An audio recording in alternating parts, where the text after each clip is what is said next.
do you mean by that exactly? I used to be in an office. I used to work in an office. Offices talk a lot. Now you're driving the truck, Yep. and you're dropping off the packages. How long you been doing that for? I started dropping packages off. I started with Amazon. I was like, Got the Amazon thing. We're talking about FedEx. How long? FedEx is like 2 weeks. So two No, weeks. a week. A week. So Yes. how do you do that? Do you have any specific style? Has anything crazy happened yet? Do you? No. I'm still training right now. The nigga's still training. Yeah. Okay. Yeah, it's still got me training. Yeah. All right. What have you learned so far? Man, dude, you gotta put the packages where the white people want them, because they'll type up that review, man. That's you know. Well, you gotta keep it right where the black people can still get them. Yeah. That's my niggas out. I was in the hood today. You know, I help my niggas out. You know. Hey, come quick, Brian. Shit. Oh, okie dokie. Mighty Mike, how about for fun? What are some hobbies of yours? What do you do for fun when you're not doing stand-up? Man, when I'm done doing stand-up, think about how black people. I'm gonna change it back just for a moment. What did you come up with exactly? We've been wondering I this had to since reset then. my You screen. go right ahead. I was sitting in my balcony the other day, man, blowing trees. It's gonna be back in I was like, man, 10 seconds. 9, 8, 7, even less. 4, 3, 2, 1. Hi. There you go, big dog. Hi, hello. Well, if you do it like that, that's going to be a problem. I was walking by and the black guy was like, hi. Yeah, like that. No, you gotta smile. What's up? Okay. Yeah, Exactly. No, that thing's nice. I'm definitely traumatized, man. oh, yeah. I know you're from Nigeria. I was born and raised in Nigeria. So you came here and you should tell me that the black man is doing it right. What? Tell him to pull the pants up. I get it. No, you know, man. Yeah, what else is on this list? So What else is on your list of how they can do better?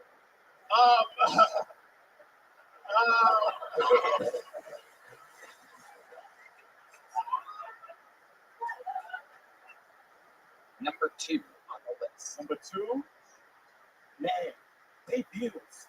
Wow. Let's go pay bills, bro. For real. Like, when I had a lot of money, I used to pay my bills. I was like, white man, pay my bills on time. Okay. I don't got it like that anymore right now, so I'm dodging too. I'm being black. Right. You get the bill collectors. Sunrise debt. Who's that? They call me at 6 in the morning every time. Sunrise. I got to tell you, this is a racial problem. This is a me problem, huh? No.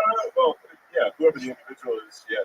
Okay. We've all been there. Yeah, I've done. What do you owe money for? What are some of your debts? I know right now I owe charter communication. I owe about $300.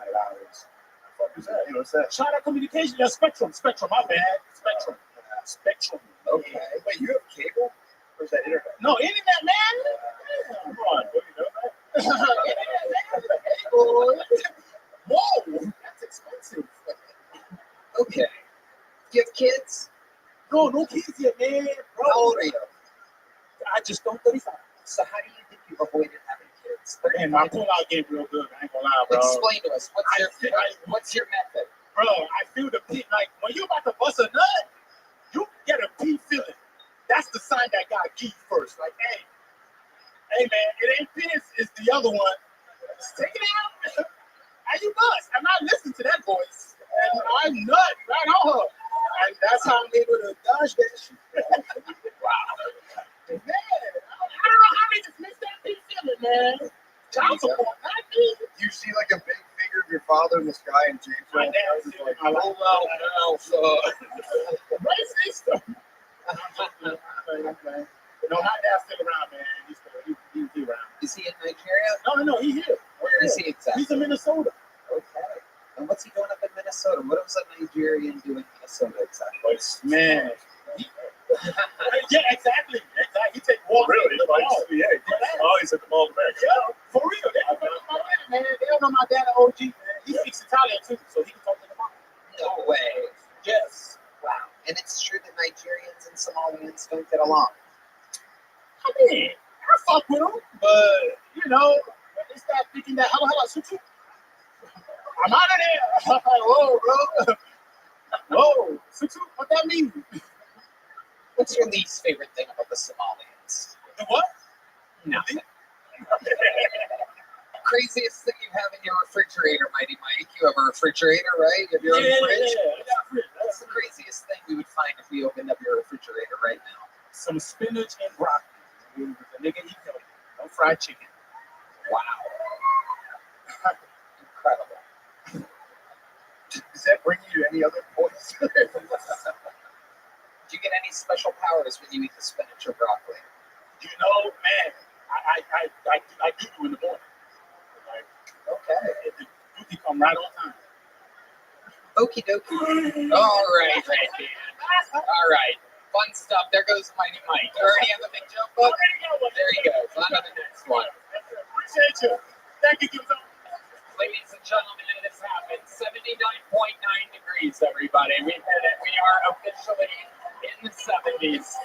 In this, the hottest episode of Kill Tony ever. Shane's got a pee. Shane's going pee. Which means I'm just going to bring up your next comedian. Make some noise for Shay Phillips, everybody. Shay Phillips. Oh, shit.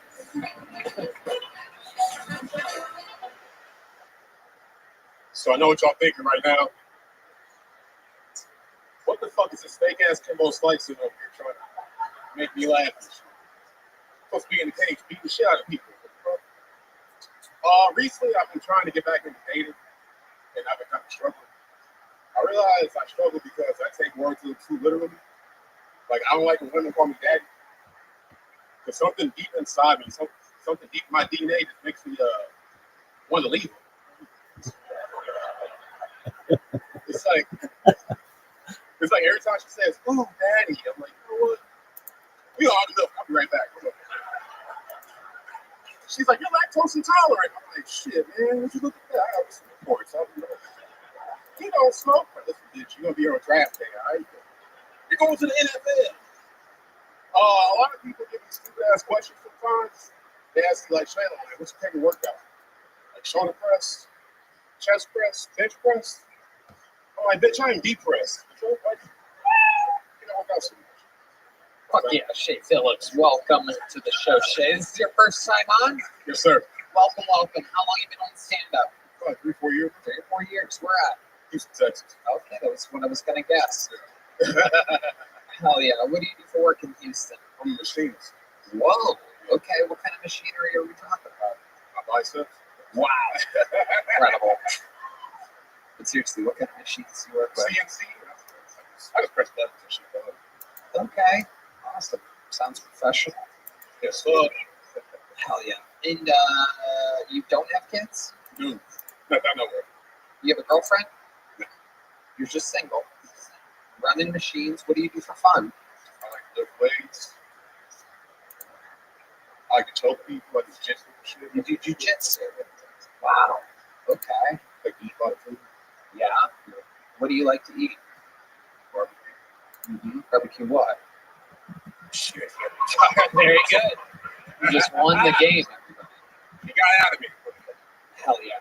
Shay, how often do you come to Austin, Texas to sign up for the show? First time. First time. Look at you. You got lucky. Incredible. Is that one of the dogs? That is. Do you remember Lemaire? You're fucking good, bro. You're Lemaire. This is less scared. Hey, I'm just saying. Lemaire got us HVH. Hell yeah. Okay, Shay. Craziest thing that's happened to you in the gym? Anything ever stand out to you? Any white women ever accuse you of staring at them or something like that? No, but I did have an old white lady try to kidnap me. Ooh, tell us all about it. So I'm at the gym and shit. She goes, "Oh, well, I just didn't know. Getting out to my car, getting blah, blah, blah." I'm like, "Lady, I don't work here." But instead, she started dragging me outside and shit. She's like, "I can't carry this by myself. Get inside the car, motherfucker." I'm like, "Hold up, bitch." You think she was trying to have sex with you? I think she only picked a bunch of heavy shit for her. I'm like, "No, dog. Yeah. You heard too, bitch?" Yeah. Emancipation Proclamation. Absolutely. What did she want you to pick up for herself? Let's see that. Shucks. That could have been, trying to get me. That could have been great. How old? Old enough? Yeah. Old enough so you'd be like, Old enough for a 401k? Yeah. Why'd you hesitate? I'm stupid. I want to keep it comedy. You gotta do that thing. Yeah, I got a better life, man. Interesting. Shay, what's the craziest thing about your life that you would find interesting about you? You ever save anyone's life, accomplish anything big? See, the craziest thing when I was in the military, there was a kid that was trying to walk home. But it turns out that this island runs like crazy and shit. So as the kids walking in the space, like, see these things on the water and stuff. So they said a kid. He's getting drowned. Where was this at? The Marshall Islands. Wow. And what branch of the military were you in? I was in the Navy. And what did you do exactly in the Navy? I was in the construction forces. Okay. Wow. Look at you helping someone else not drown. Absolutely amazing. Have fun, that's dog. Yep. Look at that. Okay, Shay. 3 or 4 years in Houston. Your first time on. Very fun. And here is. We don't have any mediums. I guess you're getting a big one. There you go. Shay Phillips. Boom. Shay Phillips. Oh shit, I did that one quick, huh? Oops. Hey, look, it's the lovely Heidi. This episode is brought to you by ExpressVPN. Doing buzz there. Yeah. How many people like it when comedians do good on this show? How many of you like it when comedians do bad on this show? Wow. Are you sure? They do. Almost everyone's doing bad. Yeah. They like it. This is hot. It is hot. Yeah. No doubt about it. For those of you watching on the internet, congratulations. This is the episode to be in the air conditioning If for. it was cold, we'd be fucking killing. Yeah. It would be a whole different episode. It's crazy. But, you know, it happens sometimes. Every once in a great while. Okay. Awesome. Ladies and gentlemen, make some noise for your next comedian. You guys having fun out there still?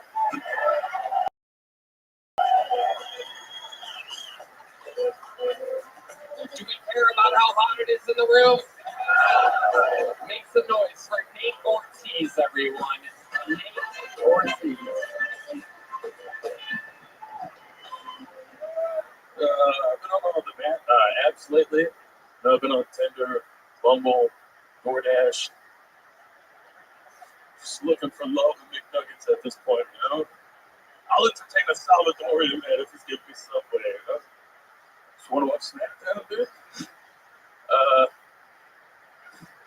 I ain't paid $20 for that Tinder premium to find out the 2 women I matched with look just like me.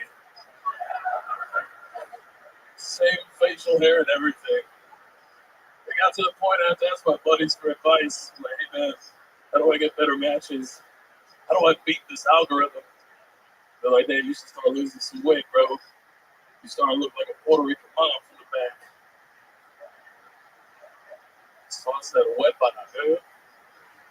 So I updated my Tinder profile. I said from the front, I look like if Hagrid started a Twitch channel. But from the back, dude, looks like I'm washing dishes while salsa dancing.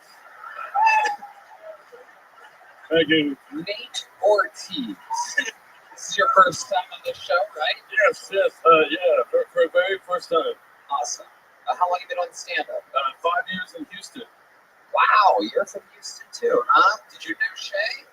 I'm sorry? Did you know Shay? I know Shay. We're actually the same weight. Wow. His personal trainer. All right, fuck you guys, dude. It's real. Nate, what do you do for work? I actually just got laid off Saturday. I was working at Scotchy's. Yeah. I've noticed that. No, they found out that I actually wasn't white and I was fully Puerto Rican, and they let me go. Where was this shop? I was selling Samsung phones. Not that like a. That's much.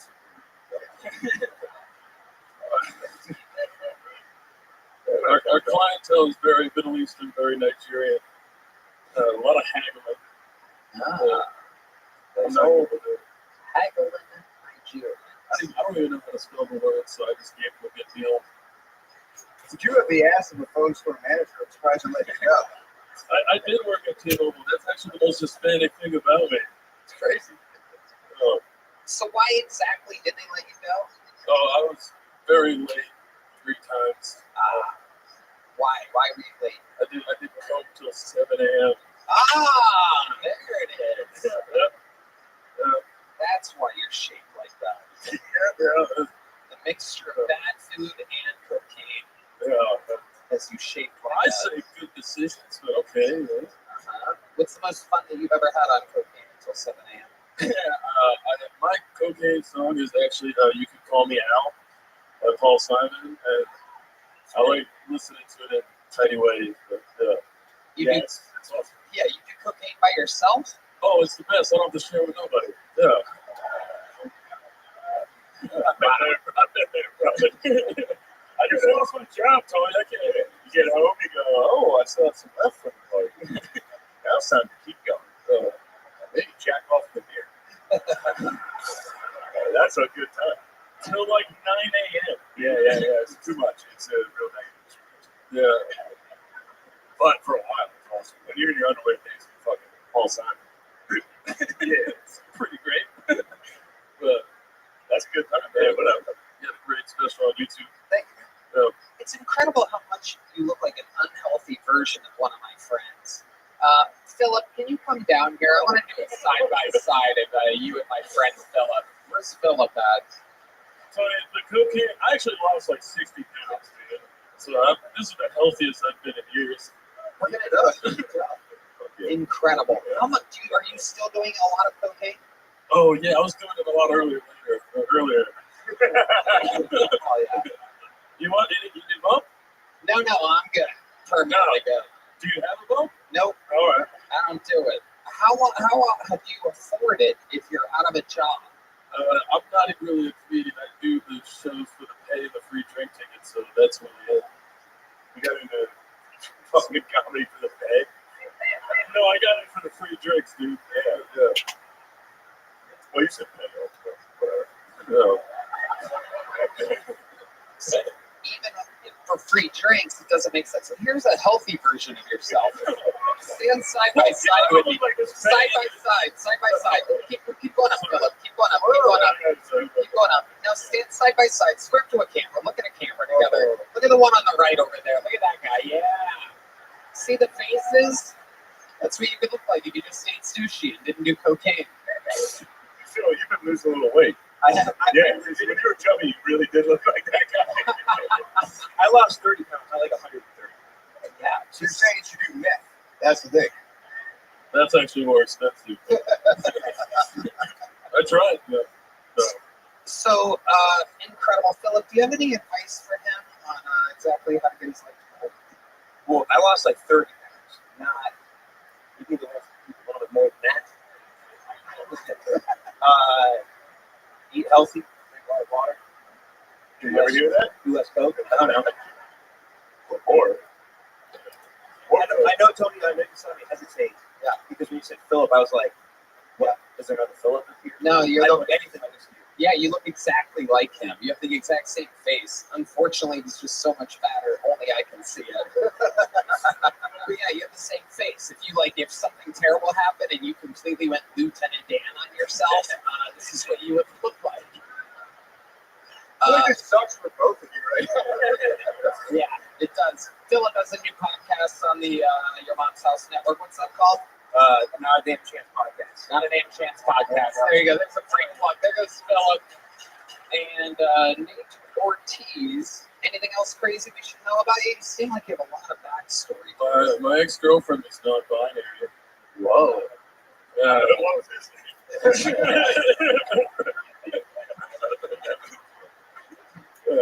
name? We were the same bra. Yeah. Was it always non-binary, or did that happen when you were dating? I didn't know until we were fucking.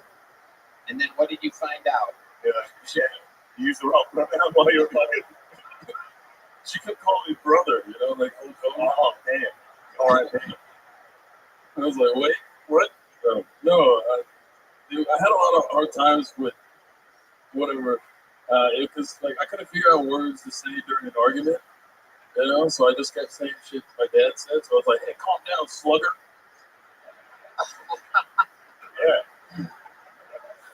yeah, you got that one, Jim. You can't call her a bitch. You got to be like, "Hey, jerk." The whole thing's so weird to me. Was she non-binary when you started dating her? Or did No, this- she looked beautiful, dude. And then we got together and then cut all her hair off. And what else changed other than the haircut? Her pits got hairier. And what else changed? Her legs everything got hairier. That was Wow. it was not a good experience. And was she on medication at the time? I don't know, liberalism. I don't know, like no, but I liked it because she was the only one to allow me to do some face fuck all night, which was really great. But What do you mean by that exactly? You mean do I cocaine? put poop on the chin, Tony. That was Oh, fuck me. All right. Well, you know what? You actually did good. Oh, there you go. Just throwing jokes at some people. Bouncing them right off there. okay, there you go. There he goes. There he goes. All right, another bucket full. We are back into the 80s. It's 80.2 degrees for those of you paying attention. Somehow it's getting warmer again, everybody. Who likes it hot in here? Okay. Hey, by the way, Dean didn't do shit. Huh? Where the fuck is Dean? Dean You fucked up. gave us 2 degrees less. Yeah. Fuck Dean. Bring Dean's bitch ass down here. Go shave his head. Give him a crew cut. Tell him to start acting right. Pull another name. Let's go. 60 seconds uninterrupted for Joe Filey. Joe Filey. Whoa. Hey. Fuck yeah, mother shit. God damn. Yeah, real tired getting called white trash. I think I'm like upper middle class trash. You know what I mean? Like we got some money with the problems, right? My sister invents her own parties and holidays. Like she had a skin tone reveal party. If you don't know what that is, it's just she fucked 3 guys that year and didn't have health insurance, and they all came to the hospital. My dad held the baby up like Lion King style. It was like a skin tone. It was crazy because, like, I don't know. It sounds horrible I have to say, but like, how good is my sister's pussy? Because, like, as a white guy, you know how you go with a black guy and a Mexican guy to the hospital to find out if it's my kid? And then you still stay around and raise the black kid as the white guy? Like, it was crazy. Like, 2 days before, I was 12, and 2 days before, I knew that the baby was going to be black. Because like, we were in the hospital, and the black guy's like, yo, I need to go get some, and left the hospital. Like, they have it here, my time. Thank y'all. Joe Filey. Good job, Joe. Thank you, thank you. You've been on this show before. Am I Yes, correct, or have I just seen you hiding under my bed as a kid? I mean, the bed, the bridge, but yeah, this is my 3rd time on it. Hell yeah, welcome back, Joe. This had to be your best set of them all. For sure, for sure. Yes, absolutely. You've been working hard. I got working, just not partying as much. Hell yeah, absolutely. What kind of partying were you doing? There's a lot of Coke. Well, I mean, the bag said Coke on it, but it tasted funny. But there's a lot of Coke for a while there, and a lot of shrimp, LSD, weed. It's 6th Street. Like, there's no rules here. I don't make the rules of 6th Street. Absolutely incredible. And how long has it been since you had the operation to remove the backside horse part of your body? About 2,000 years. Incredible. Incredible. I still want to make wishes every time I I see you, Joe. Listen, they're saying there's nothing wrong with the water in East Palestine, so I'm gonna keep drinking the tap water in Ohio. You know what I mean? Yeah, where are you from? Well, Youngstown, Ohio. Oh, you are from Youngstown, Yeah, Ohio? I grew up south on there, and then East Florida. Youngstown. Oh, shit. Yeah. Wow. Look at you. Yeah, Even for you, you're weird looking, dude. I'm the one white guy that they didn't fuck with. I have a look, I know. That is. Yeah. I didn't know it was quite good. I thought it was No, it's not. same beer. It's not Amish at all in Youngstown, unfortunately. There's very few people that look like Joe Filey. I could see why the black people would be scared of you. Like, I'm scared the shit out of it. What the fuck is that? All right. I was the needle in the haystack. I guess you would say that was the needle in the haystack for sure. Youngstown. That was Right. yeah. For sure. What do you do for work, Joe Filey? Right now I work. Okay. God damn, you guys buy weed. I must have selling weed. They love it. Yeah. I don't know if it's like the brow ring. They come in like, honey, this weed works. Fuck the THCA label. Like, we're getting the weed. They're like, this weed will make your eyes move apart from one another. You have a girlfriend? No, fuck. What's dating like? Being, looking, having Well, like, man, have you heard of the Dollhouse ATX? I know you're sponsored by the Yellow Room, and right. but the Dollhouse ATX is way doper. It's like Pornhub, but you like rent the chick by the hour. You like they have a search bar. Each chick has like categories. They're probably getting shut. Look, Redman's nodding. He knows. He's been there. Oh, Redman knows. Well. Look who's been playing at the Dollhouse. The craziest part was you followed him with the Sunset page. That's like I can grab my when I follow.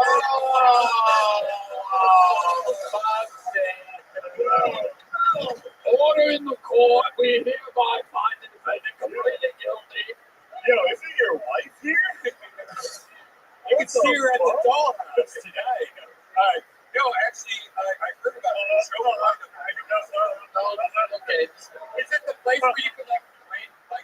Yeah, that's what he just said. Oh yeah, it's like Liam Neeson style. They put sheets in the bigger rooms to divide them up. What's the craziest thing you've done at the Dollhouse ATX? Oh god.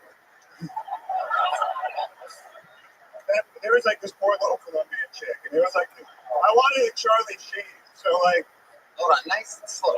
Poor little Colombian chick. You didn't happen to have any 30-cent only things. But I wanted a Charlie Sheen, so like I put some coke on my dick. I had her snort it and suck the rest. And like midway through the suck, she's like 200 more, and I just paid it to her because it was worth. That's not even a lie. Like, I wish it wasn't. My parents are gonna see this. They're huge fans. Yeah, absolutely. They are going to see what you're up to. Definitely siblings. Yeah. So, $200 and you basically got a blowjob at a strip club. Yeah, kind of halfway. This is a ringing endorsement for Dollhouse ATX. I mean, I almost feel bad for the Red Rose and Yellow Rose because this is quite the ad read. Listen, they don't have no Heidi's at the Dollhouse. Or if you're going to the Dollhouse, Yeah. No doubt about it. They have running Heidi's. You can run, but you can't hide. The chicks there probably look like you. There's a couple. Yeah. There's a $50 menu for sure. There's like a 3 p.m. happy hour. My God. The short meal. So you make money at the weed shop and then you lug it over to the Dollhouse ATX. Oh, that's like a once every 2 month thing. That's like a Red Lobster. You know what I mean? Like Yeah. every 2 months, you get some cheddar bay biscuits. You really are from Youngstown. That confirms that everyone in Youngstown thinks Red Lobster is an every 2 month celebration. It really is. I was shocked when I grew up and got just a little bit of success. I was like, oh, wow, this is not the best restaurant in the world. It's incredible. I was tricked for the first 18 or 19 years of my life. I went to my combination. Yeah. The best. Red Lobster's huge. The best. I mean, you could just count on it. Big shrimp cocktail. Come on. No doubt about it. So, So you get coke on your dick, the sex slave at the place. Sex slave, like in Thailand, they felt like sex slave shit. Are you in Thailand? Yeah, I've been to Bangkok before. Shit. I have this look, brother. Like they know when I landed in Thailand, there's like 30 bitches there. Like he's the one. That's you probably if you were in Russia, you'd be fucking sick. You look like a Dagestani wrestler. I can't fight at all. I carry a gun. Fuck that. CCW class was like 8 hours. You were just as tough as him. Like that's. We're going to read a couple of Yelp reviews here for Dollhouse ATX. Here we go. Let's go. We went in here thinking it was a sex shop. We were half right. They have a very small collection of lingerie and sex toys, but they have several women there in lingerie. So I think they might be in the business of selling something else. If you want sex toys, go next door. It has a much larger selection. Wait, who the fuck wrote that? Because Matt M. Some piece of shit named Matt M. wrote that. I was on the search for a giant dildo. There was a bunch of naked ladies on that section. Yeah, exactly. It was a 4-star review from James. It starts with, this is how you know it's good. It starts with, okay, here's the deal. You go in and there's a lobby. Costs $65 just to get into the main area. Is that true? It's like 55 on Sunday nights and Monday nights. Wow, look at that. On discount. Yeah. Early bird special. Working on a budget. If you want a private show, it costs another $65, and you pick your model. And if there's more than one working there, you've already spent $130 to get a non-nude dance. If you want nudity, it's $100. Is that true? 75 on Sunday. There you go. So to get in from the lobby and get a full nude dance, it costs $165 total, any day but Sunday. If you have money to burn and like the idea of being in your own room one-on-one with a hot bottle dancing and grinding in your lap, it's cool. I personally prefer that to going to, say, Yellow Ghost, where there's too many drunk assholes making the place noisy. Oh my God, I'm sorry. I'm sorry to our great sponsors. This is fucked up. Look what you've done. I'll mention you when I go there. No, it's okay. No, it's all right. Shout out. Shout outs to Kill Tony. What's the worst thing that's ever happened to you at the Dollhouse ATX? Oh, I don't like anything in my butt. One chick was too hot to say no, so I just let her play a little bit. Whoa, what did she But put I didn't realize like the nightstand had 2 drawers, so she opened the first one, and you look at like level 1 through 5. It's like I can take 5, but let's start with 1. And I didn't know there was like a level 6 through 10 in the second drawer down. I made it to 8 without yelling, so that was. Were you facing the other way or something? You just didn't see no. what was going on? I like you're face down in the bed and like you're peeping over, like she's holding her and she doesn't want you to see what's in the drawer. Right. And how much? Wait, you paid, right? Yeah. Yeah, you could have spoke up. When number 5 was in your ass, like, let me talk to a manager right now. She was the manager. That was the manager. Oh, shit. Wow. It was a $75 manager special on a Sunday. I got paid. This place is going to be packed on Sundays from now on. This is completely backfired. Backfire is also what happened that day for you. You have a big joke book from here yet? I got a couple. You have a couple I big have joke 2, books? but they're pretty cool. Perfect. There you go. Fill them up. Thank you, sir. There goes Joe Filey, ladies and gentlemen. All right. Let's do one more bucket full. We've had a lot on today. We've been flying through these interviews, believe it or not. Make some noise for your final bucket full. How about another hand for Heidi, everybody? Your final bucket full of the night. Make some noise for Ramus, everyone. Or Ram. Or Ramus. Okay. Hello. So last time I was here, we think about bags and boxes. Yeah, and I actually worked for a moving company. I was telling Tony that, and one time I was moving this dude, my dog had Down syndrome. So I'm looking at him weird. He looking at me weird. I'm like, I don't know, So I'm trying to be all extra soft. And then he said, like, yo, I went to SU in Phoenix. So I'm like, oh, well, yeah. I did shrooms and I smoked weed and drank and shit. And I'm like, I mean, they let people with Down syndrome do that shit. You know, it's not normal. And then at the end of the job, he gave us like $60. So I knew we didn't have Downs because otherwise he would have gave us like Cheez-Its, maybe some jelly beans, like a single marshmallow. But you gotta take it. You can't. It's gonna stick to your fingers, but you gotta take it. You can't not say no, right? Yeah, that's why Rabbi, thank you. Yeah, that's short of a minute. Yeah. Okay. 50 seconds. Ramus? I'll take it. Rabbi, actually. Rampy. Yeah, I think it was something. Yep. A little space. There was space between the line down. S. You might have called the wrong name. No, I didn't. It's your handwriting sucks. I'll take it. It's cool. You see that? That looks like a Ramus. No. Separation between the 100% Ram. R-A-M-B. Yeah. Oh, but you're saying right because it doesn't connect. yes. I even did a capital B. That's here. Yeah, that's your Ram. B. Yeah, but you spell like lamb. Yeah. Ram. That's where the separate ram. How long you been doing stand-up, Ramby? I moved here in 2021 and I did about 10 open mics in Wisconsin before that, so about 4 years. But I have taken some months off because of like shit. You know, my dad talked about my house fast and some other stuff. Yeah.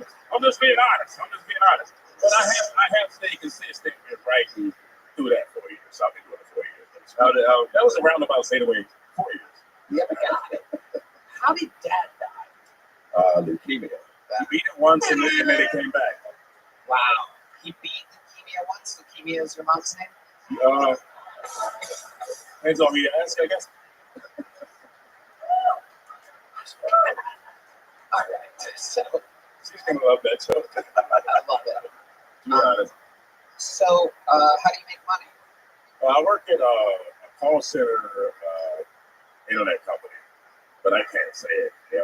You like that? It works for right now. What are the hours? When do I get there or when the hours? 10 to 7. Okay. Do you have any trouble waking up in the morning? Before this time I didn't. I was an early riser, and now I'm like, you know what? Fuck it, I'm gonna sleep till about 9:30. Give myself some leeway. What do you do? Like it's like self-care. Sure. What do you do at nighttime for fun? I go do mics, and then I also play. Random police that too. for I dodge cops, but I dodge cops on Red Dead Redemption too. This kind of shit I do. You know what I mean? Grand Theft Auto. Have you ever gotten arrested? Never. Actually, you know what's funny? Is a lot of people get surprised that I've never been to jail. And then when they meet me and talk to me longer, they're like, I can't even fucking believe it. But it's just because I've been lucky, to be honest. Yeah. You never heard of Sam the Bull? Yeah. All right. Well, I was in Arizona, and at the time, about like 22 years old. Now I think about it, maybe I shouldn't say this. Go ahead. Fuck it. Go ahead. Fuck it. Let it out. Yeah. Taxes are probably getting recorded.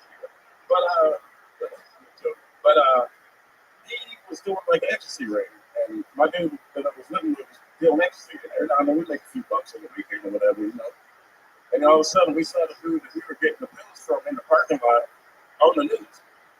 And I wasn't making very good fuck it, but I was in my drug dealer days. Wow. Yeah. 23 people in that ecstasy ring. You go look it up. It's real shit. Wow. Yeah. And you were in it. You didn't No. Tony's not incriminating Ram today. Ramus, as you say. Yeah, Ramus. Ramus. Ramby. I love it. What's your love life like, Randy? We talked about this last time. I don't know if you remember I was back to that. The bags and boxes. And I sang the song about the girl not calling me back. Yeah. So she still ain't called. I'm chilling, man. I'm really just trying to build my life up and not really worry about that side of my life. But, No kids? My daughter's 21, living her life, doing her thing. Wow. Yeah, she's very good, actually. Great. College and everything. How much did you contribute to that child? I raised her half. I lived in Wisconsin for 20 years, which was very much a sacrifice. Yeah. After growing up in Phoenix, it was like, fuck this shit, baby. And We're in Phoenix. Wait, we're in Phoenix. No. How'd you end up in Wisconsin? Because her mom was from Wisconsin, and so we moved there. And And so I stayed there after we broke up to raise her. I literally 50%. White mom. White. How did the white parents take to you moving to Wisconsin? Pops, right? Can you give an example of what that means? These people. All right. The whole family hates me. Right. Yeah. But how do you know? Give us an example. Oh man, that's rough, man. Give us. They might see this. They might. Yeah. So what's one good school? Not maybe. Could be anything. You ever have somebody look at you like this? Oh. Like for way too long, right? Yeah. Like that? Yeah. It was constantly that. You know what I mean? Yeah. Okay. Even at Thanksgiving, they're supposed to have a good, hey, let's have that. They never said anything disrespectful or anything, though? Nothing in particular? Yeah, Just a look? I always follow some family members. Yeah. Yeah. Wisconsin was an interesting time. I would say that. Yeah. Like I recently went back there and a bar owner looked at me across the bar for a while, like, I think I know this motherfucker. Like I'm serious. And he just kept looking at me. I was like, I was looking at him. And I forgot that I tried to fight him. Yeah. I mean, you know. How can you forget about that? Well, you know, you live about 47, so if you live a life where you kind of fought some people, you forget. And it's 2 a.m. And he accused me of something I didn't do. So I was extra charged. And he's behind the bar yelling at me. And I'm like, hey, I'll fuck you up type shit. You know, well, I didn't. I was proud of myself. Actually. And I'm very much mature. I wouldn't fight like because Incredible. You're 47 years old. Yeah. You successfully raised a 21-year-old daughter. Yes, sir. Yes, sir. You've avoided getting arrested. Yeah. What I'm a is, fucking miracle right now, right? yeah. What's your But here's the funny secret? thing. What's I your was secret? born in 6 months, 2 pounds, right? So Wow. I'm in a miracle over and over again. All them stats, I'm like LeBron, right? You know what I'm saying? Like, I'm 47 and I'm still going, baby. You know what I'm saying? Amazing. I really feel that way. Like, I wake up every morning like, you're LeBron. Not Ronnie. And then you go to a call center and take calls. Yeah, I know, yeah, I know. I'm not gonna get Someone's just yelling, get him. I'm not gonna get Let's go, Shane. No, I appreciate it. Yeah, hey, I was at the drink. They took my drink away. They did. That's a bug. I have to sit it down. They take your drink? Yeah, well, I put it down the alley. You know, I have to do that. Yeah, that's You never know. They toast you. Yeah, we can do a black fist up. there you go.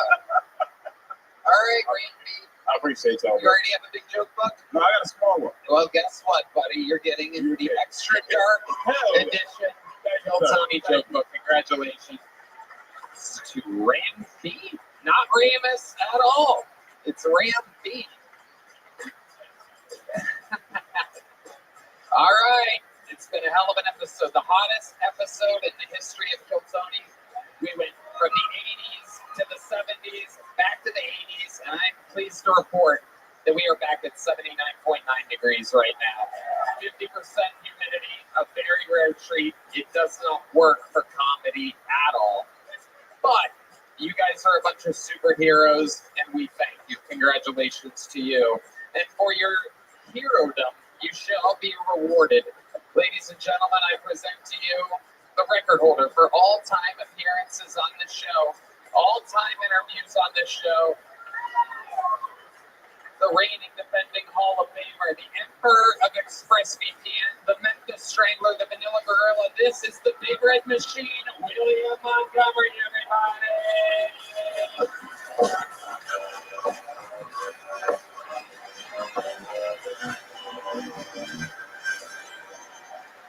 Austin, I'm so excited to announce to everybody I'm actually about to start auditioning for my first feature-length film. The guy seems super nice. He actually sent the script to my father back in Memphis, which is weird as shit. It's like, how do you even get his fucking address? But I'm really excited.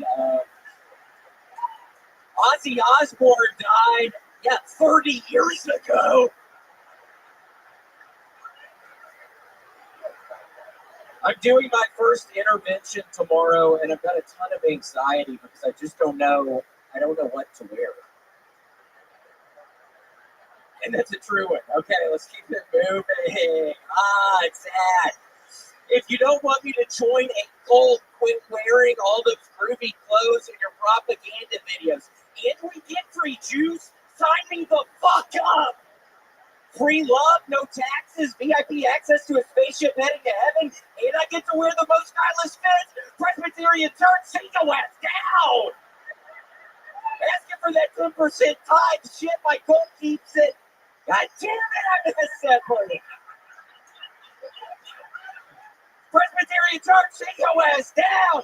Asking for that 10% tithe. Shit, my coat wants 100% of my assets, and they're going to keep it 100. You know what I'm saying?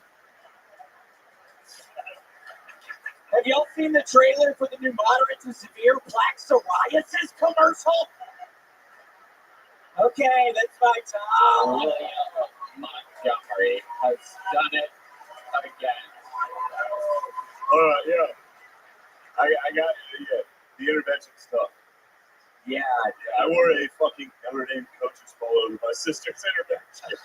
Sat in a hotel in Pittsburgh, like, you gotta make some change. So what do you wear to that? You can't wear something cold. You gotta go Tux. You gotta go Tux. Tux is fucking crazy. I know you're doing that. My name's Bob. yeah, maybe a coat and tie. I don't have a tie. Coat and tie, suit. Maybe a suit could work. Yeah. Okay. Or you go down and coach polo and work. My sister's started going out. Well, too bad I fucking can't stand Notre Dame, dude. I'm a Florida Gators fan. I cannot stand after the whole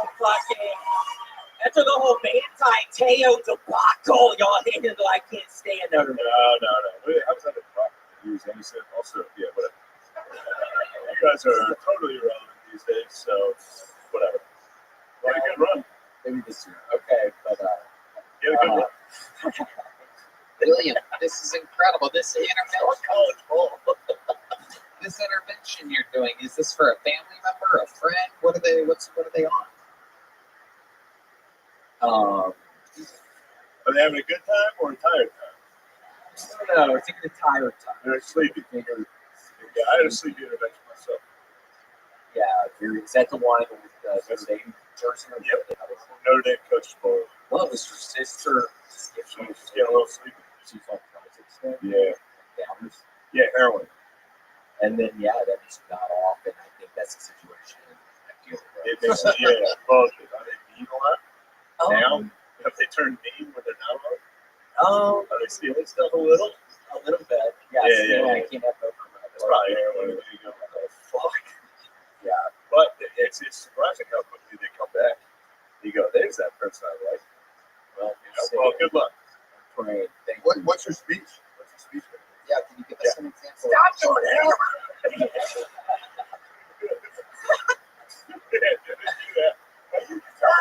Yeah. You gotta stop doing that shit, man! So motherfucking ass, go! We need you eating cheddar bay biscuits again. He literally is not hungry anymore. He used to go to fucking that place with me all the time, and yeah, we're gonna get him eating cheddar bay biscuits again. We're gonna figure it out. Are you saying cheddar day? Cheddar bay biscuits? Cheddar bay. Yeah, cheddar bay biscuits.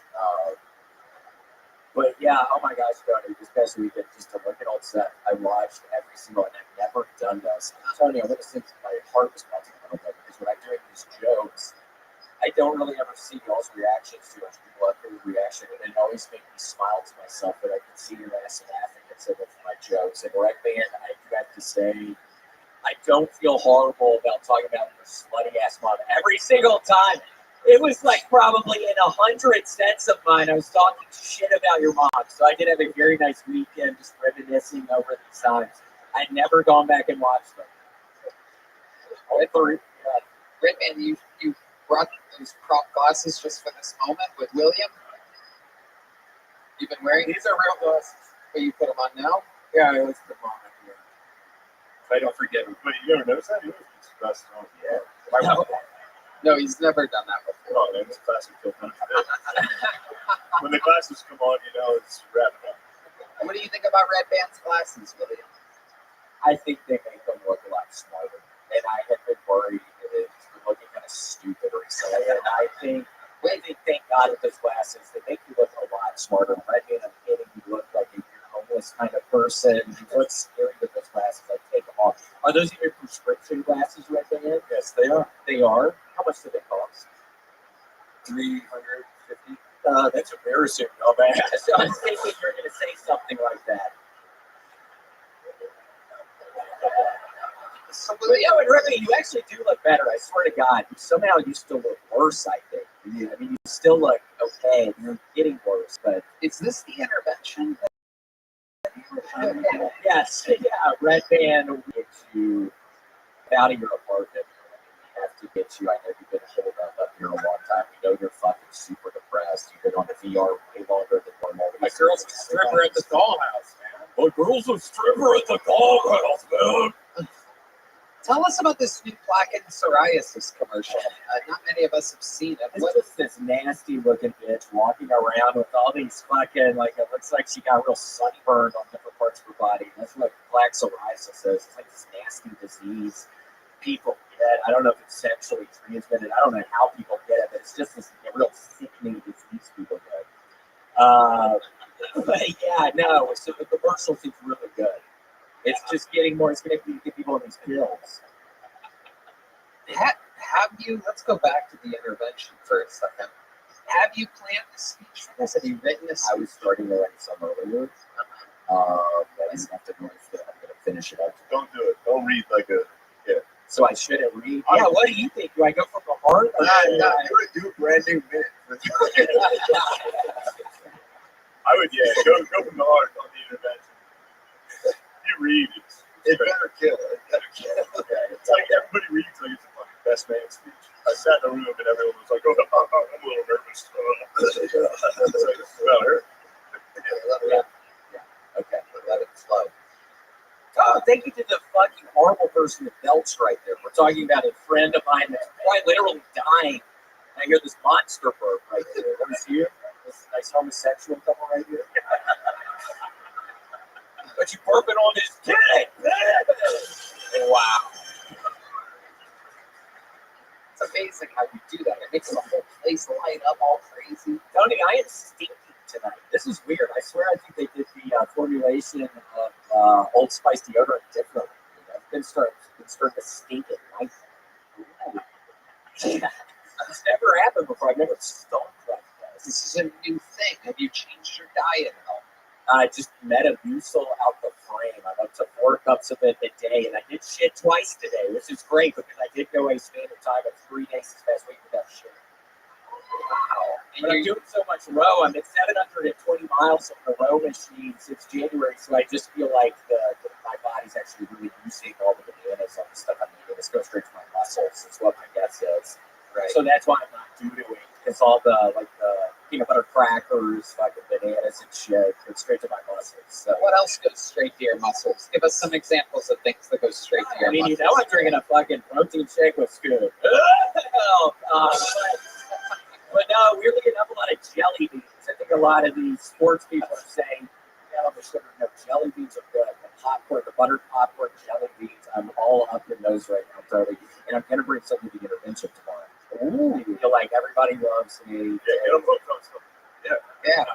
I go with you. You think that's good? Try this. Yeah, try these jelly beans. But I gotta tell you, a lot of heroin people, they're gonna go straight to candy as soon as they get done. He's going right to those jelly beans. Yeah. If it's heroin, Is it heroin? Is that the main drug of the person getting the intervention? Yeah, mine's cornucopia. Other than heroin and Other stuff. Oh yeah, it's not for me. Wow. Hurry that up. I've never heard you use the word cornucopia before, William. Are there any other new words in your vocabulary this week that you're excited about?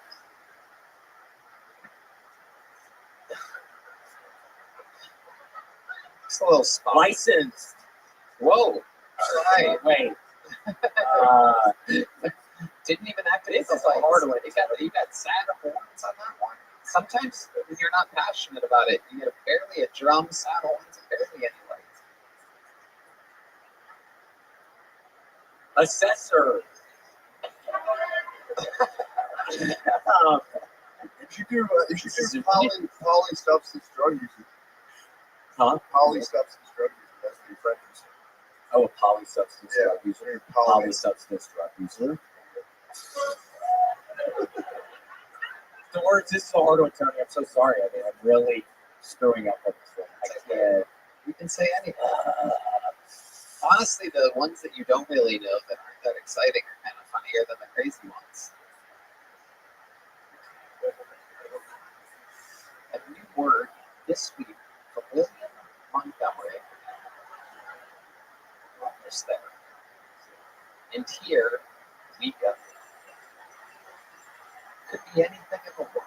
Really. I gotta tell you, it's impossible. I'm trying to think of one word. I can't think of one word. Wyoming. Words are tough. Yeah. Domino! Look at that. What's the one thing that you're hoping at the end of this intervention tomorrow? What's the one thing that you're hoping that the person that you're giving the intervention to will not say? I am gonna stop you the drama! That's William Montgomery. It's been the hottest episode of Kiltonian history. We were able to get it down to 79.2 degrees. Guys, the drawing before I email this in. How loud can you guys get for our guests tonight? Shane Gillis and Matt McCusker, everybody. You get it. Brought to you by ExpressVPN. Tire Season 2. Matt and Shane's Secret caught out on Spotify, everywhere else. Anything else you guys want to plug or anything? Matt? I'll be in Atlantic City August 16th. Hell yeah. City Ocean Casino Resort. Please come.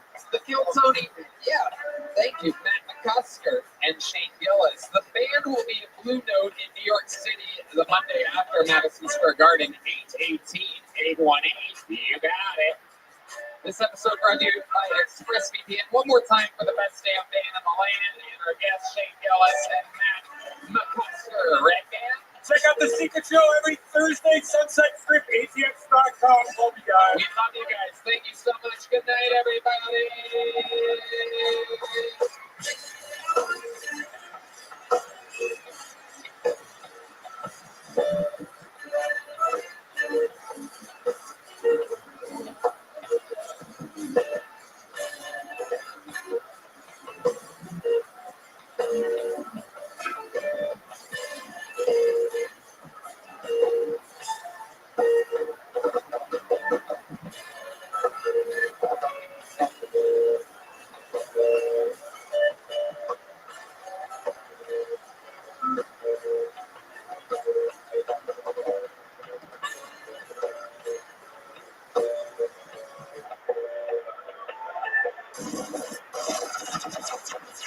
Sunset Strip Comedy Club in Austin, Texas is now open. Check out Red Band's Secret Show every Thursday. Go to sunsetstripatx.com for tickets.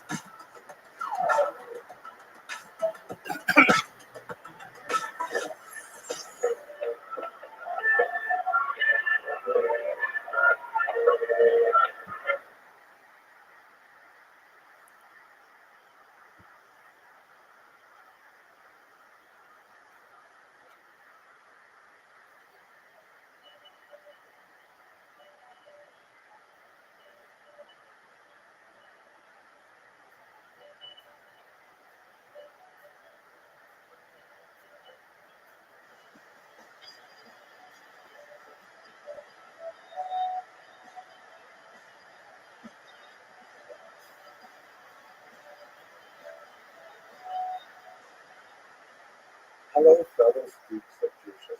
So, in the course of my research preparation for postgraduate views to Amsterdam this year, I came across this remarkable story, this fantastic biography of someone known as Rabbi Isaac Ger of Amsterdam. And his story was just so mind-blowing. I got to tell you about it. Let me start first of all by talking about the period of time in which he lived. It's an era of the so-called Batavian Republic. This is a period of time when Amsterdam was invaded by the French, who brought with them the tremendous ideals that were encapsulated in the Revolution of 1789. Specifically important for Jewish history, but of course important for general world history, is the Declaration of the Rights of Man and Citizen that the French had proclaimed as part of the revolutionary values.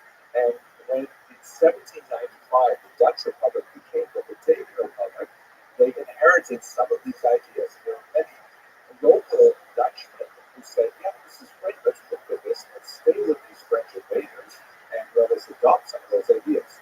The Jews at this time were rather divided, as they were among most of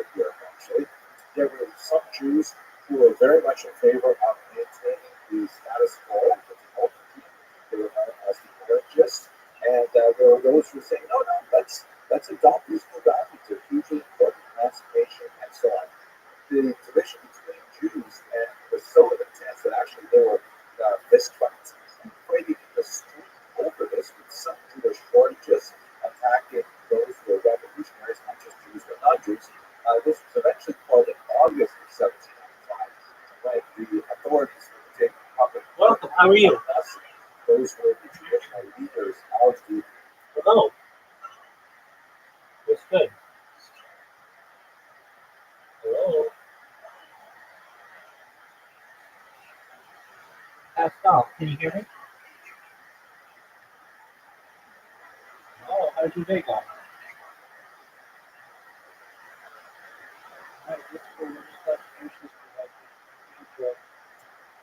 The old style particular Jewish in charge and actually placed those the edges of the Jewish border to make sure that people behaved. But it showed that Jews were not united on this at all. Just to give you a sense of the kind of fundamental, sort of conservatism of many elements of the Jewish community.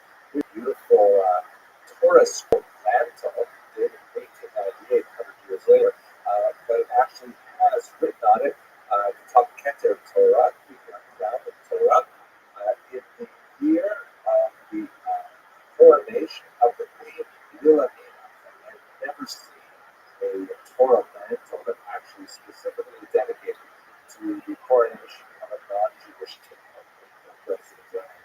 Anyways, it shows you something like the patriotism and conservatism that's often evident in the Jewish community. At any rate, on the other side, the progressive part of the community, those Jews who wanted to adopt the values of the French Revolution came with the occasion, organized themselves in a group called Felix Libertas, which essentially means happy liberty.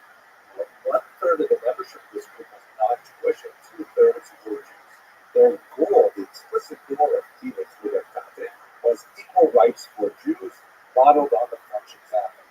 To recap, if you want to go to some of the other videos when I talked about the era of Poland and so on, the French Revolution happened in 1789, and when they proclaimed this rights of man and citizen, there was a question, hey, what about us Jews?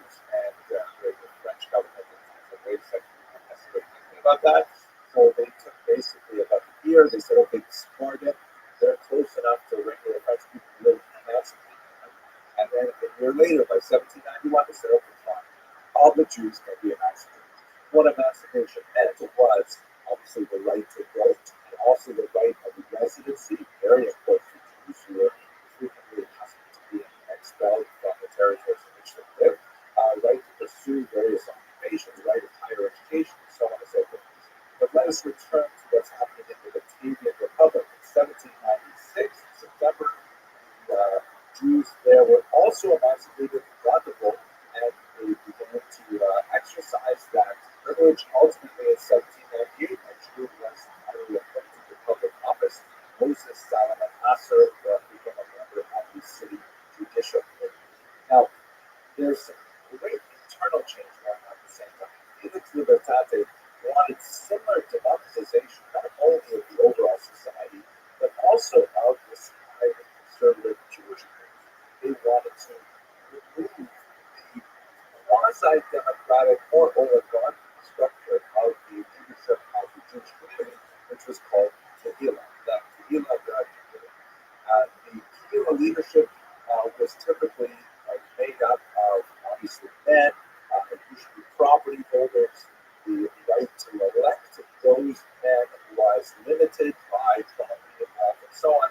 And although this is a structure that has served the Jews in good stead for really almost 2,000 years at this point, many people said they should expand the franchise, expand the way in which leaders are chosen. So the traditional leadership really didn't want to make that change. And even though the Batavian Republic was espousing a lot of these very progressive values, they really didn't want to get involved in the internal mechanization of the Jewish community. So they wanted to keep the old guard in place because they, after all, were responsible for keeping the peace, and they had done very well during previous years. So what happened was, in 1797, these progressive Jews, acting under the title of Libertate, separated, seceded from the single monolithic outcasts. And they established their own Kehillah, which they called Naya Kehillah, or New Kehillah, New Community, and they had their own shul called the Hadati Shul. You should understand that, today you have Jews and shul arguing over, whether we serve this kind of herring or that kind of kiddush, and they break away and set up a separate thing, new shul happens. That's kind of like the American way of doing things.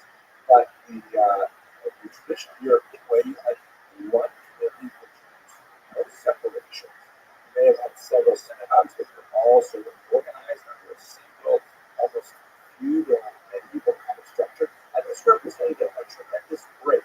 It would also be evidence later on, about 50 years later, of Rabbi in Frankfurt am Main would famously secede in something that was known as the Austrians, separation and secession of the liberal Orthodox Jews from the more liberal Jews in that city. So this actually proceeded it by a good century. At any rate, you have this new Kehillah, and they have their own shul called Hadati Shul. They invited respected community judge and Dayan to be the new rabbi. His name was Rabbi Yitzhak Ger, 1738 and 1807. I'm going to return to that because it's the subject of my talk. But just understand the membership of this Naya Kehillah was pretty small. There were about 20,000 members of the old Kehillah. The new Kehillah only had about 700 people, and only 180 of them were actually paid members in 1799, like a taxation to keep the country going. So it was much smaller than large group, but it certainly worth its weight in mathematics in controversy to Jews. I would love to go into this. I really intend to do a deep dive in this later before the proof, but there was kind of like a year-long literary war between the old Kehillah and the new Kehillah, where they published competing Yiddish language pamphlets called discourses, where they attacked each other. The new community attacked the old community for their conservatism, and the old community attacked the new community for their uptiness and their separation and so on. And some of it reads quite pivotal. It's actually pretty amazing. The old community, for example, published fake advertisements for events to be hosted by the new community, saying that they were going to be serving lobsters and oysters, and they were going to have Friday night smoking rooms, all of which were huge violations of Jewish law, and completely false. They weren't doing anything like that. And the new Kehillah would attack them back and so on. I'm looking forward to reading some of those things later. But when we actually look at what were the things that the Naya Kehillah did that were so radical, they're pretty funny actually, and hardly liberal compared to what we did later on in Germany. The big changes were this. First of all, they're going to make their shul announcements in Dutch, not in English or Portuguese. They're going to make it in the official language. Now that's not so much shadow. Official announcements are basically like when is mikvah, the next prayer, and like who had a baby, and who got married, and who's who's sponsoring kiddush, things like that. It's not like ritual things. They are part of the overall ritual. That at the end of the services, you make these announcements. But switching to the Dutch language was a statement of civic membership. The Naya Kehillah wanted to emphasize. And although the rest of the liturgy, the rest of the prayers were in Hebrew, this particular one was in Dutch. Like a shocker. Secondly, amazingly again, the new Kehillah insisted on singing the thought of the together. Oh my gosh. It's pretty funny because almost every synagogue I've ever played on a Friday night always has this particular psalm, or it's like a psalm. It's a hymn that was composed in 16th century Islam in Israel. Beautiful Kabbalistic hymn, welcoming the Sabbath bride. That's almost always sung in this, although I did pray for many years in a very Lithuanian style, very subdued kind of Friday night service, where we would alternate between singing parts and then singing parts to ourselves. But anyway, the night said, no, we're all going to sing it together, which has become basically the norm in almost all synagogues today. The third really radical thing that they proposed was there are all these long medieval compositions called keys and extra things, long, kind of like Homeric, like epic poems that are composed, maybe not Homeric, but nevertheless long, that are inserted in prayers that make the service really dragged out. These things are extra, they're added later, they're very beautiful, but let's just do the prayers that we're supposed to, okay? And this is also an extremely common thing in most synagogues today, to skip all those pews and most prayer books today. They will include them, but put them at the back and say, here's some optional pews. These are relatively minor things, but nevertheless caused a huge uproar in the last time. One of the most bold of the changes, however, was that the Niagara said that they would adopt the Sephardic of eating kidneys with certain foods, which are clearly not red, like rice, for example. And Ashkenaz have nevertheless had the custom of not eating. But the Niagara said that since we are essentially starting fresh, starting new, we're going to adopt new customs. We're going to adopt the Sephardic custom, and even though Ashkenaz that's a little bit more radical, but still, hardly earth-shattering compared to some of its roots. This conflict was hot and heavy for about a decade until Louis Napoleon entered and said, we're going to stop all of this, and he abolished those innovations. But he said that the leadership of the Niagara has to be reintegrated, in some cases, in leadership positions in the old Kiva, and in that context, they were able to ultimately affect the Rothschild policy. Okay, let's get back to our main topic, though, which is the story of this Rabbi Isaac Ger Rabbi. So Ger, of course, means convert. And besides the fact that there is a general Talmudic prohibition against reminding a person that they are a convert, or that they are descendants of converts, nevertheless, this is the way this rabbi was typically known for an amazing story that relates to his background. Sort of an amazing family of converts from Sweden. Here is actually an artistic representation of him. Here's once again at 1738 to 1807. And this comes from a Mr. Ole Esquis of Amsterdam, who was apparently a descendant of Rabbi Nadia, and who posted in Mr. Mississippi Fred McDowell's home that may have he looks like a very cheerful individual. You can see kind of like the artificial lake that was not uncommon at the time of the 19th century like this. And sort of next to him in this kind of diorama, I guess it's like a rabbi-orama, is an allusion to his book, which was Zera Yitzchaki, book is written in 1789. And in the text, there's a reference to the three pillars upon which the world stands, from the famous passage of the Mishnah. The word stands on the pillar of Torah study, the pillar of worship, spiritual blessing, prayer, and so on, and on the pillar of act self-kindness. It's interesting that these two things were associated specifically with this rabbi. So what's his story? The family history is recorded by Israel Rabbi, who's one of the later descendants of the Blackwood family in the years of 1769 to 1822. And at the end of his life, he published the family history as a kind of a memoir. The patriarch of the family was one Jacob Rabbi, who was actually born in Sweden in the 1600s. He was orphaned as a young boy. He was raised in a military family. That his mother died when he was about 4 or 5 years old, and on her deathbed, she gave him a permanent command saying that he should study the 5 books of Moses, the Torah.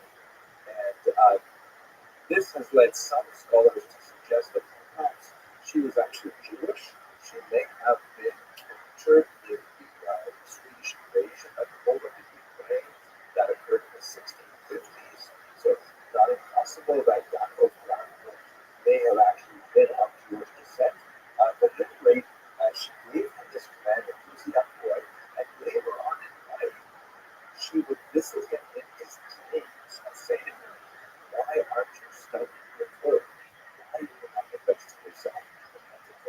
So, kind of spooky. So he went out and he got himself a copy of the Bible and he read the Torah section of it several times. And over the course of his adult life, he began to slowly adopt more and more Jewish practices. He rarely attended church and he began to observe Saturdays as his daily rest. He slowly adopted the practice of kosher and so on. And finally, at the age of 69, he decided he wanted to actually formally convert to Judaism. He and his wife and their 8 children, including one named Matthias, who was born in 1737. So now the problem was, in Sweden, and in fact in pretty much all of Europe, it was forbidden to convert to Judaism. And we're talking about the early modern period and a lot of restrictions on these things. And the only place where he could do it conceivably was in Amsterdam. So he moved to this crazy little place to study Judaism, and ultimately they converted to Judaism. He and his wife Leah and their children. Jacob, Yaakov, took the name Abraham, and his son Matthias took the name Yitzchak, or Isaac. So that makes him like the biblical figure Isaac, son of Abraham.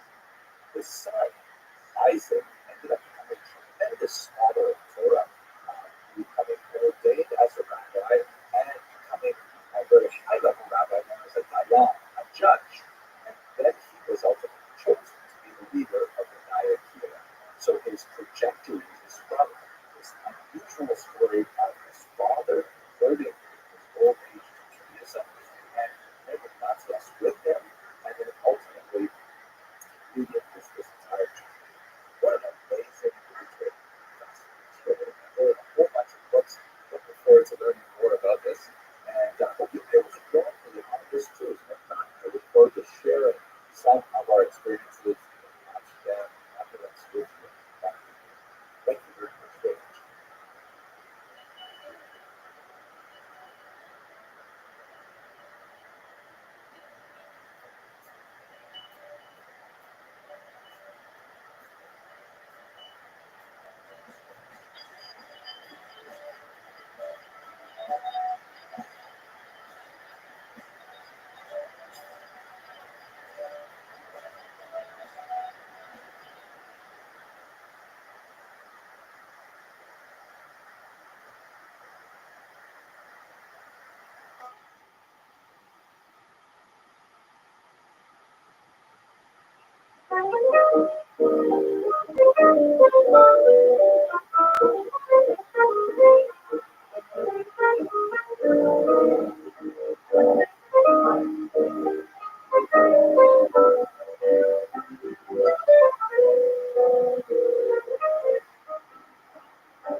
Hello, fellow students of Jewish history.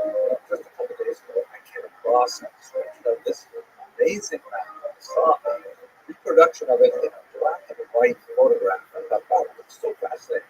And when I did a little more research and was able to look at it in color, actually on the Bibliothèque Nationale de France website, I was just blown away. I got to share this with you. It's so fascinating.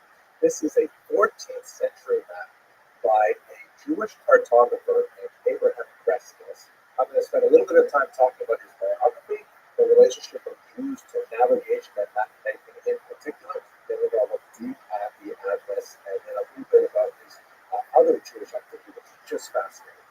First of all, let's get his name right. It is kind of confusing, actually. He's known in much of the scholarly literature as Abraham Kreskes, but actually Kreskes was his given name and Abraham was his father's name. This was a typical way, apparently, that in the 14th century, many Jews in this region were referred to with these kind of double names based on a patronymic. He also had a separate Hebrew name, Elisha, and he used that in other contexts. He was born in Palma, Mallorca, which was a Spanish-speaking part of the Kingdom of Aragon, and his years are 1325 to 1387. So although Abraham Kreskes was definitely a world-class cartographer, it's not at all surprising to see Jews involved in this field in general. We see many, many Jews in the 14th, 15th, 16th century deeply involved in this. In fact, one might even say right up into the 21st century. astrophysics and things like that. The reasons for this are pretty obvious. First of all, Jews tended to be urban, literate, and numerate. They tended to pursue occupations which involve the knowledge economy. So they're involved very heavily in studying the latest scientific information. They tend to be pretty much abreast of what was going on scientifically throughout the time. Secondly, they're long associated with international travel. I spoke in an earlier video about the Radhaline merchants of the 9th century who were literally all over Europe, the Middle East, and Asia in their time. Absolutely fascinating. And we have travel lines from people like Benjamin Tudela, Tatya, Regensburg, and others who, record their travels from throughout Europe and even further to the east. So with the combination of these mathematical skills, the wide base of connections largely pursued for international commerce, and their long association with astronomy, it's not surprising to see Jews involved heavily in this. Jews were heavily involved in the creation of maps, of star charts, particularly in Spain and Portugal, because these were, maritime powers who were deeply involved in exploration at this time, and they were involved in the creation of navigational instruments like this beautiful astrolabe, which is held in the British Museum. And you can see that it's written in Hebrew characters and things like that because Jews were the ones who were using these things.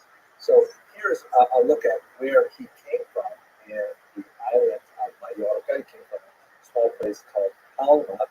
And as I pulled up a map for this background, I really have to take a minute to thank our sponsor, Kosher Really Go Cruises. It makes it possible to actually visit some of these amazing places. We're, God willing, going to the Netherlands in a few months, and then afterwards we're going down to the Rhone, the south of France.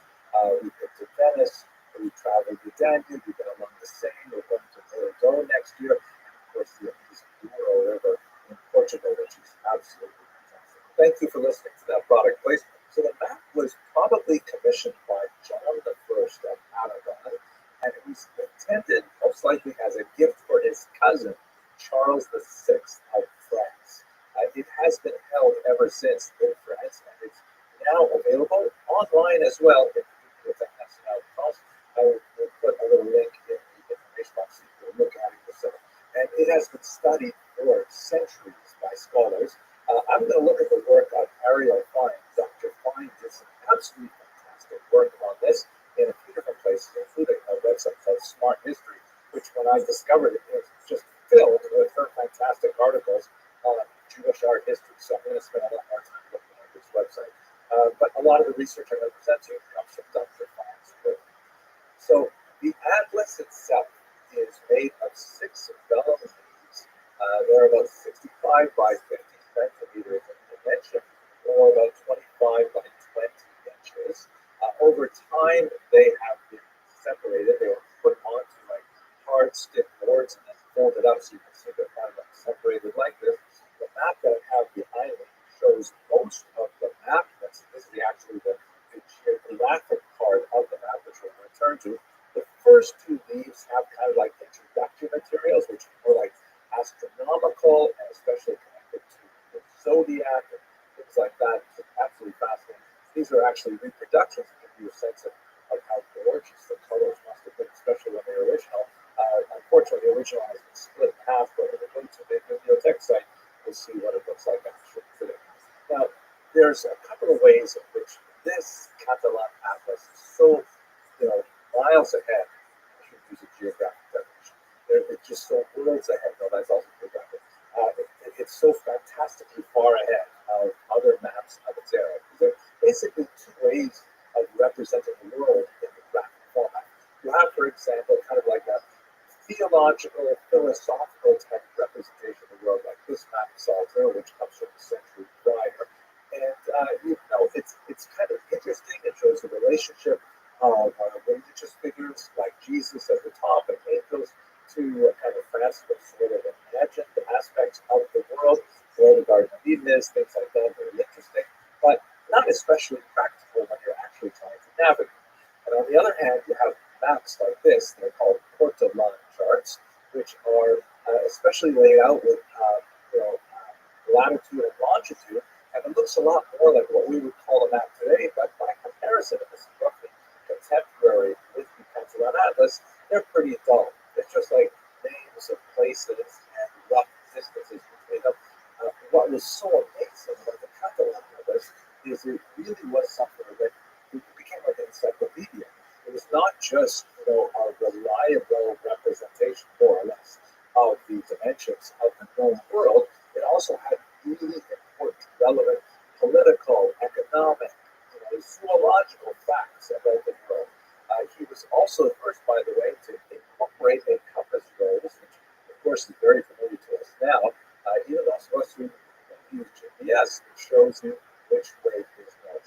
So that's what makes this book so amazing and different, is he went far beyond both these kind of philosophical, theological maps on the one hand, and on the other hand, the porcelain charts, which are much more prosaic, and he provided something just like a wealth of information. So let's have a look at a few pages of the map. So here is a representation you see on the upper right. It's actually zooming into this. I've taken a screenshot from the Bibliothèque Nationale de France website. So this is the way it looks over there. It's zoomed in on that one section. And you can see that a couple of interesting things. First of all, it was not like our modern day maps meant to be read sitting in one position. You would literally either turn the map around, or I think they'd probably lay it out on a big table, and they'd probably walk around the table to read it from different positions. Because sometimes the material is presented, sideways, upside down, things like that. But it gives you, first of all, some interesting kind of like place names, of course, like the porcelain maps, but also gives you a sense of who's living there. You see, for example, the symbol of the Star of David with some frequency, which seems to indicate the presence of Jewish populations. And as we shall see, there's lots of representation of geographic features like mountains and so on, sometimes political, as you can see the island of Corsica towards the bottom center there, which of course was part of the holdings of Aragon, so it receives kind of like an extra special level of decoration and so on. Here you see, like for example, some recent political and economic information. Holding the gold coin is King Mansa of Mali, who made the Hajj to Mecca and brought along with him so much gold from Africa that it actually depressed the price of gold in Egypt for a decade. And so this map is giving the viewer information about, what kind of metallurgical products are developed and who controls it, who does what with it, and how, there's a little bit of history there, lots of economics and so on. Tremendous wealth of information. Sometimes there are fanciful elements like that big red squad on the right there is actually a Red Sea, which the map maker is careful to point out it's not actually red. I'm putting it here to be symbolic. It's just the bottom of it actually is red. The water may be the regular watercolor, but the bottom is red. While we're in the Middle East, we really should have a quick look at the one in Israel, of course, which is represented here kind of interestingly. There's not quite sure the dimensions. It appears like he's represented the Jordan River flowing from the north, from Sharon, down into the Yam Kinneret, the Sea of Galilee. But it looks like the proportions of the two sections of the Dead Sea are kind of separated quite far from each other. And of course, speaking of proportions, the big church that sits in Jerusalem, right in the center, of course, is catering to his Christian patron. Although there are, of course, many references throughout the map to Jewish locations, including Mount Sinai, things like that. Here you have, moving to the east, a fascinating representation of an elephant, which is actually not too far off, but it's evident that the cartographer clearly never actually saw an elephant in real life, because you look at the proportions of it, the size of it, but nevertheless he tried really hard to rely on whatever accounts he could get of an elephant to represent it properly. Now, he also represents the known world all the way out to China. This is not too long after Marco Polo returned from his visit out east. So he's relying principally on travelogues, but not on navigational accounts to actually map out the Chinese coastline.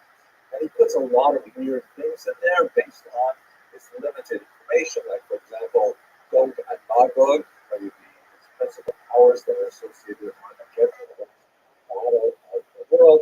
You can see the Antichrist is in these pictures. Towards the bottom left, you can see Satan there, lives in China apparently. and he is discussing things with Alexander, which apparently is the Greek Alexander the Great, also surprising. So it gets kind of weird the further east you go. The west, of course, not represented at all, because this is about a century before the Americas were discovered by Europeans. This is absolutely fantastic, packed with information, and had a huge impact on the whole history of the development of world economy, culture, and of course navigation, which led to the globalization associated with the 15th century. Now, I want to conclude by saying that one of the most fascinating things in my mind about this individual is that he is yet another representation of the fantastic aspect of the Spanish Golden Age of Jewish history. One of the really unusual aspects of this golden age, which is sometimes called La Convivencia, the period of coexistence, was that Jews, Christians, and Muslims, more or less for a couple hundred years, got along fairly well. There are some exaggerations to that. There's some significant punctuations of violence for sure, and it didn't last all that long. But this is an age when there was some absolutely amazing achievements by Jews when they were given the opportunity to participate more actively in general culture. And one of those aspects that we keep looking back on all the time is the notion that we see in several figures of individual Spanish Jews who were both world class in their Jewish activity and in their secular activity. This is something we rarely see in Jewish history. Today, for example, you'll have Jews who are incredibly great in studying the Talmud or writing Jewish books or creating Jewish art or something like that. But they won't at the same time generally be like president of the United States or Nobel Prize winners at the same time nuclear chemistry or something like that. It's very rare that you have both of these together. So, for example, in Spain, you have a Jewish poet and Talmudic scholar who published in both areas, named Samuel Navarrete, who is also the chief general of a Muslim army in Granada for 16 years. Right? Like, it just doesn't happen. You may have great rabbis in Lakewood. They are also not, chairman of the Joint Chiefs of Staff in Washington. It just doesn't happen. But in Spain, we did have that. And Abraham Cresques is one of these people because not only was he making this amazing, new, innovative, hugely influential maps, he was also illustrating Jewish Bibles. In particular, there's a Bible called the Farhi Bible, after a later owner of the manuscript, that shows tremendous application of his talents to them.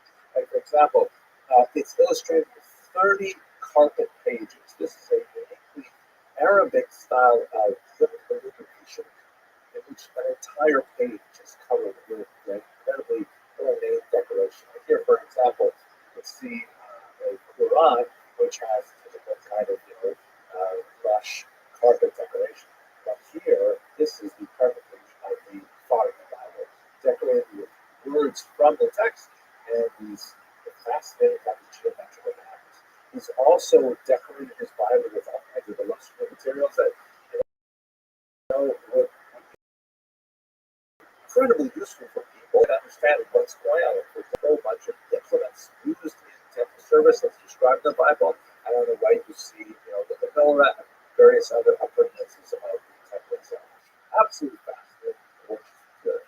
Okay, I hope you enjoyed looking at the Catalan this week. I hope that you will be able to join us on one of our cruises because we do some absolutely fantastic as we actually visit the sites where Jewish history was made. And if not, I really look forward to sharing these videos with you. Thank you very much for watching.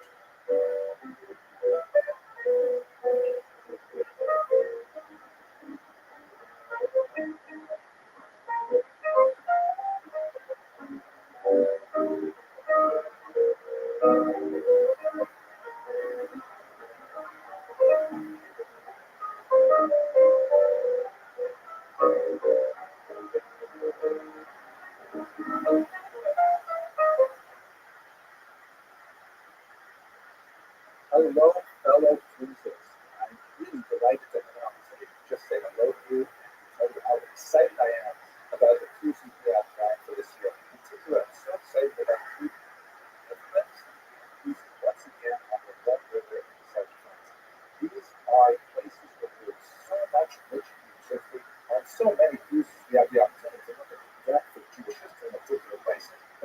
especially excited when we're in the cities like Rome, to Antwerp, where we'll see a thriving modern Jewish community, building on a lot of those historical lessons. So I'm really looking forward to spending some time with you up on the sun deck and in the lounge, and of course at dinner, and to ask you some of these really exciting things to visit. Thank you very much for watching, and I look forward to seeing you.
Hello, fellow students of Jewish history. I came across something research preparing for the upcoming cruise to the Netherlands.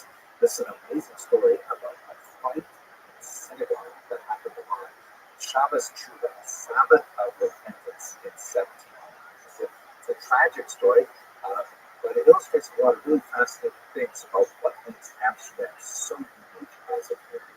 So let me give you a little bit of the background. The event happened in the Ashkenazi synagogue, which in this image, which is dated 1808, which celebrates the entry of Napoleon into Amsterdam. You can see it is the grand building on the right. This kind of fast image. I don't know how accurate it would be, but it has like all the Jews really so happy to see Napoleon coming into the town. And across the canal, you see the great Portuguese synagogue. These two massive edifices built in the late 17th century really testify to the presence of Jews in Amsterdam, which they used to call the Bucko, the place, because it was the place to be, I guess. Anyway, the events I'm describing today happened in the Ashkenazi synagogue. So let's understand also who are the Ashkenazi, who are the Portuguese, what are they doing next to them? So here's a map of the region, and the first Jews to really make their way to Amsterdam. You should understand that Amsterdam as a city is actually fairly recent. It's a little bit like Venice in the sense that it was land that was reclaimed under the water. And the first Jews to make it there were the so-called High German Jews, or in Dutch, forgive me, my Dutch is not that great, Jews, the High German Jews. These are Ashkenazi Jews from the heartland, that is from the region of the Rhine River in northern Germany in particular, and they make their way over there already in the early 17th century. We've also got a lot of Portuguese crypto Jews who actually started arriving even earlier. Now, why are they called crypto Jews? Because these are Jews who are typically descended from those Jews who had been exiled from Spain and made their way into Portugal. And then in Portugal, where they thought they would be safe, at least for a while, they were all forcibly mass baptized in the year 1497. So that gave them kind of an unusual status, as we've discussed in many different classes, in that they had, a strong Jewish identity because, they were baptized against their will. But on the other hand, they were forced to live in secret against the word crypto, like hidden Jews. Sometimes these were called Moranos, that is an appropriate term. It really means swine or pigs, but it was the accepted term for much of the scholarship of the last few centuries. But they had Christian status, so they could move around with much greater freedom. They could pursue a higher education and do all kinds of things. Many of these crypto Jews from Portugal in particular made their way up to the Netherlands and to the city of Amsterdam, where they were able to slowly adopt their Jewish identities. And they openly identified as Portuguese Jews after some time being in the city. And finally, you have a lot of Polish Jewish refugees from the Chmielnicki uprising of 1648-49, and then later the Polish-Swedish Wars. being today called Ukrainian refugees, because most of them came from the western part of Ukraine, and this was an uprising of Ukrainians against Poles. The Jews were economically allied primarily with the Poles, and so there's a huge influx of Jews in Western Europe coming from this region. They are also Ashkenazim, so we have two different flavors of Ashkenazim.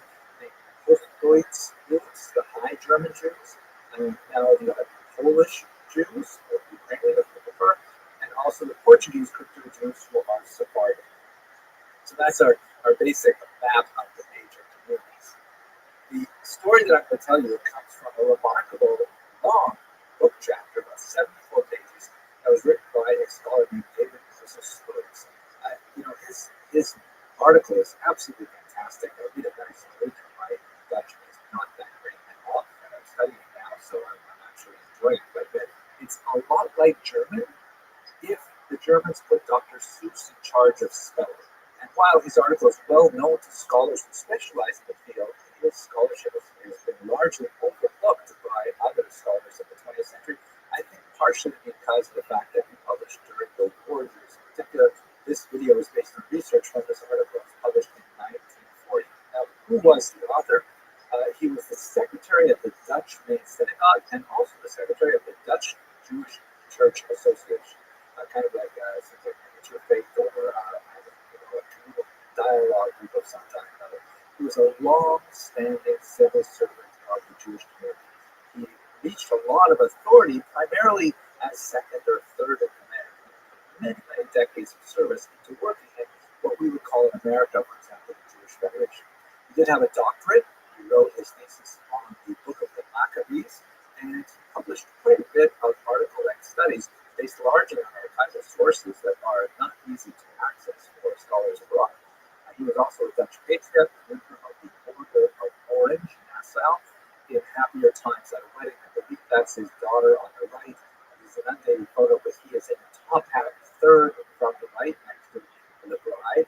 And here he is standing in the center of this photograph in the year 1938 with Jewish Dutch soldiers. The end of his life, however, was tragic. The community was so indebted to his many decades of service that they hosted a massive birthday party for him for his 70th birthday. But in February 1941, the Nazis, of course, who had invaded Poland, established a Judenrat in Amsterdam. The Judenrat means the Jewish Council, and the Nazi modus operandi was they would come into a community and they would take over the existing infrastructure of Jewish leadership. They would frequently have to murder the president of the Jewish community, but then the rest of the council, who were primarily active in administrative roles, like Dr. Sloyes, were forced to continue with the Judenrat. There are a lot of controversies about the whole institution of the Judenrat, because some of these Judenrat leaders in particular lorded over the Jews with extra powers that they received through the association with the Nazis. Others, however, I believe like Sloyes, and we see others like Adam Chernyakov and Warsaw, for example, who felt that the only way to protect their community was to maintain some kind of communication with the Nazis and to hope to slow their progressive persecution of the Jews. Of course, when they found themselves in this position, they had no idea how far the Nazi aim of destroying all the Jews would eventually go, but that was their thinking. I see this from many of the diaries that are kept by Judenrat leaders of how they hope to stave off what turned out to be the inevitable fate. The fate of the Amsterdam Judenrat was similar to the fates of so many other Judenrats across Europe. Members of the Judenrat were protected from the brunt of Nazi persecution throughout the war as long as they maintained that level of cooperation, and then on the last train to deport them, we included finally the Judenrat as well. And that's what happened in the 24th of September. They were sent to Westerbork, and Dr. Sloyes was actually murdered in Sobibor in 1943. But let's go now to the actual story that he records based on his archival research from the Amsterdam Ashkenazi Synagogue. You should realize that at the end of the 17th century, this was a period of tremendous conflict in general in Amsterdam. We had a lot of conflict between several of the rabbis and congregations, and people, what we would call today presidents of their communities in Parnassus, quite often these got quite numerous and involved a certain amount of litigation back and forth. There was also the huge tumult inspired by the Sabbatean movement, the false messiah Shabtai Tzvi, who engendered a tremendous amount of enthusiasm and opposition in Amsterdam as we get to the second half of the 17th century. And in general, one of the things that Dr. Swiggins talks about is that at the end of the 1600s, there's more and more of a tolerance of open ridicule of leadership. There is a lot more Russian power of people's speech, gossip, and heckling in the synagogues. It's like this that really should not happen in a democratic environment. This reminds me of a word that's been used quite a bit about our own times. There's a bit of stochastic violence. I had to cut this with stochastic for sure. It means kind of like something which is random, but it's so prevalent that it's bound to happen. Like, for example, if a kid is running around with a pair of scissors, eventually someone's going to get hurt. God forbid. Right? You don't want that to happen, but it's almost guaranteed to happen. Whereas the other Amsterdam resident from this time, a blind man walking beside a river is bound to fall in. It's not guaranteed, but the randomness of it and the likelihood of harm is such that it's going to happen. So this was also compounded by one last which destabilized the community significantly. That is a new government rule that all rabbis and cantors have to be proficient in the Dutch language, which you might think should be reasonable.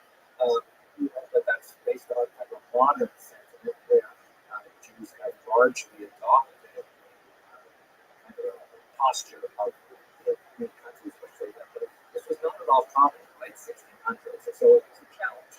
Most Jews from Eastern Europe were Ashkenazic community. Oh, by the way, I should also mention that the Volksdeutsch and the Polish Jews had to merge by government fiat into one synagogue. So you had these two Ashkenazi communities together. They were really, not necessarily so happy with each other. And so specifically what happened with the Ashkenazi synagogue in the 1700s is that they have a new chazan, a new cantor. It was Yechiel Michal Rabbi. He was apparently a very tall man, apparently very good looking, very charismatic. And as a chazan, he had a beautiful voice, a cantor. And then he introduced an interesting innovation. I had to poke around quite a bit to figure out what exactly he introduced. In the Dutch is he started using a zinger and a bass. So apparently what he would do when he was actually leading the prayers, this is totally not traditional Orthodox. This, of course, is Orthodox.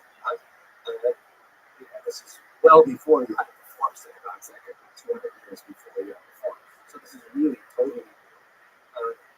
He would have a backup singer, or cantor, that apparently had a tenor voice or something like that, and then he had another backup called a bass, and so a baritone, I guess. And so, in other words, when he was actually reciting the prayers, he would have kind of like, imagine kind of like two guys standing behind him who would like make his thing more beautiful, which I suppose is great if we're talking about theatrical performance, but it presents a lot of challenges in terms of Jewish law. For example, if the prayers require the cantor to recite the name of God, that's fine, it's part of the prayer, but no one else is allowed to sing the name of God except the prayer. And the singer and the bass, are they actually praying or are they just kind of like supporting? So what ended up happening is in the last decade of the 17th century, there were two camps of the Ashkenazi synagogue. Those who liked the innovative thought and artistry of the Nicola Berlin, and those who couldn't stand it. And there was like a lot of catcalling and anger. And there was at one particular moment in the ceremony where people would be called up for the 7 readings of the Torah during the Sabbath service. And at the end of the reading, it's very common that they recite a blessing on the person who is called up for that reading, called the Mishaberach. And in that Mishaberach, the person who is blessed is invited to make a donation to the synagogue, or pledge a donation, make a donation on Shabbat, and also mention his family and the rabbi and people he likes and say that they should all have blessings and privilege. And so what was apparently going on is that of these two camps, the pro-Zinger Bas and the anti-Zinger Bas, whenever a member of one of those camps got up and got an aliyah in the Meshberach, he would say, and a special thank you to Yechidel and the Zinger, the Bas who sings so beautifully, and that would provoke the anger of the other camp, and vice versa. And they got way out of hand, so much so in the year 1700, the rabbi at the time, Rabbi, imposing 200 Reichsnaugens. And anyone who started trouble during Mishparas would be ejected from it. So that seemed to work for a little while. But then, after Rabbi Leib Charif passed away, they appointed in 1708 a new rabbi. His name is Rabbi Aryeh Leib ben David of Kalish. Very, very well regarded scholar. But he did pronounce the unfortunately because on one of the holiest days of the year, Shabbat Tshuva, the Sabbath of repentance, the Sabbath that is between the holiday of Rosh Hashanah and the holiday of Yom Kippur, which is, this is the high holy days. And during this Sabbath, the idea is, those Jews who are familiar with this, of course, will realize that that Sabbath, you're supposed to really totally work on yourself to be a better person. So you can go into Yom for your sins. The opposite of 5, 0, December 7th, 17. A fight, a fist fight, a violent fist fight broke out in the synagogue over these words. It was so awful that the rabbi, Aryeh, had a heart attack. And, right away the community, they stepped up and they banned this innovation. They would not return. And they punished those who were rabble rousers. But the rabbi nevertheless passed away on the fun on the community into that era. It's a very tragic story, but I think it tells us a lot about not only the nature of this fascinating community of but it also, I think, causes people to reflect on how only ignorance and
Hello, fellow students of Jewish history.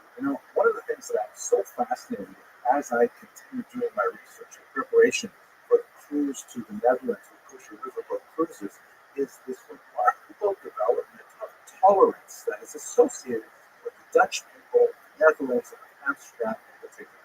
Now, viewed from an American perspective, quite often this tolerance is misunderstood as a kind of weakness. But when you look at it in its more complex particulars, especially when you look at the economics and the demographics and the religious tolerance, you see that it's really more of an expression of a kind of pragmatism. In other words, think about the actual land that this place represents, right? It's found land, it's claimed land, it's taken back from the sea. As the Dutch like to say, God made the world, but the Dutch made the Netherlands. And in many ways, like Venice, which was created as an offshore habitation to protect the inhabitants of the laborers coming from Central Europe, the Netherlands represented a group of people getting together and bit by bit claiming the lowlands and building pilings deep down in the seabed to create ultimately great cities that would become massive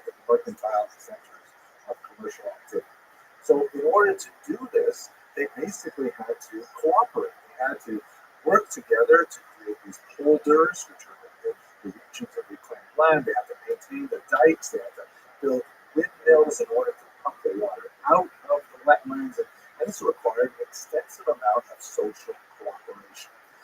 And this created a kind of an attitude, a mindset, which in the name of the great travel writer Rick Steves, the Dutch said, you know what, we're either going to learn to tolerate diversity or we're going to have to build a lot more prisons. That's the only way that they figured that they could actually achieve this massive project. It's interesting, especially from the perspective of Jewish history, because Jews economically, and as a result of their kind of tenuous situation through much of Europe, they look for these kind of frontiers in order to develop new economic niches. You see this as kind of like a trope in cultural history of the Jewish people. We see it here in Americas, where the Jews are among those who are, going out to the Wild West and settling in places like Las Vegas. And New York itself is one of those frontier places where Jews go and say, hey, there's opportunity here. There is a certain freedom from the oppressive history of persecution, and they look for new ways to develop themselves. And that's something that we find in the Netherlands in particular. So what I'd like to look at today is the fact that, tolerance in the Netherlands did not come as an act of a single fiat of, someone saying, you know what, I've got a great idea. Let's all do this. Let's all tolerate difference, and all of a sudden it happened. Not at all. There was constantly a tension between those who wanted to think of the Netherlands as something more medieval and those who wanted to think of something more modern, and that they looked to the pragmatics of tolerance, and ultimately that's what they decided on. What I'd like to talk about today is take a snapshot of the 16th century, which is an especially important one before the golden age of Jewish Netherlands really comes to flourish. But we could actually trace this pattern throughout Dutch Jewish history right out through the 20th century. The Holocaust is a great case in point of the struggles of these two views of how Jews should fit in Dutch society, but that's not my topic today. So unlike France, which has like a great, declaration of the rights of man and citizen, unlike the United States of America with, these are both 18th century examples, with the Declaration of Independence, the Bill of Rights, things like that, there is like some grand gesture. There's experimentation, there's moving back and forth, there's different ideas are tested out. Let's look at that period of a laboratory of ideas in the Netherlands when the discussion of what to do with the Jews came about. It's important to note as well, before we get into the actual material, that the Jews of Amsterdam and the Netherlands also have a bumpy road when it comes to tolerance. The Jewish community also struggled with diversity, and they didn't automatically adopt the same level of tolerance for the internal diversity as we see, of course, with figures like Ulrich Costa and Shakir Benedict Spinoza. And I think we're going to have to focus on that a little bit maybe in the next section. But for now, let's just set the scene for the 16th century debate that represents two poles of thought in Protestant. Let us now turn to two thinkers and their works, and we'll understand a little bit about the two poles of thought of Protestants in the Netherlands and how they formulated Jews. And follow the argument by a senior scholar named Dr. Daniel Slepczynski, who wrote one of the classic works of composite history of the Jews in the Netherlands that was recently reviewed and republished with new updates under the title Reappraising the History of the Jews in the Netherlands, published by the Midland Library in 2021. And with regards to the material on Martin Luther in particular, I read a fascinating 1937 article by Hastings Harris, which was really great. Let's see. Okay, so who are these two figures that I'd like to look at? I'd like to look at first an individual named Martin Luther, who lived between 1491 and 1515. Very important Protestant Reformed thinker.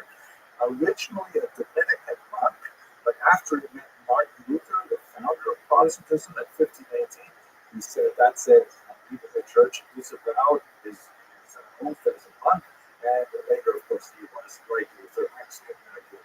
Right? Bear in mind that up until the 15th century, the entire Europe Catholic, and there's a certain amount of dissent about that, certain amount of dissenting movements, but it was only with Martin Luther in the early part of the century that this Protestant movement begins to explode, and it generates a lot of uncertainty, ultimately a lot of war as well. This revolt into the Catholic Church grows, and it solidifies itself in various movements. Now, Martin Luther is ironically considered a pioneer of ecumenism, which means bringing together different groups of religious values. But that means ecumenism without Jews in place, between Catholics and Protestants and things like that. He was especially active not in the Netherlands, but in Strasbourg. But his thought was extremely influential, and that's why we're specifically looking at it. He was one of the early communicators or shapers of Protestant doctrine vis-a-vis governance, which is why it's especially relevant to the Jews, because he said a lot about how the state should live with his Jewish population. This came about in the year 1538 when a nobleman named Philip, his title was Landgraf, he came from Hesse, Germany. He asked Martin Luther, okay, how am I supposed to deal with the Jews in my region? And Martin Luther formulated a response that was ultimately not successful, but nevertheless illustrates a very important pull on his true strength of how to deal with the Jews. The way in which this posed to Luther is fascinating. Philip presented to him a petition that he said was given to him. A lot of scholars believe that actually this petition may have even been written by Philip, as he is looking for a convenient way to understand how to deal with his Jews, how to take advantage of their economic productivity without necessarily offending this emerging Protestant church, and so on. So Philip had a couple of possibilities, right? He could say, well, let's go with the Catholic approach, which we've done up until now, which on the one hand is animated by the doctrine of witness, an idea that was shaped by Augustine of Hippo in the 4th century, that the Jews should be tolerated, but in a subjugated state. Sometimes that's explained in monastic forms, like the Fourth Lateran Council of 1215, where Jews are required to wear a special badge. And of course, there's the horrible persecutions of the blood libel and post-desecration charges, and after the Black Death of the 14th century, where Jews were burned alive, including a percentage in Strasbourg, where Luther himself was active. Go back to that kind of model, or Philip's company, maybe we should give the Jews more freedom, and that will generate more economic benefit for us because we can especially tax them. So this petition that he said was given to him in some mysterious way, but was probably written by him, probably with some advisors, probably with some Jewish influence. It had basically 7 requests. They went as follows.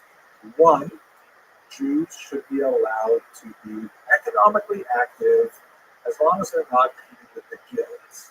The guilds were very jealous of their rights and demanded that only people who were in the guild could practice that profession. So the Jews realized they weren't going to be able to challenge that, so they just let us do other things, any kind of stuff. We won't, become shoemakers if the shoemakers guild won't let us do something. Secondly, the Jews should be allowed to carry on any kind of, and they'll be subject to the laws of how commerce is dealt. They should be, held to the same standards as everybody else, and they should be, permitted to also do this. Third, the Jews should only engage in money lending, which was one of the major elements of the Jewish economy some centuries back, but it had already been fading by the time we get to the 16th century. The Jews proposed to only engage in money lending if it was under the supervision of the state, and the interest rate was regulated in some way, which is not such a bad proposal. The fourth one, that the Jews should be given the right to manage their own affairs, supervise their own activities, and to mete out punishment for those individual Jews who may have gone astray from those requirements. This is also something we see, in the way the Kehillah structure is functioning anyways. Fifth, the Jews will be happy to pay a tax through the line of everything to Philip himself. Right? So that was definitely a nice proposal and petition that he liked. 6, and this is one that I'm not sure, this definitely didn't come from the Jews, but someone added it, I guess, in a low number, that the Jews should be forced to go to mandatory sermons. This is something that we do see right up until the 18th century, where that in some communities you're required to attend church once a week. Attendance is taken, and you have to be forced to listen to sermons about the true religion of Christianity, often delivered by Jewish converts to Christianity, and it was like a tedious kind of thing that Jews had to go through with some frequency in many different communities. Number 7, that they should not argue about their religious beliefs. Also appears to be something coming from a Christian source, saying that Jews should not be allowed to engage in kind of polemic, pushing back against Christianity. So anyways, those are the petitions. It seems like some sort of plan that Philip hoped Luther would say that in the new Protestant environment, now that Protestants are making up new rules, we should accept these things. They make sense. Now, what did Protestants think?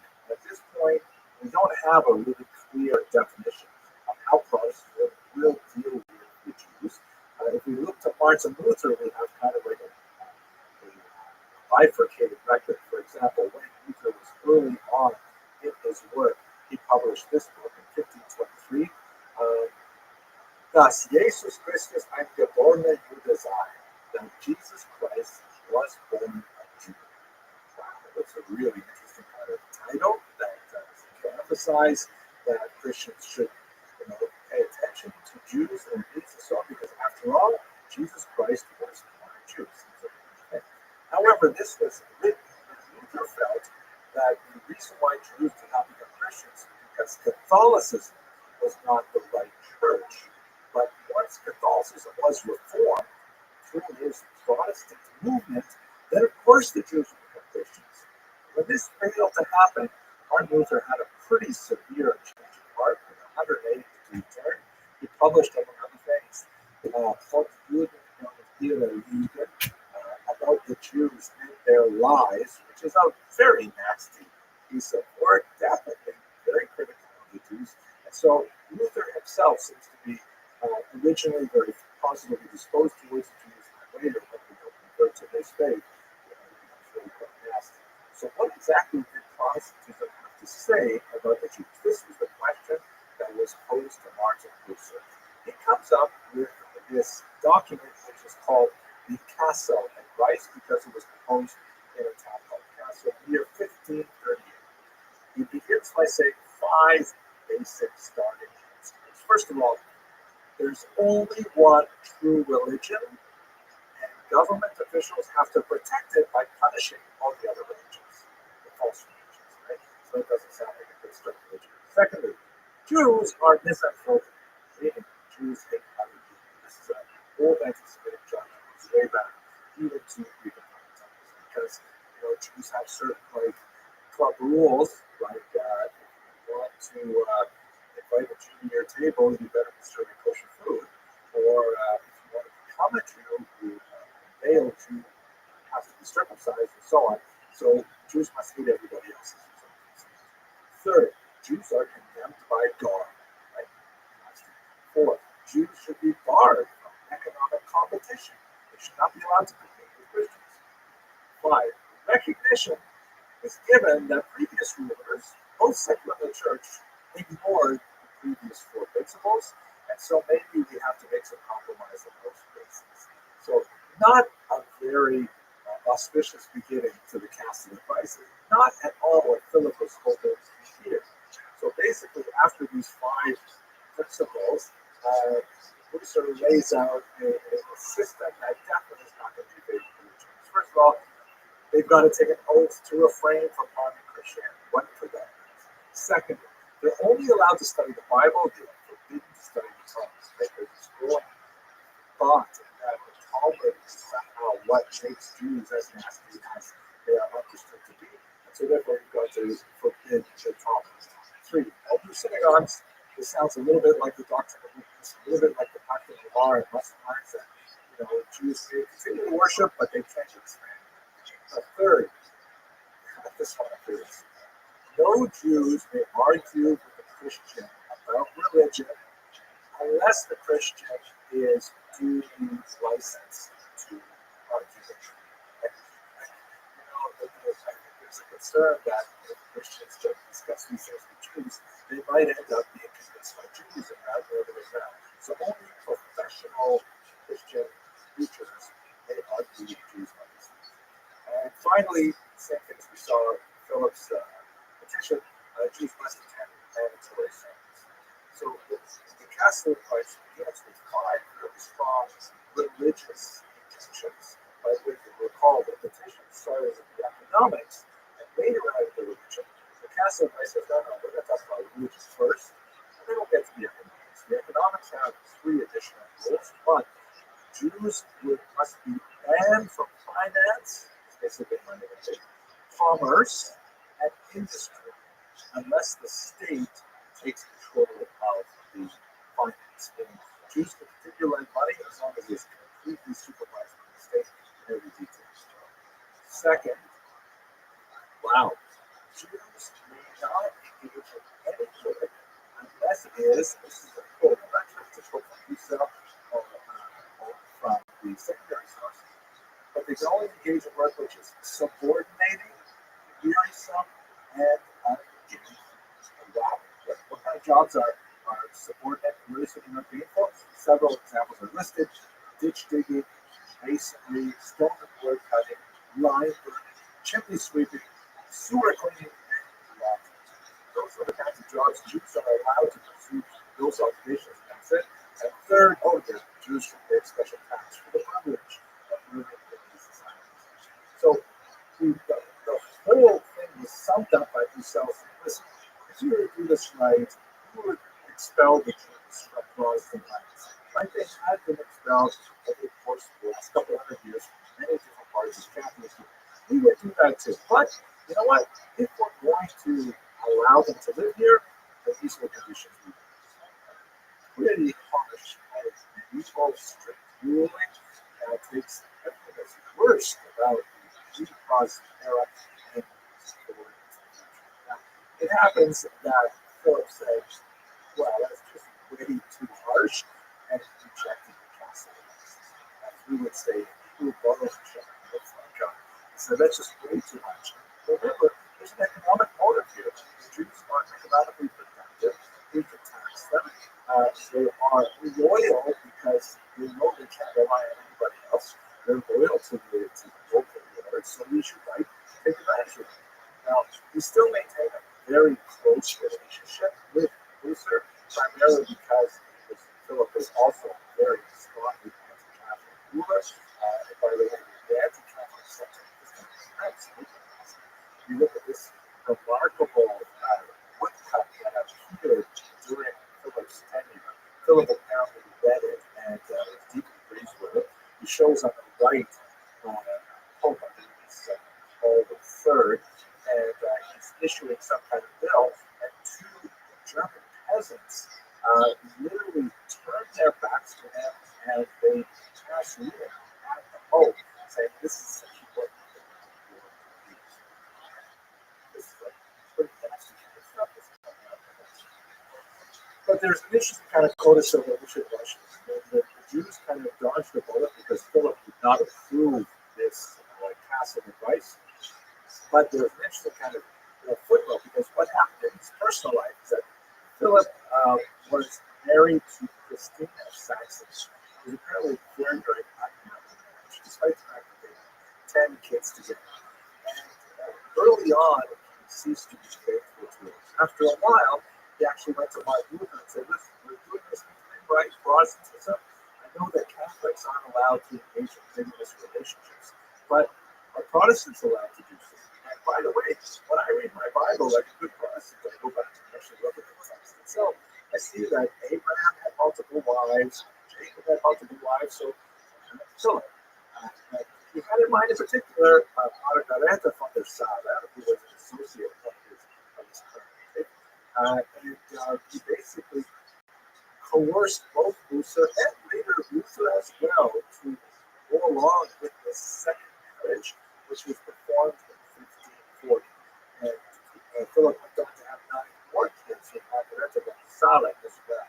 But the scandal of his growth in the population reflected truly on all of them. But nevertheless, this is kind of like the compromises that they had to make to try and have his connection to royalty. But the overall message here, this is the one extreme poll where the vision of the Jewish place in the Netherlands is decidedly negative, that they should be boxed in and not allowed to have anything beyond their chimney sweeping and digging in trees and things like that. But thankfully, that was rejected as being not economically viable.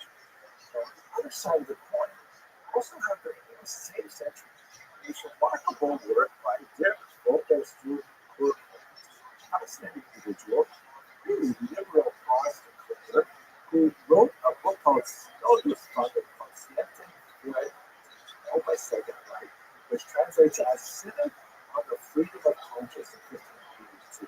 Very unusual work. But what's his background? First of all, it's a fascinating kind of Renaissance man in many ways. He was, at 17 years old, he married a woman who was age 29, 12 years his senior, and his family disowned him and cut him out of their will and into their support of him. So he ended up becoming actually a copper engraver. He had some artistic talents, and he ended up becoming an all-round kind of intellectual. He translated Latin classics, Dutch, he wrote plays and poetry, he got very involved in politics, and he was a Protestant theologian. And one of his major projects was this remarkable document, which stands out as one of the early weekend tolerance, is Synod on the Freedom of Conscience. And it was a fictitious synod is normally a gathering of experts to discuss some important topic. And it was modeled on and kind of like reflective of the church synod that happened earlier. He created a fictitious synod, which he recorded the minutes of in this book. And it was all dedicated not to a particular church, but to freedom of conscience.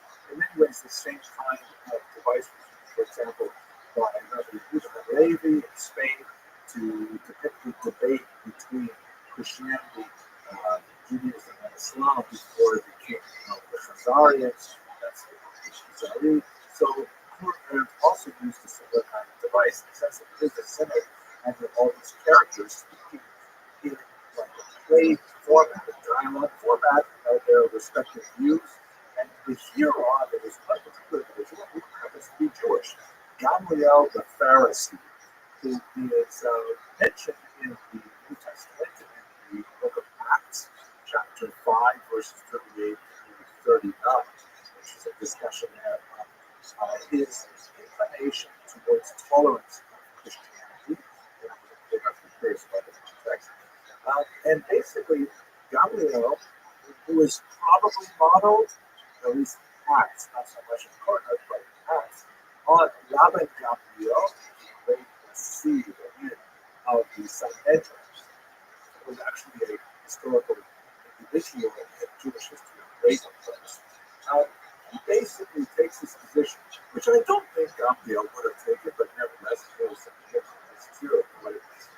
That the scripture is perfect. And of course, Kornberg's Gamaliel means the Jewish Bible and the Christian Bible is perfect. But we can misinterpret it. People can make mistakes reading it. And we are unable to discern whose reading is ultimately correct. Given this uncertainty as to who is reading the Bible correctly, we must tolerate each other. That's the basic basis of this work. And we go through all kinds of issues. Christians argue one point, Catholics, Protestants argue various points. And Gabriel goes on to say, for example, how ridiculous it is to force Jews to attend sermons. And wouldn't it be much better to allow people simply to have a free exchange of ideas, and then people will be able to follow their conscience? It's about religious conscience. He advocated a total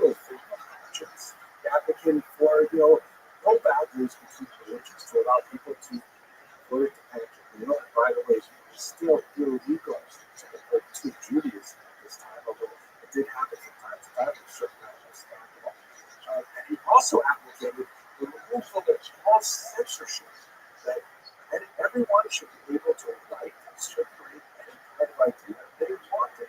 This was really amazing for the 16th century. We're talking about something that, it's 200 years before we get to even discussion of something like the First Amendment in American politics. But he's coming up with these ideas, and they were also rejected. They were also considered too radical for their time. But nevertheless, they exerted a kind of gravitational pull on the Protestant Dutch psyche that actually was very much in favor of tolerating Jews and Americans. In many ways, he's something of an intellectual hero, patron of the Jews for that. We should put this all into the context, and we should understand the 16th century is a period of tremendous change. It was a period when Protestantism takes over and dominates Northern Europe. There's armed military conflict as a result of the church reacting to this change and counter-reformation and so on. A lot of demographic change, not only as a result of the wars that sweep across the continent, but also migration, including those Portuguese who are Christians who represent a really unsettling new element in the there's tremendous economic change. The Americas have been discovered by Europeans, and a whole new world of economic development becomes possible. Amsterdam, the Netherlands, is at the center of that great maritime economy and commerce, which favors these new Jewish migrants and so on. And so the whole question of what to do with the Jews is so wrapped up with people trying to figure out how do we find ourselves between these two poles of medieval exclusionism and almost postmodern freedom. I just find it so fascinating. I really hope that some of you watching will be able to join us on this cruise. We only have room for, I think, a few more at this point in time. But if not, I'm really looking forward to sharing with you the fruits of my research and make some videos from the Netherlands themselves. Thank you very much for watching.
Hello, fellow students and teachers.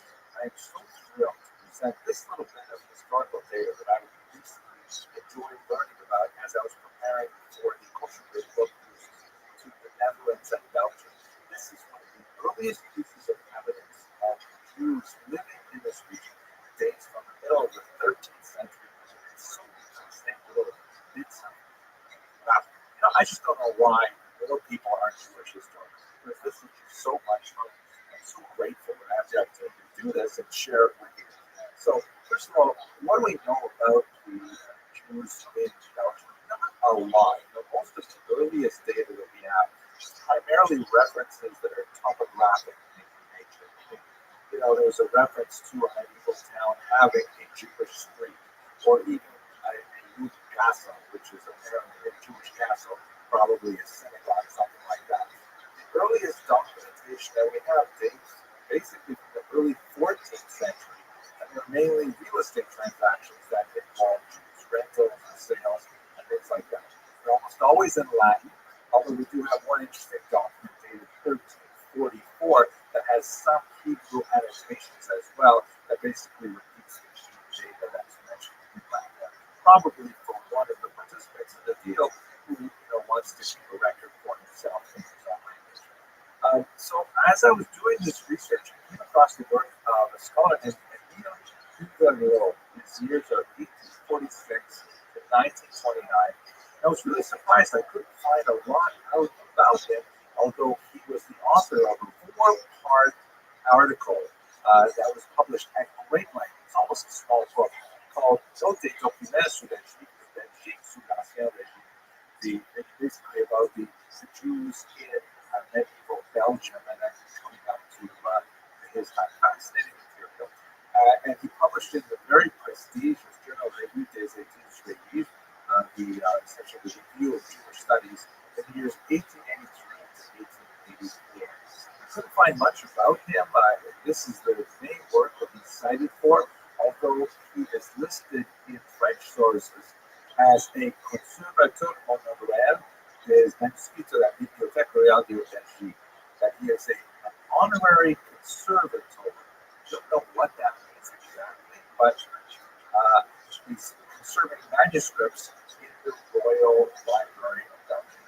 Very cool. He found a lot of really interesting things, like, for example, this, which is not exactly what we're going to study, but it's still cool. This is a Hebrew seal that was attached to one document at the Seigneurial Archives of Luxembourg, which is right nearby, and it's dated 1378 or possibly 1379. And if you look at it, see, and this is obviously a drawing of the seal. I could not find an actual photo of the seal. This is taken from his 1883 article.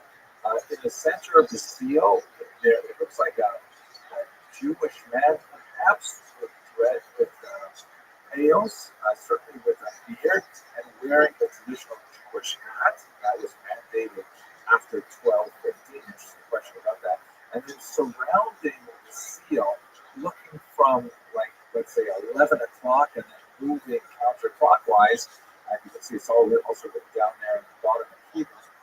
Yaakov, and then there is an abbreviation, Beit A, and then Yoel, strange word, which he translates as Jacob, and in the abbreviation, Beit A, he renders as son of the saint, or son of the Holy One, who would be Kadosh, and Yoel, which would be his father's name. Now, Yaakov and Yoel, which would be a very typical name for Jews to sign their names to.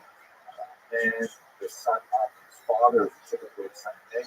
What is this title? Kadosh or holy? It's not that common. But when you figure out the dates, you see that this document from 1378 to 1379, it could be that his father, whose name was apparently Yoel Golcha. Golcha is a strange name. Maybe that's a place name, maybe that's some kind of surname that might have been used by the family.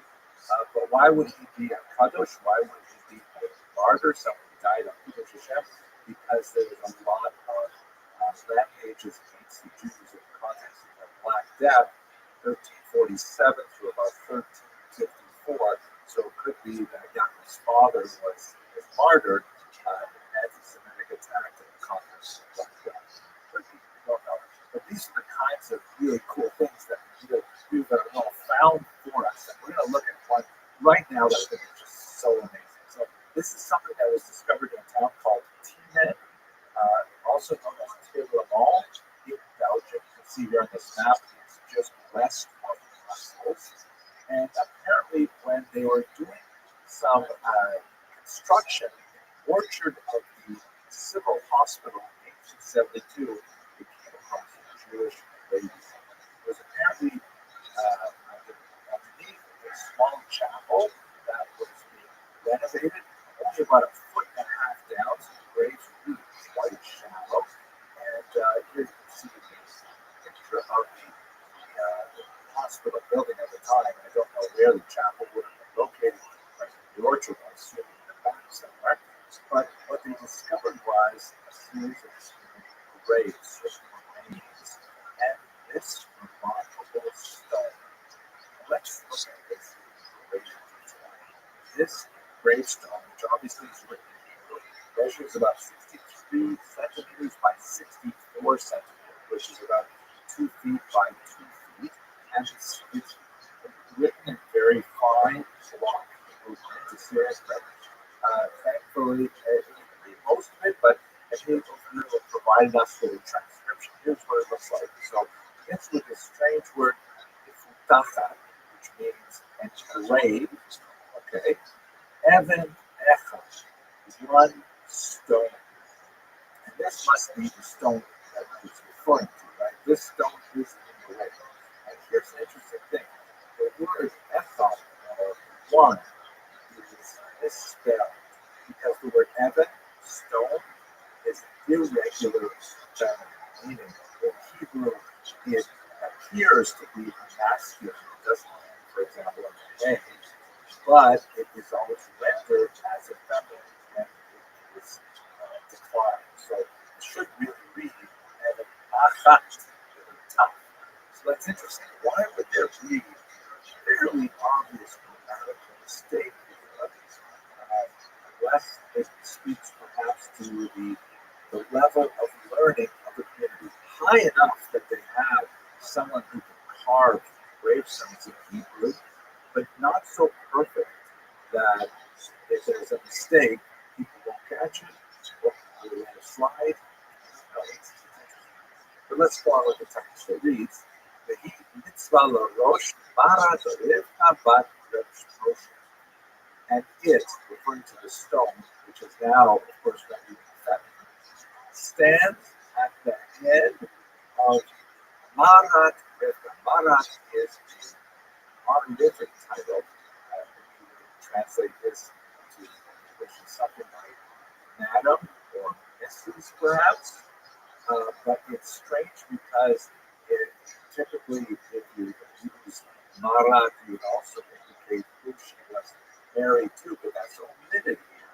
So we have to assume that perhaps she was single, perhaps never married because she's not that her deceased husband not educated. And this is amplified by what's been happening later. Anyway, she is the daughter of Moshe. The father's name was Moshe. Sheniftera the shame. And she died with a name. Now, you look at the stone, and Uber Little writes about this, it seems to be written the shot with the fate at the end of the word, rather than a final name. That's probably due to the deformity of the stone over time, difficulty of reading it, because this is right at the very engine line. The letters are very similar except for the left-hand slash. So this makes a lot more sense than shot. Shot would be something like she died in a state of return or repentance, which would just beg a whole pile of questions. It's probably the word Christian, which would mean with a name, meaning she died with a good reputation. And that would definitely relate to her title, Maras, meaning, Mrs. or Mad on the list. Interesting. We don't know what she did to deserve this, but she obviously received a high degree of honor from people who put this together. And then it says the year Shnat Chamesh which is the year in 5016 in the Hebrew counting from the beginning of creation, right? Mundi, but in the Christian calendar, it would be rendered as either the year 1255 or 1256. We don't know what month of the year she died in, so that's why it's rendered, because the Hebrew year begins in the fall of the secular year. And then it has the phrase with these highlights on the bottom, which normally suggests that there's something special to be done with these letters, like they capture a numerical value or something like that. But Overload does not help us out with what this might be here.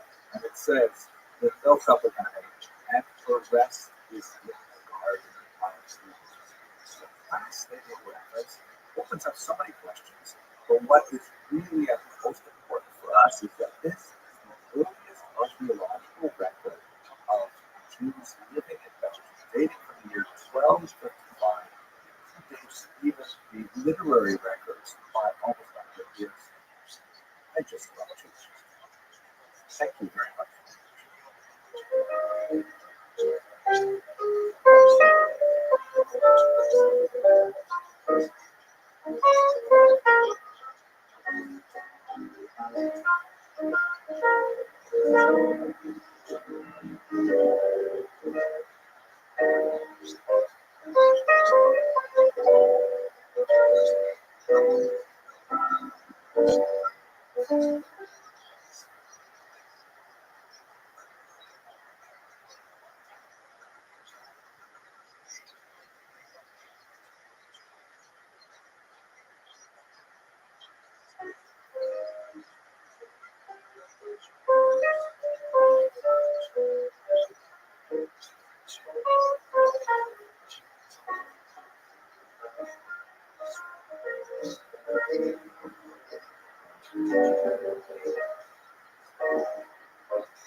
Hello, fellow students of Jewish history. I'm so excited about the upcoming cruise to the Netherlands and Belgium.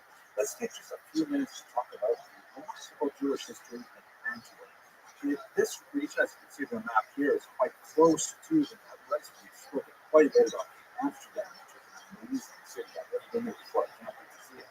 But Antwerp is the home of a bustling modern Jewish community. I'm very excited to see that as well. In many ways, the history kind of overlaps what's happening to the north. The region was under common rule for quite a bit of its time. We only have Jews appearing there from the 15th century onwards, so it's a relatively modern Jewish community, and it's just fascinating. First of all, like Amsterdam, one of the most important early populations in Antwerp were the Portuguese Jews. These are, you will recall, Jews who were the descendants of Jews forcibly converted in 1391 in Spain, and then some of the expellees from 1492 moved into Portugal, where they were again forcibly converted in the year 1497. After that, many of them living as Christians were already, generations by this time. They begin to slowly trickle out of Portugal and find their ways to places where they can adopt, to varying degrees, their Jewish identity. Now, in Antwerp, the Emperor Charles V granted safe conduct to these Portuguese Jews in 1526, which was right on time because the Inquisition would arrive in Portugal as well in 1536. And according to Samuel Busquet, who was one of the refugees of Portugal at this time, who wrote The Consolation for the Tribulation of Israel, a really remarkable book, the Portuguese Inquisition was even more horrible than the Spanish Inquisition. So Antwerp played a very, very important role to be a kind of a conduit for Jews fleeing Portugal, that is, Jews who had been forcibly converted and living as Christians, and they have to get out of there in order to re-adopt their Jewish identity. One of the most famous of them is the great Doña Gracia Sea. Here she is most likely, according to many art historians, as a subject of the great Rothschild. This painting is called La Rosso Campino, which is just a luminous portrait of this very heroic woman who actually at one point declared a worldwide boycott on shipping lanes in the Papal States, which is just a mind-boggling story, but not for us now. Anyway, the sea family used Antwerp as one of their passages to get out of Portugal and to get to even more free places to the east.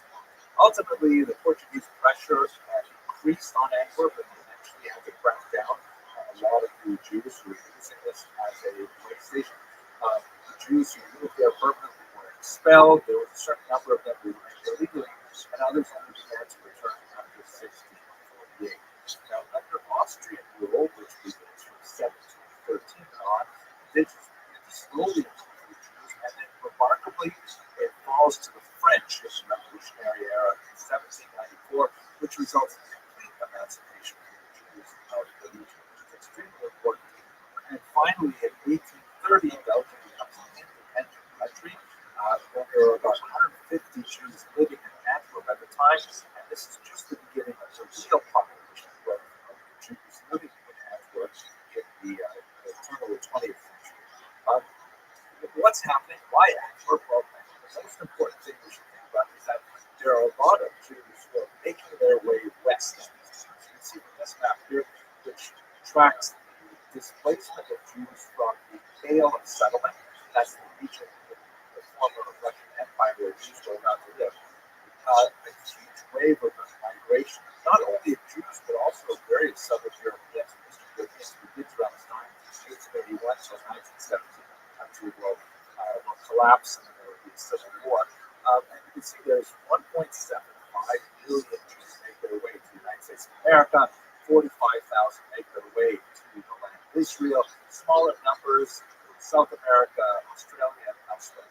And Antwerp is one of the last sites on the European continent before they make their way across the Atlantic. This coincided with a huge rise in diamond industry, which was an industry that was something that Jews were very well prepared for culturally. There was a lot of finance involved, so the detailed work with gem cutting, and there was a long history of Jews involved in this. And so many of those migrants, but 250,000 Jews made their way to Western Europe. Many of them said, hey, why should we cross the pond? Let's stay right here in Canada. So if you look at this chart, you can see how the population grew remarkably from about 8,000 in 1900 to about 55,000 in 1909, with about 1 in 5 residents of Antwerp was Jewish.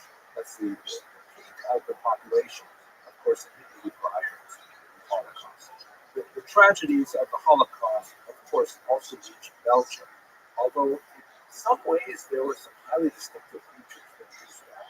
First of all, we should realize that many of these Jews were not actually Belgian citizens at the time, and so they felt unusually insecure with the German invasion, and they didn't realize that they were extremely exposed to the threat of Nazism, more so than citizens in many of the other countries that surround them. So a large-scale flight of Jews to Antwerp began primarily to France. And this combined, however, with a German economic interest in keeping the diamond industry functioning. Since the diamond industry was really dependent on Jews, they actually slowed off a lot of the discriminatory measures that was much more zeal in other parts of Eastern and Western Europe. So ultimately, however, the weight of the slavery that the Nazis had to their anti-Semitic ideology could not be overcome. And so the Jewish badge was instituted, there was violence, discrimination, and ultimately deportations to Auschwitz began in the summer of 1942. By the end of the war, some 50,000 Jews that were living in Antwerp had reduced to less than 1,000 who were able to emerge from their hiding places and successfully avoid deportation. The number of actual Jews from Antwerp who were killed in the Holocaust is a little difficult to calculate because many of them fled to other countries immediately prior to the war. It definitely represents a horrible devastation of the community that so few remain. However, the industry was still quite strong, and it was very, very important to the economic health of the community as a whole. And there were a lot of refugees from the war who decided to choose Antwerp as their home as well. Ultimately, the community rebounded.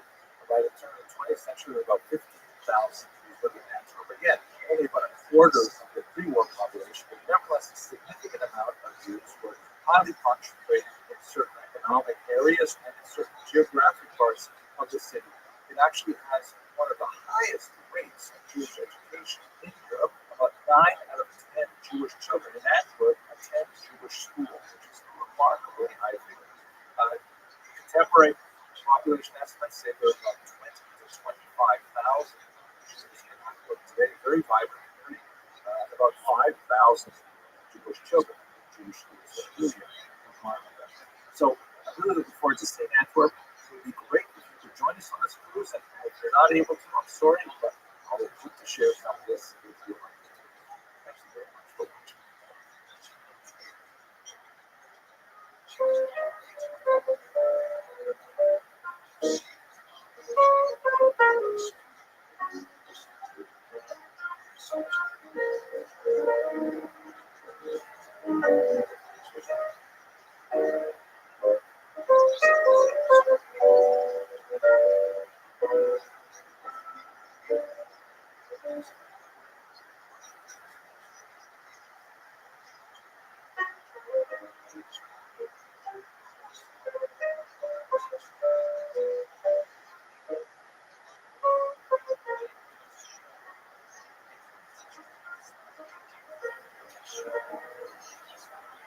Hello,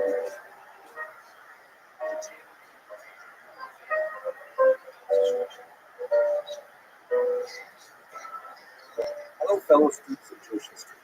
As I was doing my research for the upcoming cruise to the Netherlands with Kosher Riverboat Cruises, I came across this individual who was just so inspirational. I just wanted to take a few minutes and speak about his activity during World War II.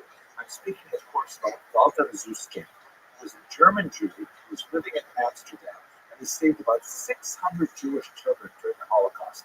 And he's especially fascinating because one of the things that the Nazis did when they came into the territories and occupied them is they immediately relied on an organization called the Judenrat, or Jewish Council, which was typically made up of people who had, prior to the occupation, been serving some kind of communal capacity, and they were impressed upon by the Nazis to become essentially their accomplices, to put in place whatever demands the Nazis had, whether it was confiscations of money, of valuables, furs, radios, whatever, all the way up to deportation of the population.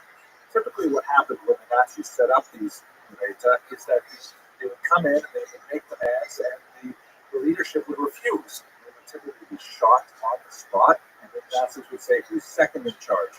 Who's third in charge? Sometimes they would have to go through several levels until they found people who were willing to cooperate with the Nazis because they were forced to. So there's a big open moral question with regards to the functioning of the Judenrat, because after all, the members of the Judenrat were accomplices to the Nazis in their horrific activities. But that's not universal. We definitely have some Judenrat leaders, like, for example, Adolf Hitler in Warsaw, who left a detailed memoir, a diary, before he took his own life when he realized he could not hold back the Nazis from what they intended for the Jewish population. So some of those Judenrat leaders were actually doing everything in their power to try and save Jews. One of those examples is Walter Zuskin of Amsterdam. Zuskin was a fairly nondescript individual. He was born in 1906 in Germany, and he eventually became the manager of a margarine factory. In 1938, sensing the distinct anti-Semitism Nazis had inspired, he and his wife and later their young daughter, Yvonne, fled Germany and they were hoping to make it to the United States. They ended up in Amsterdam when the war broke out, and his employment at that time was that he was a manager of the Rothschild, the theater of the Netherlands in Amsterdam, which served as a collection point for Jews in the Nazi deportation plans to Westerbork, which was his transit camp. Zuskin relied on his strong human management skills to maintain very good relations with the Nazis in Amsterdam, while secretly plotting against them to foil their plans to murder the Jews of the region. He worked together with an economist named Felix Halberstadt in the theater, such that when families were brought to the theater for deportation, he would make sure that the records of the children simply disappeared. And then they would be taken to a nearby nursery that was run by a Jewish woman named Henrietta Pimentel, who would then smuggle them out to a nearby teachers' college. The teachers' college was run by a man named Johann van Hoos. And from there, they would be taken away in whatever means they could. Small children were taken in backpacks, in shopping bags, even laundry baskets, and they were then shipped out to nearby suburbs of Amsterdam. In total, about 600 Jewish children were saved through this remarkable network that involved a lot of accomplices, Jewish and non-Jewish, to make sure they cooperated to save these children. They worked together with the Utrecht Committee, the Children's Committee of Utrecht, and even the Dutch resistance to make all of this happen. Unfortunately, Zuskin himself and his family did not survive the war. Like many members of the Judenrat, even though they were very valuable to the Nazis, ultimately they were just simply last on the list to be deported. So in 1944, Zuskin and his wife and his daughter were deported to Westerbork. He tried to get them out of there with letters of recommendation that we had from his previous overseers. We had no luck whatsoever. They were later deported to Reichenstadt and finally to the notorious Auschwitz. He was separated from his wife and daughter on October 25th, 1944, and although he survived, they were killed. Zuskin himself would eventually die in one of the death marches in February 1945 as the Nazis tried desperately to pull back from the After the war, of course, his heroism is remembered. A film was made about him, and a bridge was constructed nearby in Amsterdam, one of the many canals, as a memorial to the way in which he was literally a bridge from death to life for 600 Jewish children. Absolute inspiration. Thank you very much for watching.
Hello, fellow students of Jewish history. I am so thrilled that next week we will board our ship and we will begin our cruise of the Netherlands and Belgium.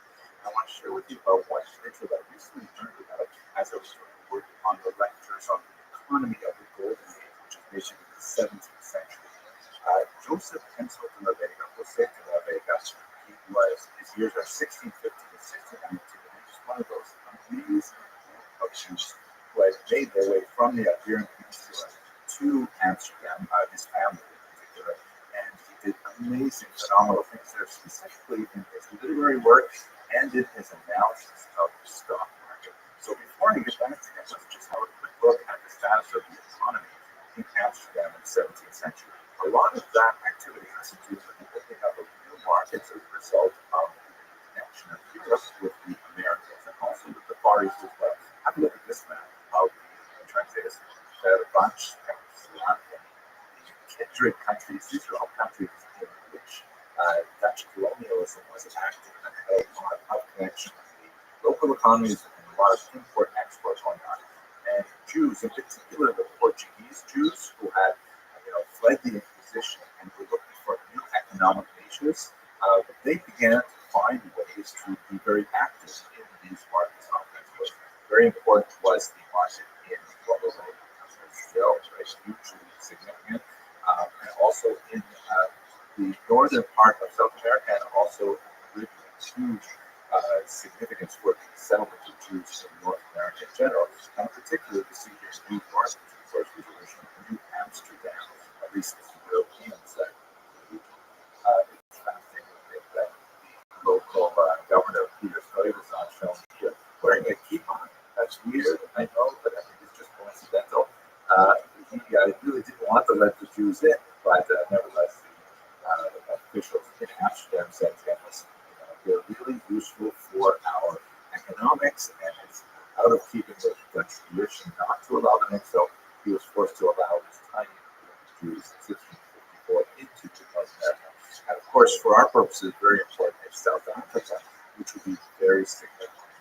The diamond trade drives its way through Belgium and Amsterdam as well. So all of this new economic activity is happening, and it is concentrating itself especially in the stock exchange. The first European international exchange was established in Antwerp, not too far away from Amsterdam, in 1836. It had a lot of participation of Portuguese Jews, and in fact, when the Amsterdam Stock Exchange really got going in 1674, about 13% of all of the activity there was involving Portuguese Jews, which is very significant given the fact that their population in the city was in the single digits. They were really quite overrepresented here because it was a new economic niche that could be well exploited by their numerous and their literacy. Here's an image of the stock exchange from 1670 to what this must have been like in the 17th century. Now that brings us to Jose de la Vega. His father was a victim of the Inquisition. His name was Isaac Pencil Felix, and he was arrested by the Inquisition. He was born in a place called while he was held, he made a vow that if he were ever to be released, he would find his way back to openly practicing Judaism. Right? He was one of the many Jews, the descendants of Jews who had been forcibly converted in 1391 in a series of pogroms. The Inquisition, of course, was agreed to specifically prohibit those Jews from practicing their faith and maintaining their fictional existence as Christians. He was fortunately released, and he made his way first to Antwerp with his family, and later on to Middelburg. And there, he openly accepted his Jewish identity and began practicing Judaism without fear. He was also known to have been an extremely charitable individual. He's given out about 8,000 children, which implied that he must have been a very wealthy person. Now, his son, Jose, was born in the year 1650, and he proved to be quite a literary individual with a lot of writing, not only of letters that were published, but also of several books. The one that's most significant for our purposes is a book called Confusión de Confusiones. I wonder if that would be Confusión de Confusiones. I don't know Spanish well enough, but obviously the English title would be Confusion of Confusions. And it was published in 1688 as the first book describing how the stock exchange works. It has actually retained a lot of its value. It was translated to English, and it's still used today. It's a fascinating work. It has 4 dialogues involving a so-called fastidious philosopher, a prudent merchant, and an erudite stockholder. And he gets into all kinds of things. He explains what stocks are. He explains options, speculative maneuvers, and all kinds of fascinating things. And it's very important for historians because it tells us a lot about how this major European exchange in the 17th century operated. He's also a very funny writer, and there's all kinds of anecdotes and very pungent descriptions of life in Amsterdam and so on. It's really quite interesting. He includes, for example, 4 basic rules of speculation, which have retained their value in the present day. A lot of people really say that this is what it's all about. Here they are. I'll give them to you. First, the first rule in speculation is never advise anyone to buy or sell shares. Okay, that doesn't sound so much like an economic idea. It's more of like how to maintain, friendships with your brother-in-law and things like that. But don't give anyone advice. He goes on to say that basically, it's all up in the air. Things go up and down. You don't want to give people bad advice and then get them further. Second rule: accept both your profits and regrets. Don't, simmer in the awful kind of feeling of, oh, I should have, bought that when it was cheap and things like that. I should have sold it before it crashed. There's no point to it. It's just going to make you feel awful. It really sounds more like a self-help book than a formal financial analysis. But nevertheless, the third rule, and it relates, I think, to the first 2 rules. Profit in the share market is goblin treasure. I wasn't sure exactly what goblin treasure is, but he goes on to explain. At one moment, it is carbuncles, the next is coal. One moment, diamonds, the next pebbles. And the profits that you earn, they can blow up tremendously, and they can also, be moved almost the so-called bubbles, right? It's very, very important rule. The 4th rule: he who wishes to become rich from this game must have both money and patience. It's really fascinating. It is so important for the study of international financial markets that the Federation of European Securities Exchanges actually holds an annual prize, the De La Vega Prize, for research on European stock exchange. Okay, I hope you enjoyed this short video. I realize that if you haven't booked on a cruise, you're not going to be joining us. The boat was full for quite some time already, but maybe on a future cruise, and I certainly look forward to sharing more videos about how my research and my experience there with you, because we all love Jewish history. Thank you very much for watching.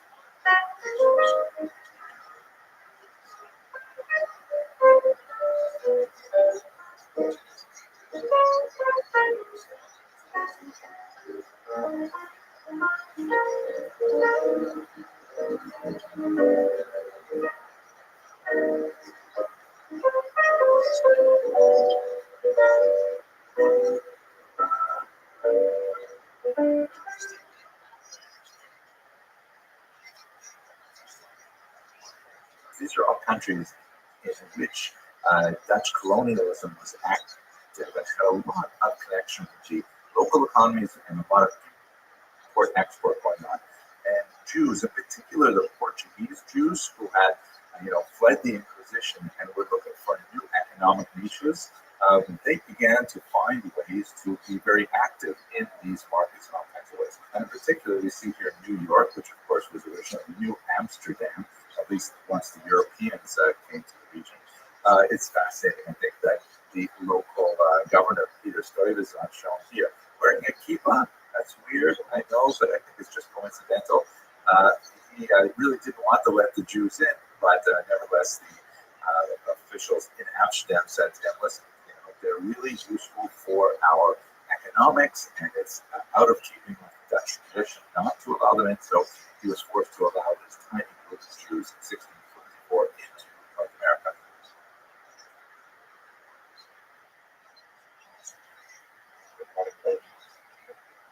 We're talking Amsterdam now, and they want our groups always end up with over a lot of places.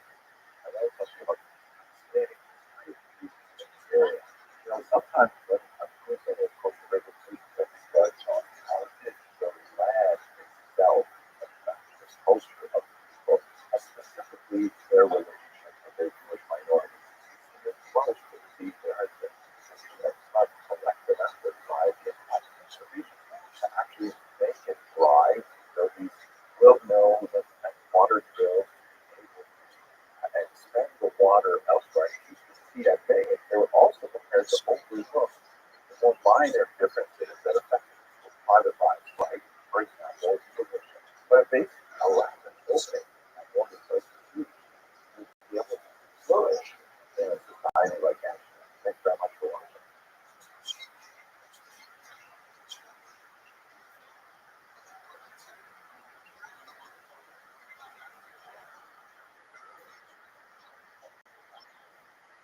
Good morning, fellow students of Jewish history. So, yesterday was just an amazing experience going to visit the Portuguese synagogue in Amsterdam. It's a phenomenal edifice built in the 17th century. It really is a testament to the magnitude and, as you shall see, the generosity of the Portuguese immigrants in Amsterdam and what they expected for the large Christian Jewish history. One of the things that I really found especially fascinating was a unusual symbol that the Portuguese community adopted for themselves, specifically for their leadership. It's an image of a pelican striking its own breast and then feeding its blood to its otherwise starving children. What exactly does it mean? I think that the most dramatic representation of it is here in Rabbi boardrooms. This is where the leadership would gather to engage in discussions and especially distribute charitable funds to the community. And you shall see that's especially important. And it's frequently paired with the phoenix, which is a completely separate set of ideas relating to the rebirth of the community from the ashes, which is, of course, especially appropriate because the Portuguese Jews had just escaped the horrific Inquisition. Here's the real big question regarding this unusual symbol. Is it a Christian symbol? So the answer is yes, but there are two very major caveats that this brings to bear when looking at it. First of all, it is highly unlikely that the Portuguese Jews, especially with their detailed experience of Christianity, actual lived Christianity, because they were forced in earlier generations to actually pretend to be Christians as a result of their forced conversion several generations earlier, and with their experience of persecution under the Inquisition, they would never have consciously adopted a Christian symbol for its Christian associations. So they knew what they were doing, and nevertheless they chose this symbol. Secondly, the symbol actually predates Christianity, reaching back into Roman and Egyptian mythology. And it's likely that this is what the Portuguese leadership intended when they adopted the symbol. They were going back to its original meaning and not thinking of adopting traditions later by the church. Very much so like the Phoenix, which also has those distinct Greek and Egyptian mythologies, and it would be absurd to say that they wanted to adopt, Greek and Egyptian mythology themselves. So let's look at first recorded instance we have of eloquence as an image comes from the 2nd century text, usually attributed to Clement of Alexandria, Egypt, a book called the Physiologus. And what Clement of Alexandria was trying to do was he was taking a whole series of myths about animals and then applying Christian meanings to what Christians can learn from these behaviors. This was later adapted in the Middle Ages to various bestiaries, and it became an especially popular book when we look at the pelican. In the Middle Ages, when the Eucharist was introduced and circulated, and so we have lots of representations in Christian knowledge. So what is the idea? I mean, the pelican, rather than letting its children starve, opens up its breast and feeds her own blood to her children. Blood, which is kind of gross, but there you go. The comparisons to founders of Christianity, of course, are very obvious, especially when we look at the actual ritual of communion. So, back to our question, why would the Portuguese use adopt this symbol? They're really looking back at the pre-Christian origins of it, like they did with the Phoenix, and they talk about how Jewish value of providing charitable funds to those in need is something that's incumbent upon Jews, and it's something that they value very highly. And this is especially appropriate because Portuguese Jews came into phenomenal wealth in the 17th century during the Golden Age, especially with the expansion of global trade, which they pioneered in many ways. And when we think about the 17th century, we can't avoid the massive influx of Ukrainian refugees, much like today, unfortunately, when as a result of the pogroms of 1648-49, there was a huge pressure for Jews to leave that region and find safer places to live. And it was incumbent upon the Portuguese Jewish leadership, the Mamad, to disperse funds for their youth. They did so with tremendous generosity. That's why the image of the pelican was especially prominent. There are many other details and the theories go widely. So we get those baby pelicans. But for now, let's go back. I think this is just so fascinating. I'm really grateful to be able to see these things in person. Grateful for their cruises. And I hope that someday you'll enjoy them with me as well, or at least on the end. Thank you very much for listening.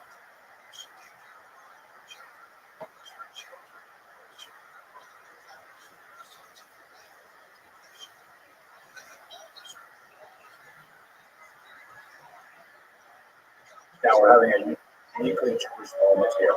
We stopped on the street in front of the synagogue, which has a plaque on the wall outside that denotes the structure as a collection point for Jews in anticipation of their deportation later to the death camps. There are no many pictures of also as not allowed to take pictures during transportation. So this is one picture that was taken from an apartment in front of the street. And this shows We walked in here, and sure enough, we started playing. Two guys learning Dafyomi, and we started playing Jewish geography here. And it was like 5 languages. Was it Hebrew, Dutch, English, Russian, it was every language. Tried to match up there. And we're having a live Jewish one. Little things about Antwerp is that we have this experience here.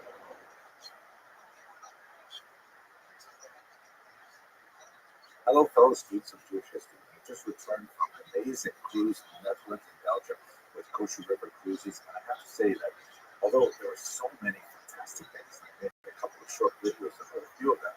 The highlight, without question, was this amazing Shabbos Christmas in Middelburg, where we visited this synagogue that is just so fantastic. I can tell you that. So if you walk down a street called Ehrenstraße, you'll see this tiny little opening that goes through an alley. At the top of it says Beit HaKnesset, it's synagogue, and then it has the year Tahallel, which is Hebrew word you will praise.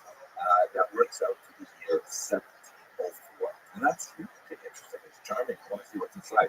But what I think is especially unusual is that little plaque on the left, which is only in Dutch. It describes the story. And you can see that under the Star of David and the Lion of Judah, it has 4 dates. Built in 1704. Occupied by the Nazis in 1940, destroyed, in this case by a British mortar in 1944,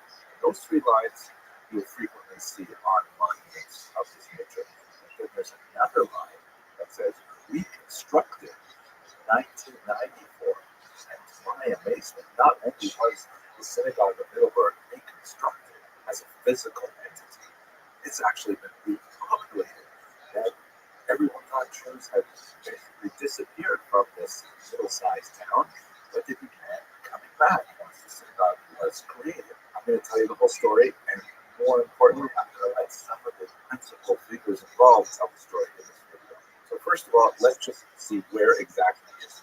Here's a map of Europe. You can see the Netherlands where it's located, just about equal to London, but across the continental side of the channel, of course. And in our cruise, we started in Amsterdam, which is a major Jewish center, and then we went all the way down through canal zones to the city of Antwerp. Very big population center there, where I had some great experiences tasting berries. Then we rode the ship down to the medieval village of Ghent and nearby Bruges, also very important. And then we made our way up to this little place called Middelburg, and nearby Viera.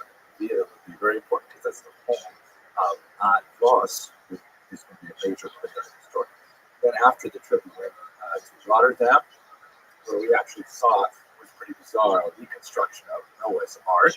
And then shortly after it, we saw a rainbow, which was very spooky.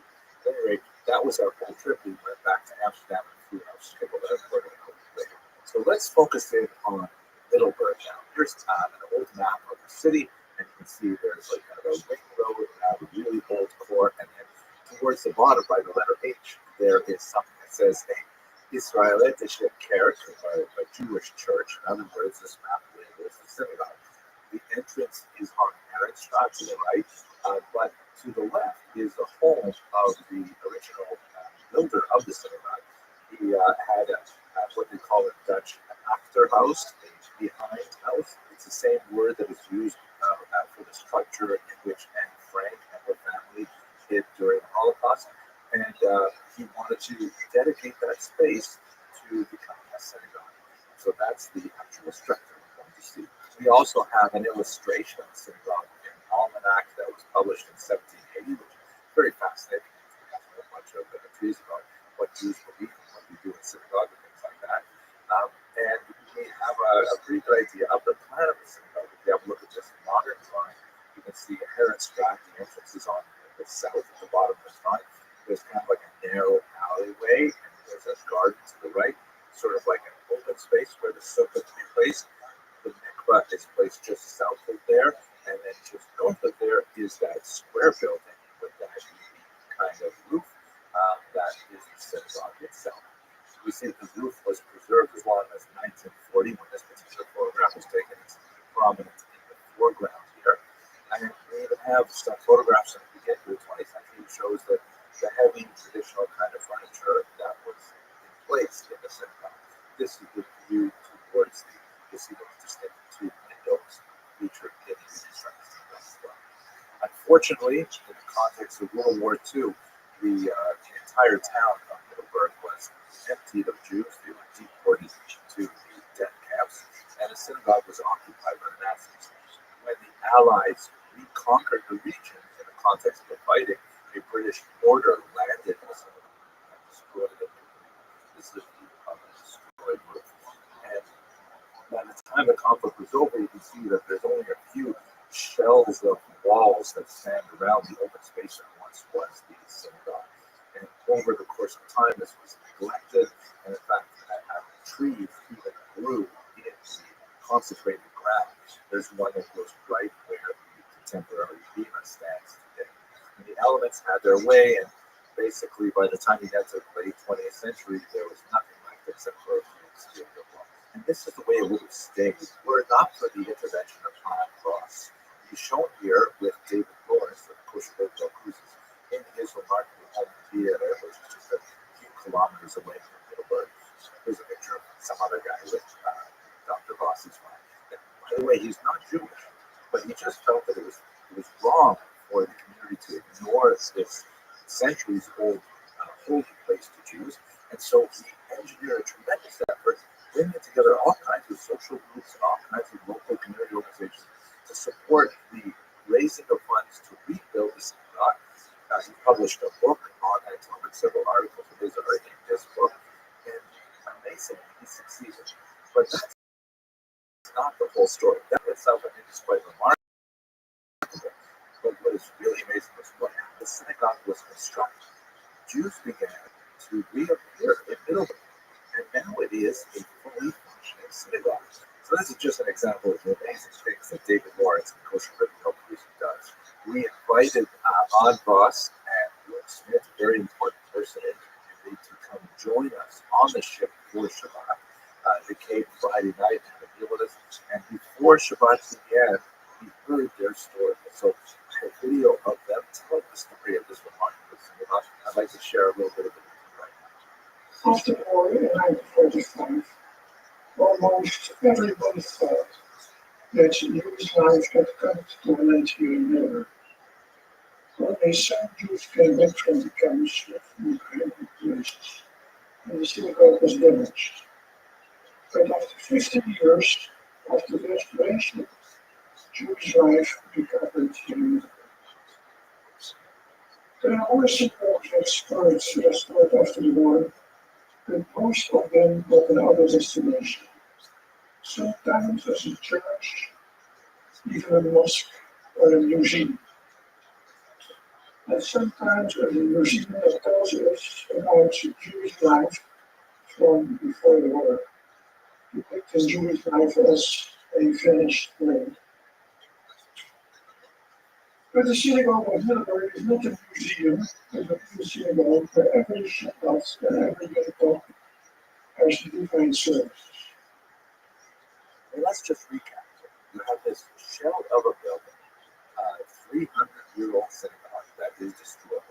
And a local non-Jew says, you know what, it's not right, we better rebuild it. He rebuilds it, and that attracts one or two Jews. And we got very important support from the churches of Middelburg, from the city council of Middelburg, from other authorities, and from hundreds of private sponsors. They raise money to buy a Torah scroll that attracts more Jews. And ultimately, you have a community of Jews praying in Middelburg that hasn't been seen for half a century. It's a remarkable renaissance. You know, the man who make a festival to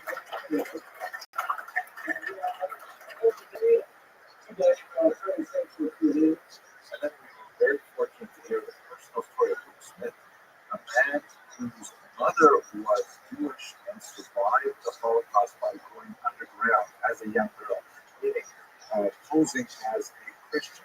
By the time the war was over and her entire family was killed, she was just a teenager. She just went on living as a Christian, and she raised her children afterwards as Christians. In fact, one of his brothers is actually a priest, and they occasionally have to call him to make a living. Luke's story was absolutely devastating. There was a little boy, 4 years, because he started always when we walked to the beach. Look behind you, because tomorrow it can be heaven again. So I was raised with fear. Fear to be a Jew, fear to be part of the family, of the Jewish family. And I didn't know anything about Jew. You have Shabbat happening there. So we started to take the Catholic. To make the Catholics, to start to make the Catholic room to Friday night, my students was also there. And I was always thinking, I'm the only Jewish man here. I never met Jewish people, I didn't use it. And then finally I read from the surgeon in the hospital working as first, and he was busy with a restoration of the synagogue in Middelburg. I didn't know what a synagogue was.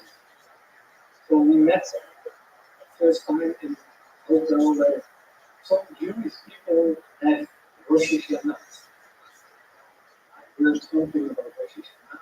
And I know the first night of Rosh Hashanah we came there, and one of the women that made around the column, and the man who talked to them, he makes the blessing about the heart.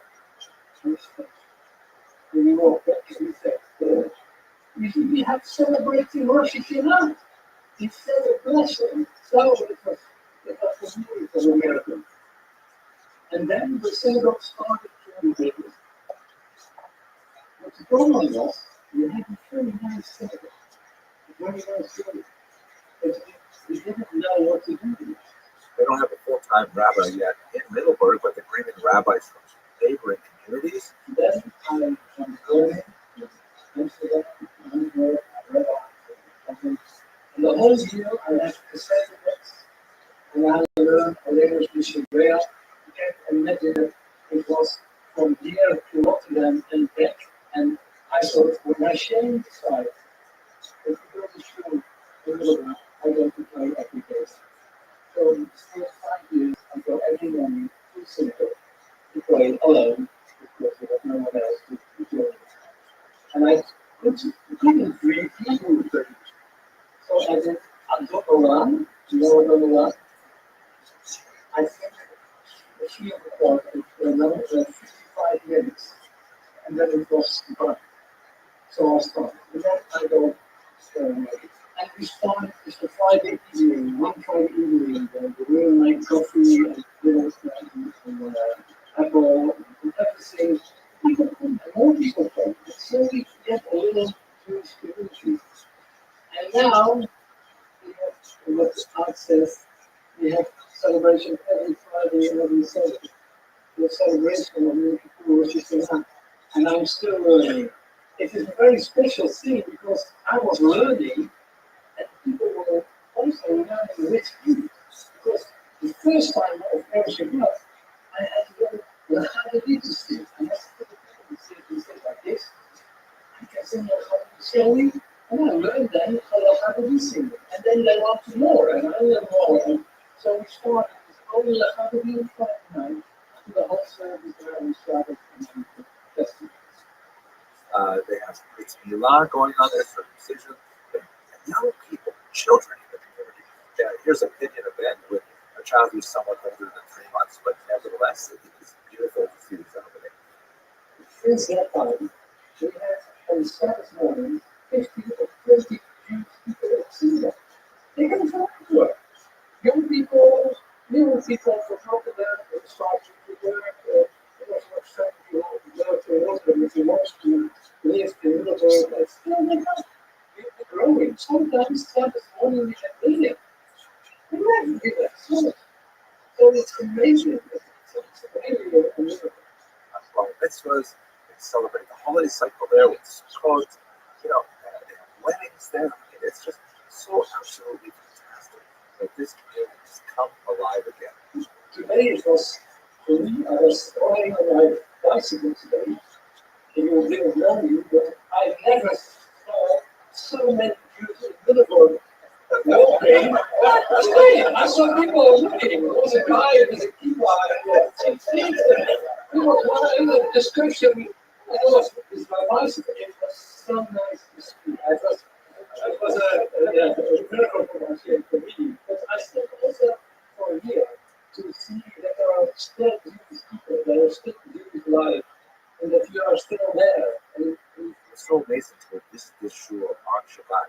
Obviously, I couldn't take any live footage on Saturday while we were there, but what an amazing place. I'm so grateful to Kosher River Cruises for giving me the opportunity to see this community be resurrected under the direction of people like Muslim and Bonfires. Wow. I can't wait for the next cruise. Thank you very much for watching. this man makes the children there.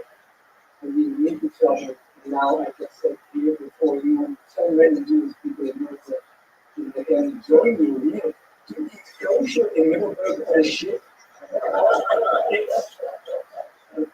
We walk through the Red Sea, and means tomorrow you in the synagogue get to see you all, and we have some questions you can talk and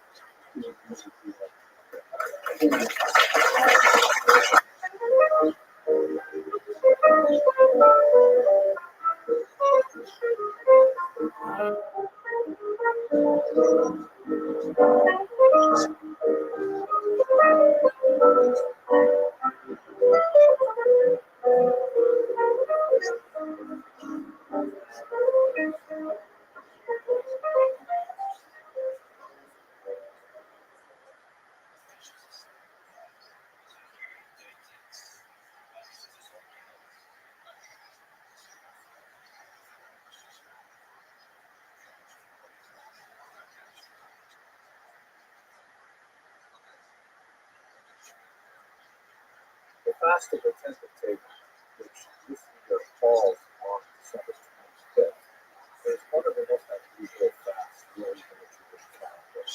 It commemorates many very sad things that happened in Jewish history, perhaps the most significant which, however, that marked the beginning of the fall of Jerusalem.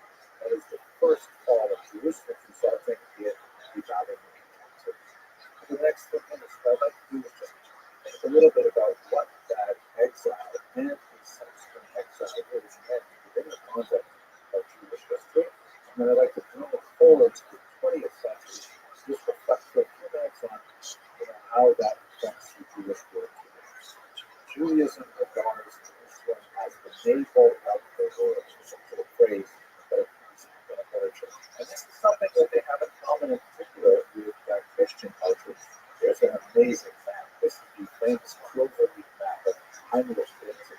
And he represents here the world in a very classical kind of way, like a cloverleaf, at the center of which, of course, is Jerusalem. If you look more closely at it, you see that England is kind of stuck off the edge here, and then you've got even America, and the Northern Belt, right? Where you look at some sea monsters, threats, and things like that. And you go over here, some looks like a merman, perhaps, or maybe it's mermaid, I can tell it's like this position. And then, of course, right at the center, representing the axis of Europe, Asia, Africa, and in many ways, reflecting the fact that at the edge of the Eastern Mediterranean, Israel really was, and Jerusalem in particular, was the city through which, in the past, the country was traveling by land between those two continents. Looking at it in closer detail, you can see that the three crosses hanging on the side of Jerusalem clearly indicates contains Christian orientation to this, but in Jewish culture, this sentiment is the same. Jerusalem is it is at this time, though, the fast of the Tentative, that we mark the first attack on the walled city by Nebuchadnezzar, shown here in the 17th century depictions. But it marks a turning point, which is the first of the Jews were forcibly expelled from there. And it's marked with a verse in the book of Kings, 2 Kings, chapter 25, that reads, "In the 9th year of his reign, on the 10th day of the 10th month, Nebuchadnezzar moved against Jerusalem with his whole army. He besieged it, and he built towers against it all." Through the Talmudic tradition, we have the fast day that is marked on the Tentative, marking this particular historical. There are few archaeological reminders of it, such as this ancient arrowhead from Egypt, but they definitely left a tremendous scar on the Jewish city. The massive exodus of Jews from Jerusalem shown here in Genesis 2 shows famous rendition took them all the way out to the region of Mesopotamia. You see in this map traveling north and then curving around the region of Syria, following the Euphrates River down south to the heart of Babylon, where ultimately they would establish communities and ultimately the Talmud would be written into Babylon. But at the time, it was incredibly difficult exile, very difficult for the Jews. It's very well expressed in this remarkable piece by Edward Belgian. He's a German Jewish artist from the 19th century. And you can see in the outside frame is a quotation from Psalm 137, "By the rivers of Babylon, where we sat down and left, but we remember exactly." And you can see in the image, towards the left-hand side, there's some mysterious civilized architecture, the foreign strange architectural background by the Euphrates River, and the Patrick Cornelius here is trumpet, which you can see on this drawing right there, is on his chain, and he's holding his lyre because, of course, forced to sing a song at the time. And this really very beautiful expression of the sadness which is marked on the potatoes, and of course the tissue that which was beautiful expression. Fortunately, the Jews were able to return to Israel shortly thereafter. Under King Cyrus, there was a general liberty proclaimed to all the territories that the Persians conquered, and they dedicated levels of religious freedom that harkened back to the pre-exile era. This particular item, which looks like a coin of the cloud, but it's just a way of promulgating official documents. You can see it's in size with the head and stick onto the actual blade. This proclaimed the ability of many of the peoples of the Church Empire to return to their ancestral worship. In the case of the Jews, welcome because they have returned to Jerusalem, shown here in the Persian region of Yahud, which is the main region of what we call Judea, and they were able to reestablish a temple for several hundred years. In the first century of the era, however, the temple was destroyed yet again, this time by the Romans, and many ways much more fearsome destructions than that of Ezra and found last exile in Spanish. Here you can see a schematic map of the city seen by the topographic lines how the city is built on the top of the hill where there's some other mountains reach right in the middle of the mountain range. And the rebels were holed up inside the city, somewhere around 20,000 rebels who unfortunately engaged in very infighting and fought with each other so bitterly that they even destroyed each other's siege foodstuffs, their stores that they set aside to protect themselves against a long siege, which of course was absolutely suicidal. In some cases, the rebels were actually literally suicidal, such as the fortress of Masada to the south of Jerusalem, which held out for several years until the Romans finally broke through the defenses, and 960 men, women, and children were living at that mountaintop site of suicide rather than turn themselves over to Roman activity. But looking at the city here, you can see that 4 Roman legions under the son of Emperor Vespasian, Titus, came from the north. They had some skirmishes with some rebels outside the northern gates, but then they decided to swing around and reach the outer wall at its eastern point. They swarmed into the city proper. They then attacked the inner wall. Regular walls are protected mostly by the Temple Mount, is the structure that's on the central right there, so the center.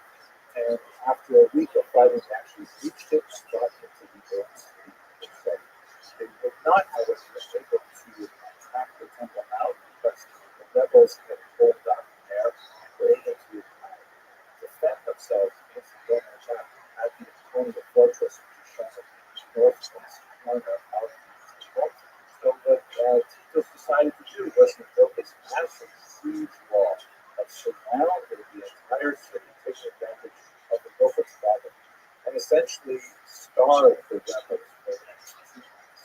Then in late July, millions attacked at the same spot, the northwest corner of the temple, and was able to swing in and ultimately the temple itself was set ablaze on the 9th day of the month of Av, which was late summer. To this day, commemorated as fasting for Jews, they sit on the floor and read books of lamentations in public. It's a very sad day for the last.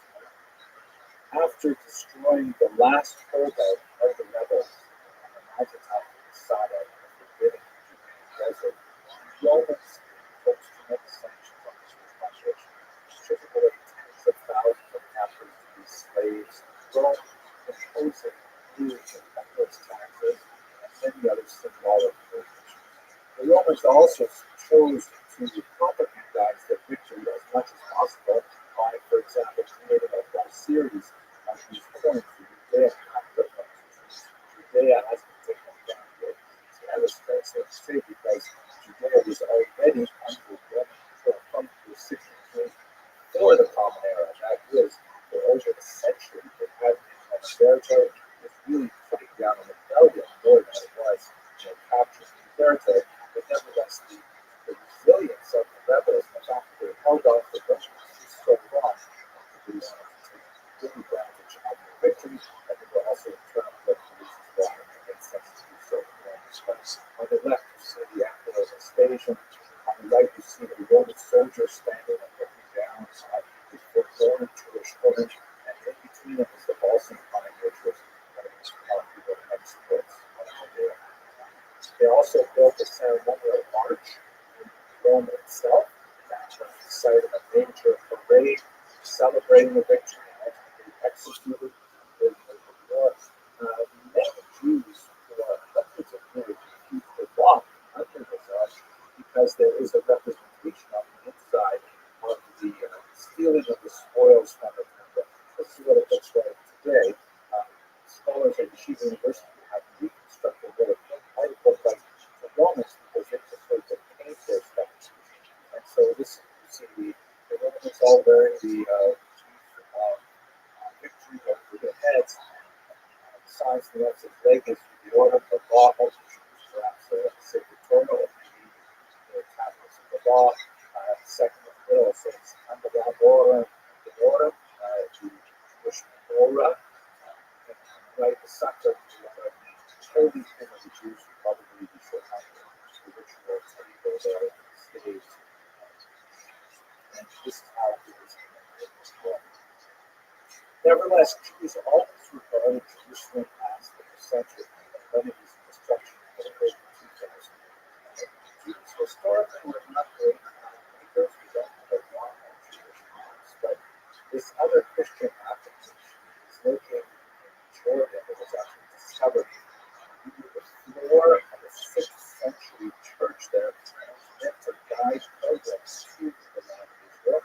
And what's interesting about this map, which is called the map of Rabbi, it's quite highly damaged, as you can see. That's as a result of the destruction that went on over the centuries, but also because it had the constant efforts of some Muslim congregations trying to remove any images of Jesus.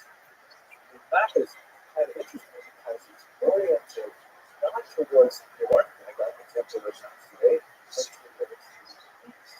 That is the top of the map is east, as if you were standing at the bottom at the edge of the Mediterranean Sea, looking forward. In fact, one of the words for east in Hebrew is Teda, which means forward as well. Here, Jerusalem is identified as the center, just like we saw in the last one. Look at the details. It's actually a very accurate representation of what we believe Jerusalem must look like in the 6th century. In fact, there are certain features of this map which were only identified with archaeological research in the 20th century. It's fascinating building that there. But on the 10th of Teves, it's not only a time for reflection on the sadness of the destruction of Jerusalem and exile, but it's also a moment to look forward to the ultimate redemption. And that's especially so, I think, in this year, which is an unusual year because the 10th of Teves actually falls on Friday. Typically, fast days like fall on Fridays are not fully observed.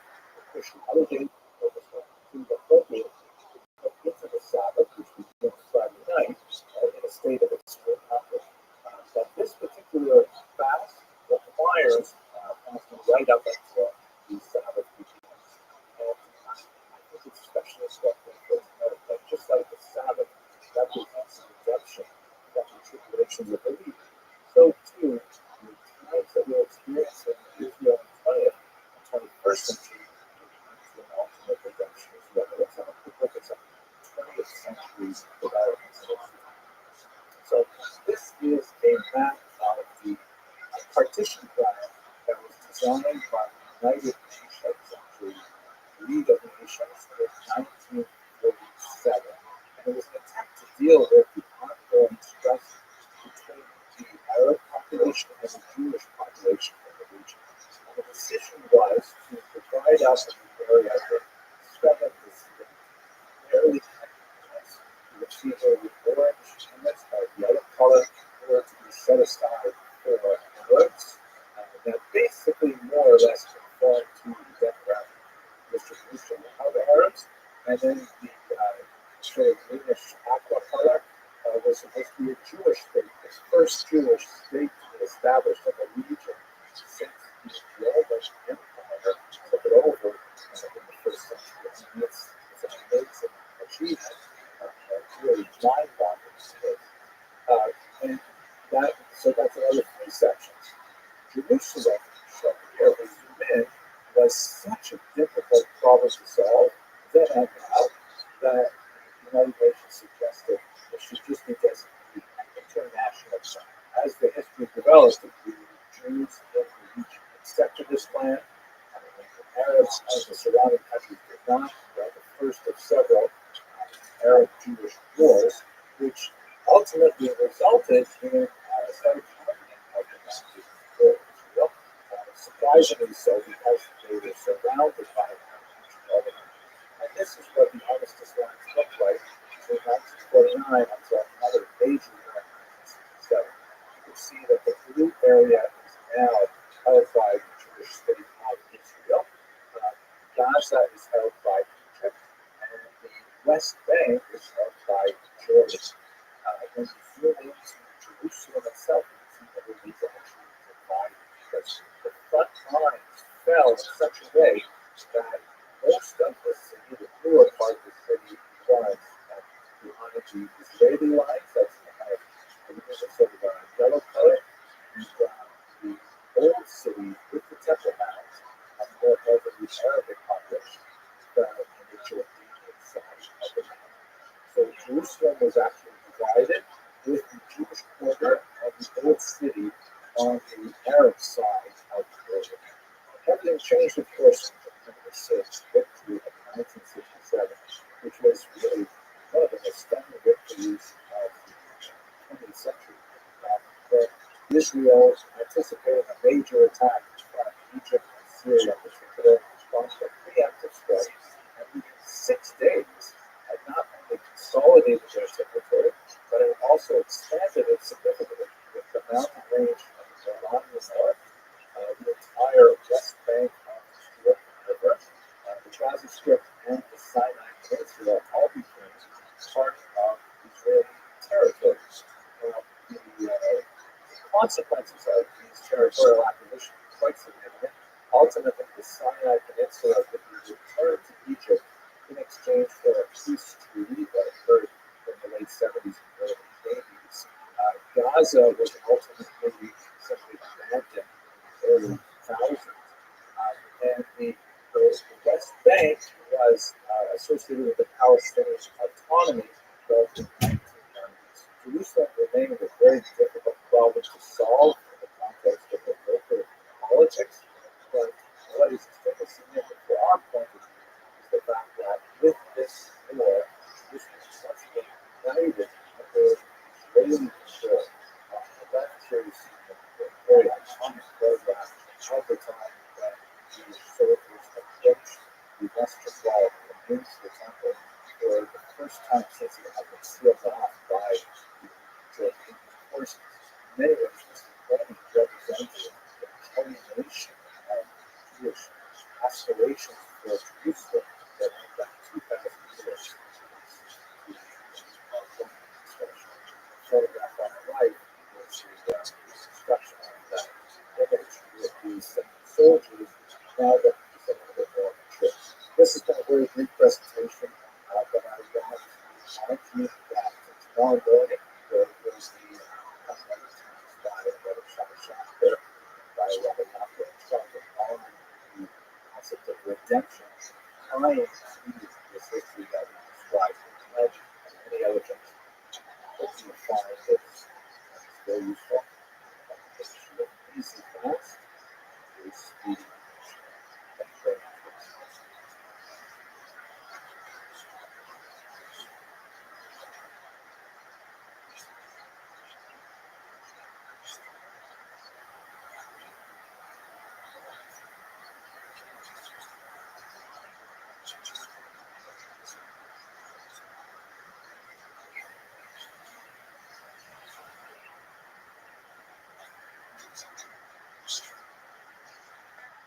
Chances are, if you know anything about Canada, you have a fairly basic understanding of this as a revolt where some Greeks or where they somehow Assyrians or somehow Assyrians invaded the land of Israel and somehow oppressed it, and then the Maccabees rose up against them, drove them out, and then rededicated the temple, which had been defiled, and there was this miracle with some oil, and it lasted for 8 days. And so, like all Jewish holidays, they tried to kill us. We survived. Let's eat. But when you actually get into the history of it, there's so much other fascinating material. I'd like to take you through 8 very quick glimpses into the Maccabean book that might be a little different from what you were going to do. First of all, we should understand that it was essentially a civil war. It described a fissure between two large groups of Jews and how they felt they should relate to the world around them. This is a result of the political situation in which Israel had been under Greek dominance, that is, Hellenistic dominance, cultural dominance, since Alexander conquered the region and then died 723 before the comeback. The Greeks were guests of the Jews long before they became an occupying power, but let's just try to understand the political circumstances first. So here, if you have a look at this map, you'll see that after Alexander died, his empire was divided amongst his successors. The 2 empires that are especially important for us are the Seleucid Empire, which is in the yellow and occupies much of Central Asia, and the Ptolemaic Empire, which is based in Egypt. Now, the reason why the Seleucid Empire is often called the Syrian Empire is because much of their activity was based in what was based called Syria, but they were fundamentally Greek in orientation. The original leaders in particular were all of Greek descent, and they were all participating in larger Hellenistic culture.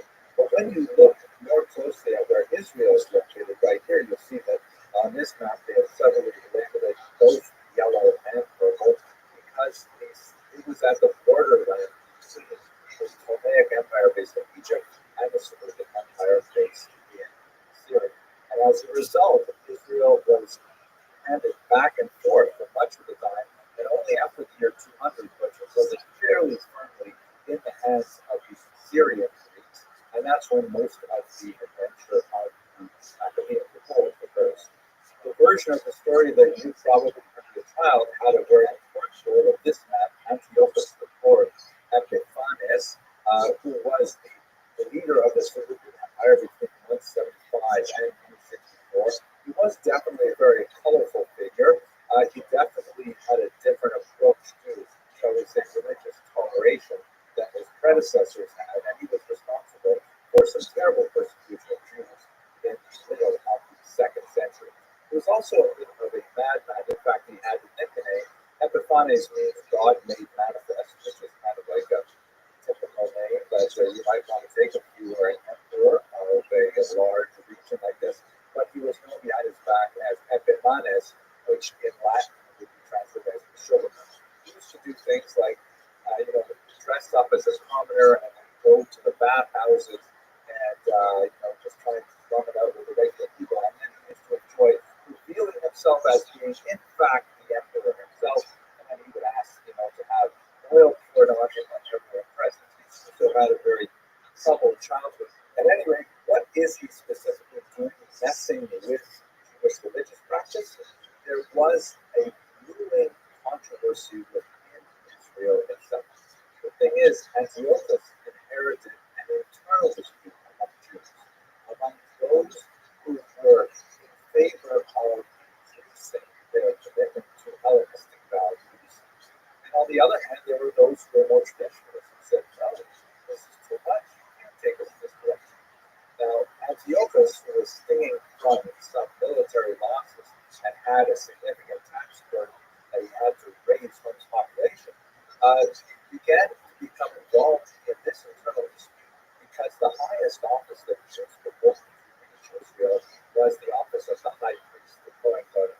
And there were 2 major factions who would vie for it: the Hellenists, which were favored by a man named Jason, and another even more strict figure named Menelaus on the one hand, and the traditionalists who favored someone named Konya, also known as Onias.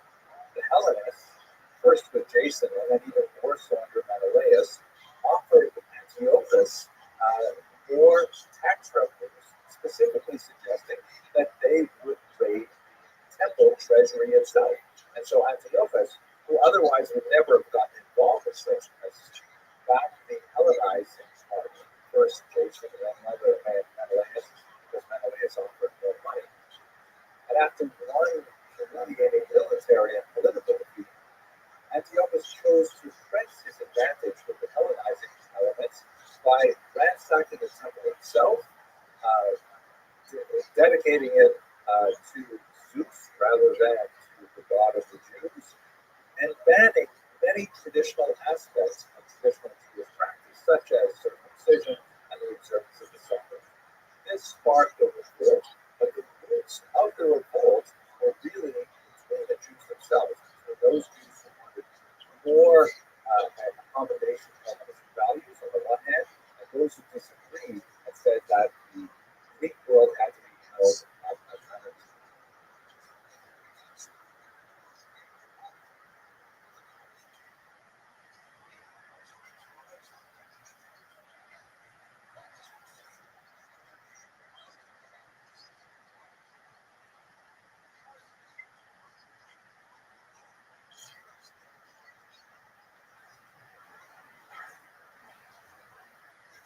It may be surprising, but our history of the African Revolt, which was a glorious national uprising, represents a high point in many ways of the Jewish struggle for religious and political independence. But this source, which is roughly contemporaneous with the period, is not well regarded within the Jewish tradition. How do we know about the events of the Maccabean Revolt? Well, we have three really important sources, and a few other smaller ones roughly from the period as well. Let's look at the three most important. The first is the Talmud.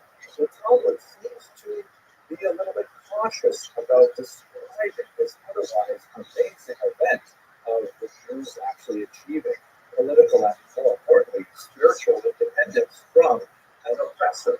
And there are a lot of questions. Why does the Talmud spend a lot more time talking about this? Why is there no tractate devoted to the holiday of Hanukkah, like there is, for example, to the holiday of Purim?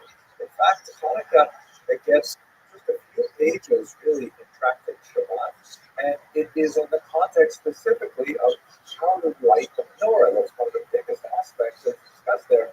How do you ritually observe the holiday of Hanukkah? But as a historical source, it's somewhat disappointing.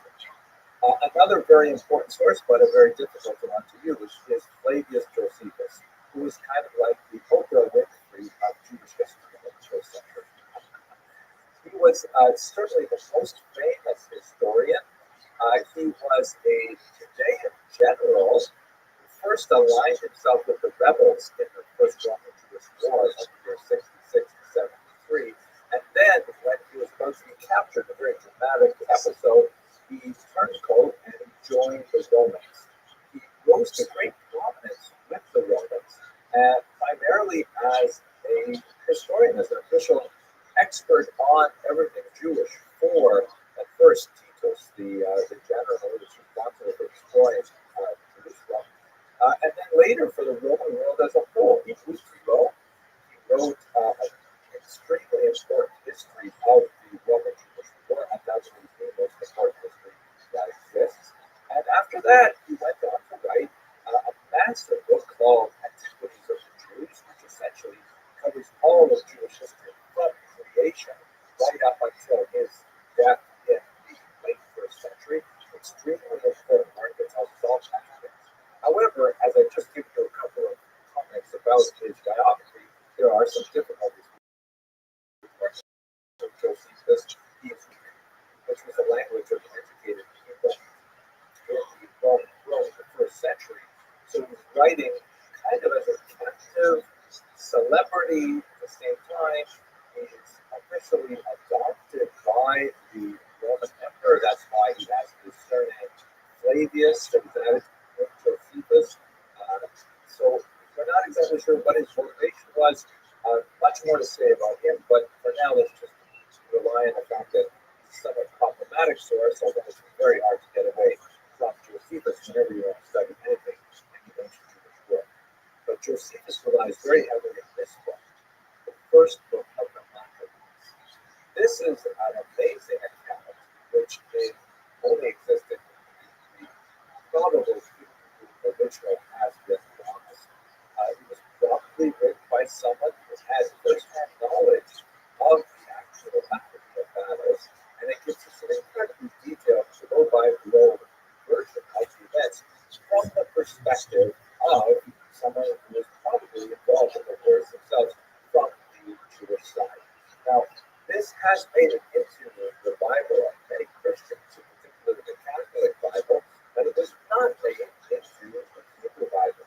Now, this what you think would definitely make it into the Jewish Bible. I mean, wow, this is a totally amazing story. But the rabbis, when they went through the canonization process to determine which books made the cut and which books did not, they elected to pass on the Book of Maccabees. Now, I hope to discuss this a little bit more in the next lecture, but you should understand that the rabbis, by this I mean the Pharisees, were not especially enthusiastic about everything that Hashmonaim, the dynasty that the Maccabees founded, represented. And there's a lot of questionable things about whether or not they wanted to support and encourage and identify themselves with the Maccabees in every way. There are a lot of ambiguities that have emerged from the first and second book of Maccabees that made the rabbis think, you know what, this might not be the best thing to put in everyday's Bible. So even though it was included in the Bibles as formed by Christian groups, the Jewish Bibles do not include the Book of Maccabees, and you have to read it like on Wikipedia or something like that. Nevertheless, the Book of the Maccabees is absolutely fascinating for our purposes, and it's going to give us a lot of historical depth and a rich understanding of what was during this culture.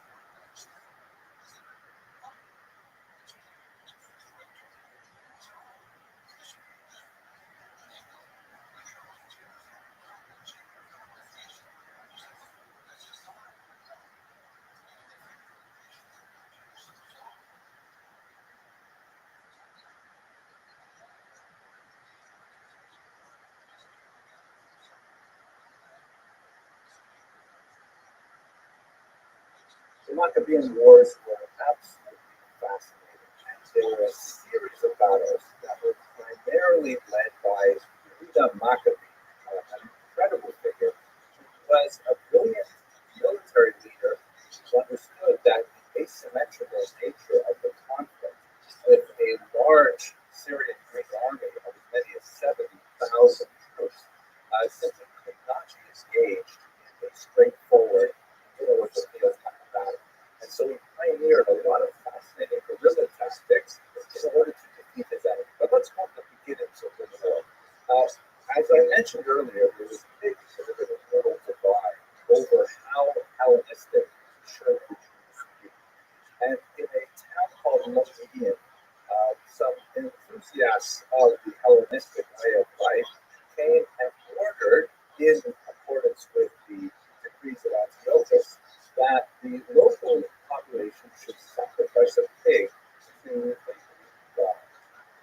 A family led by Antiochus with his several sons took the urge, and rather than sacrifice a pig to the god, which would have been an act of idolatry, they chose to sacrifice the Jewish enthusiasts who had been promoting the act of idolatry. This sparked a genuine guerrilla war where the sons of Antiochus and he fled to the hills, quite literally, in the Judean mountains, and from there they engaged in small attacks on the Syrian Greek forces and more significantly on Jews who supported them. A tremendous amount of internal conflict here that made it a local conflict. The Syrian Greeks were not brought in big numbers until it was discovered that the local Jewish authorities simply could not handle them, and then increasingly large real formal soldiers were brought in. This is when Antiochus himself passed away early on in the conflict, and his son was incredibly painful general. He acquired a reputation for ferocity and brilliant strategic use of his terrain. One particular battle early on, he seized the enemy commander's sword and he used it personally, symbolically, for the rest of the campaign. At another very important battle at Emmaus, he managed to defeat a group of regular forces who may have been as many as 4 times the size of his own Magdag band by force marching his own soldiers to attack the base when half of the enemy was out looking for the Maccabees. They set the base on fire so that when the group that was looking for the return, they found that they were outnumbered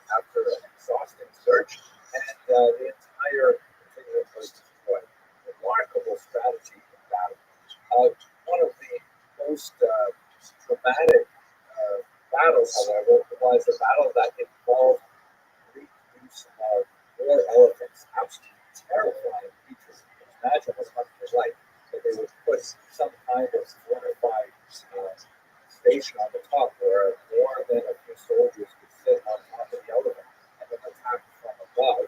And so one of Yehuda's brothers, Rothschild, thinking incorrectly as it happened, that Antiochus himself might be in one of those more elements, and Eleazar decided to attack the elephant from below and stab it, which he did successfully. However, the elephant deathwards fell upon Eleazar and crushed him.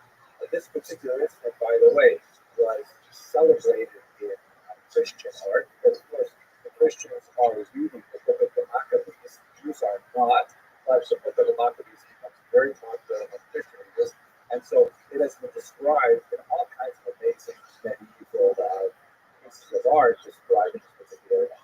Let me just take you through some of them because they're just so fascinating. As you will note from this particular example, the Europeans who are describing this as the German thing, they don't know what an elephant actually looks like. So they sort of imagine some kind of a horse, maybe, or it's got some kind of a funny nose. Okay, fine. Here's another one, which also has the elephant as some kind of horse-like creature. In fact, it looks exactly like a horse because apparently artists could not believe that an elephant could exist. Plus, we have lots of other examples. Here is one that makes a horse look something like a, sort of a happy government picture, like some side, something like that. Okay, this one's great. I think it has kind of like a sort of a cat-like, tiger-like look. And this one is truly original, right? It's got sort of a salamander kind of effect going on. Here's the last one, I promise. We're back to the horse again. And it looks a little bit like a Dr. Seuss kind of representation. Fascinating. But sorry for that sort of detour into the death of Eliezer. But basically, under the remarkable and brave leadership of the Maccabees and Yehuda's leadership, the Syrian Greek forces eventually captured the troops.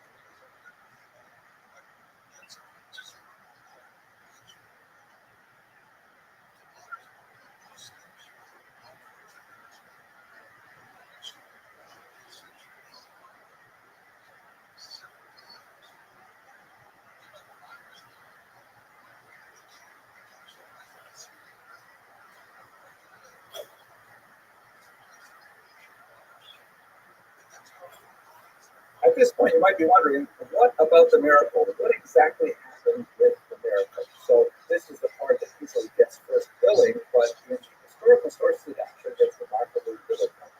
So ultimately, after a series of reversals over several years, we're actually not speaking about 1, 2, or 3 battles. We're talking about a long, drawn-out conflict that took several years to resolve.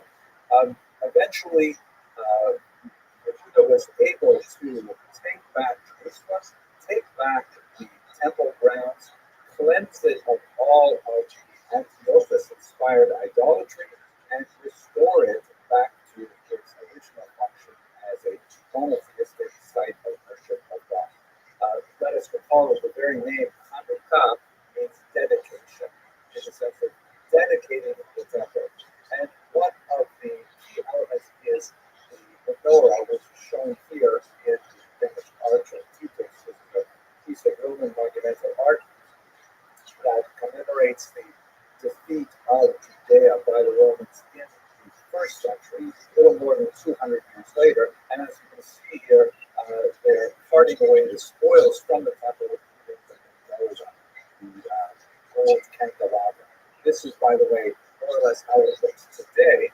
But Stephen Klein at the University has done some chemical analysis of paint flecks and has been able to determine that it would have originally appeared the Romans like this in a painted version, which personally I actually like the way we have it today. It's much less garish and so on. But here you can see on the left there's a sign, the law of the Jews in Latin, which presumably would have been some kind of representation of the Torah. And you can see labeled the candelabra of the Jews, of course, the menorah, and on the right, the holy thing of the Jews, which may have been the Shofar. photo or Sparky altar or something like that. At any rate, one of the earliest sources have a really clear description of the miracle, which to get such high bills. The earliest source that we have for the description of this miracle is a Baraita that occurs in the Talmudic tractate of Shabbat, which 21 to be precise. The Baraita or Baraita is essentially a statement which is ancient in nature and was an oral tradition was handed down, but it was not included in an important collection of teachings that was brought together in the early 3rd century by Rabbi. So it's difficult to date the Baraita very well, but that is essentially the place where we get the source of the story. Oil for 8 days, there are other elements, other early sources, such as what they call a school of fast days that was not really fast days per se. It maybe was days of which fasting was not permitted, but the Hanukkah was one of those days. Other early sources do make reference to the need for a human menorah, some kind of way of giving rice to children because of the defilement, but the 8-day story is actually not represented. What is interesting on top of this, however, is that we have time and another date of this event is the 25th of this day. That's the first night of Hanukkah, which happens to be the exact day that the Antipas first defiled. So it is an anniversary of the defiling of the temple that marks the rededication of Hanukkah of the temple once again. So what I would like to say about all this is that the miracle memorial is fascinating and there's a lot of material written on it, but my humble opinion, the most significant thing, at least from a historical perspective, is this incredible military victory that represents an assertion of Jewish independence from religious persecution. Quite arguably the first such successful rebellion against religious persecution in the present history. That's an amazing thing. That's an amazing narrative.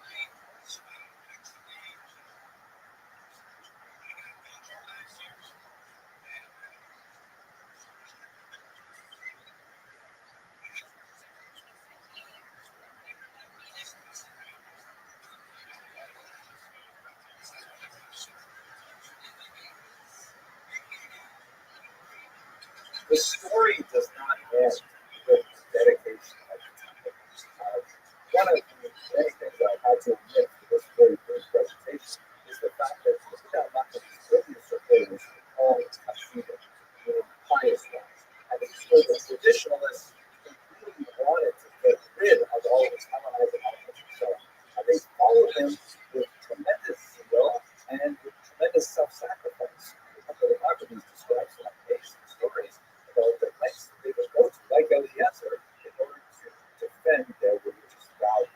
The Maccabees' remarkable serial successes could only bolster their support for them and for the importance of his mission.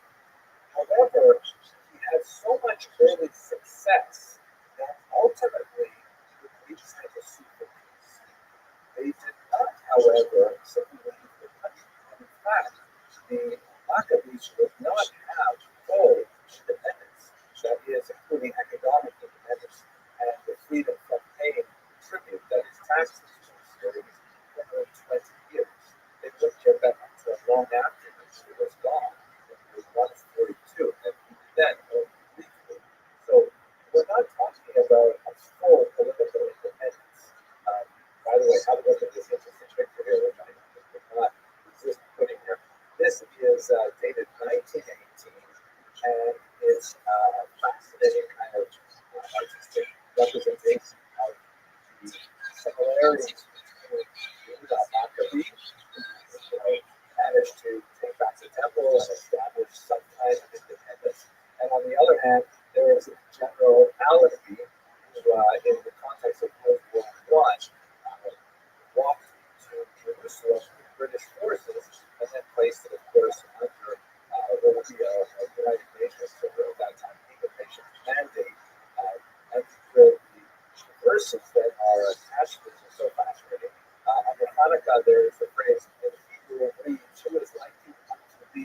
all the mighty, both eternal, and that phrase means etc.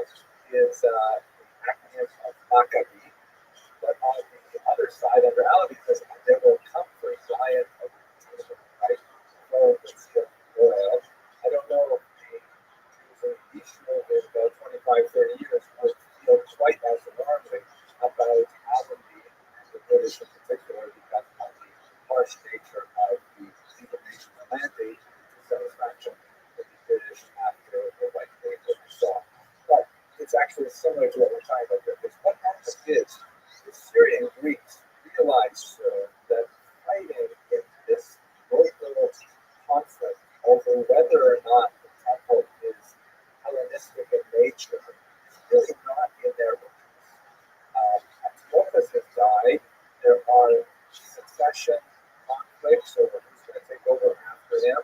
And so the general Lysias says, you know what? Let's have a do-over. I say we go back to status quo. Obviously, Antiochus had overstepped his boundaries and had banned your traditional practices like certain observing Shabbat. And I know we messed up your temple. Like this. How about we just go back to the way it was before 167, before all this happened? And Yehuda said, no way. Yehuda Maccabi, who was zealous for the cause of Jewish nationalism and Jewish religious freedom to the utmost, said, no way. Tolerance is not enough. We want God. However, he lost the fact of his most ardent supporters. So, that was Volante. That actually sounds pretty good. In other words, the Hasidim felt that it wasn't really worth it to keep fighting the Syrian Greeks when what they really wanted was religious freedom. As long as they were free to do what they wanted, with Shabbat and circumcision and temple ritual, okay, so we have to pay taxes to somebody, and we pay it to the Greeks. What's the big deal? And so you should actually lost some of the main supporters because the majority of the people, although they were incensed at the idea of infringement on their religious values, once those religious values were left alone and they went back to status quo, they were prepared to abandon it. And there's much more to say about the political fallout of that decision, but ultimately that's what happens. Lysias put in another Kohen Gadol, Alcimus, who was actually much more amenable to the Hasidim than Menelaus, who was ultimately executed. And they were prepared to manage the Greeks at times. So, in many ways, the end of the Maccabean revolt, even though Yehuda would press the issue further, and this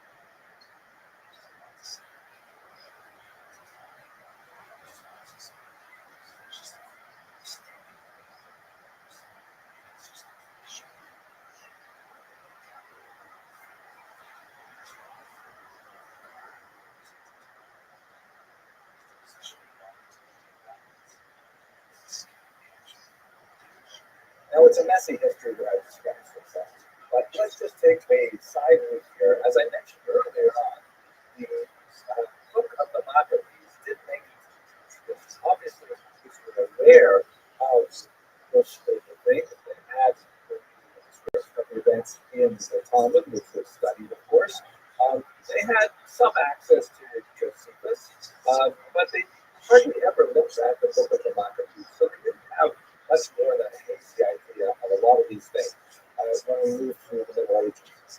Christians, however, as we showed you, were fascinated with it, and especially when you get to the era of the breakup of the church, with the Reformation, the Counter-Reformation, there is a new Christian interest in the Maccabee because for Christians, he represents, correctly, I think, a symbol of fighting for religious freedom.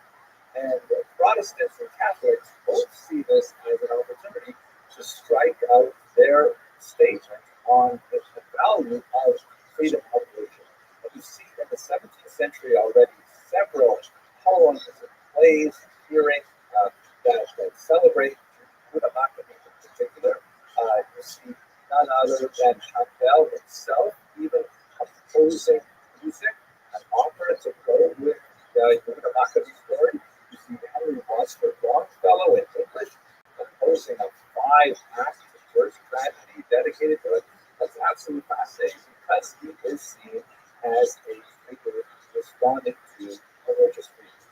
He is also seen in the 20th century by both Christians and Jews as a figure of national, as the idea of self-determination becomes much more popular among the stateless peoples of the world, and then we begin to see him as someone standing up for the rights of national determination of the Jews and, of course, other people as well. Here, we'll look at this example. This is by a Swiss writer, Karl Boxer, and the title is supposed to be today, Judas Maccabeus, of course, our hero. Ein kleiner Kampf und Glaube undHeit. A small people, this is the subtitle, a small people fights for faith and progress, which I think is a pretty good phrase here, of course, they're not what it stood for, but we can see that in 1943, under the Nazi occupation, what this means to oppressed people of Europe.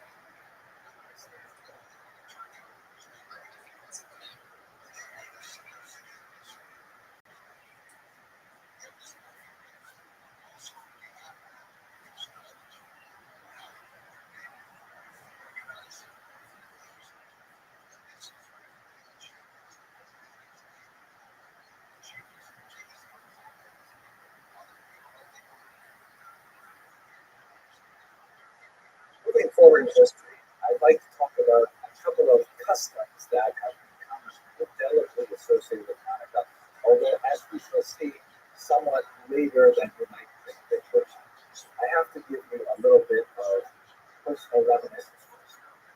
I grew up in a very small town of northern Ontario. We were the only Jewish family, and I have to say, Hanukkah was a depressing time for me.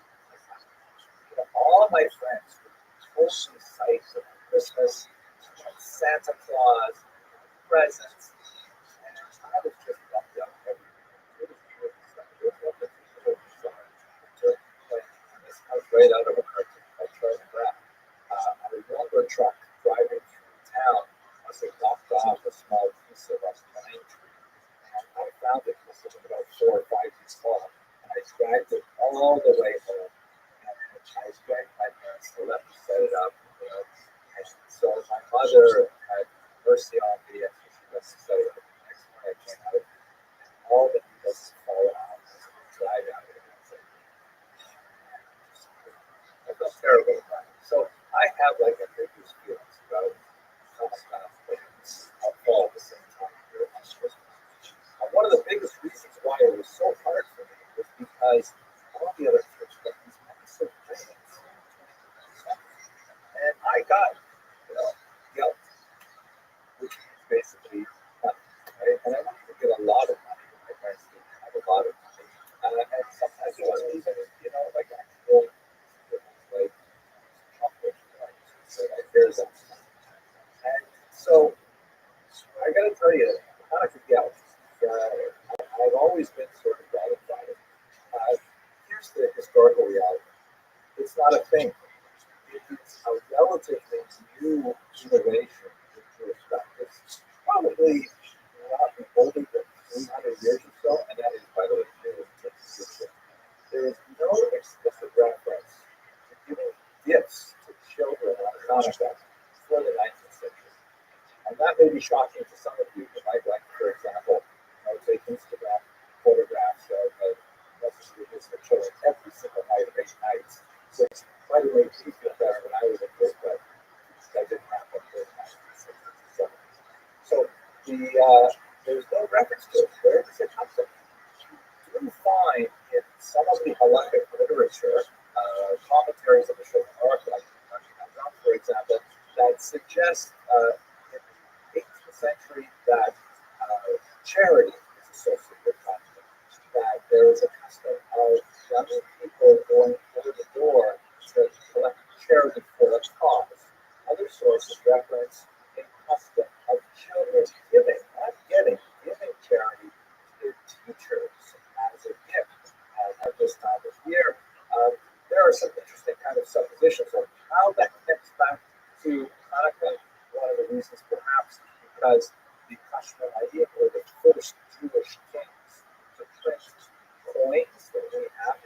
actually, there are a lot of them. I actually have one myself. But otherwise, I have to say there is really no explicit reference to Hanukkah Gelt in the halachic literature until the 19th century. In the 20th century in particular, as Christmas becomes much more commercialized, particularly in America, so then you'll have this phenomenon where as the Christian world moves, the Jewish world also moves. So just like Christians don't have a very deep-rooted tradition of gift-giving on Christmas, there is a small tradition that you'll see in some countries, but again, not that deep. But in the very commercial enterprise called the United States of America, it became quite a bit of a thing. And so therefore, Christmas presents, and therefore, the Hanukkah becomes often about the Hanukkah becomes sort of moving along after the large.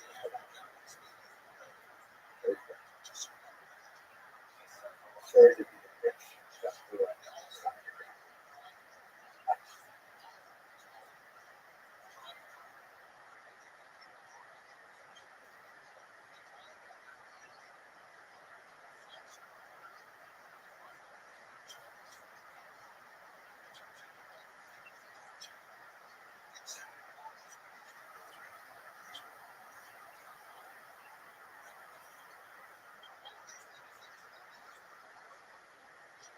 Okay, I can't get into too much more trouble since I already did Rabbi also mentioned that with the connection to this principle kind of like, let's have a custom that we do make a reason for it later.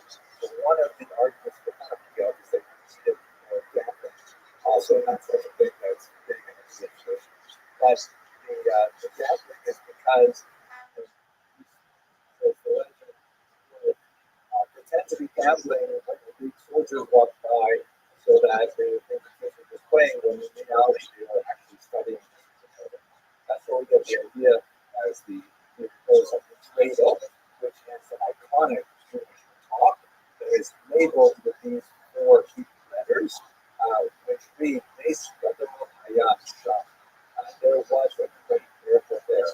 Beautifully, the first they're not such that word is Nes Gadol Hayat Sham. That there was a great miracle that occurred here.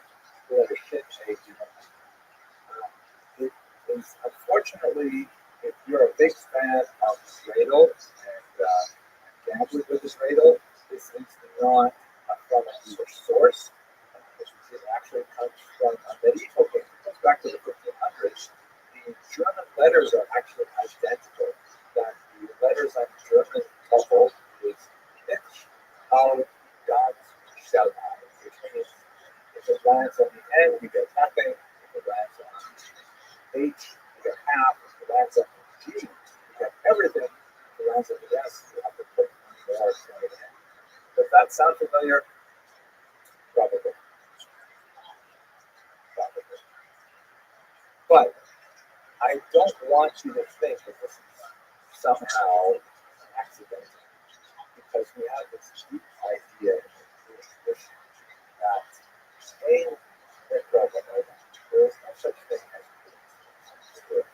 All these things are separate things. It's made explicit by the great things that are really who knows in the literature regarding Hanukkah, there's a reference to Vayami Shahayim Bazman Hazeh. In those days, in this time, in other words, in our time. And Rabbi Eliyahu Dessler and others point out that in Jewish philosophy, time is like a guide, like a spiral, it's a kind of flow. And that we go around the world, and maybe it's an expanding tire, but we go around in circles and we eventually come back to the same point that we will have long down the road. On a calendrical rhythm as well. That's not all I want. That the holiday of Hanukkah, which is so much associated with defending religious institutionalism, is assailed every year by an overwhelming tide of assimilationism. That struggle that we manages to see them defend Jewish particularism, Jewish way of thought, an attractive way of life. I gained some overwhelming tidal wave of sameness, of fit in, be like everyone else. That's the same struggle that we have today. So with that thought, I'm realistic and kind of got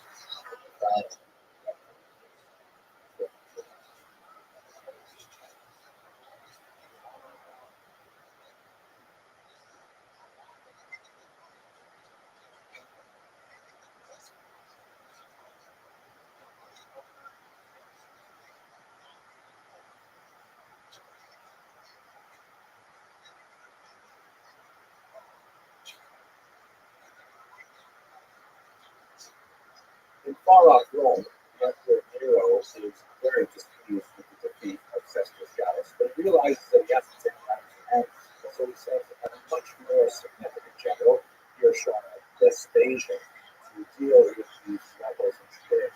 And at this point, which makes him very weak, is Josephus, who originally was given command as northern of Leo.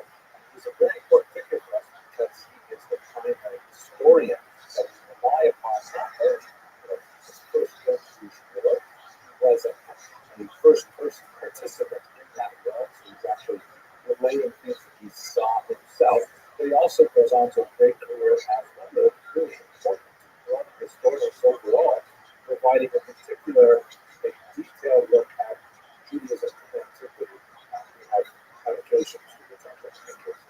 Anyway, Josephus, a fairly young man, is associated primarily with the Pharisees, although he had some experience with all of the relevant groups at the time. He's given command of the north, very important region, but unfortunately the first step is attacked by this region, who comes in with 60,000 troops. And in the space of 67, year 67, he essentially conquers the entire region. In the center there, you see the city of Rotapata, which is where Josephus was housed, and he actually withstood a long siege of over a month until finally they were forced to surrender. As a result of a bizarre suicide pact that Josephus manages to survive, he surrenders to Vespasian, and then convinces Vespasian that he could be a very useful ally for him and a tutor for him. Vespasian ultimately takes Josephus at his word, and he ends up becoming like the official Jewish expert.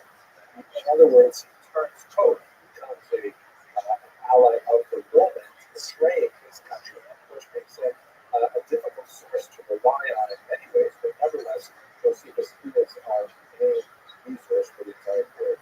And Josephus will describe the rest of the period. In Jerusalem, there's tremendous chaos. The rebel leaders who were active, particularly in the Galilee region and Europe, flee the conflict and make their way to Jerusalem, where there are now several. There are the leaders of the local aristocracy and the high priesthood, who were at the center of what ended up becoming sort of a provisional government that was set up at the beginning of the war in 66. But the competing factions fight bitterly and, in fact, execute the heads of the United leadership, including the high priest. There is tremendous rivalry between all the factions of the zealots, but to the point that they not only fight with each other, they even burn each other's siege supplies, which turns out to be disastrous because Vespasian will ultimately organize a siege against them. It gets so awful that the zealots who are based in Masada at this time is a very important fortress on the banks of the Dead Sea, not too far south of Jerusalem. They actually attacked the nearby village on Passover night as a result of this kind of internal conflicts. Meanwhile, the Jews are fighting with each other bitterly in Jerusalem and in the region. Vespasian takes his time and mops up the naval resistance at Yaakov. There was there, and some smaller conflicts around Jerusalem, but he leaves Jerusalem alone throughout the year 68. At that point, Nero dies, and there is a very significant competition in Rome for who is going to be the next emperor. Ultimately, Vespasian is invited to take that role, and he returns to Rome in the year 7. He hands the command over to his son Tito, was also a very able general who would ultimately bring the battle to its conclusion by attacking Jerusalem himself. By the time Titus approaches Jerusalem, there are two main leaders left, Shimon ben Gloria and Giscala. And they're fighting bitterly with each other, but when they realize they're about to be attacked by Titus, they decide to put aside their differences temporarily. By the time Titus arrived, there were about 25,000 rebels in the city who were fighting against 4 wooden legions or 8,000 battle partners. The map going to see how the battle goes. First, Vespasian has forces reached the outer wall in the summer of the year 70. They enter the northern part of the city, and after they're able to reach the second wall that lets them into the old city towards Temple Mount, which is the primary goal of the city. They attack the Iconium fortress, which is this region that was built by Herod, but they're north of the Temple Mount complex you see in that square area there on the central right. But the rebels actually managed to push away Vespasian's attack in mid-June of that year. Vespasian then turns his attention to building a siege wall all the way around the city in order to choke off any food supplies that could come in. He lets the Jews essentially starve for about 2 weeks. They're softened up by hunger. Let us not forget that zealots, in their zeal to beat one another, they actually burned most of their siege supplies. They did not have extensive foodstuffs. And after about 2 weeks or so of the impermeable wall being in place, then he makes a second advance in late July of the year 70. The fortress ultimately falls, and this results in the destruction of the temple itself. This occurred on the 9th day of the month of August, late August of the year 70. And to the present day, this particular event is marked by fasting, by Jews all around the world. They sit on the floor, they eat the different lamentations, and they endure this day of mourning for the first 2,000 years. The temple is burned to the ground. The fighting will continue like usual for the next 2,000 years.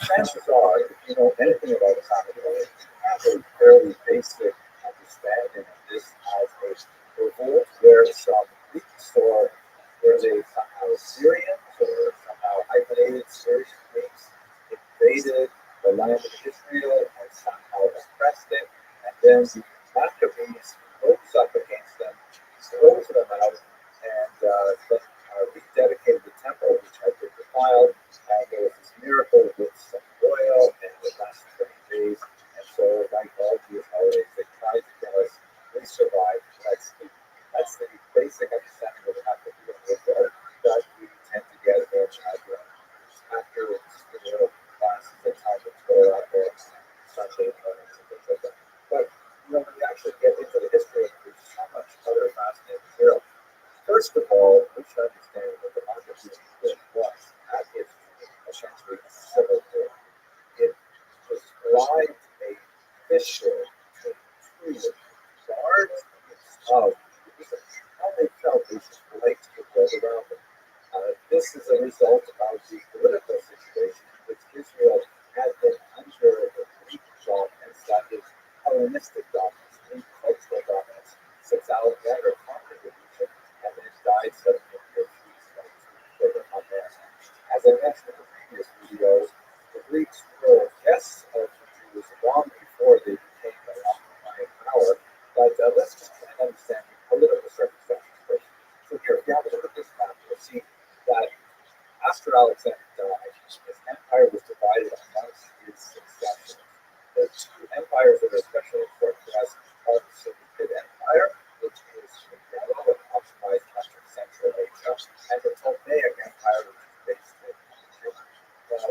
reason why the Seleucid Empire is often called the Syrian Empire is because much of their activity was based in what was today we call Syria. But they were fundamentally Greek implementation. The original leaders in particular were all of Greek descent, and they were all participating in larger Hellenistic culture. But when you look more closely at where Israel is located right here, you'll see that on this map they have cleverly labeled it both yellow and purple because it was at the borderline between the Ptolemaic Empire based in Egypt and the Seleucid Empire based in Syria. And as a result, Israel was handed back and forth so much of the time, and only after the year 200 was it fairly firmly in the hands of the Syrian Greeks, and that's when most of the adventure of academic rules occurs. The version of the story that you probably heard as a child had a very important role in this map, as youngest before Epiphanes, who was the leader of this group between 175 and 164.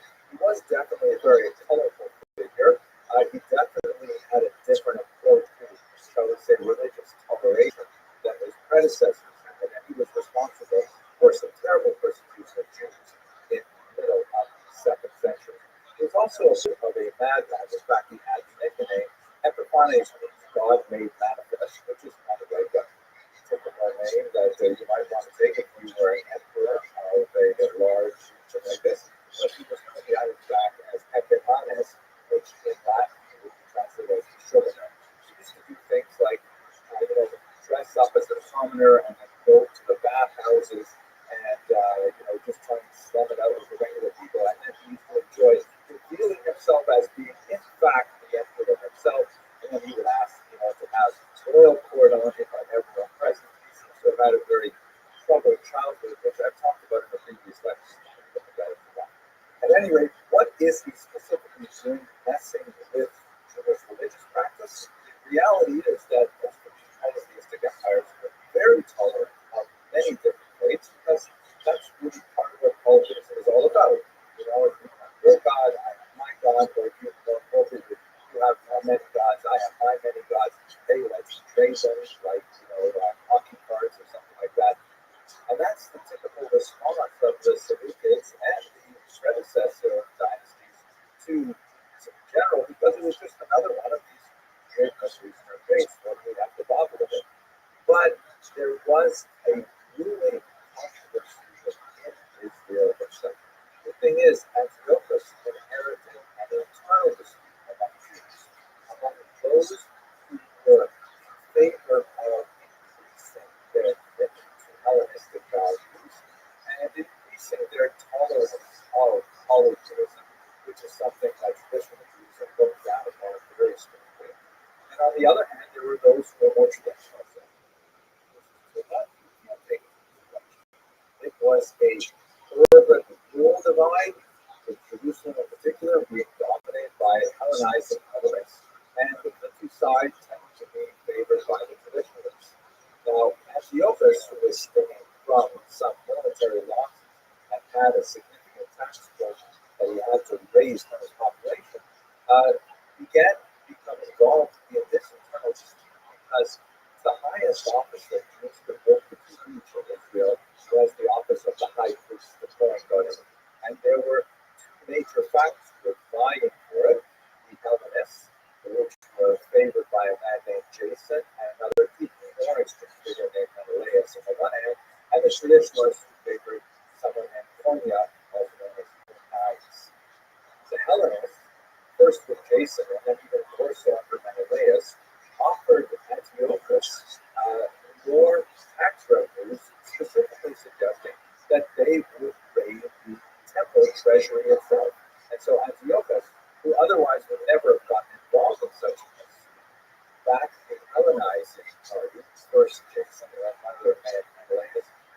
And after one humiliating military and political defeat, Antiochus chose to press his advantage with the Hellenizing elements by ransacking the temple itself, dedicating it to Zeus rather than to the god of the Jews, and banning many traditional aspects of traditional Jewish practice. such as circumcision and the observance of the Sabbath. This sparked a revolt of the Jews. Of the revolt were really between the Jews themselves, between those Jews who wanted more accommodation to Hellenistic values on the one hand, and on the other hand, those who disagreed and said that the Greek world had to be held as one. The Maccabean Wars were absolutely fascinating, and there were a series of battles that were primarily led by Judah Maccabee, an incredible figure who was a brilliant military leader who understood that the asymmetrical nature of this conflict with a large Syrian Greek army of as many as 70,000 troops simply could not be engaged in straightforward, middle of the field kind of battles. And so he pioneered a lot of fascinating guerrilla tactics in order to defeat his enemy. But let's come to the beginnings of the war. As I mentioned earlier, there was a bit of a moral divide over how Hellenistic should the Jews be. And in a town called Rothschild, some enthusiasts of the Hellenistic way of life came and ordered, in accordance with the decrees of Antiochus, that the local population should sacrifice a pig to a god. A family led by Rothschild with his several sons demurred, and rather than sacrifice a pig to God, a bit of act of idolatry, they chose to sacrifice the Jewish enthusiasts who had been promoted the act of idolatry. This sparked a genuine guerrilla war where the sons of Rothschild and he fled to the hills, quite literally, the day of conflict. And from there, they engaged in small attacks on the Syrian forces and, more significantly, on the Jews who supported them. Tremendous amount of internal conflict here that made it a local conflict. The Syrian Greeks were not brought in as big numbers until it was discovered that the local Jewish authorities simply could not handle them, and then increasingly large groups of real former soldiers were brought in. This is Rothschild himself passed away early on in the conflict, and his son Rabbi proved to be an incredibly able general. He acquired a reputation for ferocity and brilliant strategic use of the terrain. One particular battle early on, he seized the enemy commander's sword and he used it personally, symbolically for the rest of the campaign. At another very important battle at Emmaus, he managed to defeat a group of regular forces who may have been as many as 4 times the size of his own ragtag band by force marching his own soldiers to attack the base when half of the enemy was out looking for Judah Maccabee. They set the base on fire so that when the group that was looking for Judah returned, they found that they were outnumbered after an exhaustive search, and the entire contingent was destroyed. Remarkable strategy in battle. One of the most dramatic battles, however, was a battle that involved Greek use of war elephants. Absolutely terrifying. Imagine what it must have been like if they would put some kind of fortified station on the top where more than a few soldiers could sit on top of the enemy and then attack from above. And so one of Judah's brothers, Rothschild, thinking incorrectly as it happened, that Antiochus himself might be in one of those war elephants. And Rothschild decided to attack the elephant from below and stab it, which he did successfully. However, the elephant in its death throes fell upon Rothschild and crushed him. But this particular incident, by the way, was celebrated in Christian art. Let me just take you through some of the because they're so fascinating. As you will know from this particular example, the Europeans who are describing this as the 15th century reference, they don't know what an elephant actually looks like. So they sort of imagine some kind of horse, maybe it's some kind of a fucking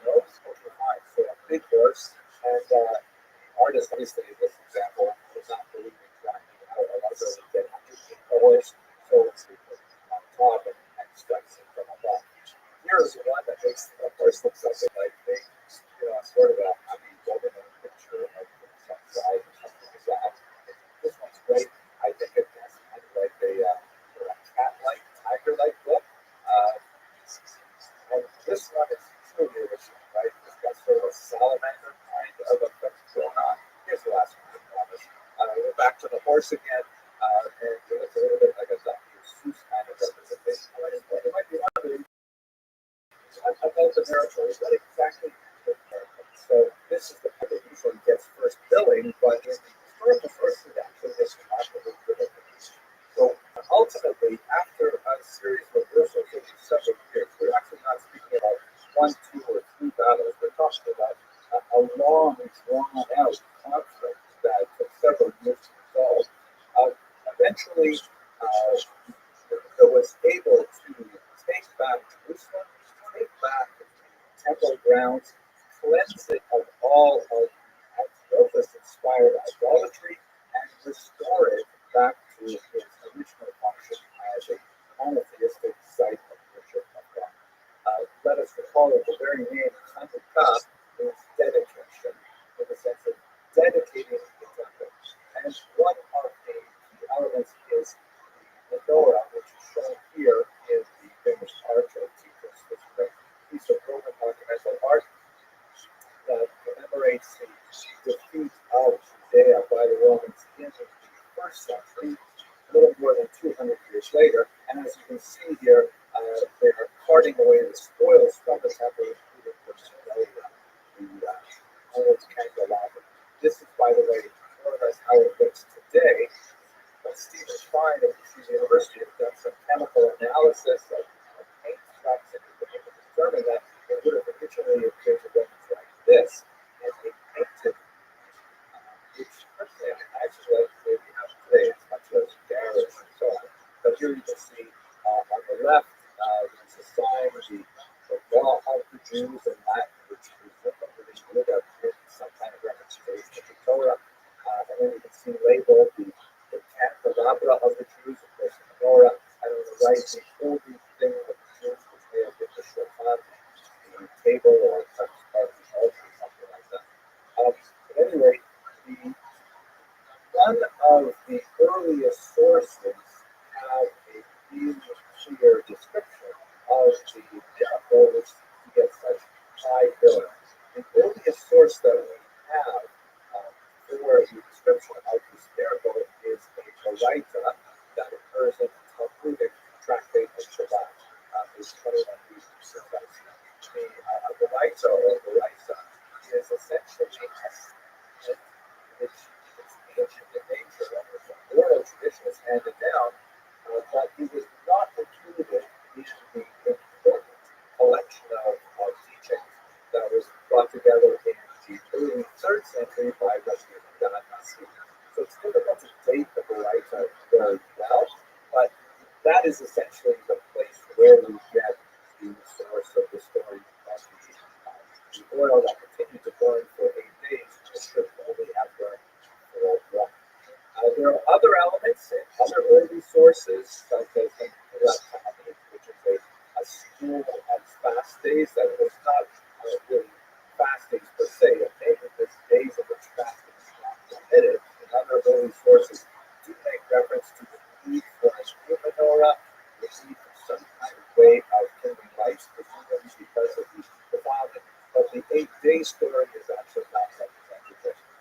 What is interesting atop this, however, is that you are time now to note the date of this event is the 25th of this day. That's the first night of Hanukkah, which happens to be the exact date that the Antiochus first defiled. So we use an anniversary of the defiling of the temple that marks the rededication of Hanukkah of the temple once again. So what I would like to say about all this is that the miracle of the oil is fascinating, and there's a lot of interesting written on it. But in my humble opinion, the most significant thing, just from a historical perspective, is this incredible military victory that represents an assertion of Jewish independence from religious persecution.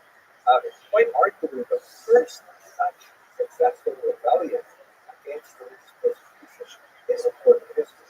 That's an amazing thing. That's an amazing miracle. The story does not end with the dedication of the temple. The Maccabees' earliest supporters were called Hasidim.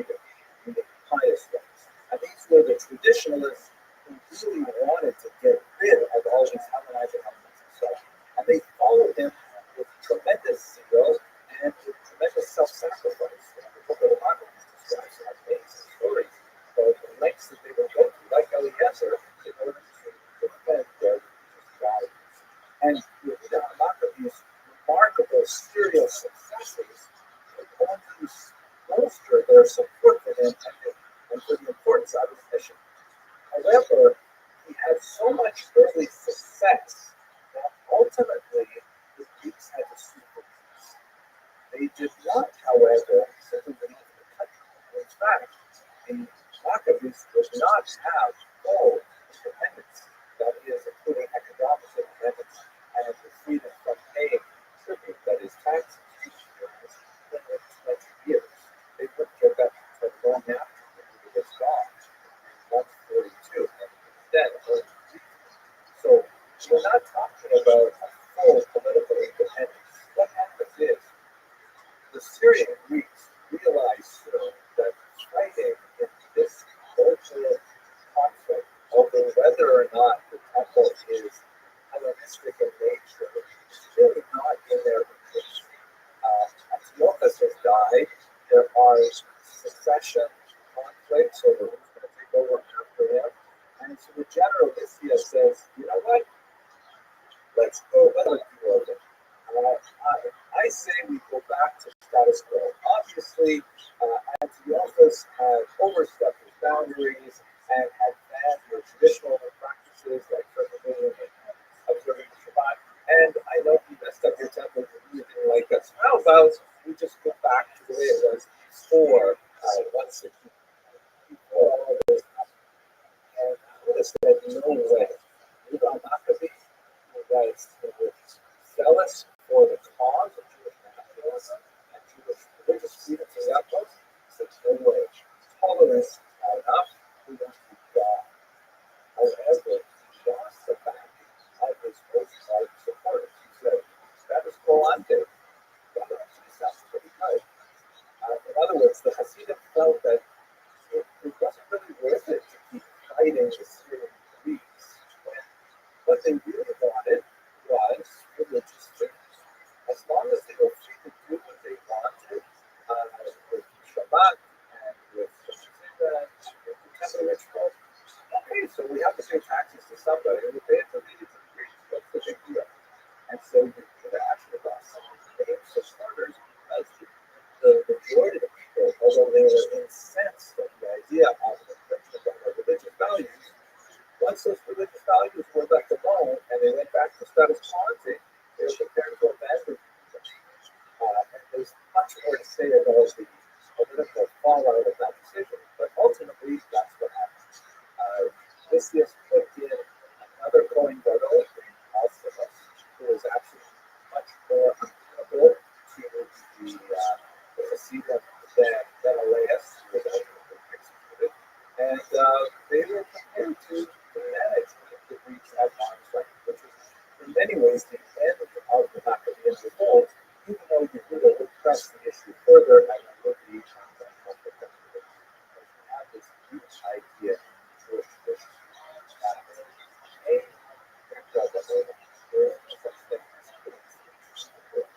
all these things are not very explicit about the way people running so no, in the liturgy definitely is quite painful. When it says, Vayamin ha'ever, because Hashem, in those days, this time, in other words, our time. And Rabbi Eliyahu Dessler and others point out that in Jewish philosophy, time is like a guide, like a spiral. That goes around the base. And then you look at the side, that goes around, goes up and eventually come back. That will have that down. And on a collective rhythm as well. It's not all ironic that the holiday of Hanukkah, which is so much associated with Vedic religious history,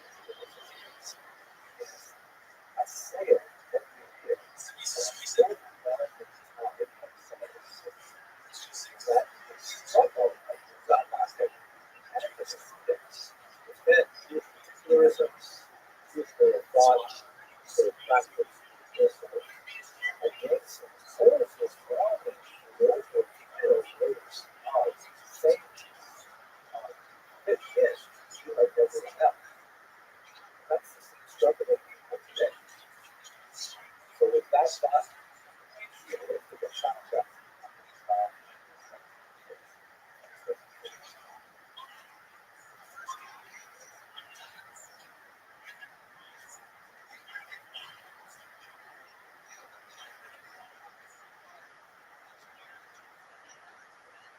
One of the most important dates in the history of the Holocaust is the 9th and 10th of November, 1938. This is also known as the November pogrom, or more popularly, Kristallnacht. Kristallnacht was a term that was actually coined by Joseph Goebbels, who wanted to try and create a kind of a positive spin, a heroic sound to this night of violence, which were nights of violence. And the term Kristall, of course, means crystal or really broken glass in this context, the night of glass. This refers to the wide-scale and damaging of Jewish living stores in cities throughout Italy. Kristallnacht is remarkable for many reasons. First off, it represents a dramatic escalation of space marine attacks on the Jewish population as a whole, with literally hundreds of smaller attacks occurring throughout Germany and Austria as well. And it represents a dramatic escalation in terms of the violence of the attacks as well. The precise number of those killed is not certain, but it most likely is in the triple digits.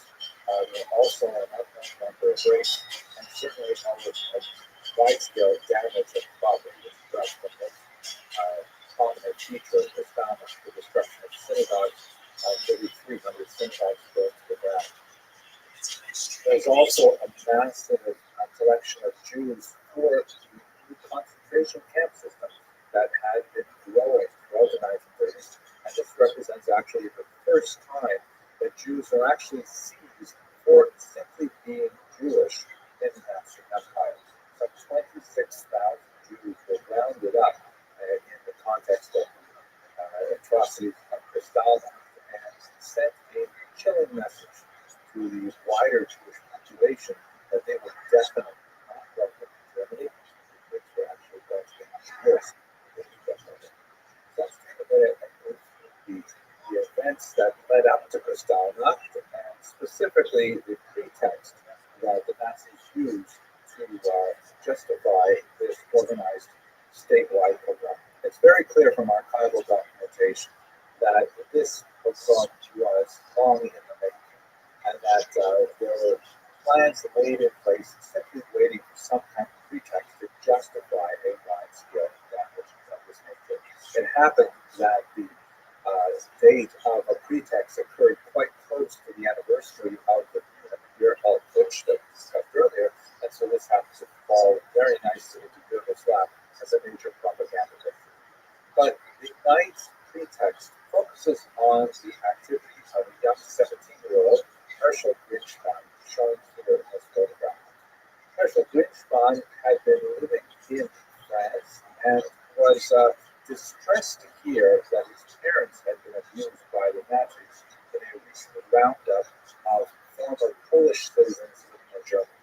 Basically, Poland had revoked citizenship of those people who had left the country a few years earlier, and this actually applied to quite a few Jews who were of Polish origin who are now living in Germany. Fearing that they would be saddled with a large number of Polish Jews in their territory, Germany retaliated by expelling them to Poland. Poland, however, was not willing to accept their former citizens, and so for a tense standoff that lasted actually several weeks, there were Jews who were living in a kind of no man's land in the border region of Poland and Germany before they could finally be repatriated into Poland. Grinchmann, who was a student living in France at the time, received a postcard from a relative who was living in unbearable conditions at this time, and he resolved to do something about it. He went out the next day, he bought a pistol with the intention of murdering this man. Johannes von Bauchek was the German ambassador to France. Grinchmann made his way to the embassy, and finding himself unable to contact Bauchek himself, he instead shot Ernst von Barat, shown here, a minor consular official. So Grinchmann murdered von Barat specifically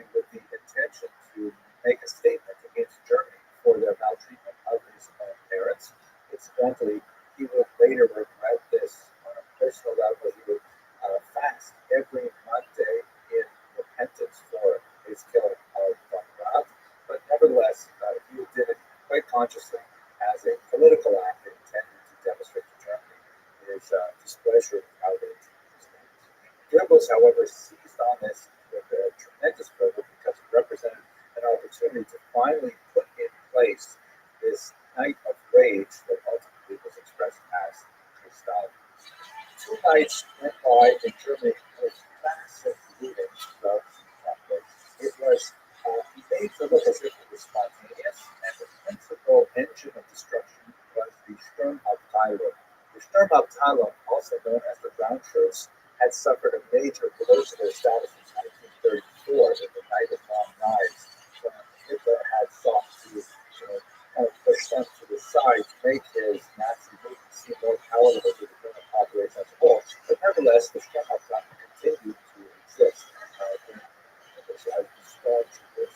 And Kristallnacht was really something that was almost perfectly suited to the makeup of this particular group. Goebbels argued for a night of rage that spread across the entire country, clearly well organized in advance. The stormtroopers rampaged throughout the cities and towns of Germany, destroying shop windows whenever they felt that a particular store was owned by Jews, burning synagogues, looting them, destroying and desecrating Torah scrolls, and even engaging in home invasions where rape and murder were the norm. Again, the number of Jews killed is a matter of some debate. This happens to be a very fluid time, and many Jews fled.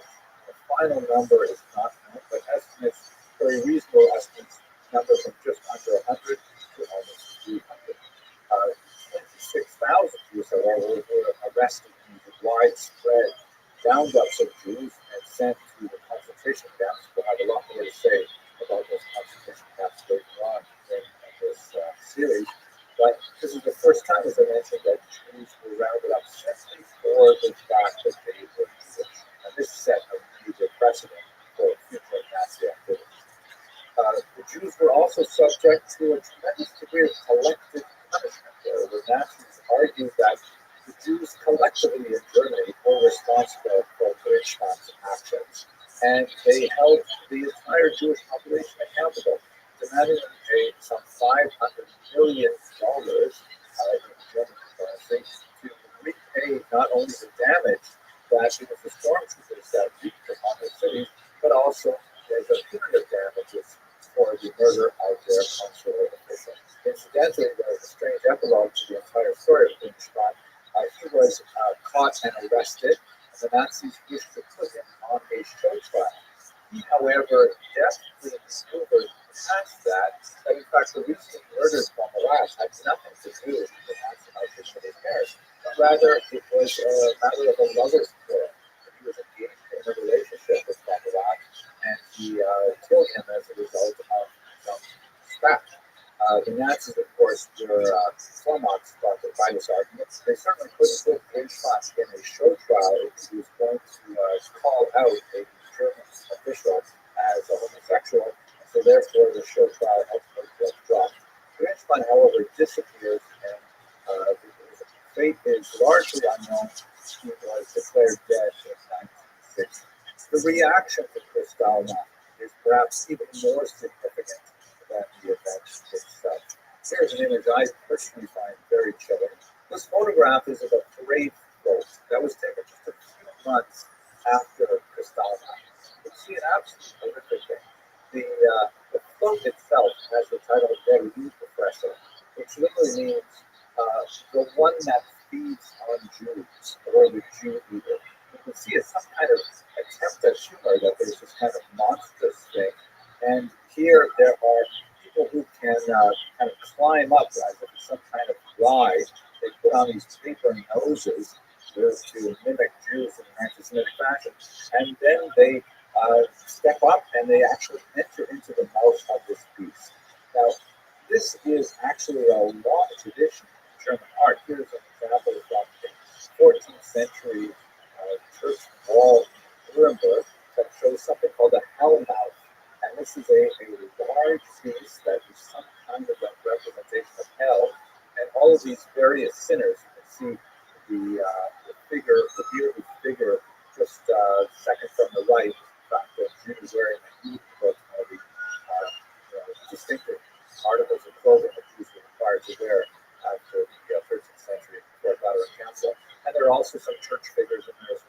sinners were forced to descend into hell by entering the hell mouth of this great beast. And that's exactly what the German town is depicted here, where Jews are going to walk into their Judenfresse, the Jew eater, the hell mouth.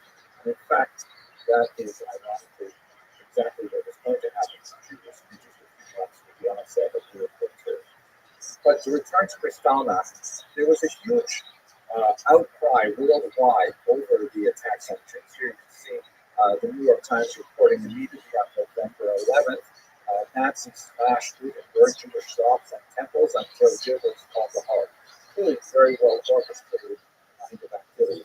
There was a tremendous amount of finger pointing and finger wagging at Hitler, but ultimately not much was done. And in fact, not too many Jews were allowed to visit to various countries either. So it was simply kind of like an outward show of displeasure without really much enforcement going on. In Germany, fascinatingly, Hitler was quite unhappy to see that there was general disapproval among the population over Kristallnacht. But not so much for its anti-Semitic context, but more because of the tremendous amount of disorder it implied. Germans were not happy with the idea of hooligans, even affiliated with the Nazi Party, running around their streets, destroying businesses, which of course had a significant economic impact on the entire country. And so Hitler essentially had two very important takeaways from the entire experience of Kristallnacht. The first is that based on his reading of German domestic reaction, Germans would tolerate the persecution of Jews, but it had to happen out of sight. It could not be something that was so obvious and so riotous as, attacks in the street. Jews had to be transported elsewhere if they were persecuted. And secondly, based on foreign reaction, the world will act upset, but there will be no real consequences for Germany, no matter what action they take.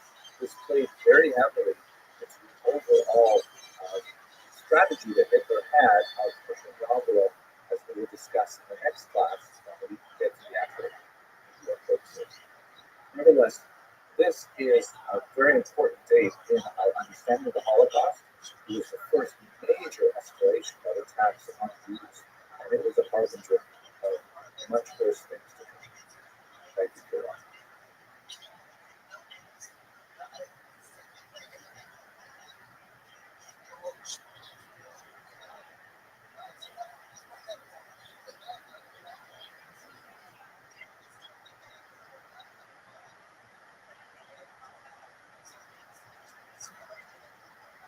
Thank you very much for coming. It's wonderful to have an audience here. I'm amazed that so many people have the same kind of passion for learning Jewish history. I spent way too much time preparing this class, so I hope I can squeeze it within 1 hour. I will do my best to do that, but I hope that you enjoy it as much as I enjoy doing the research on this. So let's go straight to the material. We're going to focus on the tumultuous first century of Jewish history in the modern era. I'm speaking now about the first century of the first millennium, right? The zeros up to 100, and we'll just edge over a little bit into the second century. We'll cover the following events in this lightning tour of Jewish history. We're going to look at the first Roman-Jewish war that began in the year 66 and extended by most scholars' count to the year 74. Some will date it a little bit earlier. We're going to look at the Kitos Rebellion, sometimes called the Kitos War, which it's certainly not a war. It's not exactly a rebellion either, but we'll get to it to try to understand what exactly happened at that point. Then we will continue to the incredible Bar Kokhba rebellion, which is actually one of the most dramatic points in Jewish history, and I hope to share with you a little bit about what that rebellion meant for the future of Jewish survival, and that will basically take us through our schedule for today. We're also going to look at a positive side of the ledger. I mean, in all of those battles that I described, the Jews essentially lost. We kept running our heads up against the wall, tremendous barriers. The Romans were able to defeat us at every turn.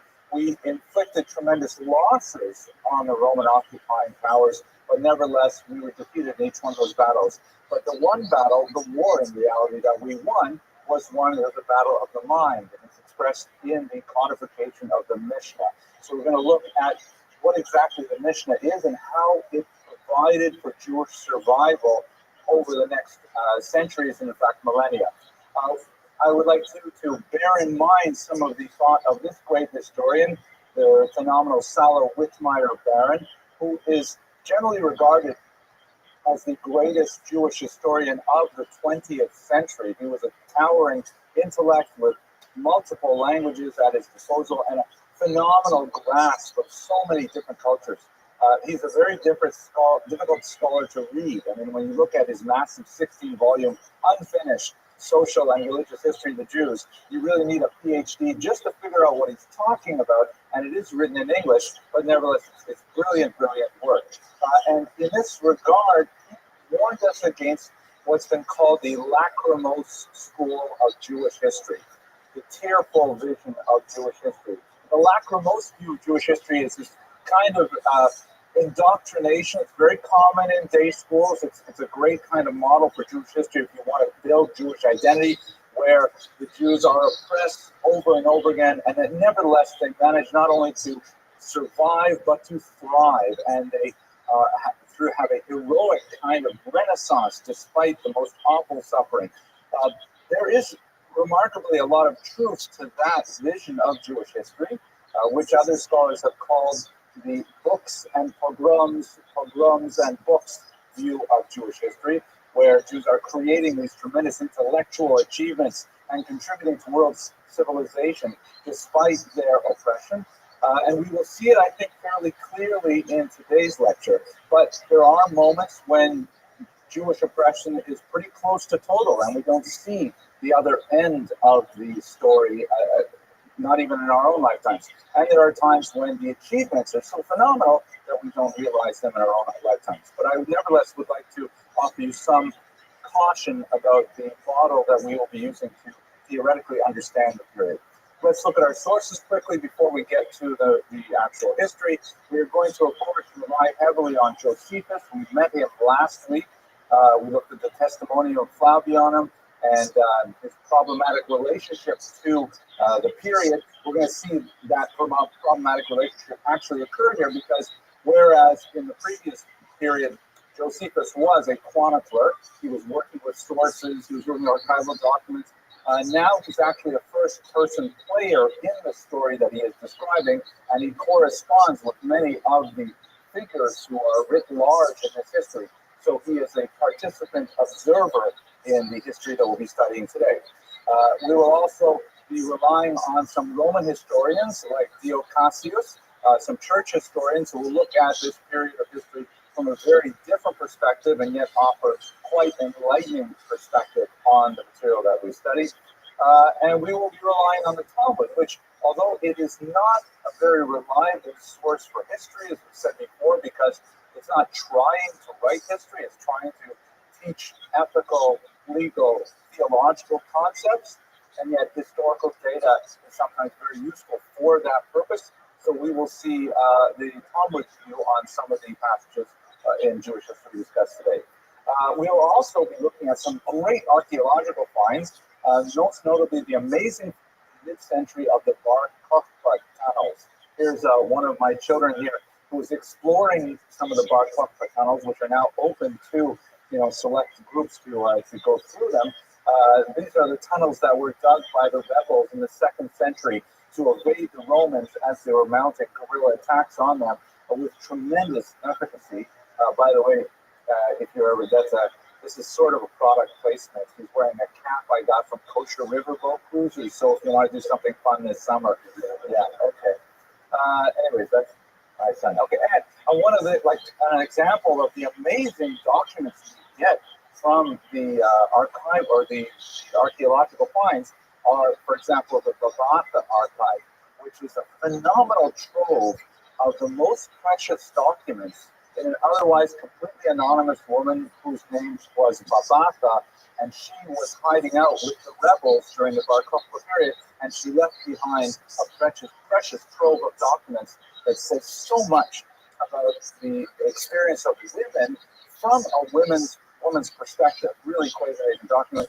So these are the kind of things we're going to rely on today, and I look forward to getting to them over the course of the next 15 minutes or so.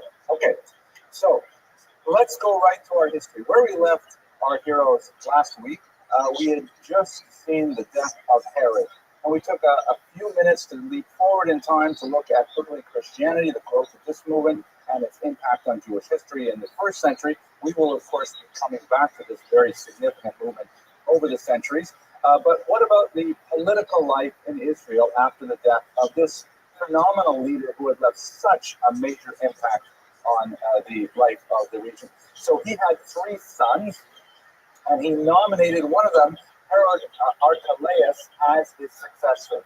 However, once he died, the other 2 brothers were unsatisfied with this, and the Romans had actually dictated that the region should be divided into 3. You can see in this color-coded map, Archelaus, who was designated as the prime inheritor of Herod, but the Romans, of course, did not allow the Jewish client kings to designate their successors. They would have to approve them themselves. So they gave Archelaus the major chunk of what would be later Israel, right? The regions of Judea and Samaria, Idumea, from the Mediterranean coast to the Jordan River.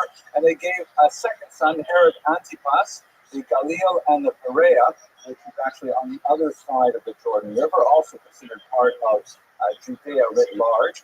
And then to the north, Herod Philip took his Gaulantes and Decapolis. These are the 3 divisions. The brothers were unsatisfied with the division, and so all 3 of them went to Rome to complain to get a better deal for themselves. While they left Israel behind, of course, it fell into disarray.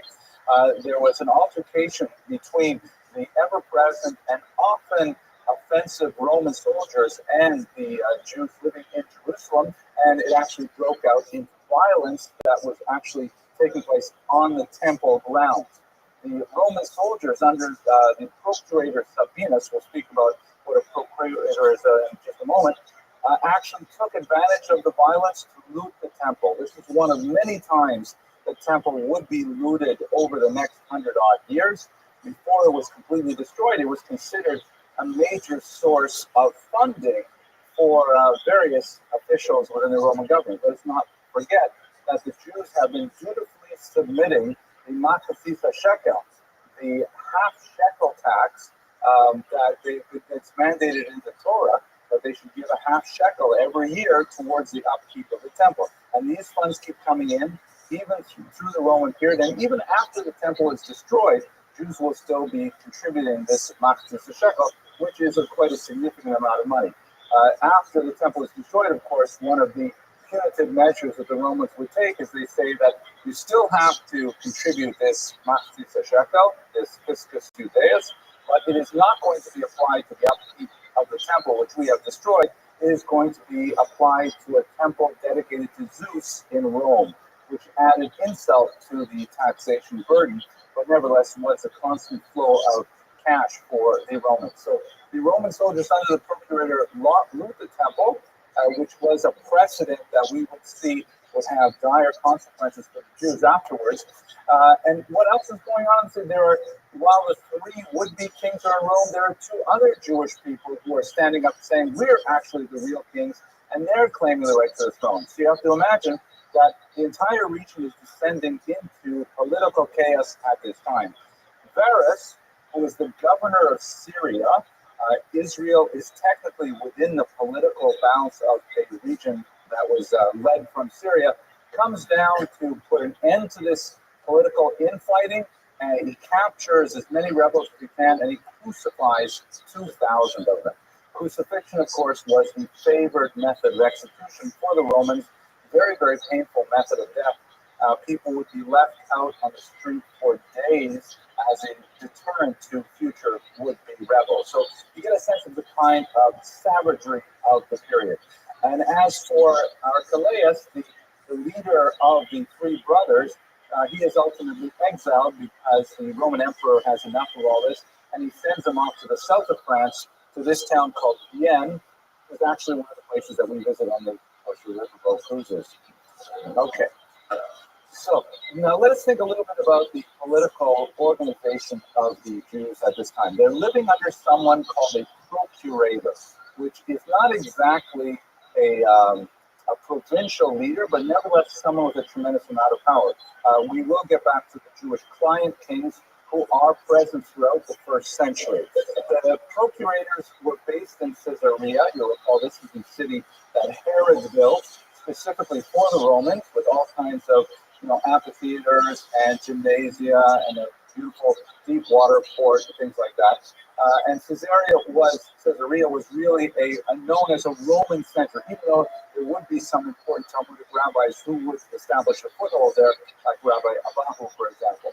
But it's distinct from Jerusalem. This is a very, very Roman city with lots of Roman architecture, lots of Roman gods, lots of Roman idolatry, and so on. The term procurator replaced a term that had been used up until the middle of the century, which was prefect, sometimes spelled the A-E with the English spelling, or just with the E as we spell it in America. And it seemed to indicate a decline in status of the prefect. The prefect had more authority. The procurator was primarily a financial figure, collecting funds. The most important prefect, of course, in the history of this time is Pontius Pilate, and in 1961, this stone was discovered in Jerusalem. Pontius Pilate, you recall, he was the prefect who put Jesus to trial, and he wanted to, substitute him for Barabbas. And when the masses decided they wanted Barabbas to go free, something which has no precedent in any example of Roman law we have from the period, when Pontius Pilate famously washes his hands of the affair, expression in English. Here he is. You can see the inserted letters, which are kind of wiped out, are from Augustus, which would be from the Caesar, Tiberius, to Pontius Pilate, the prefect of the Jews or of Judea. This is dedicated. This is kind of like the first shul plaque in history. I thought that was funny, but I just made it up now. So, okay, so it's interesting though. It clearly is a point of data to prove the existence of someone named Pontius Pilate, and one can, by extension, argue that many of the other stories have some historicity as well. The relationship of these prefects to Syria is not clear, and quite a bit of ink is spilled among Roman historians trying to figure out exactly who reported to whom. But in general, it seems that the Syrian governor was where the real military political power would come, and that's very significant, as we shall see, during the First Roman-Jewish War. But what's not as well known is that for most of the first century, the Romans were actually remarkably tolerant of this bizarre people they ruled in Judea. We were so different from every other culture that they had encountered. We worshipped an invisible God. We were extremely insistent that we would not worship any other gods. We would not bow down to idols, which in the civic religion of the time, you have to realize it's the moral equivalent of standing up while they play the national anthem at a ball game. Refusing to stand, which of course is in today's politics is a principle, very demonstrable act of defiance. And if today we're upset about it, you can imagine in the Roman Empire how much more so they would have been upset about it. Nobody took, except for Caligula, we'll see him in a second, nobody took the religion really that seriously. Nobody thought that the emperor was actually a god. Nobody thought that the statues really had power, but this was just what you did. This is just, normal Roman behavior. And we Jews refused to do these things. We refused to work one day out of 7, which was considered incredibly lazy. We practiced circumcision, which was considered barbaric, which was considered, mutilation of the human form. All kinds of, and of course, we refrained from very basic dietary elements of the Roman diet, like pork. So there are all these kinds of things that the Roman Romans didn't understand about the Jews, but nevertheless, they basically gave us space to do what we wanted to do. As long as we came up with the money in our taxes, our tribute, as long as we were not rebelling openly, then the Romans were perfectly fine with the Jews. We see a couple of examples of this. For example, here's one exception though. The big exception is Caligula, who is really one of the most bizarre and awful of the Roman emperors. He ruled between the years 37 and 41 when he was assassinated about 4 years too late. He actually believed he was a god and wanted everyone else to believe the same. And after there was a major pogrom in Alexandria, Egypt, generally considered the first anti-Jewish pogrom in history, there was a demonstration in the city of Yavne. We'll come back to Yavne a little later today. It's a very important city in this period of time. Jews were demonstrating against the setting up of smaller idols in the city of Yavne. And so he said, it's ridiculous. If the Jews in Yavne, this small provincial town, are going to be upset about a few statues, I will show them. I want a statue made of myself, and I want it planted in the temple in Jerusalem. And he actually ordered the stone, and he ordered it carved. It was actually carved in the city of Sidon in the north of Lebanon. And even the local Roman governors, the local Roman prefects were saying, please, the Jews, what's the point of this? You're just going to make a lot of trouble, and really trying very hard to dissuade Caligula from this particular course of action. In the end, Caligula died before the icon could be installed in Jerusalem. It actually ended up being shipped somewhere else. But this is one of the major exceptions to the general rule that until the 60s, the Romans were generally fairly tolerant of Jewish idiosyncrasies. Other examples, if a Jew was called to court in a Roman court of law, they were exempted from attending on Shabbos. I'm not even sure if we can say that about many modern European countries. If they have courts of law on Saturday, would a Jew be exempted? I know that kids going to non-Jewish universities have difficulty getting out of classes on Shabbat. Can you imagine the Roman Empire would say, well, that's no problem for you. By the way, I'm a dean at an amazing college, Touro College. We have a lot of people complain about anti-Semitism rising on campus. We have precisely 0 incidents of anti-Semitism on our campus in Brooklyn. Okay. So the Romans were also satisfied with just token of observances of their authority. Like, for example, they were perfectly okay knowing that the Jews were offering sacrifices in the morning and in the evening for the benefit of the empire. We'll come back to the controversy around the sacrifices when it ends later. But they said, okay, that's fine. You don't want to bow down to our statues. You don't want to celebrate our feasts. That's fine. You're doing the sacrifice thing. That'll be your assignment. So basically, they were willing to go along to get along as long as we got the money and as long as we did not fight back. They also made some really tremendous efforts not to display standards with the form of any living creature within the boundaries of Jerusalem. This didn't apply for the rest of Judea, but they were very sensitive in general not to walk into Jerusalem, let's say, with military banners that had an eagle on it and things like that. They had instructions, depending on which emperor was in charge and which procurator was in power at the time. By and large, for much of the first century, they're really pretty good about these kinds of things, because Jews at the time were very, very particular about the graven image, which of course relates to the second commandment, which says you shall not make such graven images, and the interpretation that was common then was literally no images of cows, fish, people, anything. And so these things were observed. So for the most part, they were not terribly awful as oppressors go, but we'll see that this is going to go south very rapidly in the 60s. So let us turn now briefly to the 2 major client kings of the first century. They're both named Agrippus. They're actually both named Herod Agrippus, but they're usually referred to simply as Agrippus or even Agrippa. Agrippus the First, this is a coin minted by Agrippus the First. He ruled in Israel between the years 37 and 41. You can see this is actually a pruta. This is a copper coin. It is the smallest denomination of currency in the Mishnaic and Talmudic period. This is the minimum, it's about the size of a dime in real life. This is the minimum amount of money that it takes to seal a transaction or an agreement. Famously, in the Tractate Kedushin, this is what it takes to get married. Getting unmarried is considerably more expensive, I understand.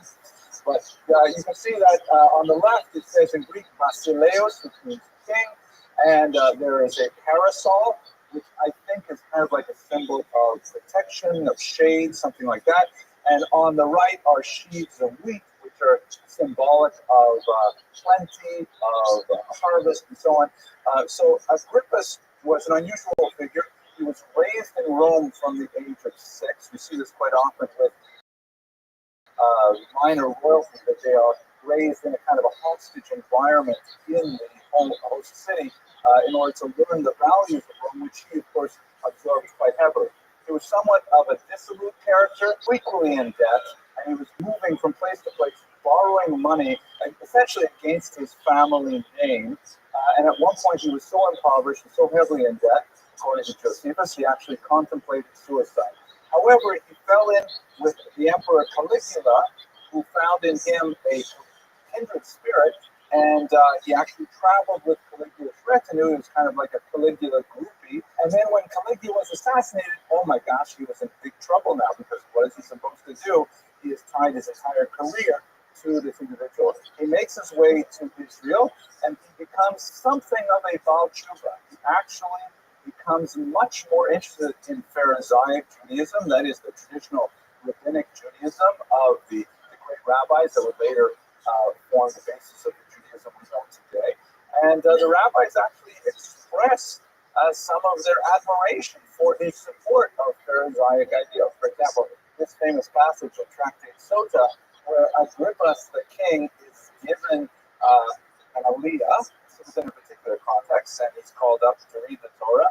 And as he's reading the Torah, he begins to cry because he reads the verse, "You may not appoint a foreigner over you." And he, of course, is from Herod, his grandfather, and Herod was the Idumean, and so he feels, no, as much as I like these people, as much as I'd like to be appointed over them, I can be those because the Torah says I may not. And as he's crying, the entire nation said to him, "Fear not, Agrippa, you are our brother, you are our brother. Achinu ata, achinu ata." It's a very beautiful passage for which the Jews are all criticized because, hey, it says in the Torah, the passage, it doesn't change. And his kingship would have come through the Father.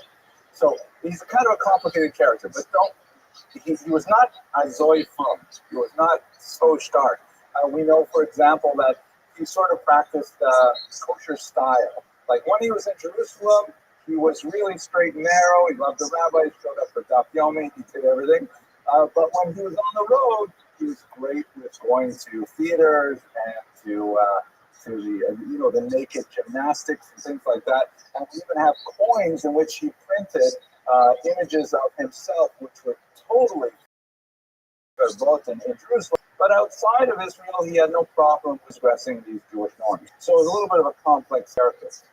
His son, Agrippus II, who reigned from around the year 50 until possibly the year 92, there's a lack of clarity about that. He's an even more complicated character.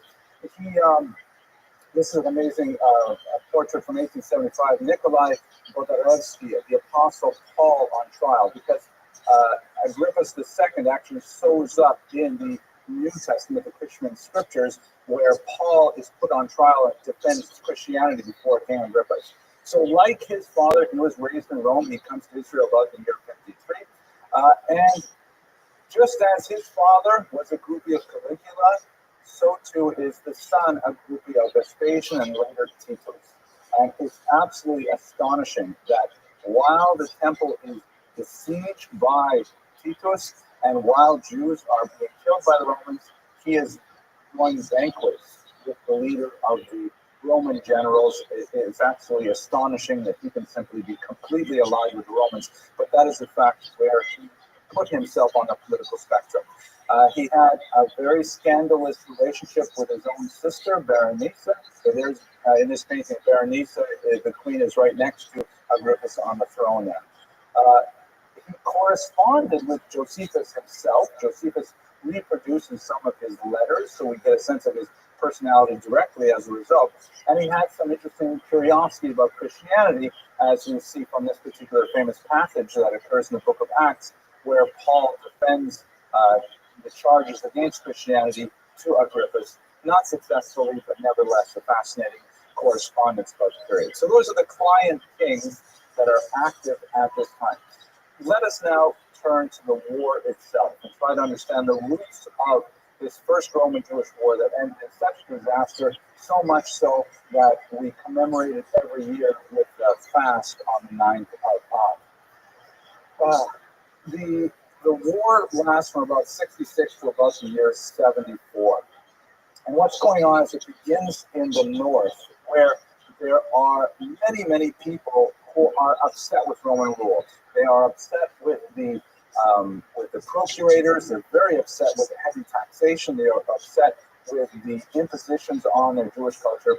And as we discussed last week, they coalesced into a group which are known in general as the Zealots, the Kanoim. In Josephus, he tends to call them not zealots, but bandits, because again, remember, he's writing for a Roman audience, and they see these people as kind of like, hoodlums who are wandering around the north and attacking Roman caravans, things like that. Many of them together significant followings. There's Judas of Gamala, there's John of Giscala, Simon ben Gioria. Many of them will be very important figures in the actual fight against Rome later, especially concentrated in Jerusalem. Just to give you a sense of the kind of atmosphere that was developing, Josephus describes as typical. He actually gives us half a dozen kind of examples like this. Some Jew from Egypt who is known simply as the Egyptian. He claims to be the Messiah. He claims to be the new political savior of the Jews. This is happening a lot first century. And he wants all the Jews to meet him in a particular place on the other side of the Jordan. So gather together and they'll go back to Jerusalem and they will proclaim his messiahhood.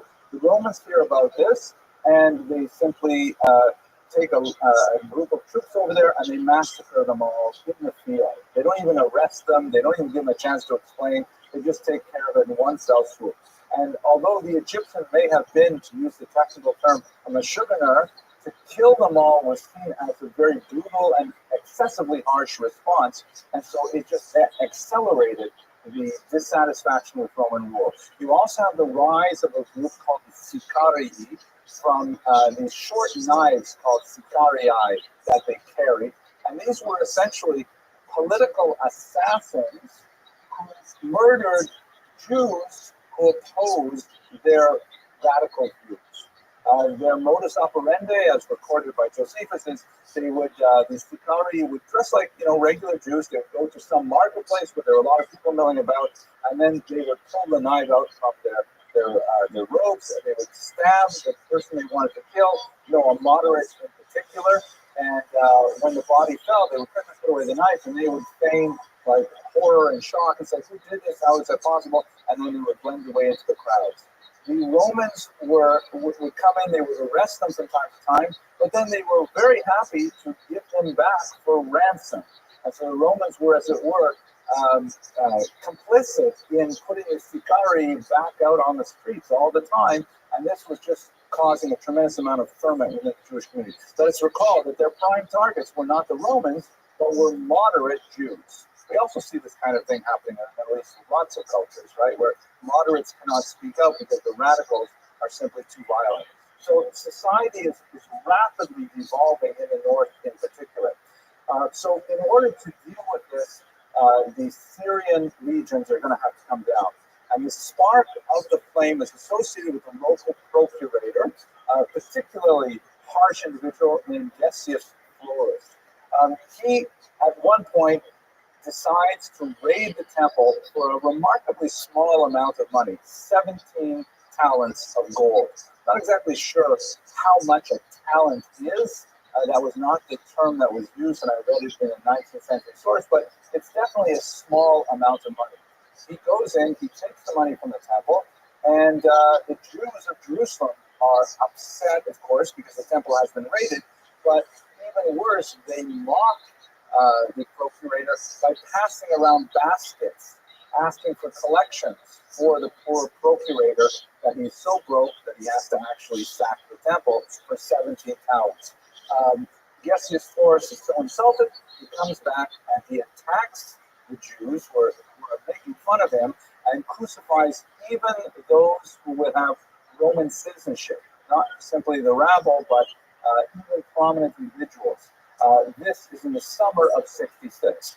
Jerusalem is very upset. They fight back, and Florus, because he doesn't have quite enough troops there to mandate his will, they actually retreat to Caesarea, and they call in the big guns. They call in the Syrian generals. It is at this point, by the way, where we have the intersection of the accounts provided in Josephus and Roman historians with the account provided in the Talmud. The Talmud has, and I won't go into in great detail here because I'm looking at the clock and I want to be able to cover to the end of our period, but I'm sure you're all familiar with the story that we read about on Tisha B'Av of the botched wedding invitation of Kamsa and Bar Kamsa, right, where they're two people with very similar names, and they're mortal enemies, and one of them is making a wedding, and so he sends his servant out to invite his relatives. I forget whether it's Kamsa or Bar Kamsa, but by accident, the servant invites his mortal enemy. The mortal enemy says, "Wow, I can't believe it." Let's say it's Kamsa is invited by Bar Kamsa. Bar Kamsa invited me to his wedding. I feel so amazing. He wants to make it up. I'm going to go. I'm going to bury the hatchet. We're going to make friends again. So he shows up at the wedding, and Bar Kamsa says, "What are you doing here?" He says, "You sent me an invitation." And Bar Kamsa says, "You can't be here. This is my wedding. I hate you. You're my mortal enemy. Get out." Kamsa is so embarrassed. He says, "Look, don't kick me out while all these other dignitaries are here. I have a big wedding present for your children." He says, "I don't care. You know what? I'll pay for half the wedding. Just let me stay. Don't embarrass me." Bar Kamsa says, "I don't care. You've got to go." He says, "I'll pay for the whole wedding." I would have taken him up at that point. But at that point, he says no, and he sends him away. And the rabbis, the Talmud excoriates the rabbis for being there and not intervening, and not saying at this point you should be mavater, you should compromise, let them stay already. Anyways, he goes off, and at that point he cooks up a plot that in the Talmudic version he submits a intentionally defiled animal to be sacrificed. And the rabbis are discussing what should we do about this animal, which is to be sacrificed on behalf of the Roman Emperor. If we don't sacrifice it, then the Roman Empire is going to be more upset with us than the local procurator was. If we do sacrifice it, then of course we're compromising Jewish law and we're offering an illegal sacrifice. And even the possibility of killing the person who offered this blemish sacrifice was discussed and discarded because they said, we're not going to do this over a sacrifice. And at this point, the sacrifices were stopped. And by not offering that sacrifice, the reverberations are felt throughout the Roman Empire as well, because this was like a tremendous chutzpah, a tremendous slap in the face of the Romans, that the Jews will no longer even, as we do even upstairs in the synagogue on Saturday mornings, we'll always read a prayer for the government, right? It's actually mandated in the Mishnah that we have to pray for the welfare of the government. It's as if we're making a pointed statement of saying, you know what, this government we're not going to pray for. And so it contributed. This is where the story in the Talmud, the story in Josephus intersect. Cestius Gallus, he brings down a legion and some associated troops, perhaps 6,000 battle-hardened soldiers. He brings them down to teach the Jews a lesson. He marches straight through the south. He goes to Jerusalem, and he burns a few of the suburbs of Jerusalem, but for reasons which are not entirely clear, when he can't get into Jerusalem on the first attempt, he mysteriously retreats. Josephus cannot explain exactly why he retreated, but on the way back, he is attacked at the Bet Horon Pass. If I just go backwards here, you can see this is a drawing of Bet Horon. There is a fairly narrow pass from a higher elevation to a lower elevation, and there's a valley which is quite exposed. As they're coming through this fairly narrow pass, that's when the rebels attack, and they completely destroy the legion. Cestius Gallus, the leader, the governor of Syria, he manages to escape with his life, but he's completely humiliated because he went there with 6,000 soldiers, and he's coming back just with the ragtag elements of the original force. And this was at the hands of some, totally dominated minority population that really should not even have even the wherewithal to attack them. By the way, a lot of the war loot that the Jews took from the corpses of that legion was extremely useful in the future war that was going to ensue, because they were unarmed. The Jews didn't have anything other than pitchforks and things like that. The rebels returned back to Jerusalem, but everybody knew that you can't take out a governor's legion and expect to be left alone. At this point, they prepared for war, and they appointed our Josephus to be in charge of defending the north. Thinking that correctly, the next attack would come from the north, and the Galil was the front line. So Josephus marches up there to be, although he has, as he describes, a lot of hesitations about the cause because he really likes the Romans. Don't forget, his writing is for the Romans, but he decides to take up the cause, and he happens to be an extremely brilliant general, the most effective general of his time, and we know this because, Josephus tells us just how great he was. At any rate, what happens is the Emperor Nero says, I can't believe those Jews destroyed an entire legion. That's incredible. So we have to send, we're not sending Cestius Gallus back there because obviously he doesn't know what he's doing. We're going to send a much more well-trained general, Vespasian, shown here in this picture. Vespasian is tasked with the charge of going back to Israel and destroying the rebel movement. He will invite his son, Titus, to assist him in this task. And unlike Cestius Gallus, he takes a very methodical approach. He's not in a rush. He realizes that the siege of Jerusalem is going to be long and hard. It's circled by 3 walls. There is a sharp valley and the most important area of attack, and he's going to wear them down. He's not in a rush to attack Jerusalem, but he mops up the rest of Israel fairly quickly. In particular, at the Battle of Jotapata, or Yotzphat, which is in the north, where Josephus was active, they besieged the Jews there. Josephus describes his, he really does sound like a pretty brilliant general. Like, for example, to try to make the Romans think that they have no problems, they have lots of supplies inside the fortress of Yotzphat, they have plenty of water, and they don't. They're dying of thirst. He has the soldiers soak some of their laundry in the precious water they have left and hang dripping wet laundry on the outside walls, as if to say, we've got so much water here, we're wasting it by washing our clothes like this, in order to convince Vespasian that he can stand this for a long, long time. And many other such devices that Josephus, in his very fertile imagination, provides for his readers.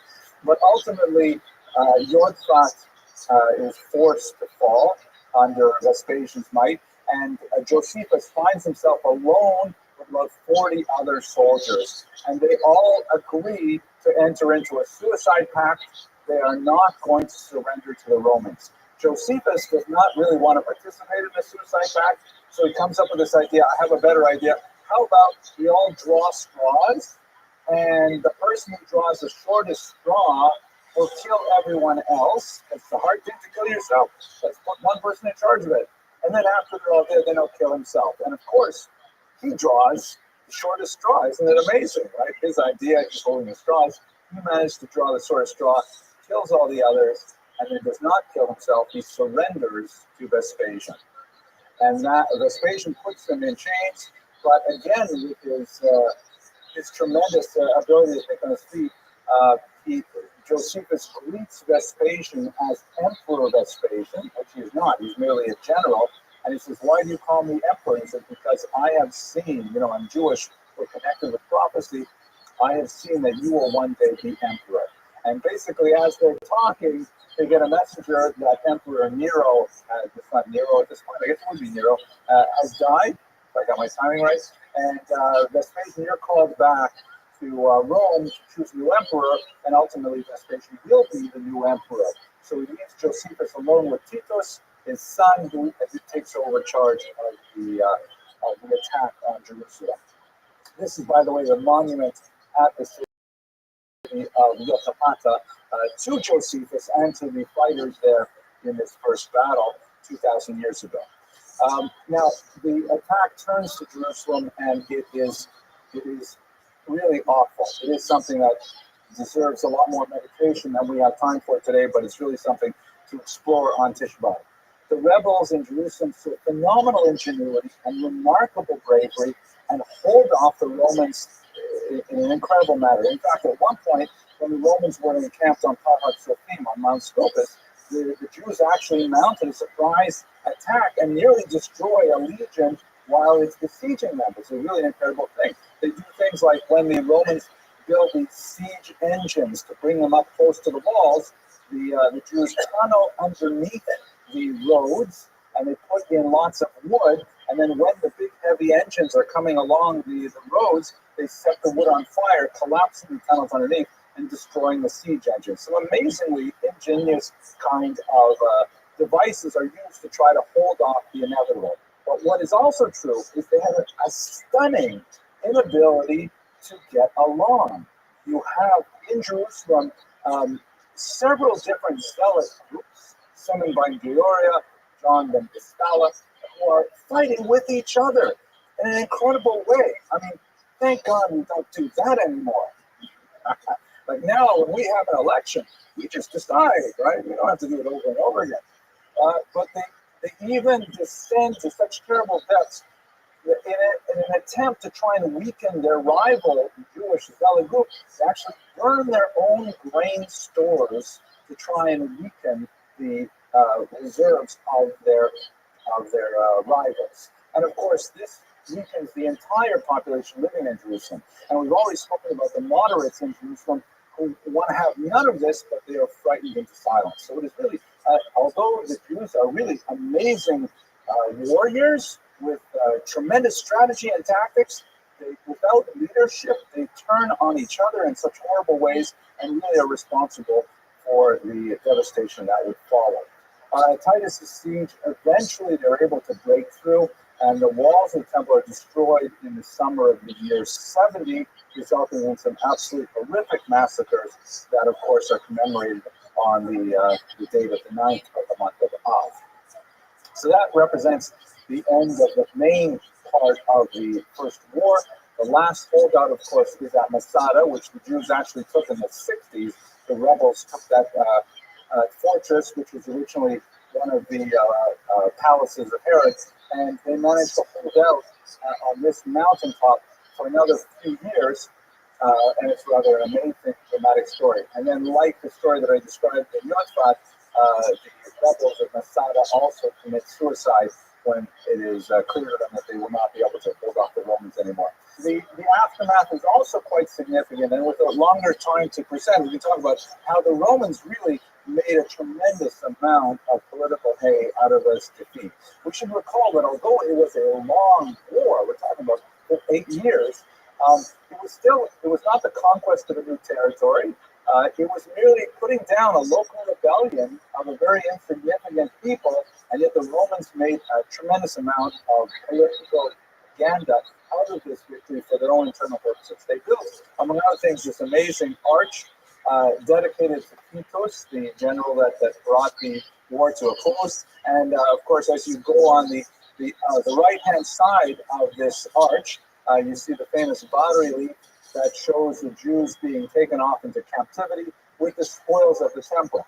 My colleague Stephen Fine, who's a great historian at Yeshiva University, the other great university that has a very low anti-Semitism rate in the city, he did some phenomenal work with the remains of pigmentation that's very deep in the stone, and he was able to actually recreate the way it would have looked to Romans in the first century, because the Romans actually painted their statues. This is what it would have looked like to Romans. It's rather garish. I think I like it better with the monochrome. On the left, you can see in the standard it says Leges Judaeorum, the law of the Jews, which may have been, a Torah scroll, or maybe even the Luchos, the tablets. Then, of course, you see the menorah, And then to the right, it says Candelabrorum Judeorum, the candelabra of the Jews.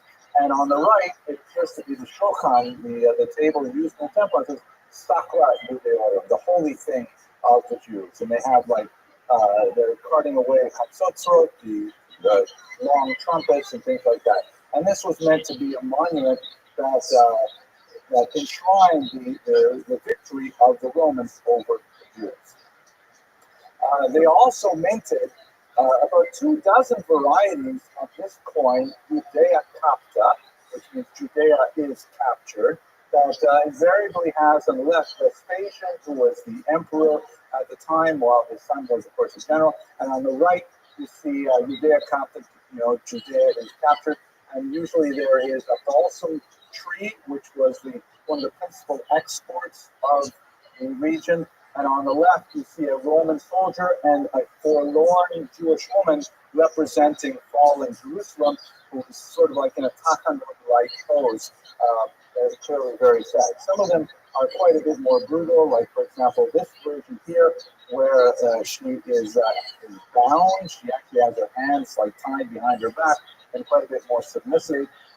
Asian looks even more in this particular example. But these coins were incredibly popular, and they really seem to harp on this. It's so important to them to demonstrate to the wider Mediterranean basin that they have really put an end to Judea. Okay, so that's a quick lightning tour through the first Roman-Jewish war. I've only got about 5 or 7 minutes left, but I will take you briefly through the Bar Kokhba revolt, which is incredibly important. So we'll do it very quickly, though, so at least we can cover it. There's a lot of repercussions for the Jews. The Jews are banned from the city of Jerusalem at this time. Jews are forced to pay that extra tax. There's hundreds of thousands of Jews killed. The numbers are hard to really comprehend. Josephus, I believe, cites 600,000 Jews murdered, which is a phenomenal number. Even if it's a fraction of it, it's still a huge portion of the population. And the Jews are still restive. The Jews are still angry about this. There is a flare-up in the so-called Titus Rebellion, sometimes called the Titus War, which is about 60 years later. And it occurs in the context of the Emperor Trajan, or Trajan, in his attack on the Parthian Empire, particularly in the region of Mesopotamia, down here, where the Euphrates and the Tigris rivers come close to each other, specifically the city of Ctesiphon, which many of you may know better by its Talmudic term, Mechoza, which is just across, it's a suburb of Ctesiphon. And this is essentially the heartland of the Jewish civilization is in this region here. Not the heartland, but the Babylonian heartland, where the Talmud is to be written. And when Trajan comes into the region, the Jewish minority are actually quite loyal to the Persians, and they fight back against the Romans. And there is a backlash from the Romans, not only against the Babylonian Jewish minority, they are, of course, pushed back, and the Persians are able to maintain their independence. Later, they will become the Sasanians. But all across the Roman Empire, there are attacks on Jews, including in Israel, by Lucius Quietus, which is where you get the term Titos. And it's essentially these widespread little small rebellions that are put down with tremendous savagery by this individual. It occurs there's a significant amount of discussion in the Talmud about this, but we don't know a lot of the details about how it unfolded overall. At any rate, it certainly did not constitute a war in the larger sense. It's more like so to speak, a police action, to use an American term. The Bar Kokhba revolt, however, is quite a bit more significant. This is a coin minted by Bar Kokhba, the Jewish rebel of the 130s. It's actually, you might wonder, that's pretty amazing that this rebel, they're essentially living in caves in Judea. How did they get the wherewithal to actually set up a mint? Well, the truth is they took Roman tetradrachms, like the coins made out of silver, they heated them up, and then they just stamped Jewish things on top of them. So you can see on the left, there's an evocation of the temple, reconstructed, as it were, because they argued that Jerusalem would rise again. And on the right, you see a lulav, and this is kind of like their way of taking over the Roman coin system as best they could and forcing it to be Jewish. Basically, Bar Kokhba, we didn't know a lot about him. We didn't even know exactly how to spell his name. He sometimes appears, for example, as Kosiba, which means the son of a lie, an untruth, or Bar Kokhba, the son of a star. And it was only when some of the caves were discovered in the Judean desert that we know a lot more about exactly who he was. And in fact, the archaeologists recovered actual letters written by Kokhba to his commanders, so we learn a lot more of what his personality was like. His revolt occurs in the context of some decrees passed by the Emperor Hadrian. And again, the record is a little fuzzy here. We're not exactly sure whether Bar Kokhba was reacting to Hadrian's decrees or whether Hadrian's decrees were a reaction to Bar Kokhba's rebellion. Most historians argue that, in fact, the rebellion came about as a result of a misunderstanding over Hadrian's ban on castration. He had placed an empire-wide ban that no society should be allowed to castrate young boys, but the Jews understood this to mean, as many other people did actually, that circumcision was now banned. And they rose up, this was like the straw that broke the camel's back, and began to fight back against Hadrian. Other possible interpretations of the chronology point to Hadrian's disastrous bans on the observance of Shabbat, the study of Torah, any other public exercise of Jewish identity, and it could very, very well be that these were in place to cause the revolt, but they certainly make sense after the revolt as well.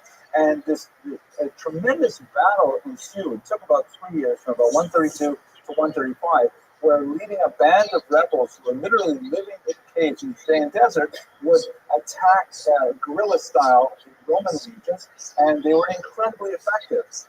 Dio Cassius speaks about 95 villages razed by the Romans in an attempt to extirpate the Bar Kokhba movement, and they were unable to do so for several years. Here's an example of one of the caves that they lived in. The archaeologists found one cave they called the Cave of Horrors because it was filled with the skeletons of rebels. This is the entrance to the Cave of Letters. You can see how remote and inaccessible it is as a climber at the bottom you see coming up into it. But among the things found in the Cave of Letters that I mentioned earlier, not only things about the development of the war, but also the phenomenal Babaka archives. I had to take a minute to tell you about this because it blows me away.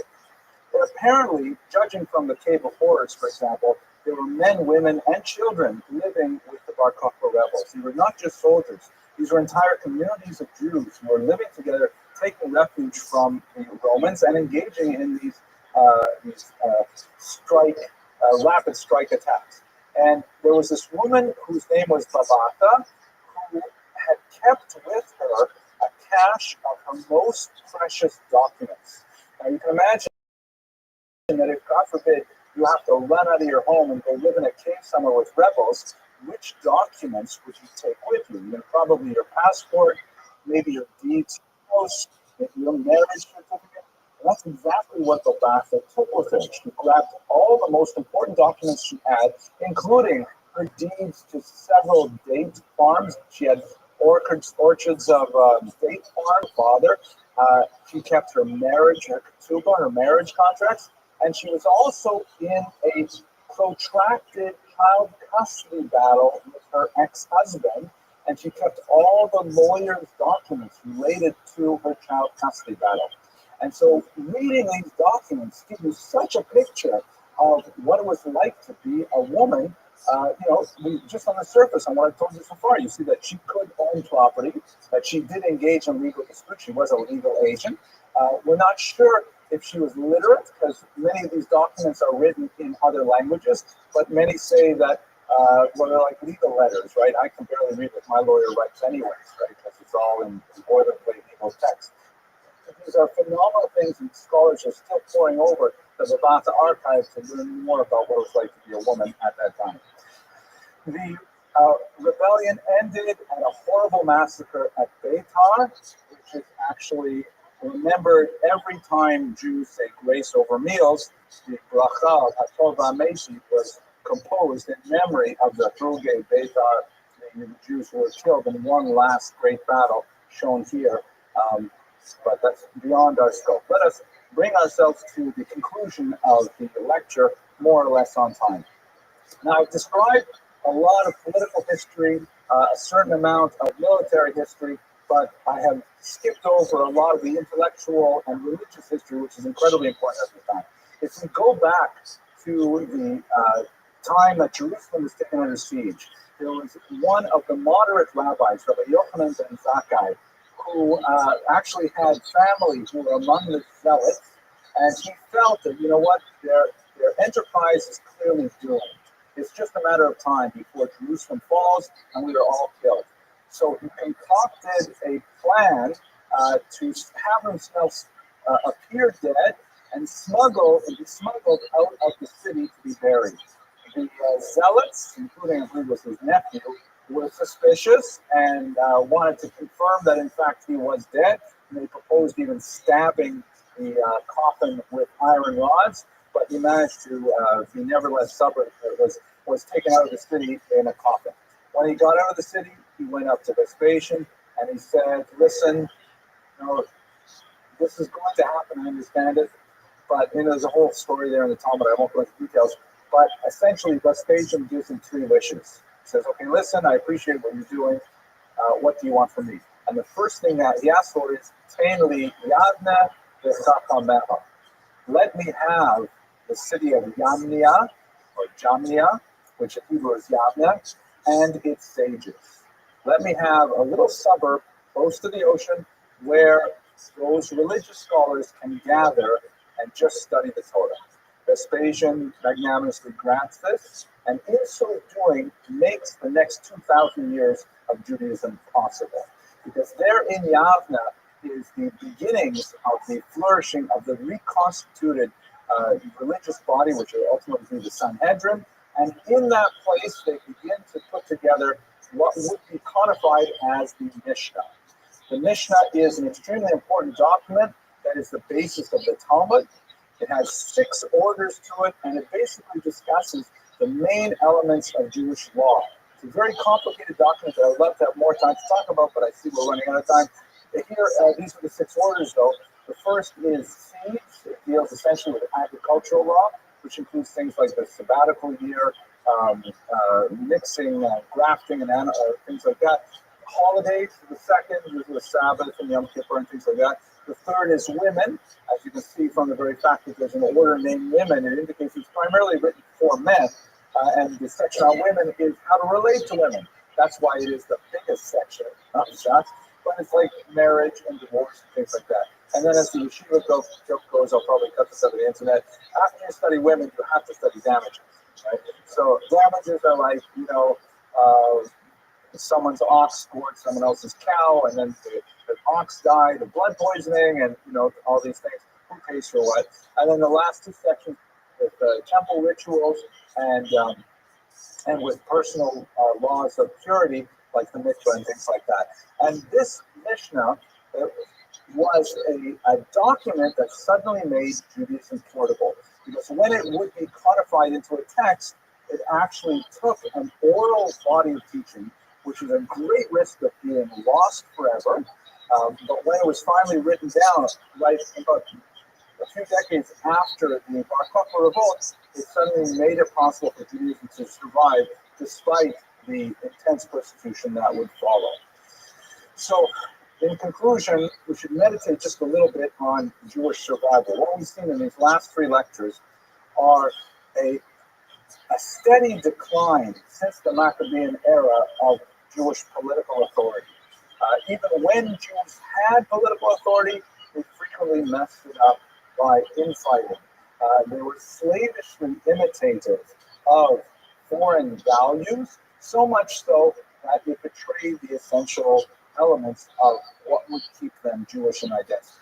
However, there's always a saving remnant. There's always a group of people who want to focus on the core values. In the case of what we're seeing today, is essentially those rabbis in Yavna, later who had moved to Tiberias and other cities, who wanted to really focus on what was essential about Judaism, and they laid the foundations for the future growth of the people and their religion.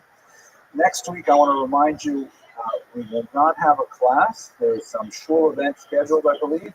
So we will pick up the series, God willing, with Sasanian Persia and the Talmud on Wednesday, February 26th.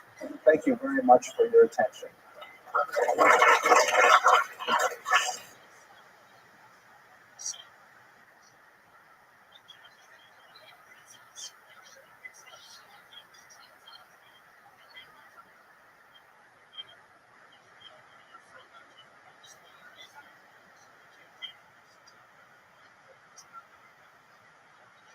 The Haggadah is one of the most popular books ever written, and its circulation among the Jewish people, particularly because it is a relatively small document associated with the beloved holiday of Passover and intended for all use, has resulted in such a large panoply of commentaries and editions of Haggadah, translations of Haggadah, illustrations of Haggadah, and so on. It is really an amazing document. Right?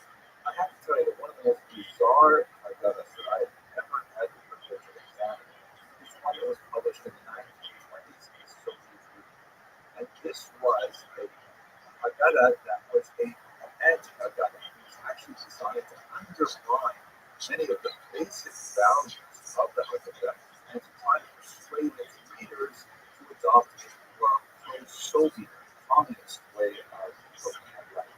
This was obviously intended to try and sway the masses of religious people who found themselves in the 1920s suddenly under the embrace of this openly anti-theistic state that wanted to try and really try to do away with all the ties of religion. And they turned to the Section or the Jewish section of the Communist Party. And one of the bizarre experiments was the so-called Red Haggadah.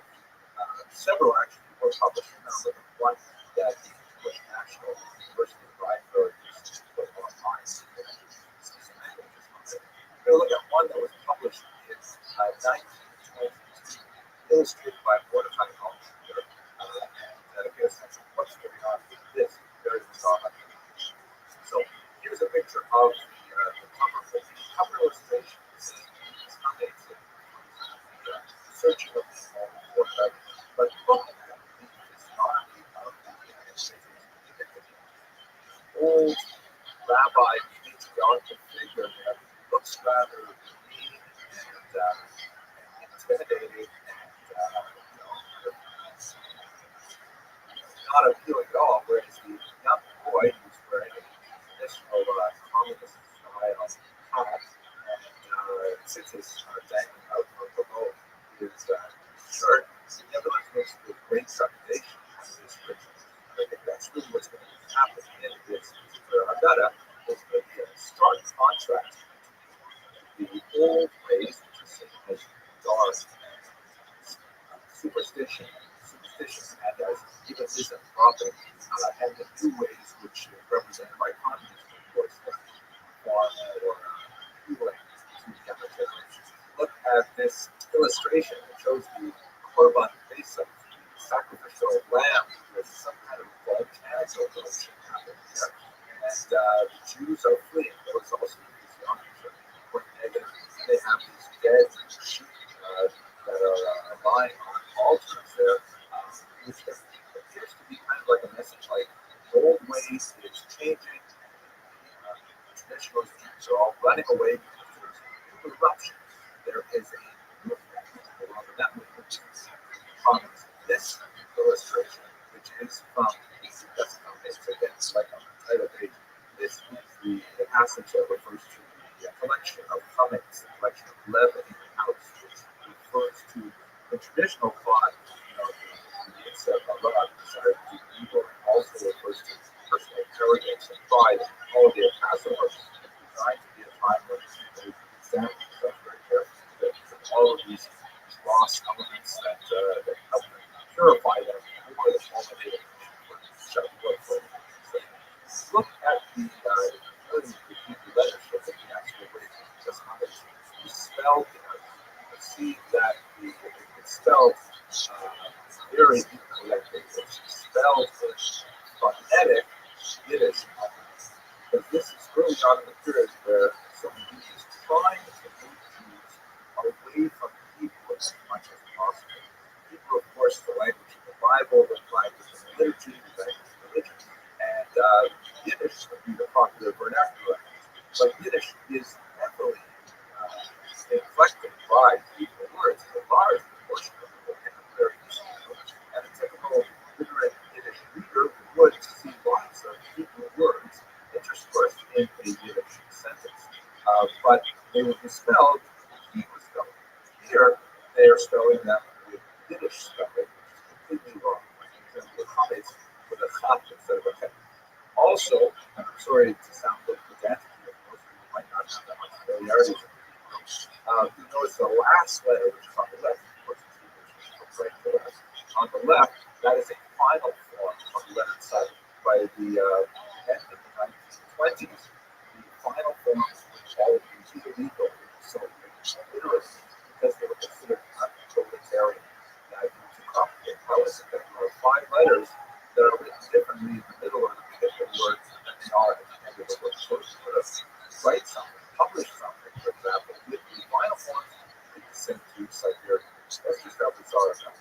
Then if you look at the illustration here, which is supported by the text of Yiddish, that talks about the destruction of the Chametz as the destruction of all of the ruling classes by the 1917 Soviet Revolution. And the capitalists there, religious figures, Jewish and non-Jewish, and all being excluded, like the volcano we saw earlier, as a reference to how the new period Moses, which of course would have been communist movement, bringing out of the Egypt of their enslavement to ruling classes. Sometimes this takes on even more violent things. In this illustration of Korach, which is the passage when Rabbi got to eat a sandwich made of matzah and maror, and the Soviet soldier there has his bayonet flying, and he's eating a sandwich that has names of some class enemies. So it's like, brutal, but every single metaphor that would possibly be evoked to try and describe the transition of the old world to new is illustrated here in this amazing and bizarre Haggadah. Here's another one that says Yachas, which is the passage here. Haggadah, when the leader of the Seder takes the matzah and the breaks it in half. And you see on the left side, there's the actual traditional performance of the mitzvah. Again, frightening of the patriarchal rabbi, father type, who takes the matzah, breaks it in half. There's one part near the pillow there, so we can later hide it for the helmet, and the other part is used to steal. But on the right, laughing at him are 2 Soviet workers, I guess, suspended up high in the air, like those skyscrapers representing these buildings of modernity and so on.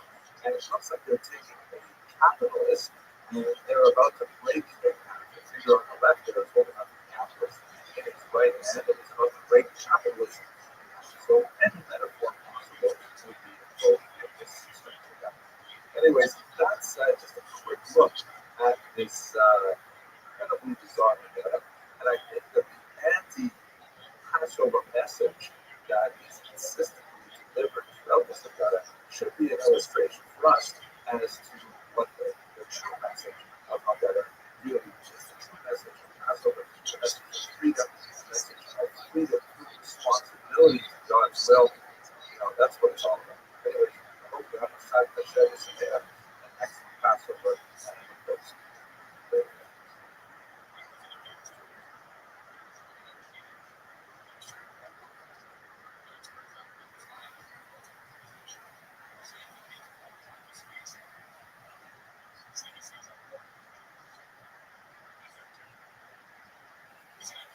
Hello, everyone.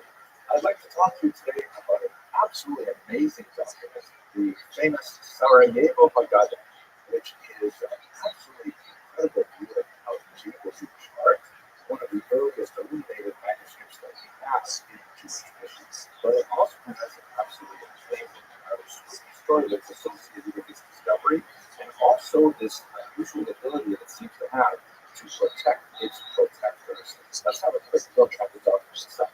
It came to light first in 1894 when an impoverished Jewish child in the town of Sarajevo, which was then part of the Austro-Hungarian Empire, they call it perhaps that was the place where Archduke Ferdinand was assassinated in 1914. This child came to school with this quarto volume, about 6 by 8, like the largest paperback book, and because his father had recently passed away, the family was impoverished, and the child was looking to sell this document because the child knew it was valuable. It was, of course, an amazing find because it was a 500-year-old Haggadah that had originally come from Spain. So the name Sarajevo Haggadah is a misnomer. That's where it was discovered in the modern era, contemporary period, but it may come from Spain, most likely from the region of Aragon, where it may have been a wedding present. It may have been something associated with two very wealthy Jewish families who had the Haggadah commission, and as is common in medieval manuscripts, the actual faces of the people in the artwork may correspond to actual members of the family.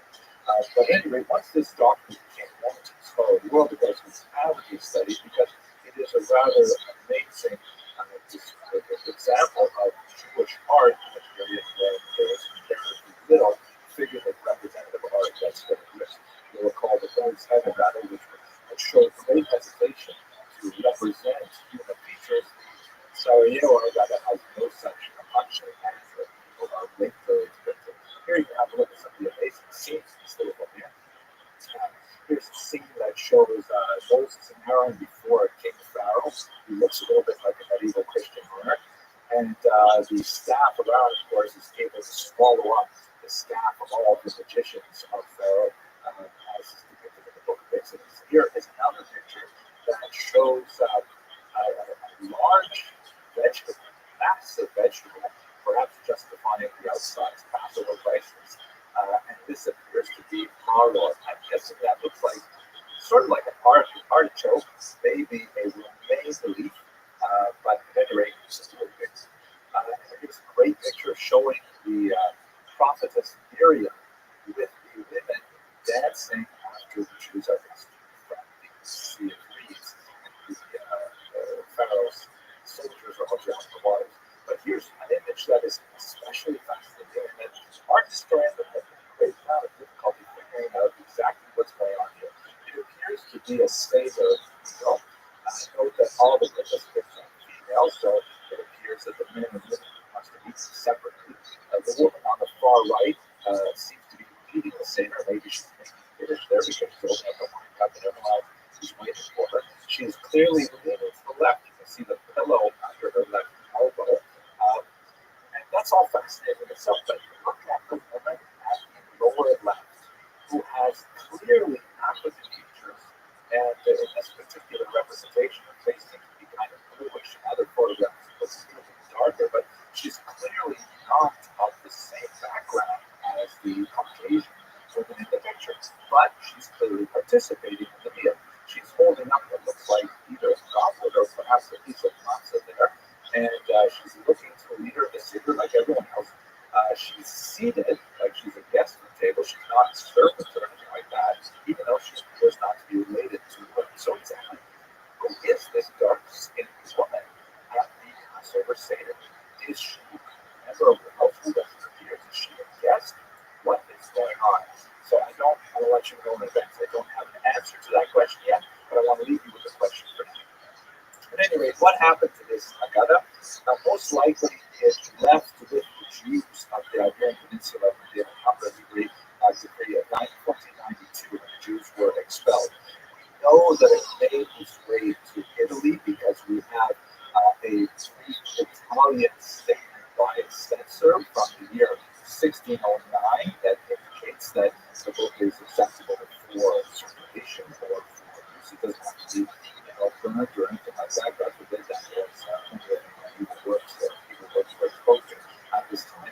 And then it somehow makes its way to Sarajevo, which is, of course, on the other side of the Adriatic Sea. Now, what's fascinating about this is that when the Nazis came into the region, they were, of course, aware of this great treasure, the Sarajevo Haggadah, and they specifically sought to confiscated and then sent it to their proposed museum for Jewish culture, which was not a museum where you would go and feel good about all the great things the Jews have done culturally. It was a museum to commemorate the Nazi heroic, quote unquote, success in eradicating this country.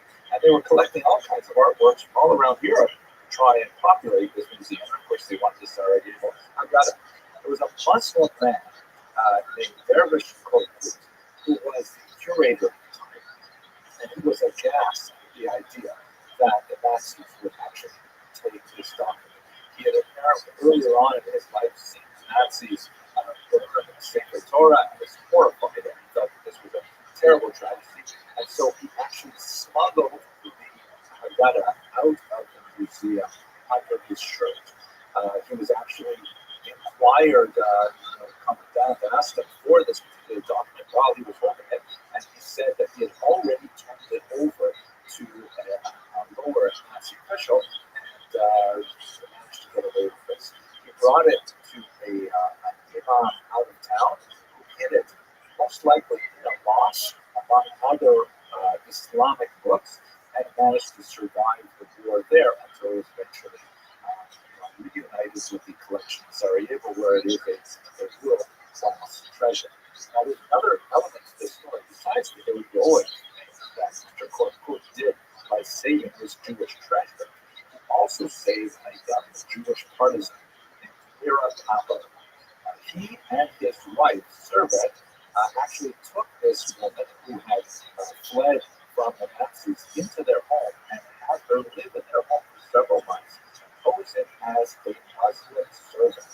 So they actually had this Jewish girl. They gave her some very basic training in how she was supposed to behave, so the Nazis never come, and she managed to survive the war. In the end, she eventually moved to Israel, where she successfully nominated the Korkut family to be members of the Righteous of the Nations. And in fact, he was so recognized posthumously by Yad Vashem, and a certificate was sent to his family in Sarajevo. So that's kind of an amazing story how, this man was so heroic and saved not only that Sarajevo Haggadah, he also saved an amazing young Jewish child and was recognized for the story. And what ended up happening is, those of you who remember the 1990s, it was a terrible war in Bosnia and Herzegovina. So the term ethnic cleansing was really coined at that time, where Muslims and Serbs fought a bitter and brutal war. And Muslims were under attack in Serbian region. And the descendants of the Korkut family, the daughter, had to flee the region. And she eventually made her way into Macedonia. They were impoverished. They were literally, refugees with nothing to their name. All they had was a suitcase with a few belongings that they were able to gather up and take with them when they fled their apartment in the fighting that was going on. Among the documents that the Korkut's daughter took with her was this certificate from Yad Vashem naming her parents as the righteous of the nations. And so, not knowing what to do, they made their way to the Jewish community. And they went to the Jewish Community Center and they presented this folded up document to give some kind of indication as to what their background were. Of course, the Jewish community was overwhelmed to have a daughter, one of the righteous of the nations, visiting them. And immediately contacted Israel, and the prime minister, who was at the time Netanyahu, as it is right now, is at the director, met them at the airport, welcomed to Israel, where they were refugees. It's an amazing story how what goes around comes around, that this heroic Muslim was able to save this treasured Jewish document, and later the Jews were able to save his own daughter. Let us go back to this question: who is this dark-skinned woman? So I will leave it to the great art historians to try and opine what possibly this could mean. But I'd like to suggest, and this is just maybe something you can discuss at your Passover table and savor it yourself. That woman is like the other, the guest of the table. But to get them to savor, we like to say, whoever is hungry, please come and eat. It's part of the Haggadah itself. Who knows why that woman is in that picture? But just as she was in the family of the people who commissioned the Sarajevo Agata and just as young era couple was the other, masquerading as a Muslim servant inside the Korkut home. And just like the Sarajevo's Agata itself was masquerading as Muslim books on a shelf in a mosque in somewhere in Boston, Herzegovina, the presence of this other, this mysterious dark-skinned woman at the Passover Seder should give us some pause to think about how we relate to others. That's just stepping outside of my boundaries a little bit as a historian, but something I like to think about. Anyways, I hope you enjoyed this video. I hope you have a fantastic Passover Seder.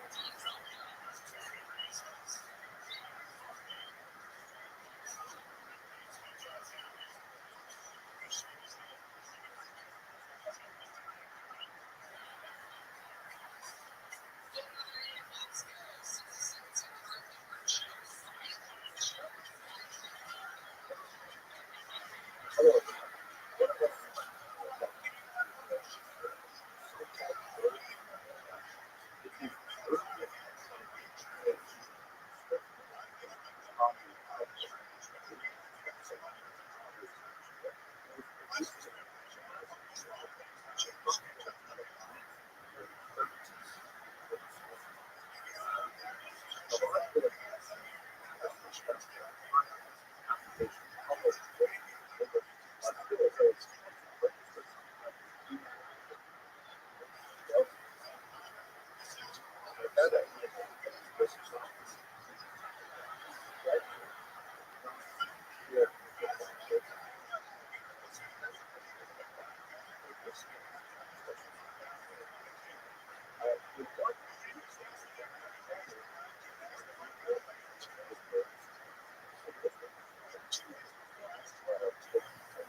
Last night I had the privilege of speaking with the students from Project Maxwell. Their fascinating, very unique project that specifically provide an intellectual space for people who are struggling with their Jewish identity, which is basically every single Jew I know, myself included. But it is a wonderful opportunity for students to wish to find some kind of intellectual space where they can ask the kind of questions that they are comfortable asking about communities, that are very supportive and very central to I feel very grateful about being invited, and I thought the talk was well received, so I'm going to provide you with the information on the point of the talk is to look at the concept of Jewish identity in connection with the upcoming holiday of Purim, and specifically the fear of Esther, whether or not you understand the idea of biblical canon. So I'm about to say about how to articulate our Jewish identity. Yeah, thousands of years to be described exactly. So over the course of this lecture, I'm going to advance across several periods. We're going to look at the setting of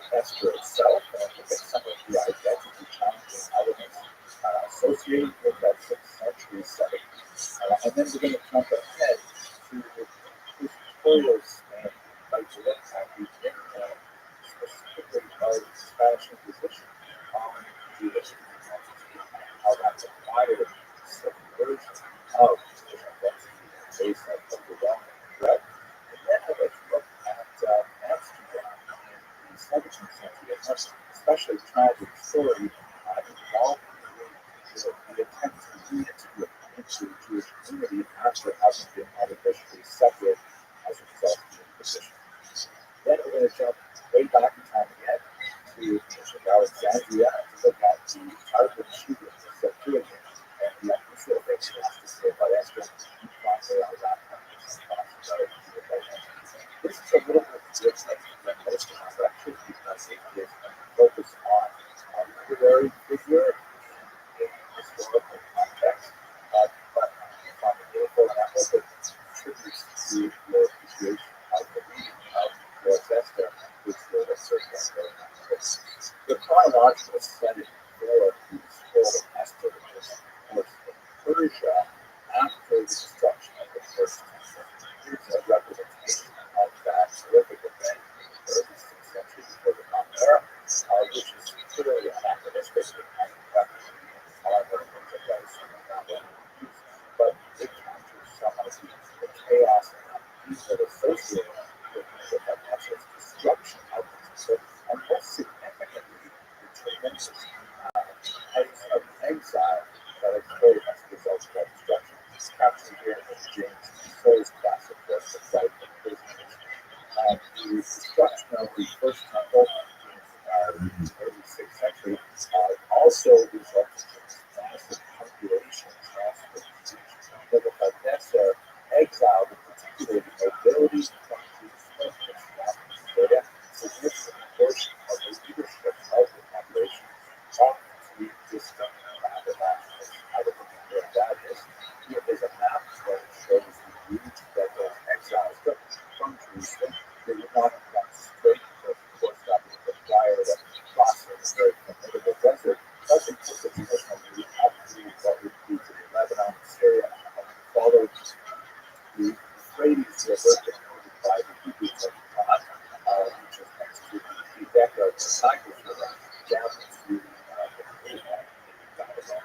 And you should bear in mind not only is this phenomenal demographic upheaval and political upheaval, economic upheaval, but for our purposes, it's actually important for us to reflect on the assault this represents let us recall that the temple, which had been constructed in the era of David and Solomon in particular, process initially that David and Solomon, which was like 500 years prior, and that meant that for a millennium, the Jews regarded the temple as their primary pivot point of their relationship with God. Everything meaningful in terms of their individual relationship with God was processed through that little bit of real estate in Jerusalem. One wanted to achieve atonement, one wanted forgiveness, one wanted to express thanks, and one wanted to describe positions and the kind of relationship to God was really focused on what with the destruction of that temple, that physical location of a relationship with God. In exile to a foreign land, what Jews must have felt like it's all over.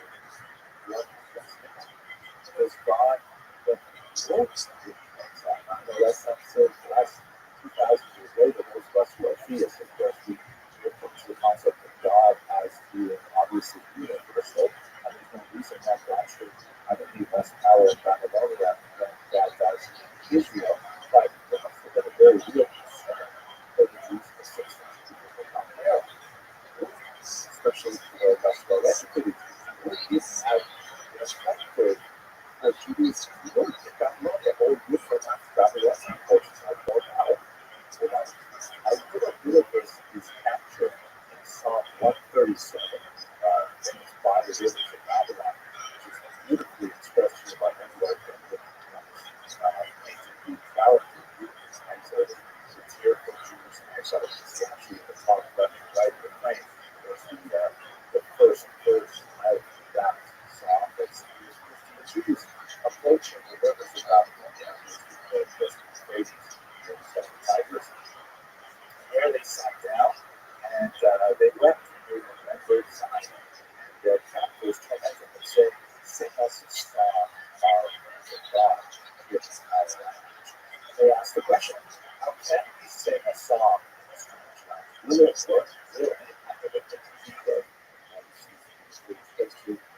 father literally in chains and holding on to a lyre while his family surrounds him, utterly justified. So this is the setting, intellectually, spiritually, of the Book of Esther. It's the setting in which people understand his story. What Jesus is their unique destiny once they have been exiled to Babylon. This helps us understand a little bit of how forced behind the Jewish identity and so forced marriage with King Ahasuerus. She had a dramatic choice. She could have simply abandoned all hope and said, well, all that Jewish stuff prior is all over now. The temple is destroyed. No, wait, okay, God is a strange land. I should simply acquiesce to this good fortune that has been showered on me personally. I see power, tremendous advantage of society. You say that's what this is like to God. Yeah, but nevertheless, of past to Jewish ethics, the story, even though it might be some kind of this means that really gives that opportunity of facial expression as someone who submerged Jewish identity. She is effectively a type of critical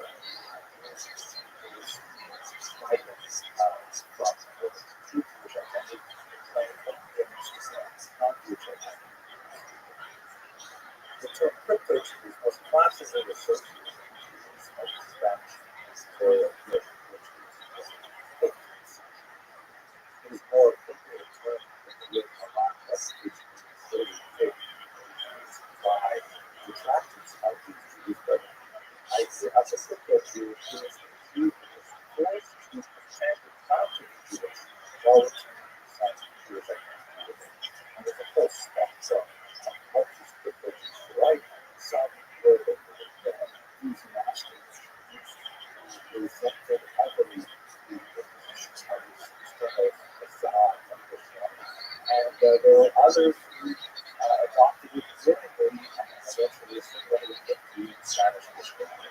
And of course, there's a but let's understand a little bit of the process of how these people can speak with their Jews and a little further as it emerged from that status. The story of the Spanish Inquisition really begins 100 years prior to the expulsion of the Jews from Spain. In 1391, there was a wave of attacks on communities across the Atlantic, and Jews eventually avoid physical harm by adopting Christianity, by allowing such to be baptized into that faith. This presented an unusual challenge to the Spanish population because on the one hand, these Jews were no longer bound by these anti-Semitic restrictions that were imposed on them by society. Secondly, with the newfound Christian status, they were allowed to patients travel without hindrance, engage in higher education, even the church often would have such instruction. However, because they had accepted baptism against their will and forced upon the rest, they wanted to remain within the Jewish community. And so this kind of like very much like Esther, they had this advantage of being considered technically Christians because the church thought at the time, once a person was baptized, that was it. There was no such thing as a do-over. A person who was baptized wasn't baptized and remains for the rest of their lives.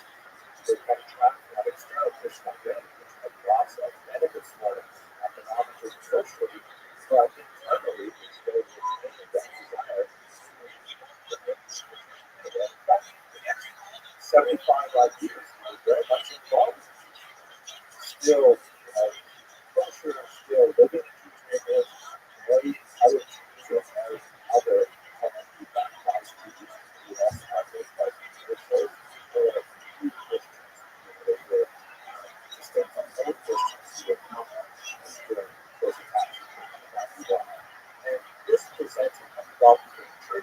which was expressed in the figure of Rothschild, who was the most notorious figure position as the name implies, inquired of the first Christians to determine if they were still practicing their faith practices. And so he was technically not directed at those Jews who avoided the first practices of the time, but specifically directed at those Jews who were unfortunately placed into that advantageous position that meant that they were now Christians who were not just like Jews. So in the Sabbath, Saturday, for example,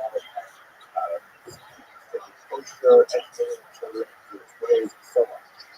So the imposition was specifically directed at this very significant population of true Christians and their descendants. The methods of the imposition are about frequently used for torture, forced confessions, in which people the incredible pain would give up the names of all kinds of friends, relatives, associates, and they were also secret Judaizers, whether this was true or not, and was created a whole perfect storm of more confessions, more torture, more confessions, and positions that further in Spanish society. Even Jesus as a whole. In order to give you a sense of the terror of Spanish Inquisition, what people are about just one of the many various torture devices that were developed for the period. This is something which was ironically named the Pope's Bear. It was inserted in one of several possible orifices of the person's torture. The ring at the top would be grasped and turned until it opened up like this, creating terrible harm, rupturing and broken membranes. This kind of furious wonderful torture was used to listen to these person. Once a person was suspected of being a Judaizer, they would often be put on trial.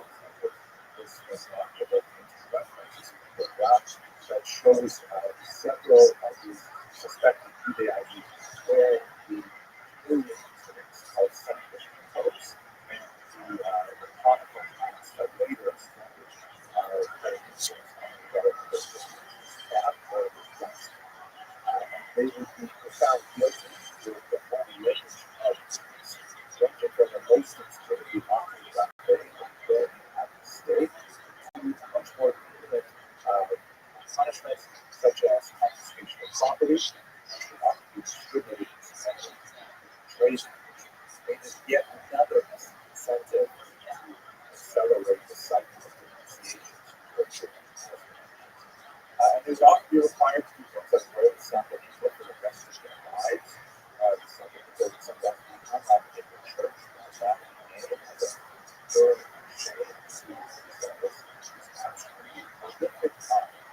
As the Spanish Inquisition gained steam and threatened to overwhelm normal functioning in Spanish society, without necessarily slowing down the process of these falsified rumors of suspected Judaizers, Torquemada approached the problem from a different direction, suggesting that perhaps the reason why these positions is not succeeding not actually bringing this process to a close is because those Jews who are not baptized are still exempt from punishment. And the baptized Jews, with the most are still seeking to associate with Jewish communities. And therefore, Torquemada suggested that by expelling all of the Jews from the incredibly dramatic group, especially given the strength of the Jewish community in the peninsula, perhaps that was the intent to attempt to make Spain unified at a legal level. This remarkable depiction by the Rothschild that says really captures much of the mood. Here is the elderly Jewish statement of Mr. Nathanael, who was famous for his commentaries, also for his political and financial acumen. He was was actually a very high officer in the Spanish state taxation system. And she personally begged for the Isabella saying, go back on the expulsion of the Seattle. The very reactions of the Portuguese expressing horror, expressing distant fascination for it. Here is Torquemada wildly gesticulating his left hand pointing at the decree of Alhambra, the decree that would be signed to spell the Jewish state. And through all of this, the passengers saw the light of his father, ultimately they could decide to expel them. This is the great Spanish diaspora, spread out like as basis, such as Africa, Italian Peninsula, the Eastern Constantinople in particular, some native to the Americas, particularly to Portuguese Brazil, then some that we'll talk about in just a second, eventually they got to Northern Europe, especially which was particularly known for its liberal, welcoming attitude.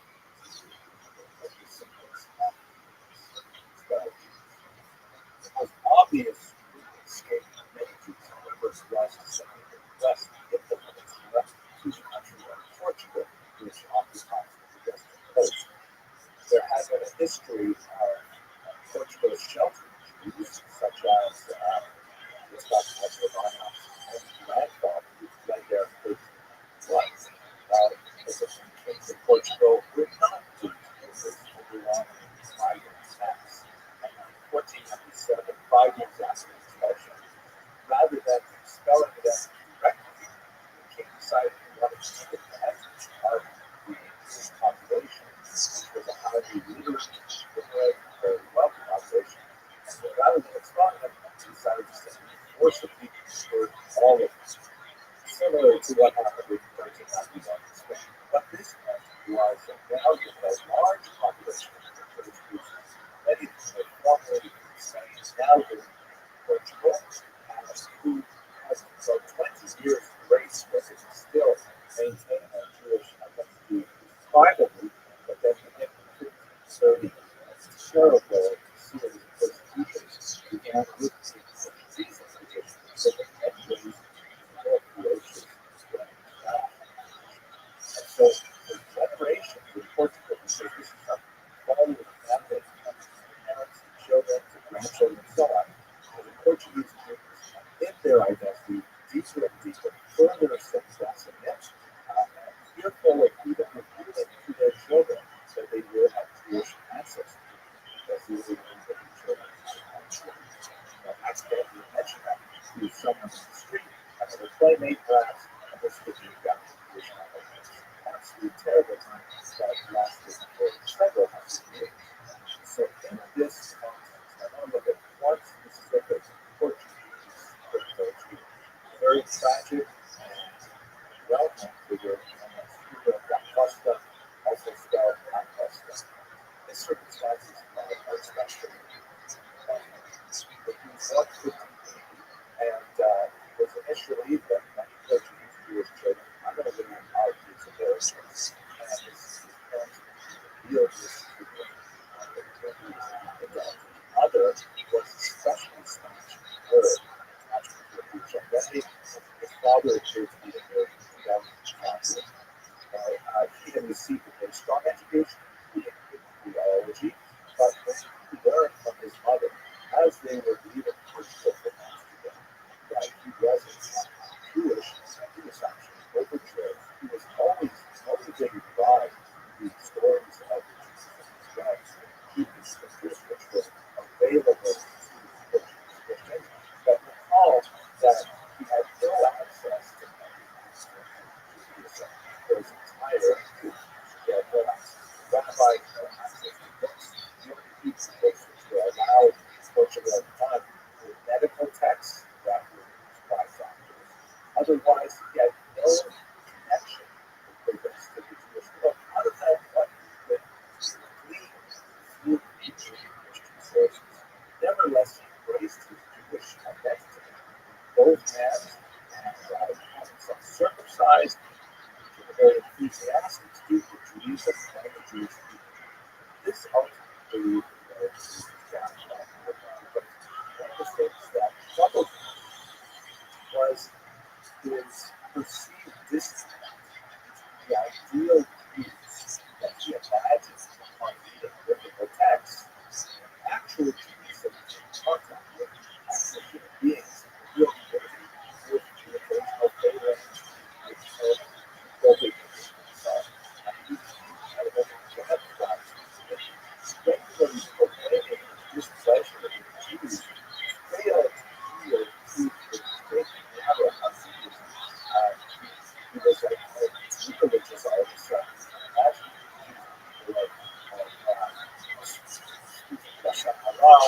time. Incredible. Spent some time with course and found that he could not he's away from the largest city, especially his monitor, and even though he had a tremendous result, no fact that he was not living up to his idea of Judaism with Carolina, that she never confused Judaism with Jews, so he was the these mistakes, ideas. Nevertheless, begged to be allowed to come back. Let us understand, don't forget, that the Jewish community from this time, actually for another 125 years, is a kind of tenuous situation where there's certain rights and privileges in Amsterdam are not really hammered out. And so worried about very public declarations of social views like airing your dirty laundry attitudes. And they tried to exercise some kind of social control over Julio da Costa so that he would not be jeopardizing the political, social, and economic standing of the Jews. Not at all. I thought the Jews would be expelled from individual localities and the Jewish community rather high-handed way would exercise this control to keep da Costa in check. And his expressions, I forget, were quite effective. He published books criticizing the Jews. So this is not a simple matter. After his third expedition, Red returned to he spoke to the clerk in Amsterdam, and they agreed to readmit him. But his level of repentance attributes quickly sealed with a much more powerful public demonstration of his. This required him to speak before the entire community, gathered the survivors of their book, recognize that, he beats his chest and breathes out loud a confession of sin. And then he stripped to the words, tied to a pillar in the synagogue, and symbolically flogged. This is not as unusual as it sounds. In the 16th, 17th century, flogging in the synagogue contained social norms, was considered not, I would say, considered common, but it was not well heard of. The floggings were not, the physical punishments. Flogging them like some kind of strap that stuck a little bit so it would not go back. We're not talking about a serious physical punishment, but a ritual humiliation. And following that, he was required to lay down the entrance of the synagogue.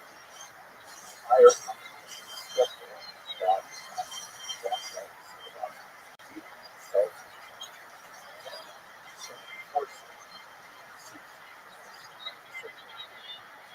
tragically, when the Costa got up from this humiliation, that time, Trump is suicide note. It was published under the Latin title, Exemplar example, which tells the story of his life, his struggles with Jews and Jews, ultimately his struggles with Jews and life to get exactly his final suicide. This is a very powerful and tragic story of opposite of the privilege.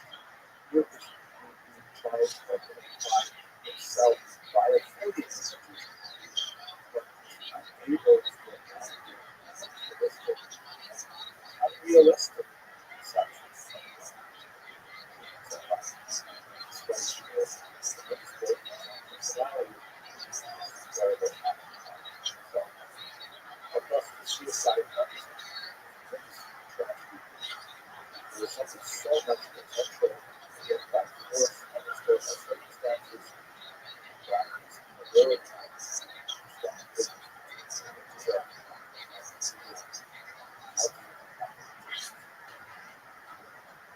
obviously, you can have much bigger difference with the subject of many artistic representations, plays, and so on. But perhaps the biggest impact it had was that it never left.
Now, go back to time, much more.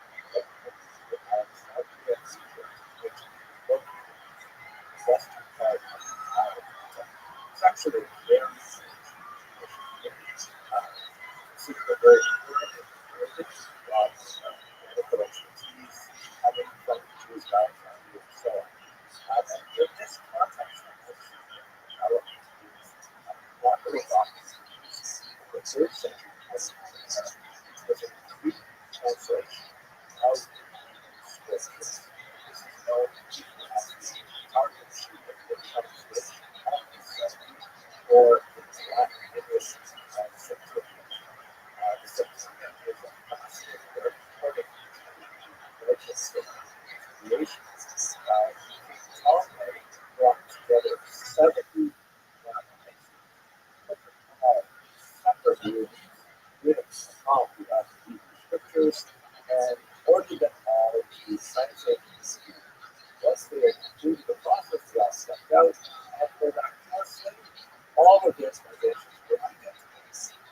The Talmud goes into discussion of why they all decided to diverge from any text and two phrases here and there, but this was a miracle of the Septuagint that also do that over the translation. Now, I have to mention books about this. Very important as Shiva that's a miracle. That's not a miracle. Take 70 rabbis. Don't look at 70 individual ones. Look at one figure.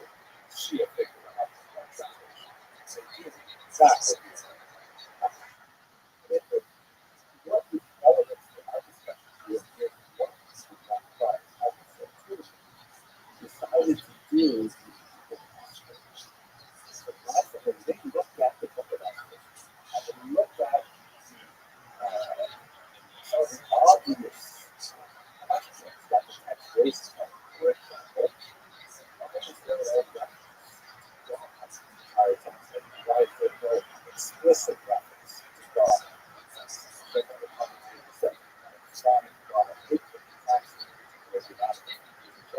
But there's no explicit reference to God in the text. And Esther's whole relationship to God is that's where it's going to do with identity. It's like a pawn around by very powerful forces until Mordecai specifically tells her she has to stand up for herself and for the Jews, which she does heroically. She comes to everyone, the entire story. But where is her prayer? Where is her relationship with God? So if you try and address this whole of the text, they actually added 107 verses to the text that adds in all kinds of pieces which we would expect to be in the book of the Bible. The book of Esther is actually one of the most confusing books in the Bible, and I want to mention two of them now. And so the rabbis of the Septuagint trying to sort of fix it for Greek readers to make it more understandable within the part of the argument, specifically to explain a little bit more of what was going on in Esther. The Septuagint version of a much more pious state where Esther reaches out to God even in the beauty of a post-temple world, in an environment which is not just exile. She nevertheless reaches out to God and asserts her identity and great personal presence.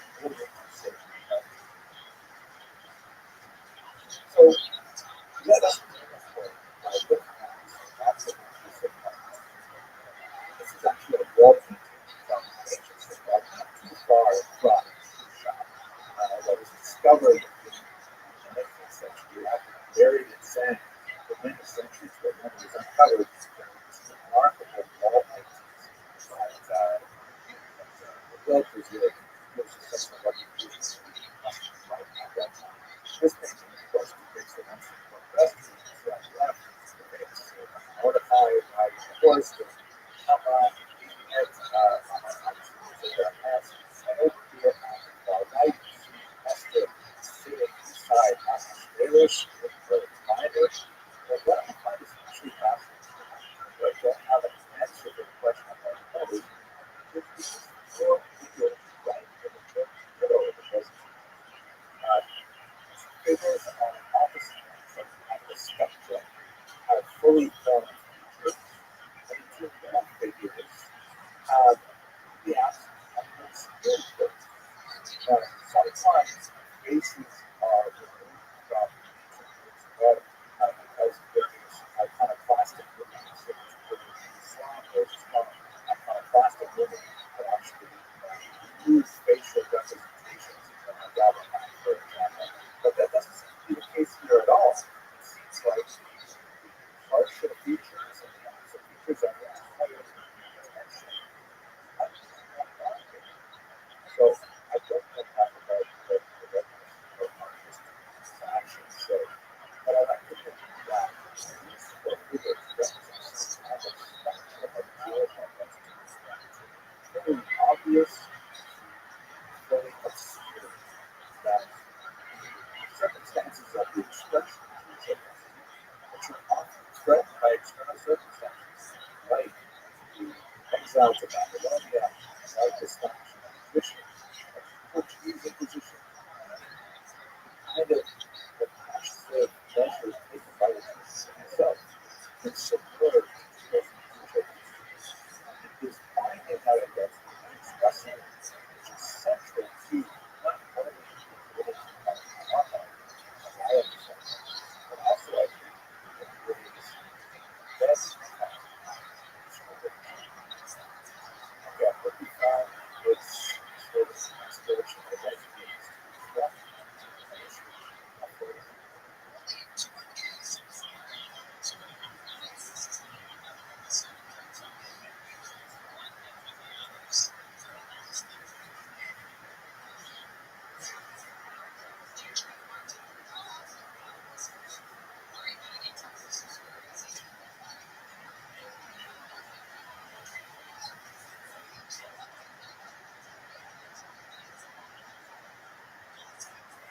Hello, everyone. I'm really grateful for Rabbi and staff at the Youngest Rabbi Rothschild for asking me to deliver a very short Torah, part of the 10 short Divrei Torah on the 10 plagues.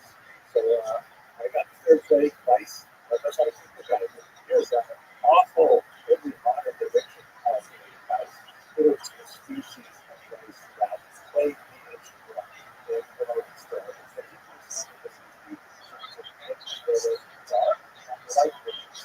dark ones are also called head lice. The light ones are the clothing. How did they do it? Pretty much the same as today. Lots of pesticide-based remedies, such as this picture here from the 15th century. This woodcut depicts a medieval woman using a mixture of oil and mercury to utilize her child. Yikes, that's very bad. A lot of the materials we use today is very good. And the technology we see used here is more than that. Spain in the opposite period. Yes, I can see that we are using the ice cones that much like the ice cones do today. The other type of ice, the one that becomes clothing, so a lot of interesting collectors tomorrow that how to deal with those lice and shops and things like that. But one of the methods of trying to kill them was to complicate them with kind of plausibly insensitive.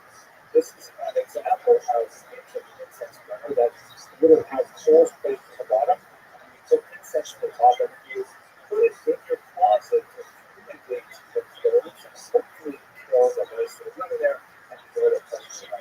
Here's a representation as portrayed by James. So it was especially romantic.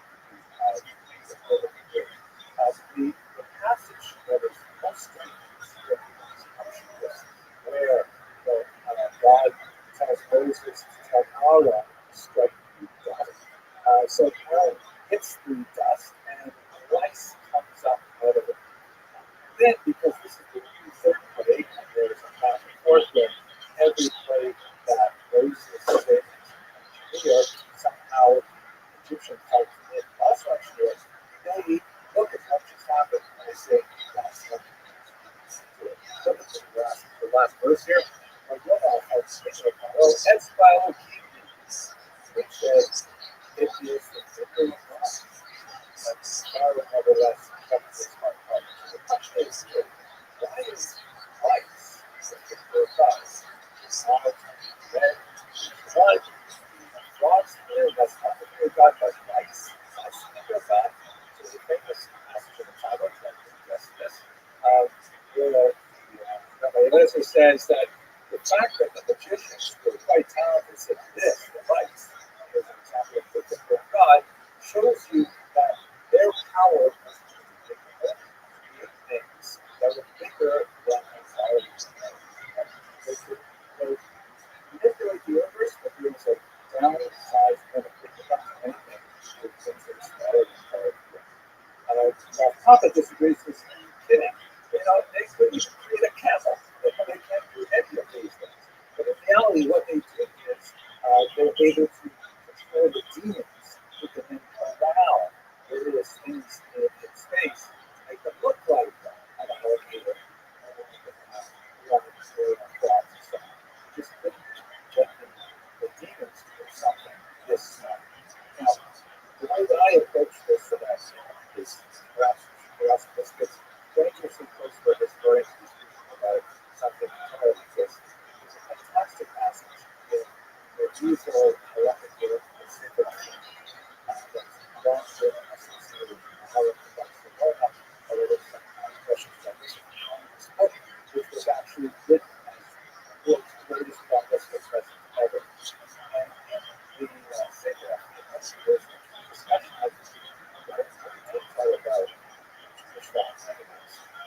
arguments there in the context of discussion on its limit of the world and keeping the Thanksgiving and those things. Yes, discussion that sounds a little bit like pre-scientific thought. Don't think about it so much as powers. The natural universe is endowed by God. All kinds of properties and certain things just are not meant to mix. Like when we say things like that, right? Just don't mix these things. There are certain powers associated with them, which we would call scientific properties. Put those together and get a line of interest in the natural world, which call them things. But really, they refer to scientific properties. In that context, it's an approach in terms of this in the context of the device. That something so tiny, something so small, has brought this entire world into existence. It's magical, and it's interesting to think that we, as masters of all the science, of all the universe, are somehow able to control all of the factors in our lives, and also this time period is much smaller than our lives. Instead, we're able to overturn very soon. Passover is closest. There's a dark anniversary. The last year's Passover is still horrible suffering. Now, thank God, it's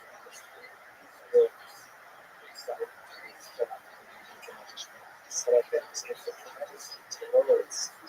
I was thinking that we can totally enjoy it. In reality, the smallest kind of things that's going to do the thing of the things. I don't have answers for why the job works the way it does. But so I hope you can show me show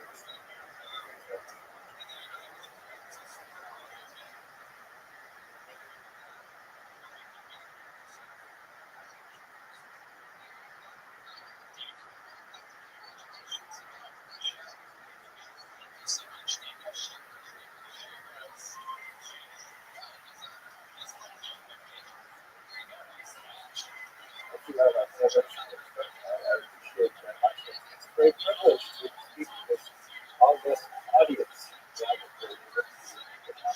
The plan for today is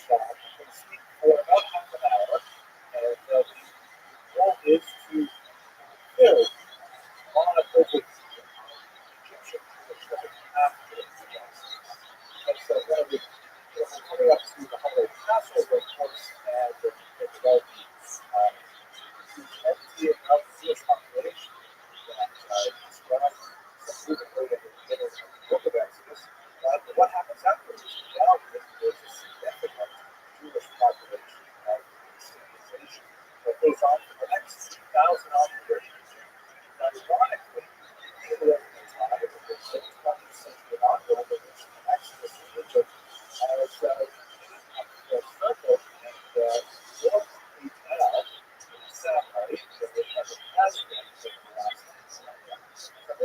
just give a very quick broad strokes of look at standard Jewish life in Egypt. And for about half an hour, we'll have a chance to worship this little bit as we say here in New York. We'll have a conversation and some questions. And once you find this material engaging, let's just read the starting point, however, and that is the Exodus itself. I don't want to overlook this moment that we're spending so much time on as the Passover Seder. But just a couple of weeks. And here's a satellite map of Egypt that gives you some sense of where the Exodus would have taken place. The Nile River Delta, of course, is much deeper green because that's the land that north into the Mediterranean Sea. Unfortunately, we have question whether archaeological and pathological evidence of the Exodus as described in the scriptures. There are a lot of reasons for this. There are some cultural barriers and barriers that those to describe any negative information, and they have a long complex destroy any kind of or the archaeological background as that's described in Exodus is not well suited to the actual geography of the region in which various structures were built, and the construction of the Nile Delta, especially Rome Ocean, has actually been corroborated by the Russian text, which talk about the loose soil of the region. And the pyrite that we have from the Iraq is incredibly scant. We're talking about something that occurred 3,000 years ago as a result of other fragile plant-based records of it. But nevertheless, we have a few things that are still precious and give us some indication of what it must have been like. Have a look, for example, here at the just a brief fragment that describes some of the brick making techniques that would have been used right around the time of the Exodus. European Brazilian. Yep. We have things like this which is right about the same time of the Exodus, a little bit earlier, that shows the Semitic and Arabian slaves doing many of the activities associated with brickmaking. And especially fascinating the discoveries right about a region of where people have said the local people in the rocks, of course, when stores for associated with those of the Exodus, this is a publication from 2017 showing the evidence of an order kit described. You can forget the dramatic significance of the Ten Commandments where Charles Preston, the great American film hero, is the way to keep the order kits. I have to say that myself, that was like a lunch that I saw them, but it's still, I never went back to that. And here is also in that same region some children's footprints found in those same borders. Just a reason to imagine what it must look like. We don't know, obviously, these footprints belong to Jewish, non-Jewish slaves, not slaves, but nevertheless, it's kind of spurred to the imagination. When we try to estimate the actual route that the Jews took from Egypt on their way to the Promised Land, there is quite a bit of question about the specifics of it. This is the route as proposed by the scholar K.A. Kitchens. I find this probably the most reasonable of the many options asserted in history and try with the biblical record. Of course, that's very specialization. So as you can see, the Jews leave the marshy eastern Delta and probably don't cross this broad part of the Red Sea or enter into the Mediterranean, but rather proceed through the wetlands into the dropping as far south as the region of the Arabs called Jebel Musa or Mount Sinai. Of course, I'm not sure that that is the specific designation of the great biblical Mount Sinai, but nevertheless, it's a reasonable possibility. And then moving our way up through the peninsula and just north and then crossing into the Promised Land just north of the Dead Sea. That's most likely the route that is described by. So the Well Left Egypt is one of the amazing things about Egyptian history is, of course, they basically return almost immediately, and they have some significant settlements with few distinct locations.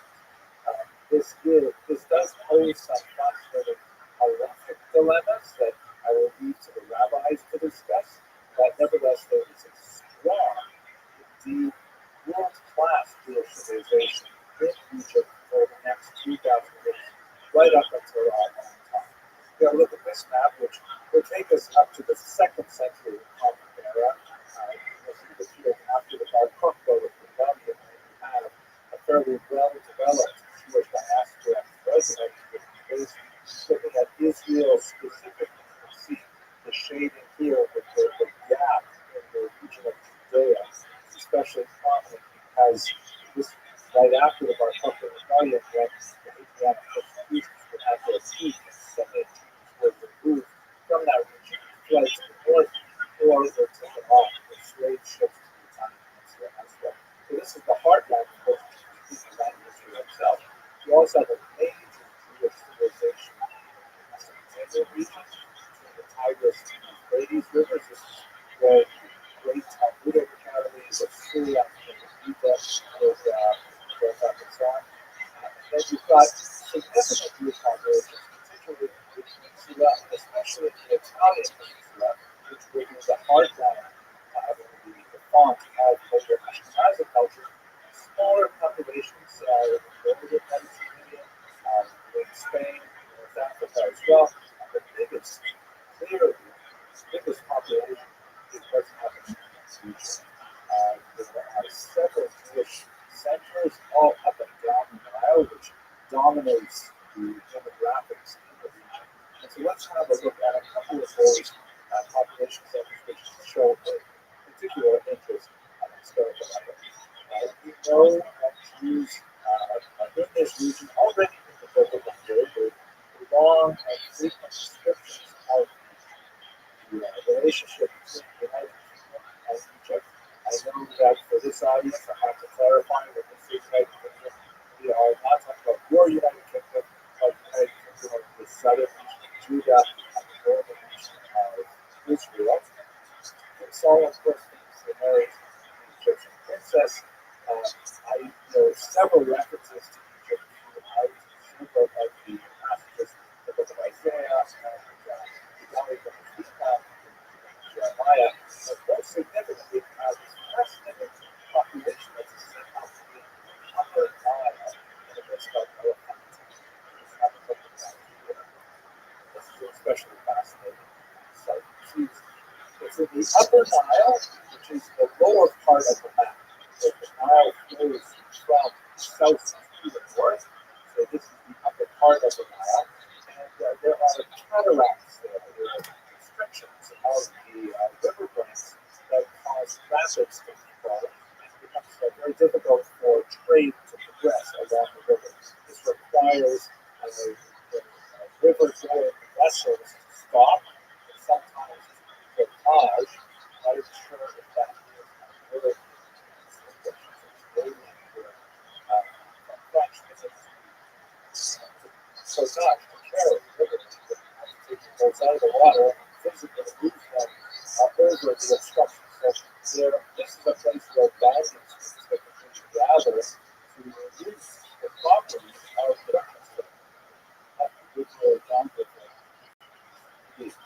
so we have the military colony set up here already in the first millennium before the Common Era. This is, again, basically before you have significant diaspora populations from the invasions from Babylonia. You have a strong Jewish military that were in the site. Their primary purpose would have been to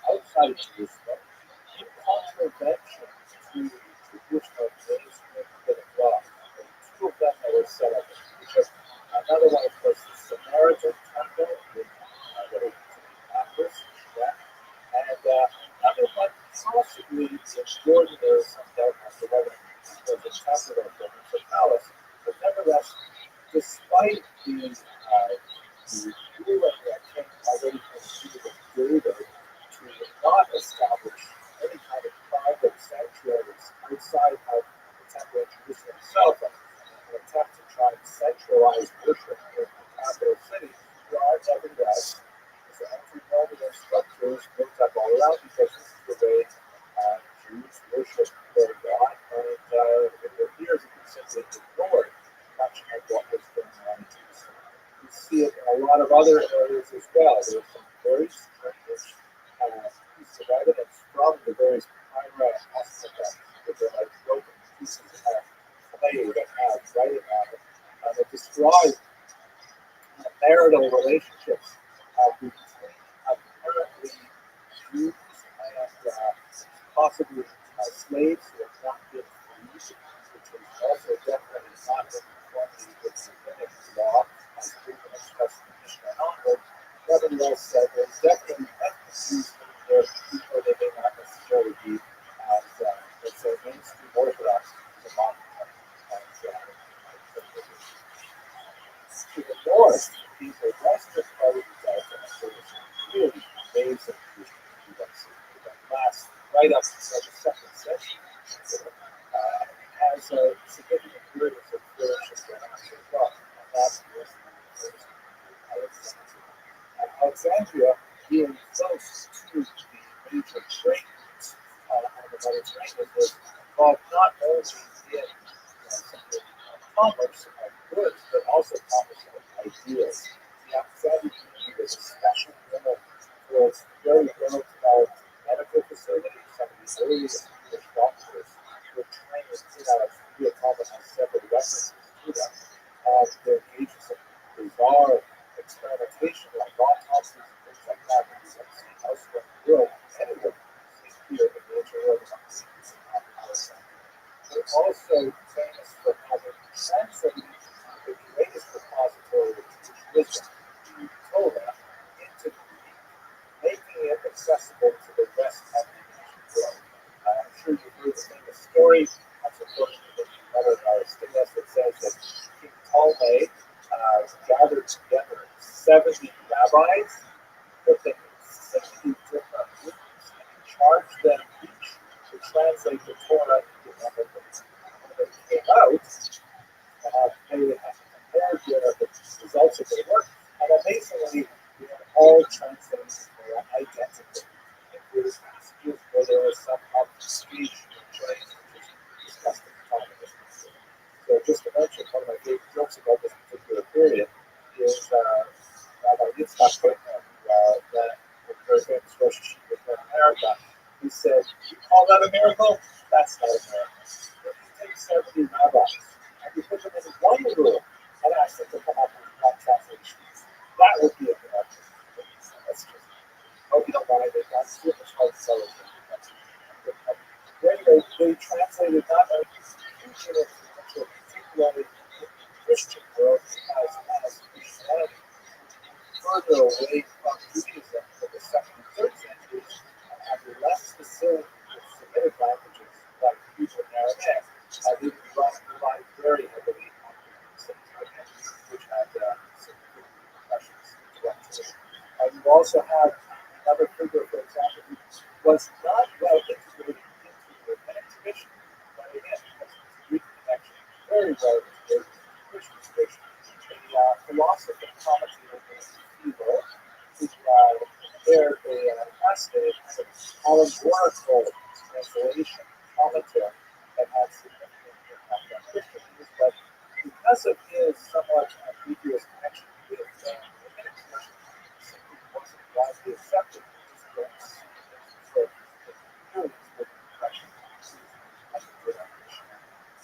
Jews in Alexandria were especially strong and were organized. They occupied 2 of the 5 neighborhoods in the century, and their conflict with the young population resulted in what might have been the very first pogrom, a popular local uprising against the Jewish minority. The Jewish minority was fighting back, and in fact, there would be several more religious riots at Jewish Alexandria, particularly in connection with geopolitical events that affected the Jewish people. And there was a big uprising in '66, for example, when the disaster with the destruction of the temple, and there will be later conflicts with the Kitos rebellion in the 2nd century. So we have two really significant populations in Egypt. There are a few more smaller ones that are dotting the Nile north and south, but Alexandria and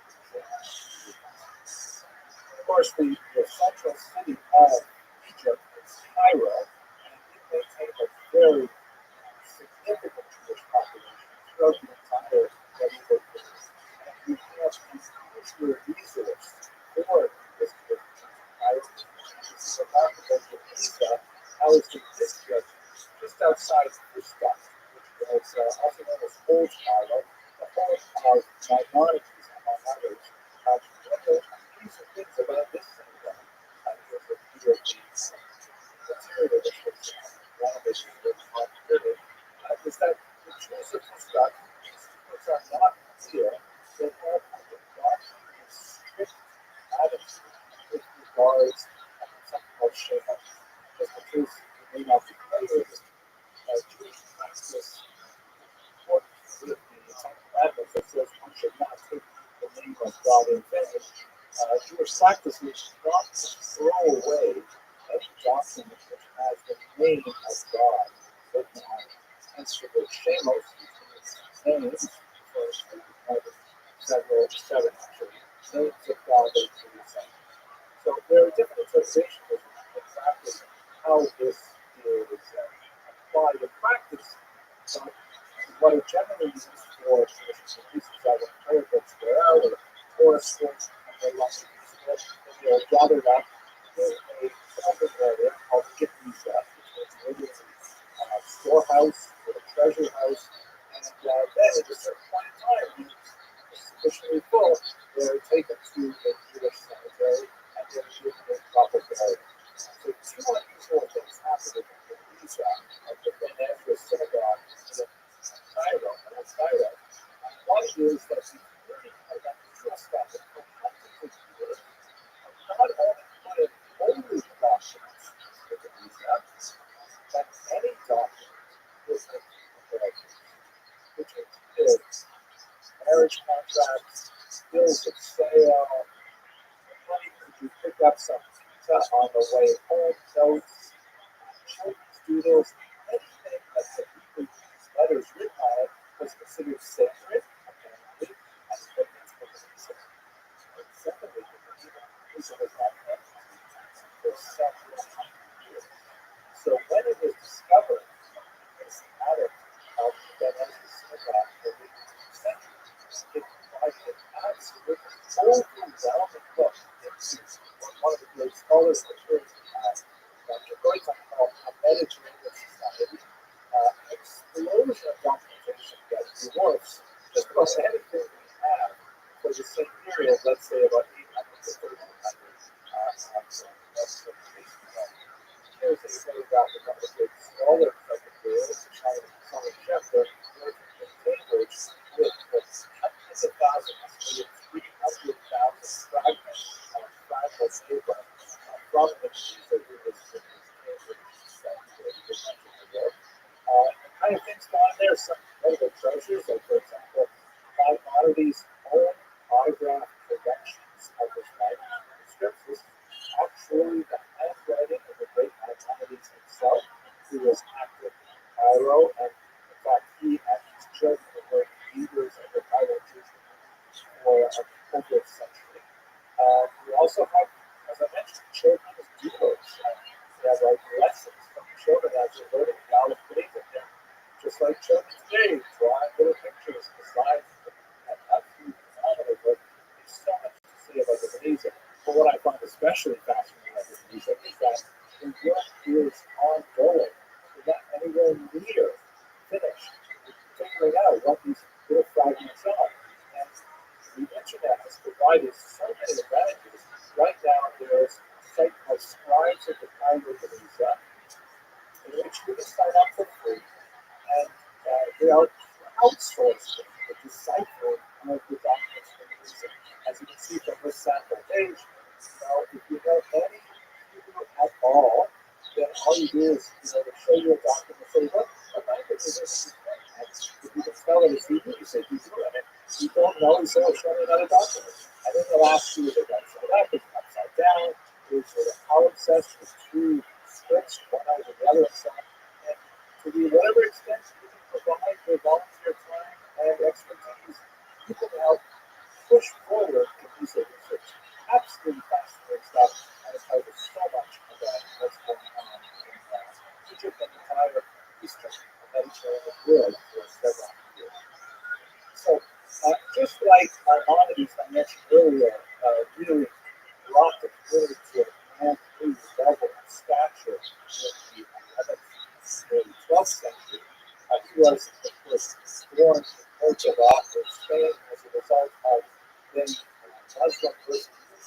He and his family left, and they made their way along the coast of North Africa and come finally to Cairo.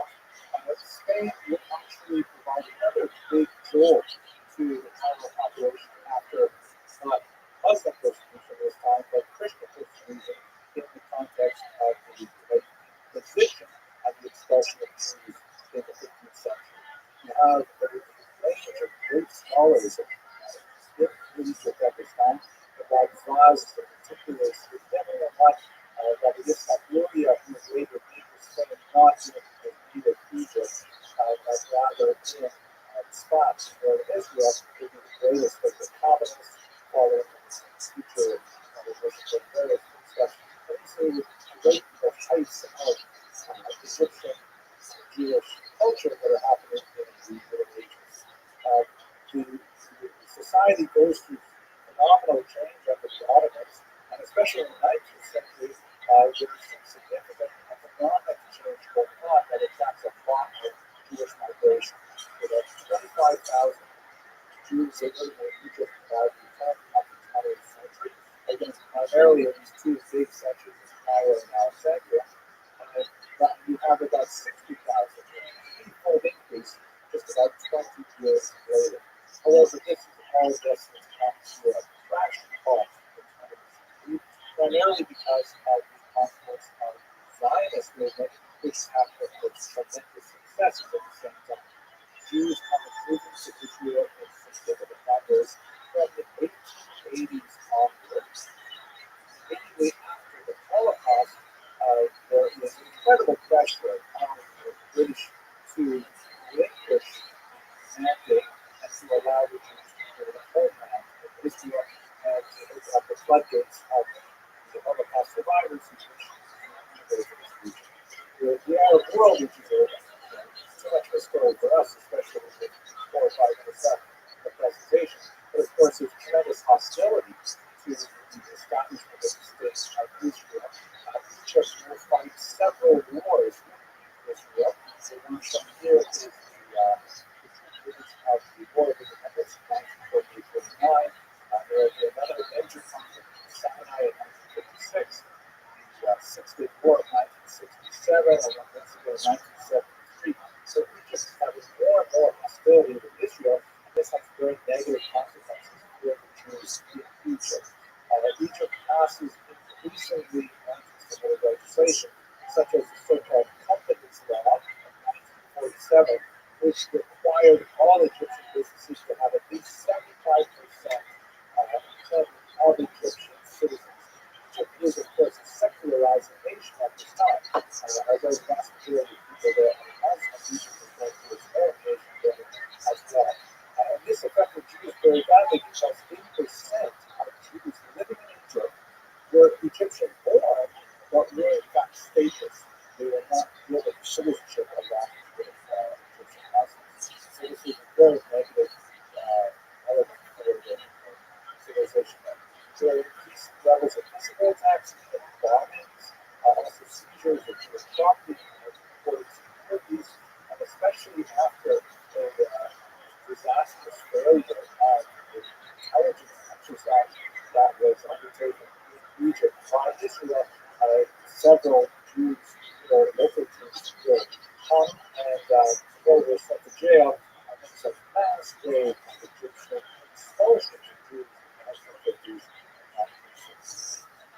is a positive upturn, major right Egyptian Israeli relations and also Arab Israeli relations with the sign of Camp David support.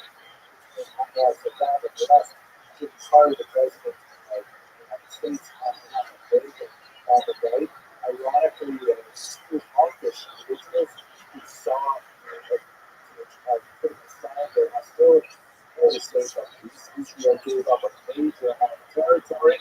Sinai Peninsula, which had been conquered in 1967, was transferred a piece which has basically held solid at its there the present day. It is not a war peace.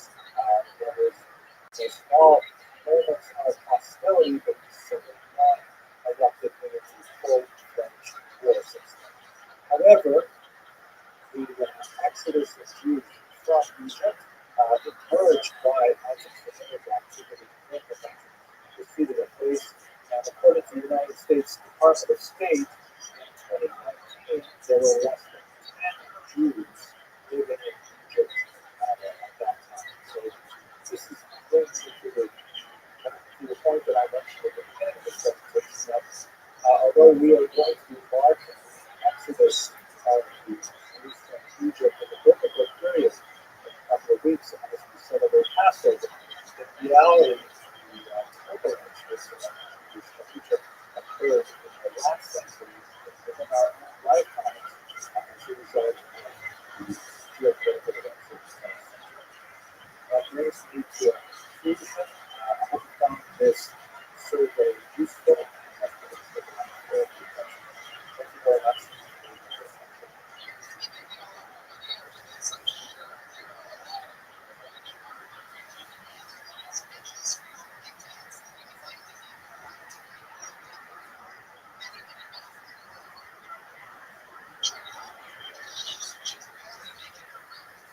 Thank you for joining me today. This is a difficult topic to speak on and it's a difficult time. This is, of course, 17th of Congress. It is a balanced period. It begins a period of reflection about 3 weeks commemoration of September. Most years at this time of year, I'm supposed to write something massive, difficult, particularly tragic, which is today what I'd like to do is look at much smaller much more systemic and pervasive the citizens out of the most basic smaller citizens that as a basic result of their exile from the so let's have a look at what is so the 17th of the month of time, which is the last is last day is evidence of 5 distinct third first was Moses discovered this translation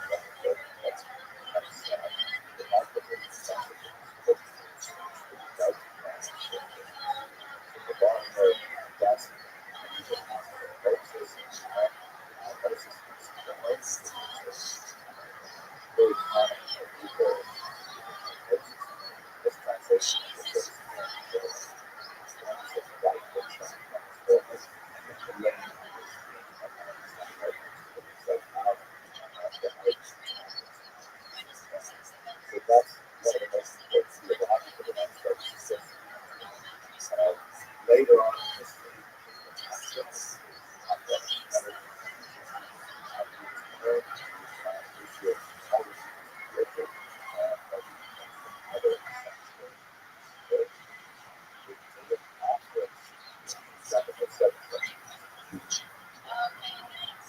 Moses' first century Talmud or daily offering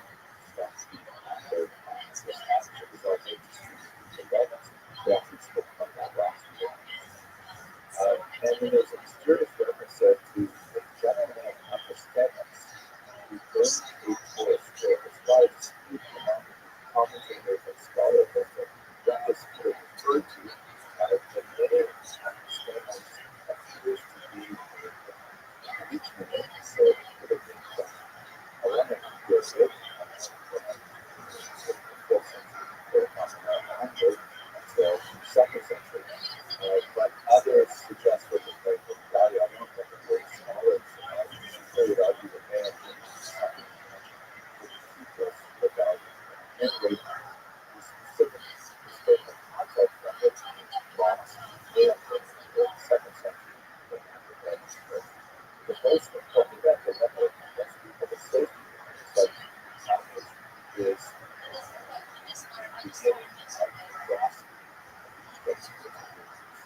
this data, according to different sources, that exterior walls reduce bleach.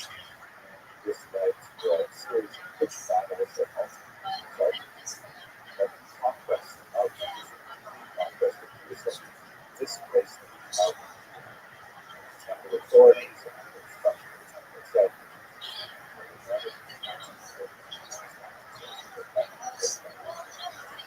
So, in this context, since we are at the beginning of this period of construction, of repentance to remember the tragedy of Sarah, I thought that rather than speak about something very large and earth-shattering, incredibly tragic as we have, I thought we would have smaller insights that will directly result in lives we have mortal steps that we could speak about many other horrible things that happened to cities and the massacres that left Sarah, and the ongoing threat of blood libels and rather offensive piece of art representing Jews freeing children to the deaths by blood libel. And in fact, it's highly appropriate to speak about these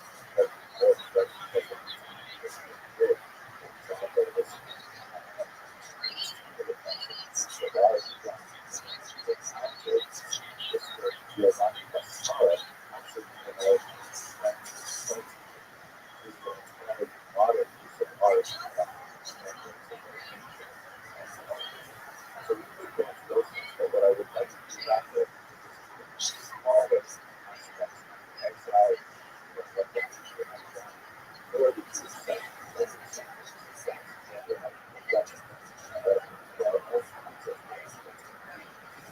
this game here actually comes from is about various Nazi techniques. The game itself and its slogan is actually designed by prisoners and it goes right into depth. Itself is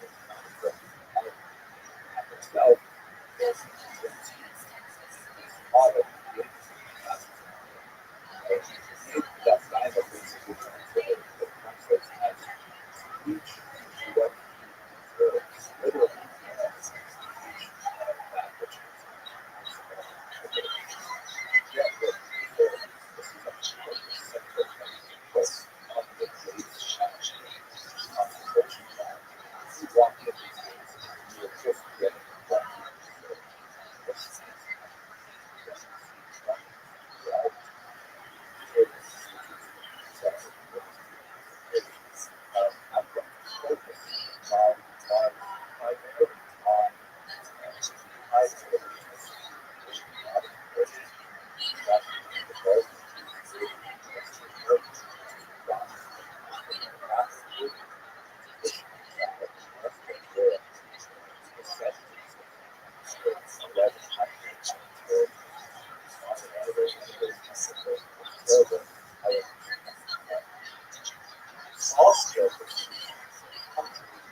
literally that which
applied it to display the Jewish fact to actually see what these things are on the left, and they're all wearing a vest. The Jewish faith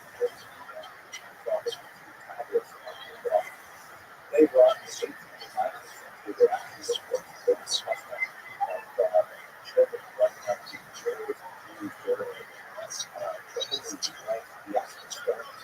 So I would suggest that the children would take stones and knock on the doors and run away. They also a little bit further into the insults of the application of these something like 12 elaborate concepts. 12 and the problem that thinking of these regulators had is not always possible to actually identify particularly if their version is identical of science. And it's a Jackson word that is very similar to this. So it's also required, for example, to wear colorless, like relative purpose, for example, or if they take to wear other colors, which is but you see a much less so that's a implication or application of the book. This is obviously for that classic era, but we have many pictures with that there and this problem is starting with the message modern but it's supposed to be able to do that particular amount of patches or those patches like this usually not the other down the imitation of Judas's deceit could be Jesus or stay like Jesus. So it's like the thing itself has you also see the insert the two tablets of the law and this is so if I'm still on my calls out for the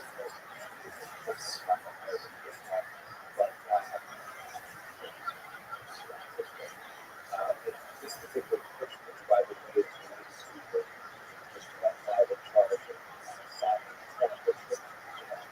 this office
drive the way. The officials were happy to aside that works the regulation and the police and policy gets that more the prevention of what people are experiencing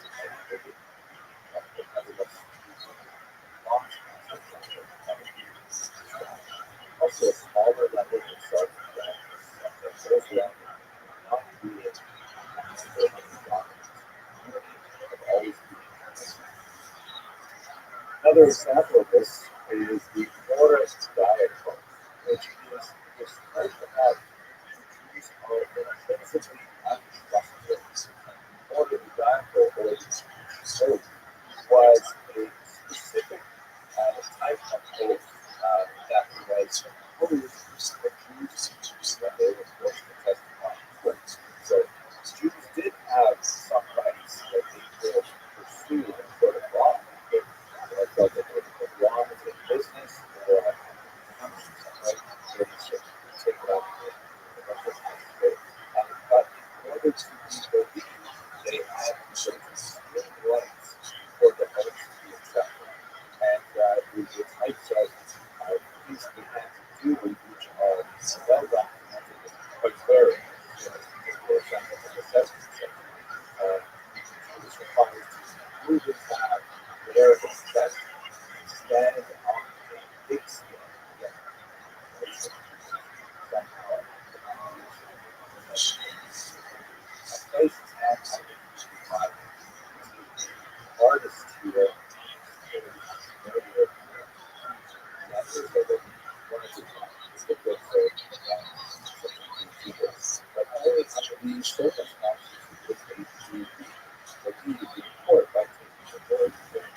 all of this in total, I just spent half an hour with you on some of these smaller level tragedies that happen. It was very rare when anyone actually used their lives as a result of that. Vaccines for evidence hasn't historically psychological traumatized. It is perhaps putting sort of warm up or preparation for weeks of smaller things like of course ability to follow the destruction of temple or with that is thank you very much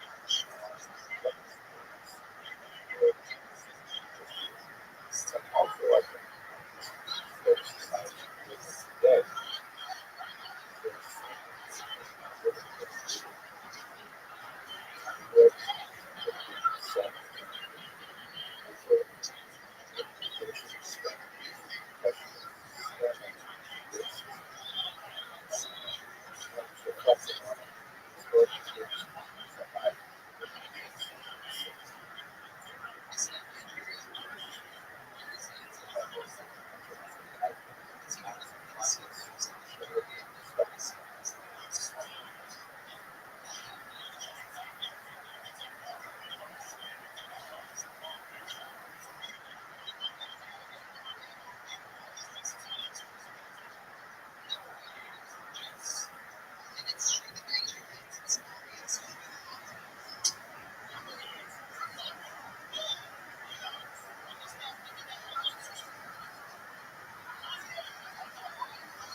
Welcome to this lecture of Simon Sectarian Infighting and Fall of Israel. This is a lecture for Tisha B'Av, which is the 9th day of Av, and this is the anniversary of the destruction of the Temple of Jerusalem, both under the Romans, which we're going to be looking at in more detail today, and also, ironically, the Babylonians. It also happens to be a day of tremendous misfortune for Jews historically. The Warsaw Ghetto went through its deportation beginning on Tisha B'Av. The Spanish Inquisition, and especially the expulsion, is associated with Tisha B'Av. So many events in Jewish history that culminate on this particular kind of like national bad luck day for Jews. There's a whole series of quasi-mourning rituals that are observed to mark this dark event, including the Ashkenazi Jews' weddings are not held for the previous 3 weeks, and for the 9 days coming up to Tisha B'Av, which are called something 29 days, Jews don't eat meat, and they don't drink wine, and they allow their beards to grow deeper, and all kinds of things like that. So it's definitely a very sad day. And what I'd like to do with our time together today is to look specifically at the epicenter of that sadness, the destruction of the temple itself, and to explore one aspect which is especially highlighted by the rabbis in the Talmud, that of Jewish infighting or sectarian fighting. We will, of course, be looking at other groups besides the standard Pharisaic community, the bands, the Christians, mentioned Rabbi as well. But for the time being, what I'd like to do in the next hour or so is to go through the many different groups that are all competing for control of Jerusalem and the temple in particular, and try, and I hope that we will be able to understand a little bit more of what the rabbis meant when they said that it was baseless hatred that destroyed the temple. So first of all, let's have a look at our sources. Although I've looked at this topic many years in the past, Tisha B'Av unfortunately happens to be one of the high seasons for my lectures. I went to a different source that I hadn't read in detail before this year, fresh memory. Ibn Shira was a German Protestant theologian, and I was really quite amazed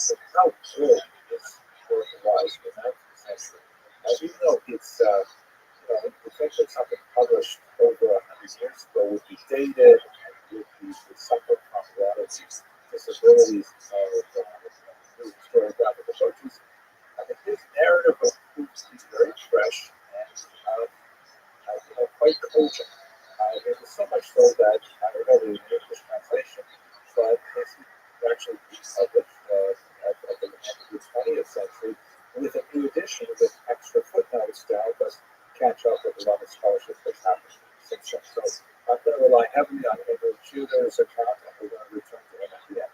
Also looking at modern research, of course, Steve Mason is perhaps the greatest authority on the structure of temples. I often look at his major work, The History of the Jewish War, which is a massive volume, must weigh about 10 pounds, and goes through everything in great detail with a lot of creative material.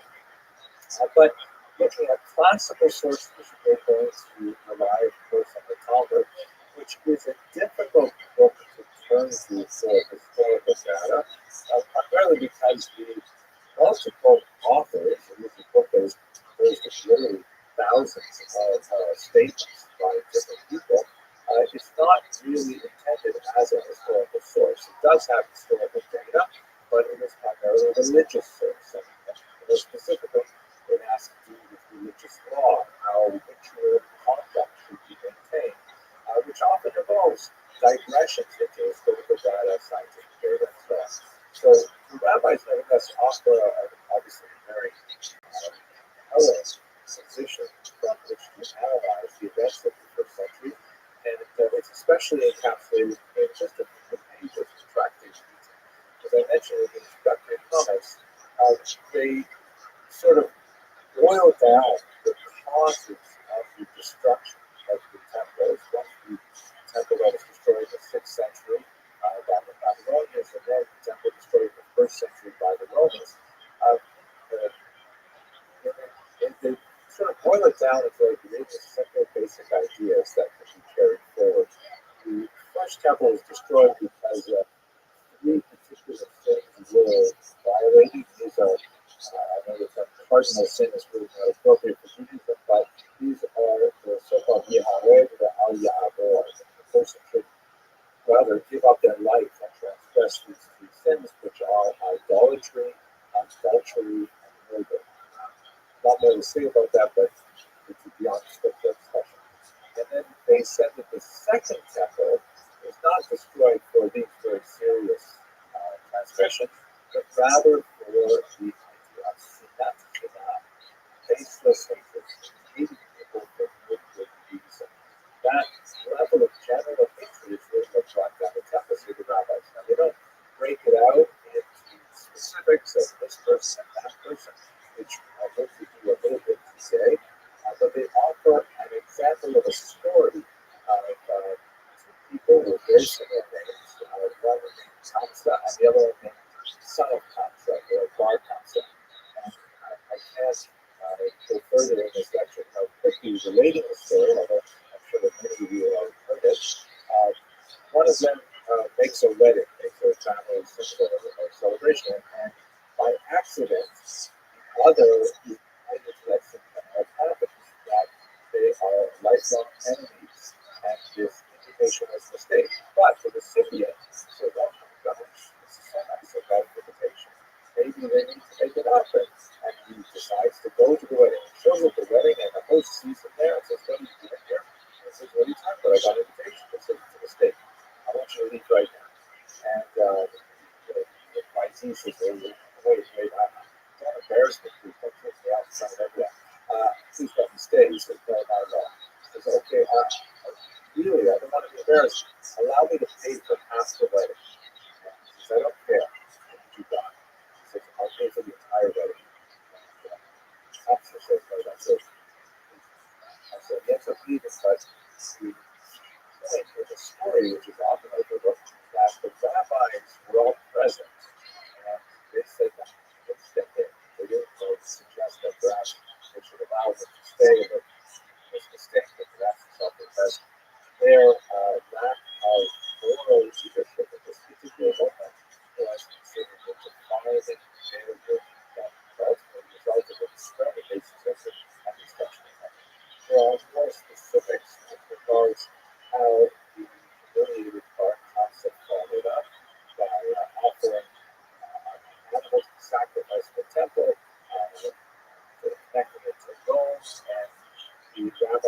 confronted this. I won't go through technical details, but they failed to find an adequate response to it.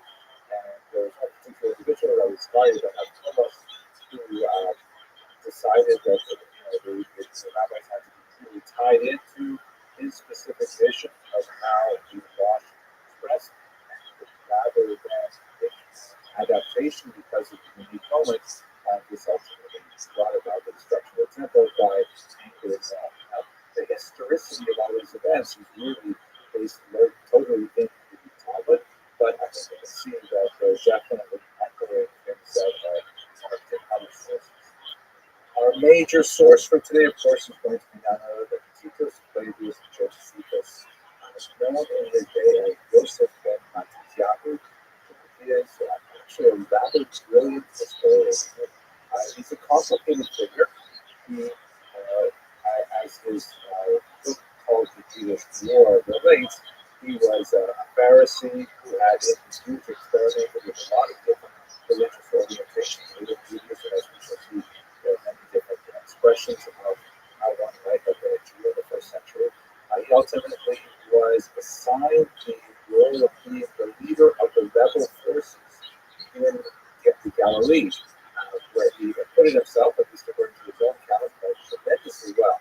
However, he was captured by this invasion. Not saying a story about how that happened.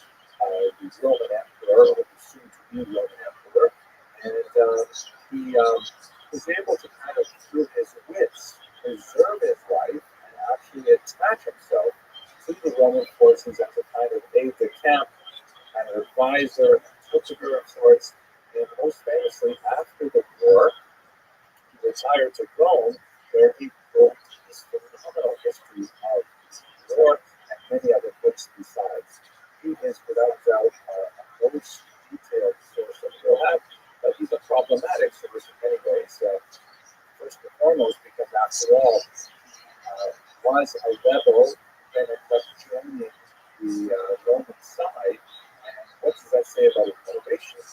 He was writing under official Roman sponsorship, so would his narrative not be skewed towards his sponsors? We know that he wrote an earlier version of this history, which he wrote in Aramaic, but that version unfortunately was lost. So the only other version of the book was the literal front of Eastern Mediterranean, and we think Josephus is a puzzle in himself. But nevertheless, he was actually quite a brilliant historian. He compares very favorably with the other great Roman historians of his era. Very compelling writer, fantastic narrative, sensory dramatic, as well as a sense of detail, although sometimes the numbers and things like that are but that's the primary source that we will be relying on as any historian for studying this period.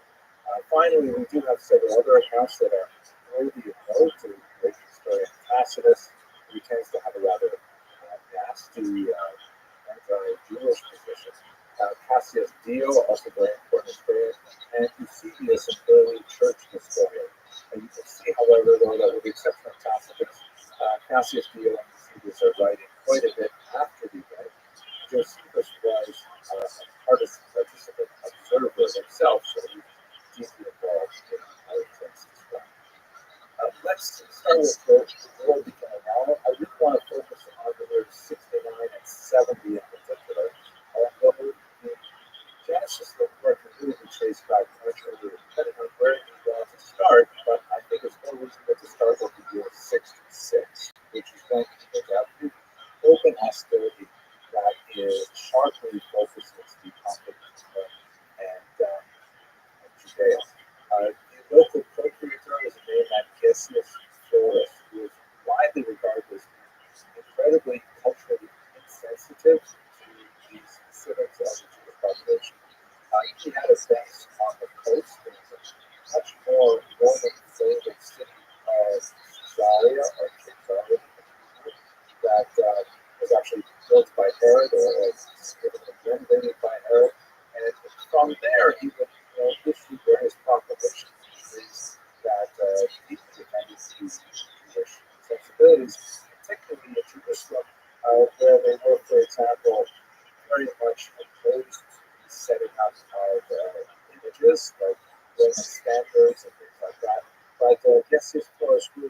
care less. Several other instances that Jews felt that Texas really did not have their best interests at heart. There were numerous armed conflicts, especially between the region of Galilee in the north, and then increasingly in Jerusalem, where there was conflict with Jewish forces, actual soldiers in the streets. The way things worked out over the year 66, the Romans decided to send in a legion of soldiers from the north under the rule of Cestius Gallus, and marched down. He actually set up shop outside Jerusalem, and he could have put it under siege and attacked it. Clear, he decided that perhaps his presence there had made a statement that he had always had nearby, and he decided to retreat. And on his, which really I don't think was seen as a retreat, really were troop movements at the time. So on the way back, he was ambushed very cleverly by zealots led by a resident called Laura in particular, who attacked his baggage train and actually destroyed it. And Cestius Gallus, although he survived and managed to make his way back to Rome very briefly before he passed away, it was humiliating to see that these ragtime zealots or rebels were not representing any official faction other than kind of like the influence of time they nevertheless were able to defeat a Roman legion at this past Roman into massacres. This obviously got Rome's attention. They decided to take still more stringent measures, and they would ultimately send in persuasion. Meanwhile, in Jerusalem, as the conflict with Justus Florus is escalating and Cestius Gallus is sent packing, there's more radical activity. An individual named Nathan attacked the Roman base at Masada, and he seizes all of their weaponry, which is a really amazing thing as well. And then he went to Jerusalem, and there he actually murdered Ananias, the high priest, which was a tremendously scandalous thing to do. And there were some significant uprisings between the general population, who, although they may not have agreed with what the high priest had to say and his policy in general, they certainly weren't in favor of having these outsiders come in from the Judean desert and take them to the city.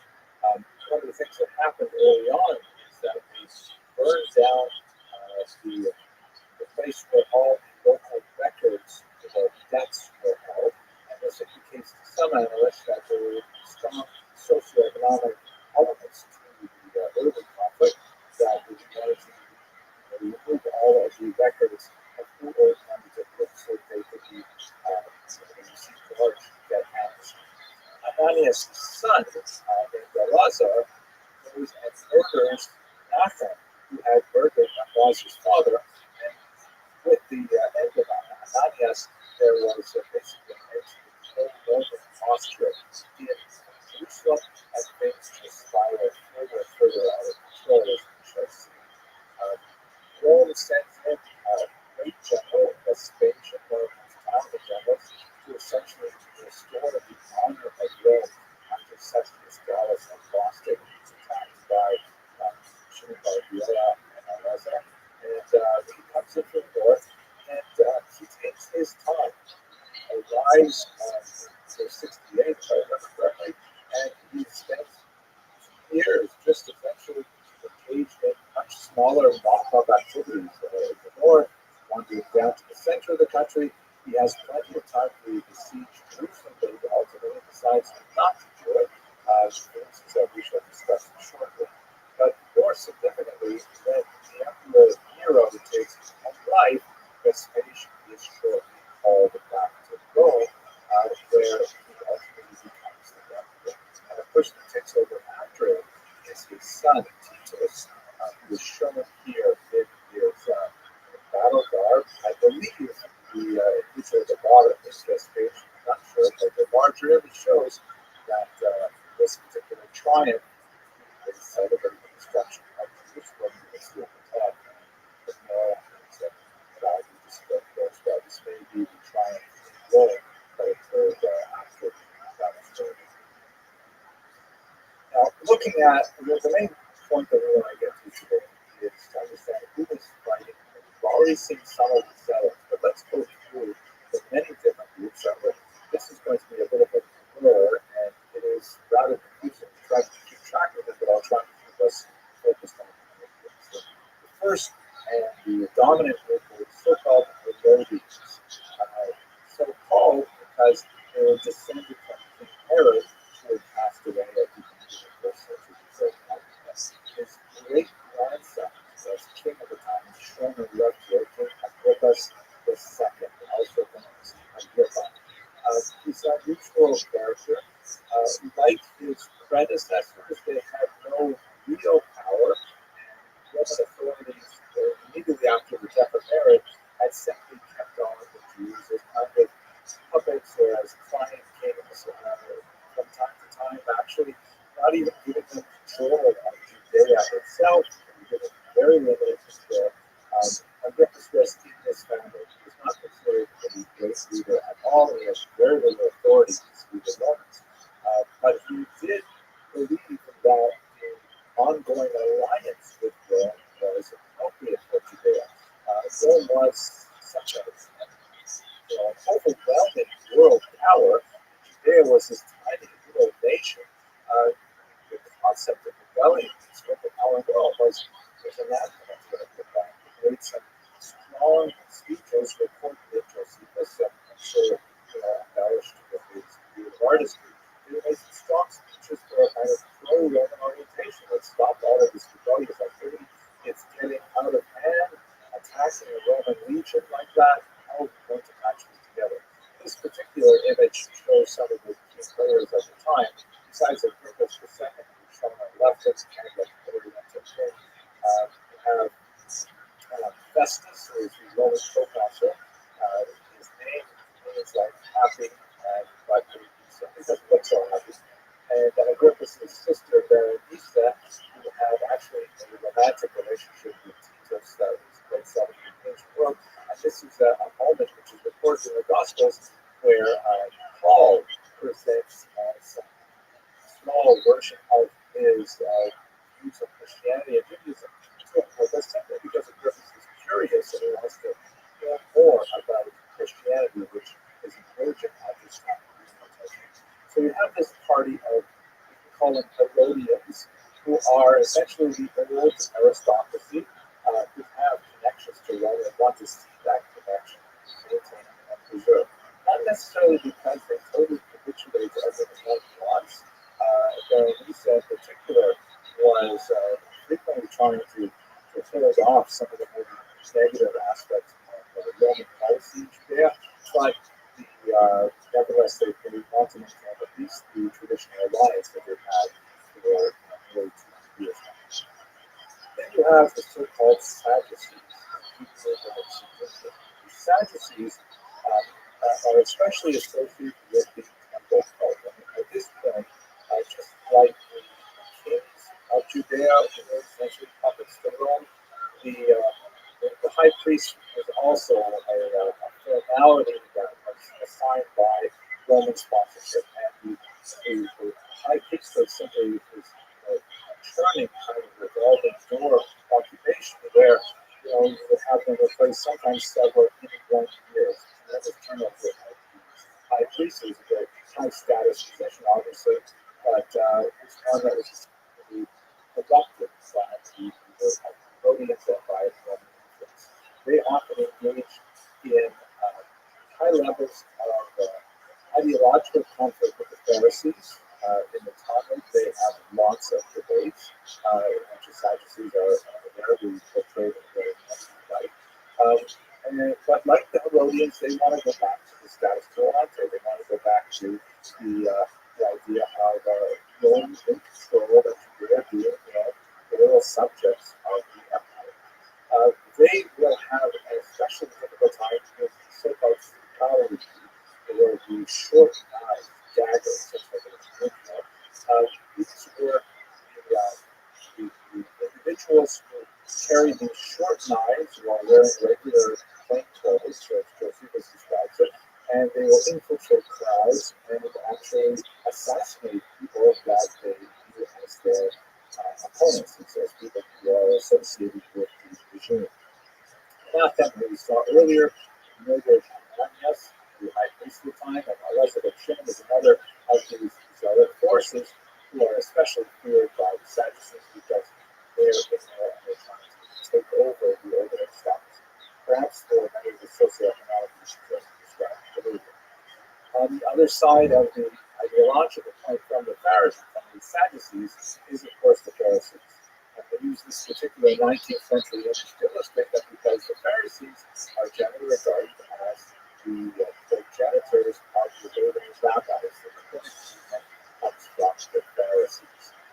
The term Pharisee is sometimes mentioned in a derogatory sense, perhaps derived from particular readings of the Gospels in which Pharisees are often in dispute or debate with Jesus. But it is basically a translation of the Hebrew term Kedushin, meaning those who separate. Separated in the sense that they separated from official authority, from the lowly and aristocracy, from the and so on. Josephus takes pains to note that the Pharisees are, by and large, the most popular party, that they have the support of most of the countryside, who are alienated by the violence of the zealots and the despair of any effective leadership from the Herodians. So the Pharisees are kind of like the natural leadership of the broader masses, but they have no other official power base other than their sort of charismatic spiritual leadership. They are, at this time, an uneasy alliance, however, with what some scholars call the Peace Party. And the Peace Party basically includes the Pharisees and the Sadducees. The Sadducees are ideological enemies of the Pharisees. The Sadducees, for example, deny the existence of an afterlife, something which is very core to their theology. The Pharisees and the Sadducees are unhappy about how the Pharisees have conquered power, but the Sadducees control the temple court, and so on. So it's surprising to see that in an alliance, but what they all agree on is that the level of criminal violence that has been penetrating Jerusalem is getting out of hand, and they have to find a way to scale it back, even if that means putting up with domination. The most important leader of the Pharisees for our purposes was a named Rabbi, who a very dramatic passage, which is echoed in Josephus, but with different players. Rabbi Yochanan ben Zakkai managed to fool the zealots, who are called Roman in the text, the Talmud that describes this passage, managed to fool them into allowing him to leave Jerusalem and actually speak and negotiate with the Roman authorities, and he does so by faking his own death and pretending to be a coffin and a corpse. The zealots actually don't believe it at first, and they ram iron rods through the coffin to be sure that he is in fact dead. He miraculously survives that. He's taken outside the walls of Jerusalem, where he meets with Vespasian and tells him that he will one day be emperor, and Vespasian is impressed with his prophetic statement. Again, this passage is mentioned in Josephus as well, although Josephus is the hero there and happens in the north, not in the south. But Rabbi Yochanan ben Zakkai says, okay, I want three things. The one that's especially important for us is he says, give me Yavne and its sages. Meaning, let me have the city of Yavne, which is, at the time, it was called Yavne. Here, in this map, it's a short distance from Jerusalem and the coast, and allow the rabbinic tradition to continue there by allowing safe passage of rabbis through Yavne, or allow them to collect there and not be massacred by the Romans. And that, in fact, is the decision that allows the rabbinic tradition to continue because they have some safe space in Yavne. In this context, I want to take us to another group that's very similar, but also adopts a similar posture, and that is the Christians. Now, the Christian movement at this point is still very, very young. We're talking about 30 years after the crucifixion. And so they're knows how many hundreds of people, perhaps thousands, but that seems like a stretch. But it's definitely a small number, primarily Jews who are impressed with the teachings of Jesus of Nazareth and believe that a version of Judaism that is described by Paul in particular is really for salvation. It's kind of at this time very much an amalgam of Judaism and that will become Christianity because the two groups have not formally separated at this point. They definitely are, up until this point, they have been praying in the same spaces, observing the same ritual calendar, regarding as holding many of the same teachings, but over the century after the crucifixion in particular, there will be a widening gap that separates the early Jewish Christian movement from the original Jewish movement. It will be exacerbated by the large inclusion of non-ethnic Jews in early Christianity, as Christianity becomes much more Gentile in ethnic composition. There's much more of a reduced tendency to view the Jewish origins of the movement with the same level of charity, and that's another discussion today. What happened to those Jewish Christians during the time of the revolt? The truth is, Josephus tells us nothing about them, probably because they are really small in size. He will have some passing comments on Christianity in another book that he would write later called The Antiquities, but he doesn't really tell us much about what was going on with the Christians at this time.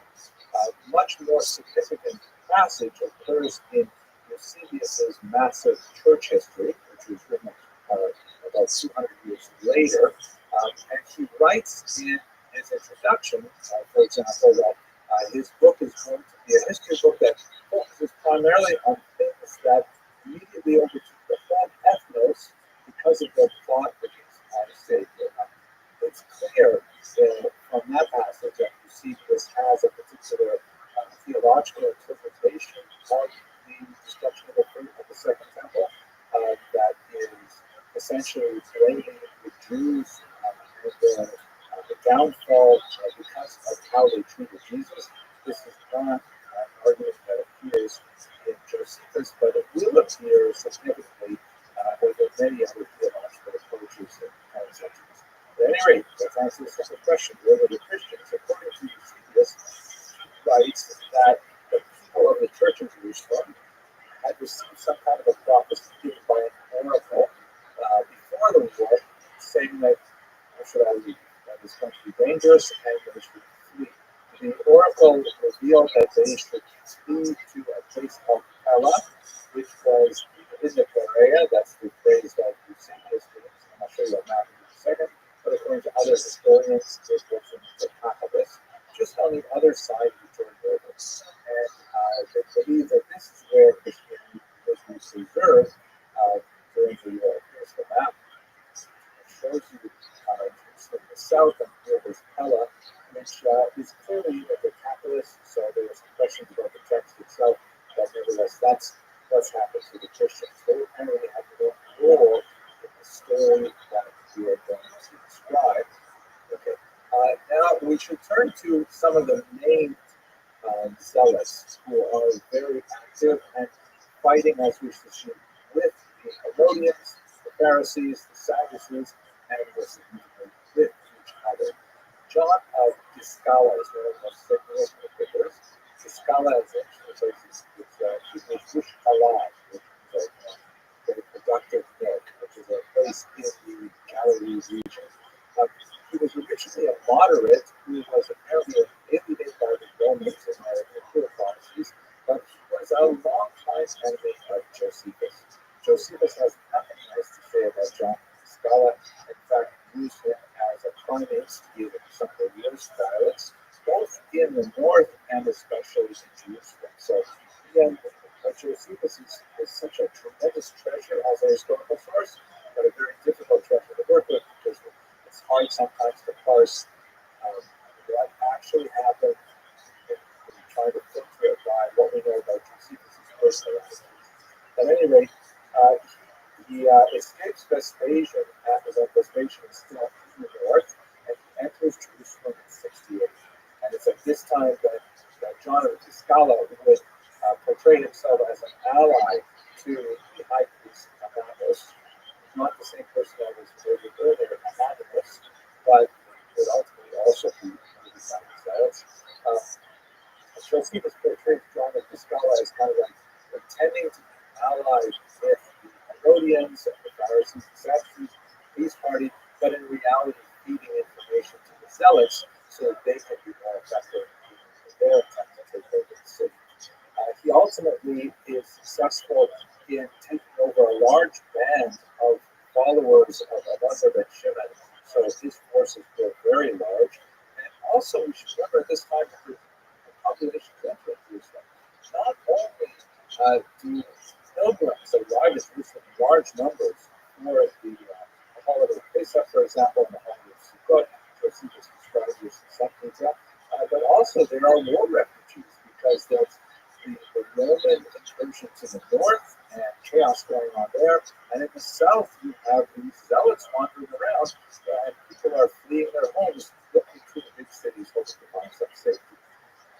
But John of Tuscala ultimately will execute his erstwhile allies, the aristocracy, and will ultimately be the person in charge of the temple courtyard, and he will invite Yochanan ben Tzvi.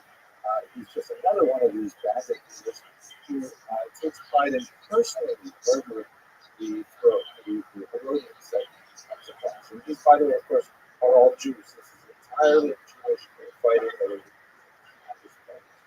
now, to understand how this unfolds, we really have to see a little bit of the map of Jerusalem itself to understand where these various forces are gathered. So here's an aerial view of the city of Jerusalem as it appeared in the first century. And you can see the kind of wavy, squiggly lines on the top of Radford, when they are closer together, like the Kidron Valley, which is in the lower right corner, that means a much steeper incline, and when they are further apart, it means more of a plateau. So Jerusalem is built on several of these plateaus, and there are some significant geographic separations by the valleys. So we're going to look at the Temple Mount, which is located here on this particular plateau.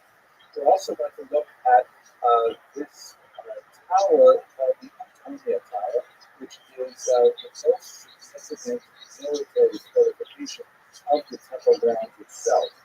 It was actually home to a contingent of soldiers at several points in the war, and it is the base from which most of the military activity was ensued. We also have this region called the Lower City, and of course this higher class area called the Upper City, where Herod actually built his own palace. There are also several walls around Jerusalem. There is the so-called First Wall, which is kind of an extension of the wall surrounding the Temple Mount itself that encapsulates the Upper City and the Lower City, but so it's sort of like a larger expression of the Temple Mount itself. And then a second wall was built that protects the Antonia and reinforces some of the northern suburbs.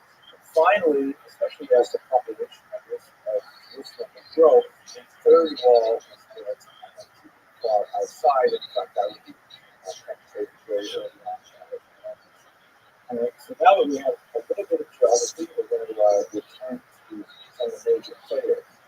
The high priests and the Pharisees, again, this is one of those, this is a peace party. This is the usual, coming together of ideological enemies saying, we may disagree about a lot of things, but we certainly can't have fighting in the streets. They call upon the larger population to repudiate the zealots who are actually Jewish widespread pacifist.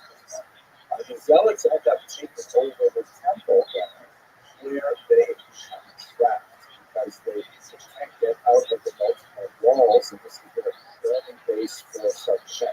They do manage to sneak out the messenger, however, who goes to the south to the Idumeans, which is an interesting population, and asks the Idumeans that they have been oppressed like Judeans by the aristocracy, by the Herodians, and would they please send troops to rescue them from Jerusalem.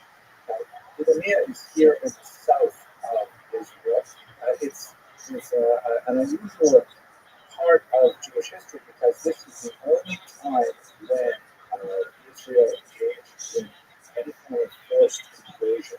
And in fact, after the Idumean incident, it was decided to never again engage in forced invasion. This is something that occurred under one of the Maccabean kings, the Hashmoneans. And among the many negative results of this was the birth of Herod, whose father was Idumean. So it was widely regarded in the thought that the whole idea of forcibly converting any population to Judaism was just a bad one to start with, and Herod was the punishment for it. At any rate, you have this population itself that identifies as Jewish, but recognizes their distinctiveness from the Judeans per se. There are lots of interesting discussions about patrilineal descent and matrilineal descent in this context, but this short presentation.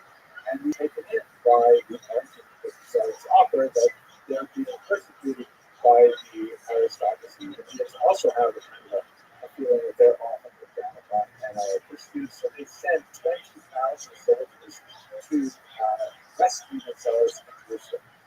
These numbers that Josephus offers have often been challenged, and we have to take them with a grain of salt.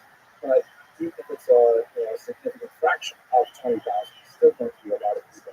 When they get to Jerusalem, they are held off by the city walls, and the high priest Ananus comes out and says, "Hey, please understand what's going on here," and he makes an impassioned speech saying, "We are not, oppressing the zealots. They've come in here, they've committed violence, and this is not good for us. If the Romans see us all fighting with each other, it's just going to weaken our movement," and tries very with tremendous efforts to keep the Idumeans out of the city.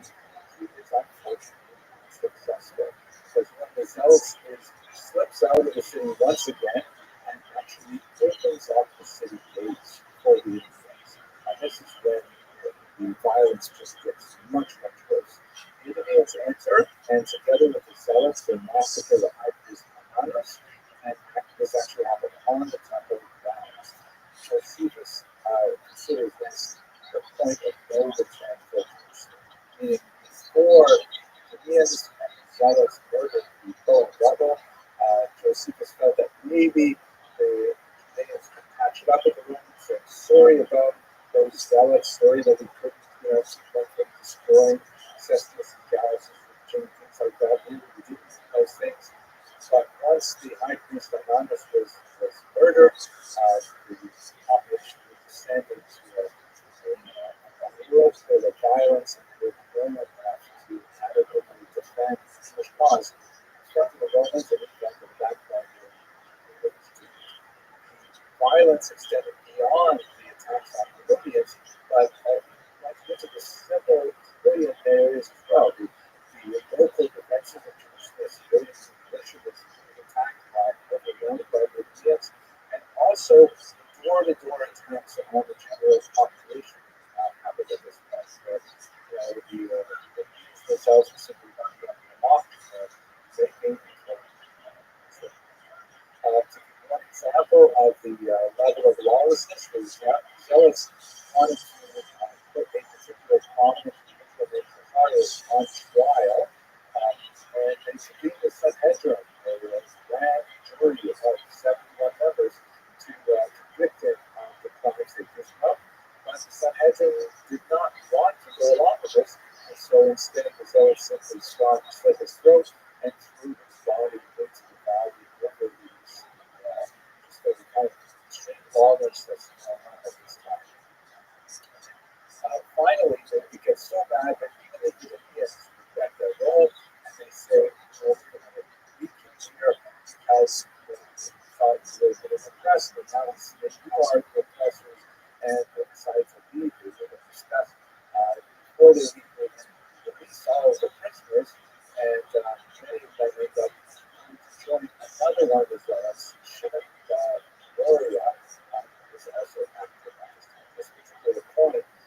shows constantly show Ben Peoria led off and changed by the station. You can see on the right there, first of all, something that is kind of experts associated with it.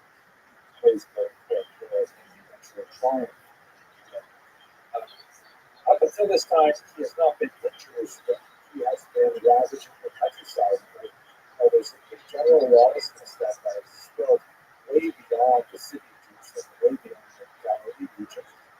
There's this widespread hooliganism and highway robberies, and literally killed many regular Jews in Japan that as well. Incredible savagery association that they're regularly active destructive business, and quite often just utilizing them and sending them back to send a message to further resistance. The zealots are actually afraid of it. The zealots in Jerusalem actually try to threaten him into submission by kidnapping his wife. These are all Jews fighting each other, and there are no Jews fighting each other at this time. The Herodians have largely displaced the Pharisees have decamped the Christians and decamped but when they kidnap his wife, he actually comes up to the walls of this city of Jerusalem and puts on such a tantrum. Zealots are actually afraid of him standing outside the walls, yelling at them, and they release his wife, and perhaps he won't be bad after all. He ends up being part of the invasion of Jerusalem in the spring of 69, along with the Arameans, and he ends up dominating the lower and the upper cities with them. Here is the map of Jerusalem again, and you can see that the forces are arrayed in three major areas. Lazar ben Shimon, one of the early zealots we spoke about, is actually in the temple itself. John of Scala is controlling the temple courtyard, and there are like rings of walls that protect them from each other. And Shimon bar Peoria is controlling most of the upper and lower cities, where there's the it's a three-way fight between these three zealot forces. The Herodians are sidelined at this point, and they're simply waiting for the deliverance to happen. Let's understand what happens in the context of it. So the fight becomes so intense between these three zealot forces that they actually attack each other's stores of grain and burn them, hoping that they will weaken each other by preventing them access to foodstuffs. And this was such an incredibly short-sighted strategy because the Romans were going to use under it as their primary weapon. But by destroying the grain storage of each of their opponents, they have no way to withstand the ultimate attack of Vespasian, especially Tito's very much involved as well. Vespasian has actually gone back to Rome by now, but Titus is following the same strategy, taking his time, making forays around the north central part of Israel, down to the south of Israel, but he won't attack Jerusalem until he is completely ready. And that's essentially what happens beginning in the spring of the year 7. This map illustrates what is going on. The famine has already been a serious problem when Titus approaches Jerusalem. And Titus thinks that he's going to have a fairly easy time attacking Jerusalem, but he's actually quite surprised because the rebels provide unusually stiff resistance. Even though they're busy fighting each other, they end up becoming quite ferocious fighters against the Romans at the same time. A couple of key examples include that the Romans settled in on one of the surrounding hills nearby, Scopus and Ascalon, and they get themselves set because they're going to be building their siege engine and things like that. The rebels surprise them by pouring out of the city of Jerusalem and actually attacking uphill at tremendous disadvantage to themselves. They actually managed to make tremendous progress. Titus himself is wounded in one of these attacks, and they finally are able to push the rebels back into the city. And they're very narrowly evade destruction by this bold and rather unusual attack. Another example, The Romans, their way of destroying the city is going to be with lots of people and technology, specifically the building of siege engines, which are these massive towers that they can wheel up to the walls, and then they can throw things over with catapults, and they can climb over the walls with them. But it takes time to build these things, and there are certain places where they are most ideally situated. So while they're busy building these things, the rebels actually dig underneath these ramps that they intend to use for the siege engines, and they build a tunnel underneath to fill it with wood, and when the Romans place the largest product of their work, the siege engine in place, the rebels set fire to the wood in the tunnels, collapsing the tunnels and destroying the siege engine. This is like hugely frustrating to just because this is schlepping out, so to speak. The war is going on much longer, and it's actually embarrassing to the Romans that the Jews should be having such success. Josephus puts it very well when he says that the Romans held it terribly disgraceful if cunning should always prevail over valor, desperation over weapons, mass over expertise, Gales over the in fact, that's what is happening in the early months of Jesus' siege, that they were able to hold them off with the combination of cunning, desperation, mass, I guess. The last decision that Jesus makes, therefore, is he says, we're just going to use old-fashioned tools that we're against starve them.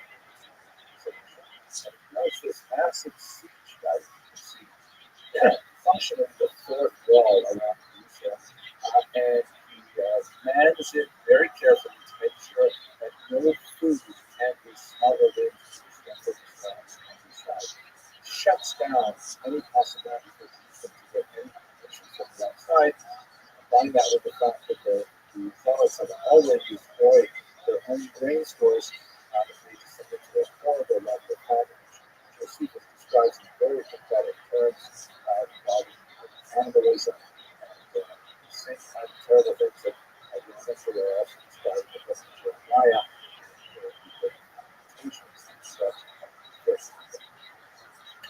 in the end, Jerusalem is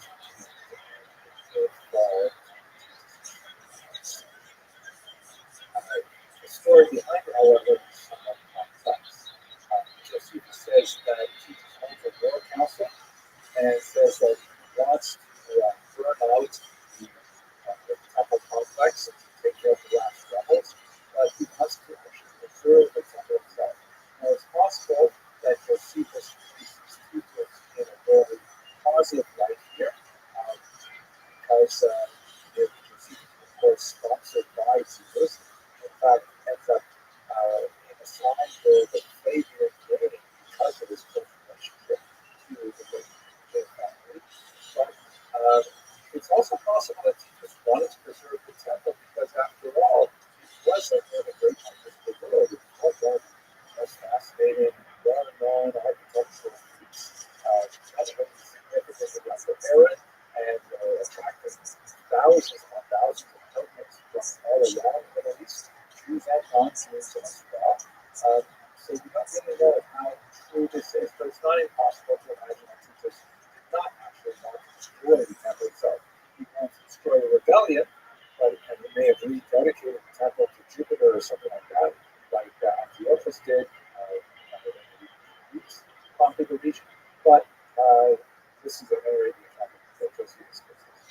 Now, the rebels, in the context of this fighting, which we discussed a little bit more detail in this lecture, they rush out to engage the Romans, and in that context, like Josephus, one of the rebels grabbed a piece of burning wood and threw it through a window into the sanctuary. That was actually the spark that ignited the burning of the self, which continued from the night of well into the 10th of and of course the liberation of this book. So in conclude, let's just go back to the real story for a minute. That maybe people have never been remember reading, it was so fascinating to see his account of the destruction of Jerusalem. Read from the lens of a Protestant theologian of the 19th century. By saying this, a Jewish authority, in the earliest sense, no longer existed. The destruction of the temple and the sacrifice would actually occur a few weeks earlier. What the Jews knew about how they were to connect to God in a physical way no longer existed. The authority itself had disappeared. And the center left the people was the Torah. They now rallied around it, anxious, scrupulous fidelity. The unwavering hope that it might once again, in political community, and indeed in the world itself, acquire practical validity. Fascinating, hopefully, this will be the last event of our place. And together, and the next time, these celebrations of the Cathedral of Jerusalem. Thank you very much for your attention. If you are fasting, you can fast well. Thank you.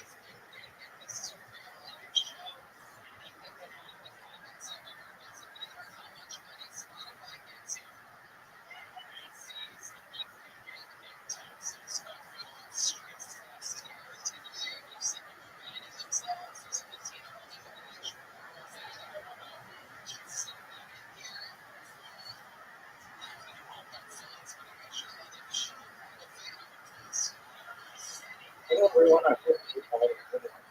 Today is Rothschild.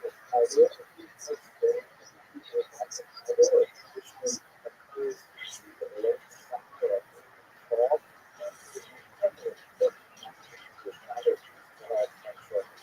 I'd like to take a look at the kind of departure from our traditional lab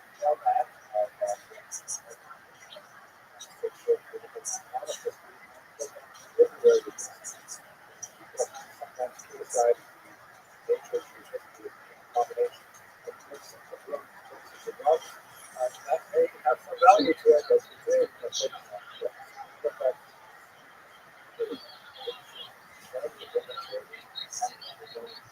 so let's just take a step back there and talk about what practice. So Jewish thought high elevation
so there's people like, so never people on the pieces themselves. It's really like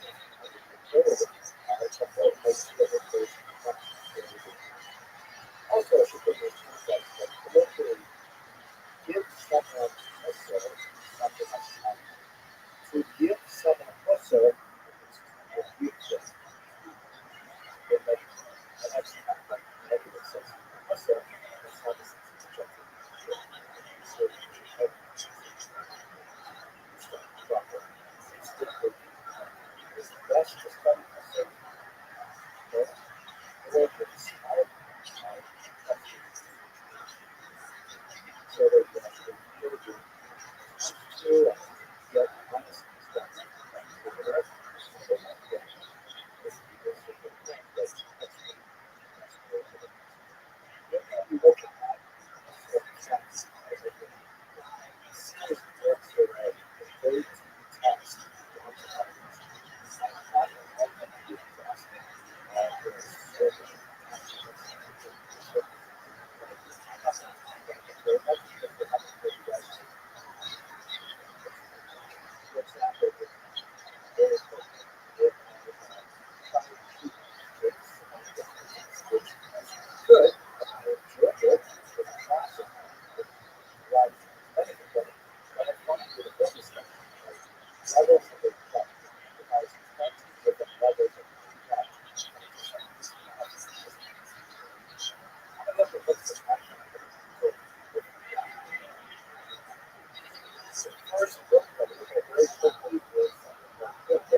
So, you know, almost the 4 years I've been going through this thing. All 4 of that, you know, different kinds of things. I've seen myself. It's all of it. The right thing is, yeah, what I will be distressed that it's part of that, right? Check it out. Because it has incredible depth. Great text. Often the translation. It also appears available with you. Section. The 6-word short chapter.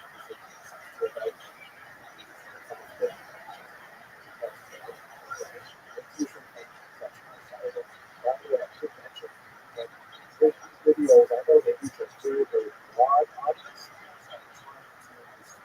If you've never heard of them before, so they'll go to recognize that and apologize for the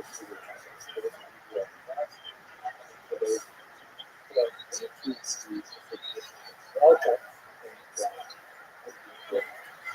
One other text that I will not speak of too much, but I should mention, so I've used noticed several others I wrote with duties of the heart. I was putting out with Dr. David Shortcut, David Shortcut, who I like to use for work, different other things like that. I do stuff. My mind is generally full of the beginning is everyday that's kind of philosophical, right? So that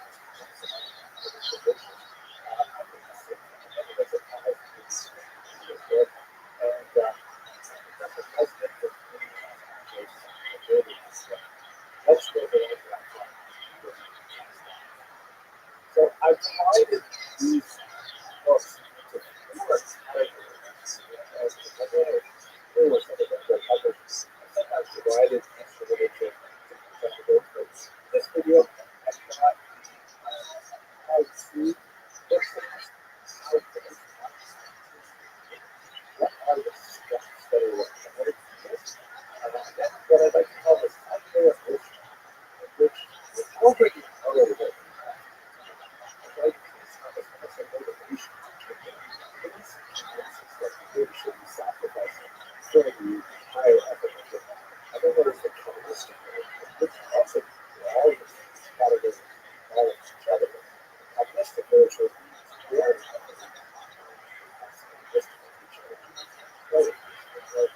finding that category is what I call modern. Typical terms that I let's start with high feedback.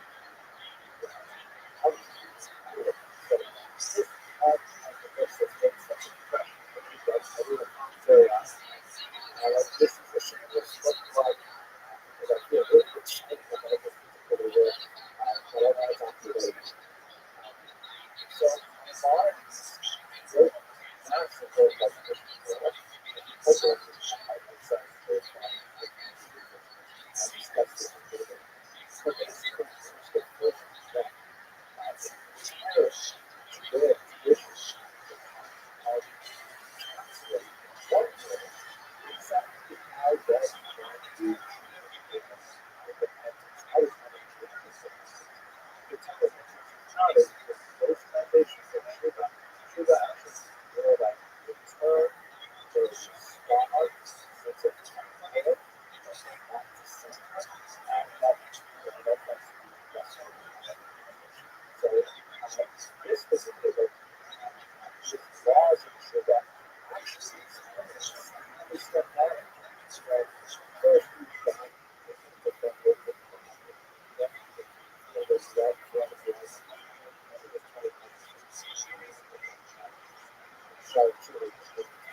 What's the point?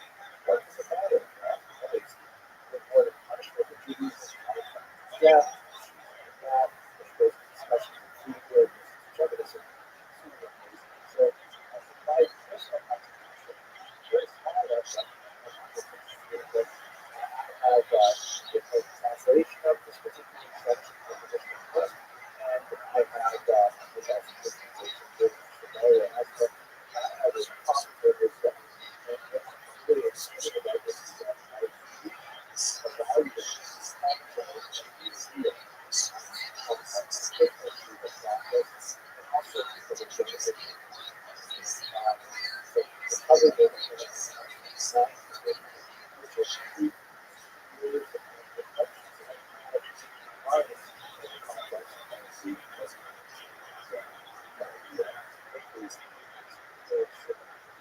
So this is a great I want to start with what I do myself. I'm glad that it's well. It's big precise. That is work by this. That's actually that's the name it was. Okay. But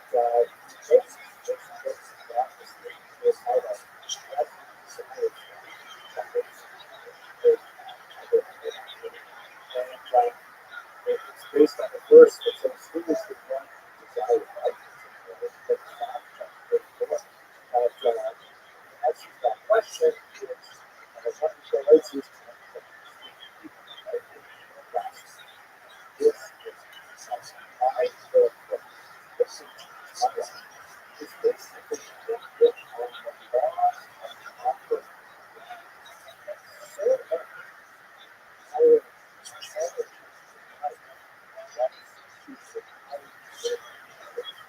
so this particular book is incredibly important contribution to the book.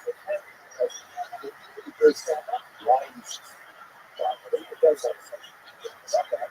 But if you emphasize that Judaism, one of such interesting topics, is just there are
really good book. Highly recommend. If you are not familiar with the book, it's hard to read it in justice. Like, there's so many other ideas that require to start the foundation to understand that. This is also because he wrote it not from like the simple belief that the rabbis and those type of literature chapters that he intended to be this. But then it was, hey, we're not speaking about the pedestal. So it's a high level that I would recommend if you'd like to access this wisdom. Start with something like this. This is kind of like a solid track, like watered down. So there's a root, with the soft, and it's also a very powerful size that you study it over a period of time, like days.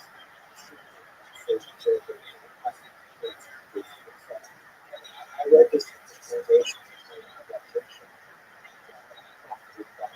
So there's no good. Not only my business teacher, but also my writing as a historian. So those are two really good how-to texts. The first one is how to enter the other one is such an important one, specifically God as a commandment.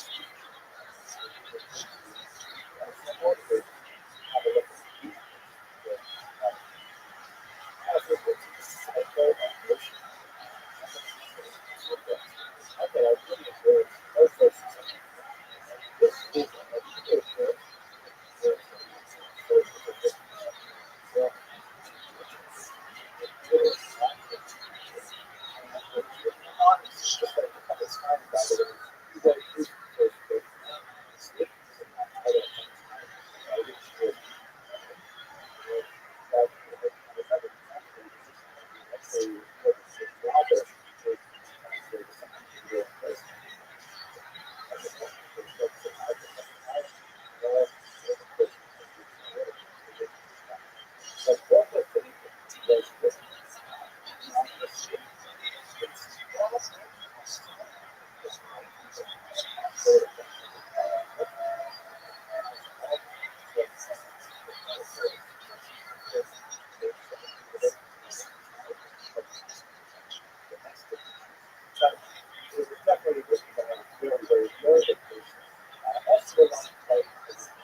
Specifically, the investigations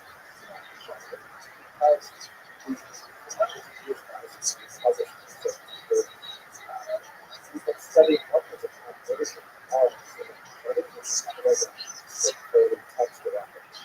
One and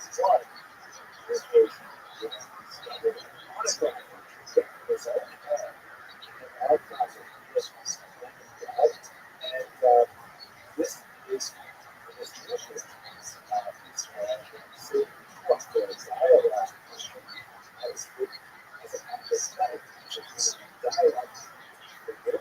I tried to talk about it.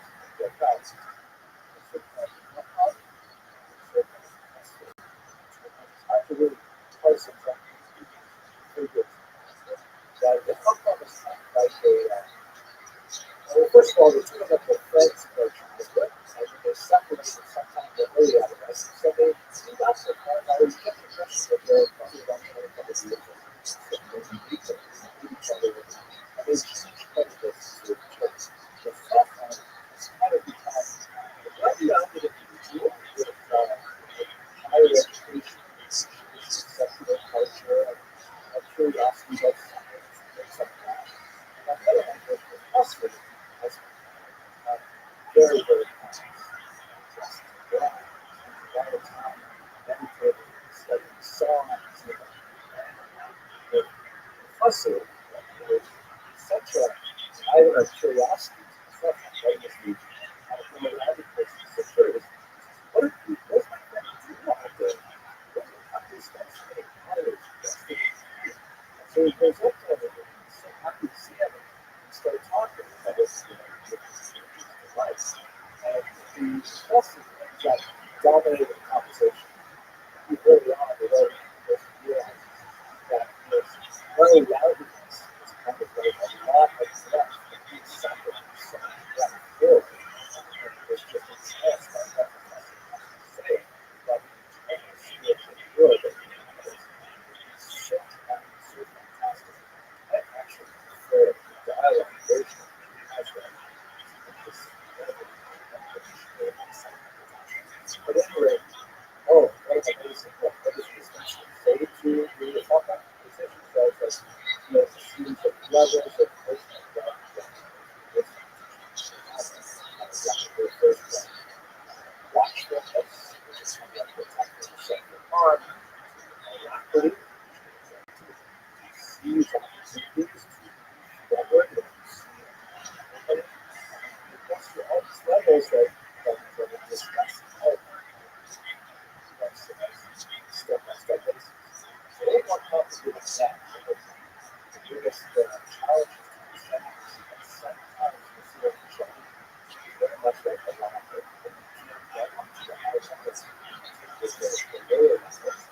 other places kind of developing that all these churches and this area that I was realize that oh, most of these things coexist in this place.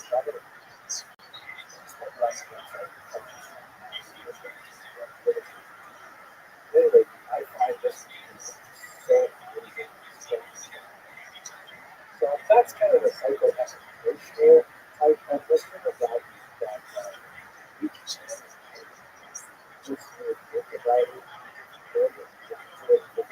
let's go to so this weekly edition is the one that is about the this largely fueled by the best Spanish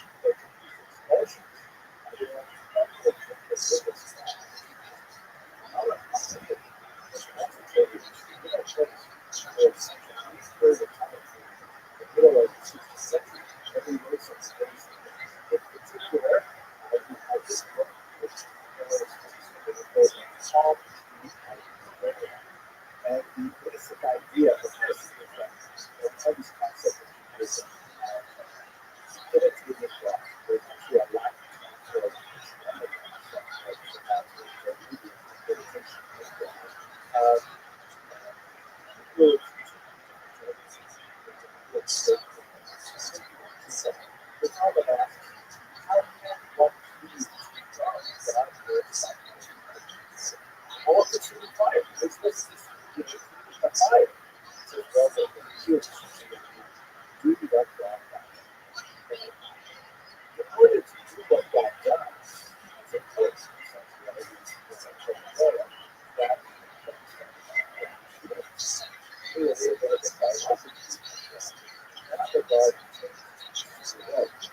exactly what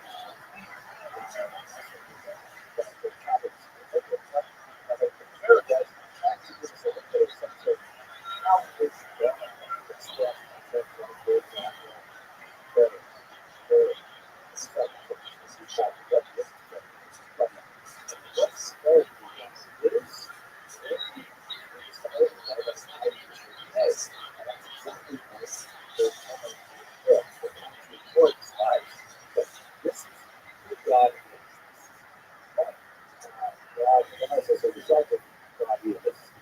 And we can do these things just as God told us what he said. God speaks the words that he knows. That's awesome. Now we know the first chapter. Over still outside catch up.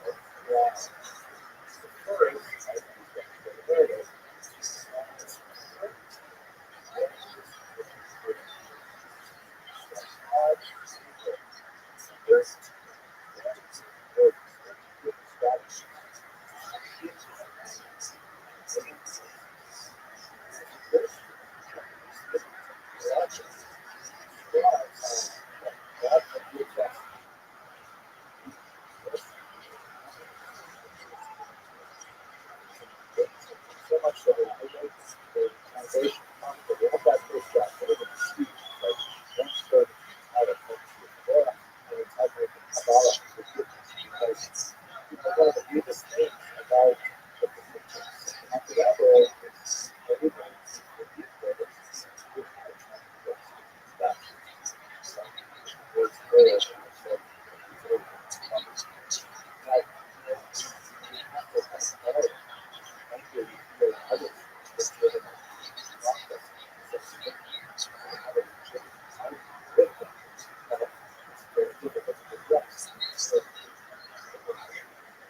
so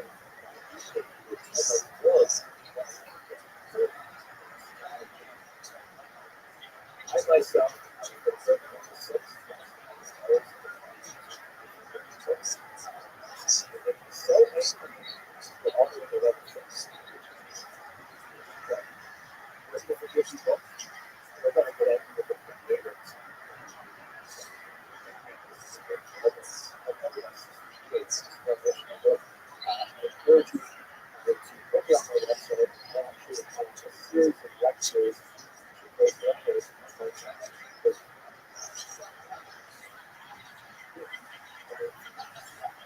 finally, let's go to the last stage. Also, is not you directly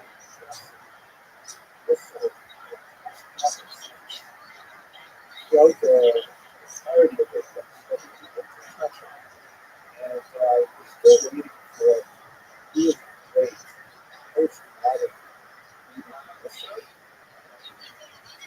and anyway, here's one that I find just like a couple years ago. I think I shot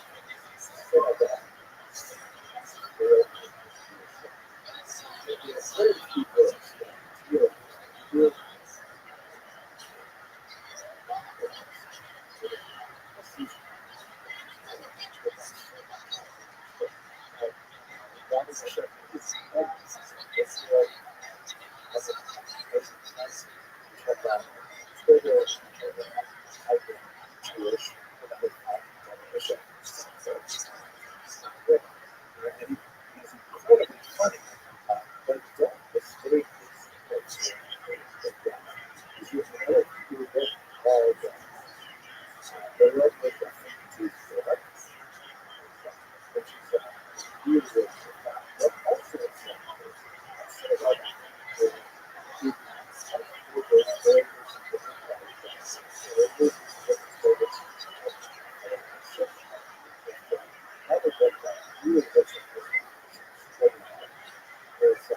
this collection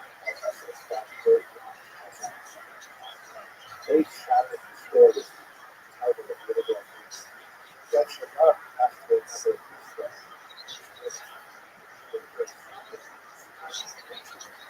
television struck and killed everywhere. Jewish response that simply challenged that basis on system of thought.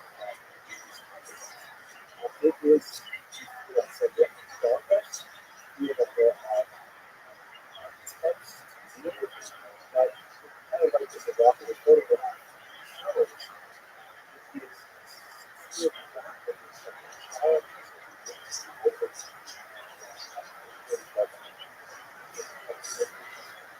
finally, this amazing, which does address postmodernism and several chapters, is arguing that this was general artists, morality, historical, very divided times by the justice and just a clear history. Very, very good value. Reality. Leaders, very interesting. Wow, okay. I give you a very quick overview of some of the key participants. Like you have some of the sort of data the next video is going to start back. Make it a history of really help objects, just books.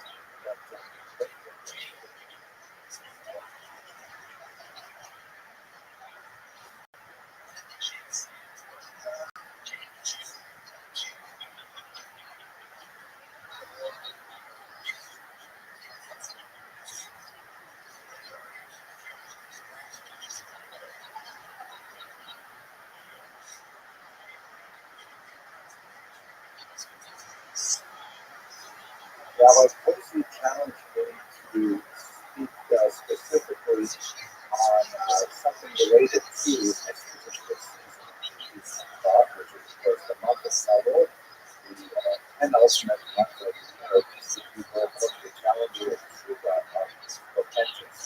We use this month to prepare ourselves for the awesome high holy days or days of awe.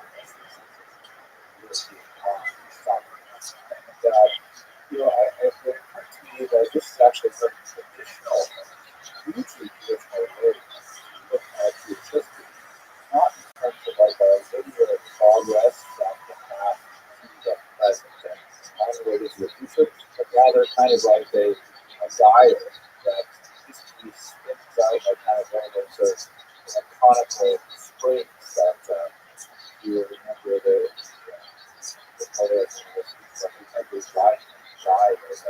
spins around the same circumference every time. It always comes back to others. The reality is that the very, very first book of history, Jewish rabbinic culture, setting aside the Tanakh, which the Hebrew scriptures are definitely tremendously valuable as historical sources, but not necessarily written to provide historical data as a religious data. One of the earliest source ever is a text called Rothschild, the Spirit of Facts.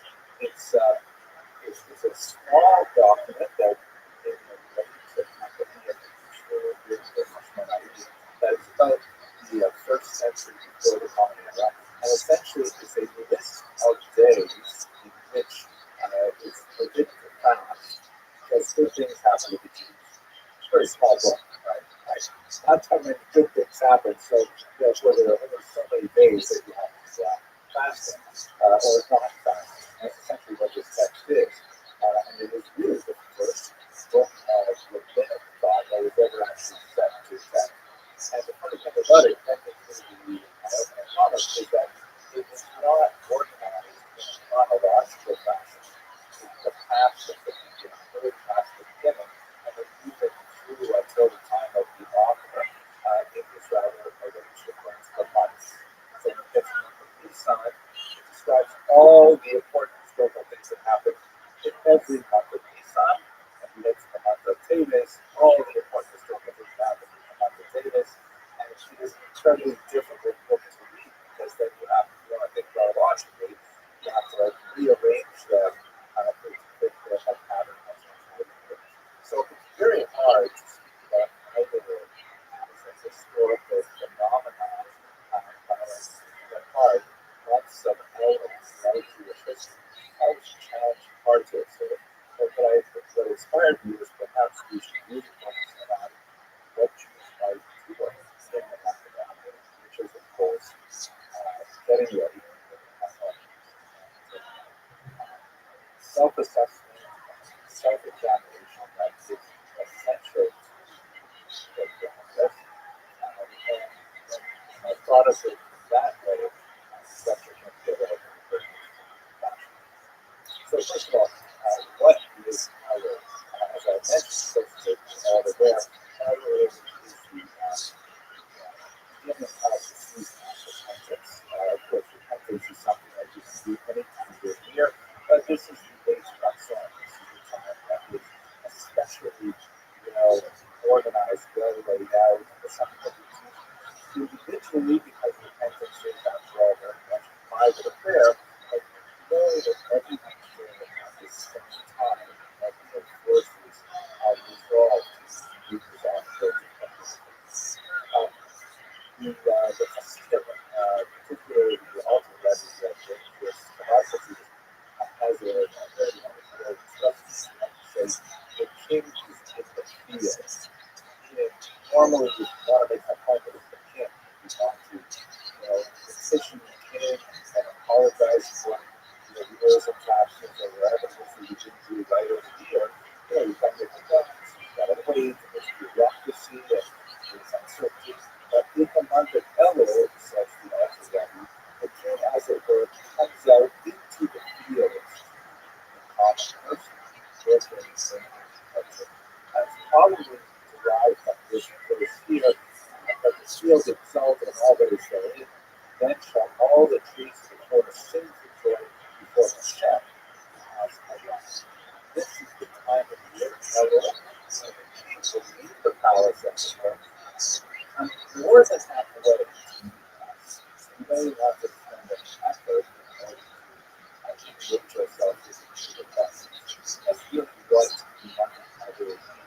Your shofar blowing every morning, synagogues will find this and upcoming blast of the Rams song, that's the sound of the word, and it's supposed to, alert us to the fact that we have to take care of this nation, right? In the stagnant environment, you're entirely unsatisfying.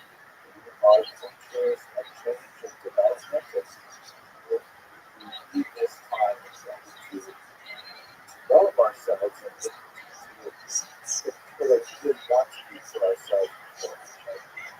So, in this context, what I would like to do is to develop a particular thesis that I think you may find particularly myself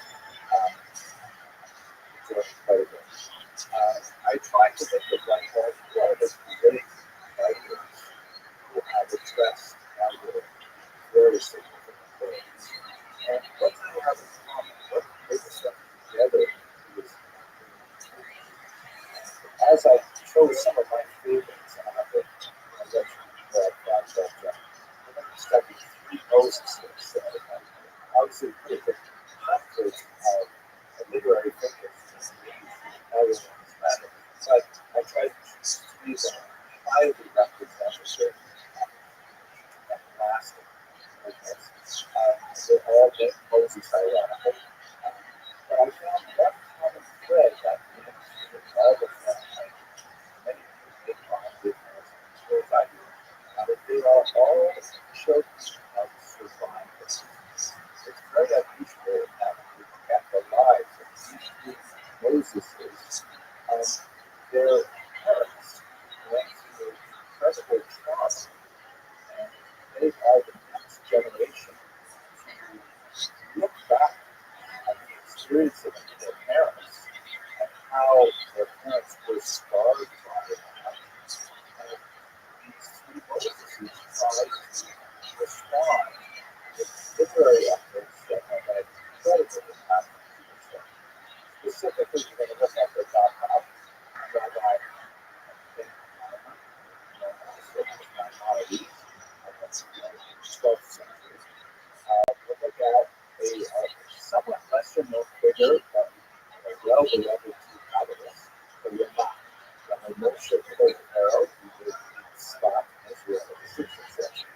And then finally, we look at the incredible Tal, Moshe Chaim de Sasso, an Italian Jewish thinker who has had an incredible reception. That was what since he began his magnum opus, the Sirati Shepherd. And I want to take a few moments at the end to contemplate what this means perhaps for our generation. So, of course, we are also a generation that inherits the experiences of Holocaust. And either directly or these all the children and grandchildren of survivors, what does that mean for our generation?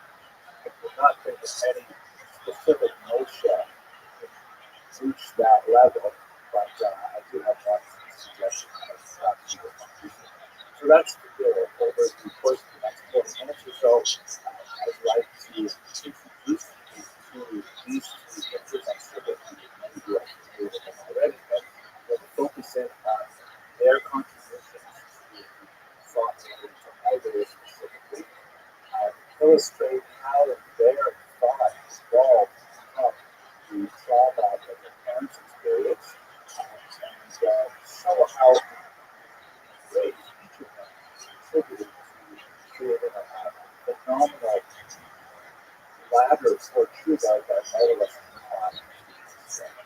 That is the book. Okay, so with your permission, let's go first to Mobile. I have to say one last sort of a point. I care deeply about all of these things. I speak a lot of time here. I study all three of them. Two of them are both published books. So it's hard not to talk about people that I'm very, very enthusiastic about without at least mentioning my own contributions, small contributions to the scholarship on their topics, but that's caveat that. So, Moses Haman. So, this is the great ego, of course, one of the most towering figures in intellectual history. He strives across the continent, Europe, North Africa, with tremendous confidence because he's a figure who had so much impact over the last millennia. As the statement goes from Moses to Moses, there was no one like Moses because he really was incredibly unique. This is the statue of him that is erected in his home ancient court of Spain. It's rather ironic because this, of course, is spelled from as a young boy and his family had to flee the dramatic change in fortune of Jewish families in Europe with the advent of hyper-modern, rather radical that shifted the priorities and heaviness that Jews had enjoyed in Spain at that time. You'll recall that Maimonides he lived on right near the end of the famous golden age of Sephardic Jewry, sometimes called Concordencia, the coexistence, which is a little bit of an exaggerated term, but not terribly exaggerated, because it describes them two centuries of phenomenal cultural effervescence and fluorescence, I think that's the word, where the Muslim leaders of Spain allowed tremendous freedoms to the Jews who live in the region, giving them incredible privileges and possibilities with that. You have at this time, the leader of most Maimonic, for example, the famous Shmuel Hanafi, who was not only a great poet and a commentator on the Talmud, his work was studied to his age, he was also the general of a Muslim army for 16 years. And that's a very unusual thing. It's hard to find any time in history where you have figures with incredibly capable and efficient in traditional Jewish thought and creatively added to the body of Jewish literature, and at the same time they're excelling to the same sector. I challenge anyone on this call to go to length of the find someone who is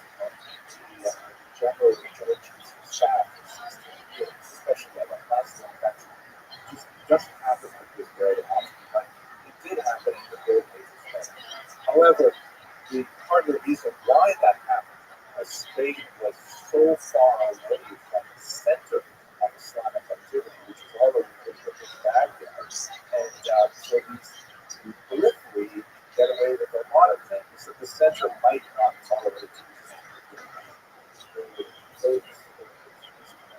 Perspective for having very comfortable kind of gatherings where alcohol is used, which is of course forbidden to Muslims, but these kind of drinking parties would just be part of the thing that he did if you were educated to more mercy in southern Spain and sort of the 10th century. And you would have these poetry slams where people would compose on the spot the music they did as opposed to film. This changed dramatically when North African Muslims invaded the territory of southern Spain and imposed much more strict interpretations of Muslim Sharia, which of course the Imami's family and generations of Quranic judges to flee Muslim. They made their way across the coast of North Africa. Moses himself away living in Tunis picked up his medical education, which at the time was more of an intellectual pursuit because they were heavily reliant on his elder brother David, who was a successful merchant.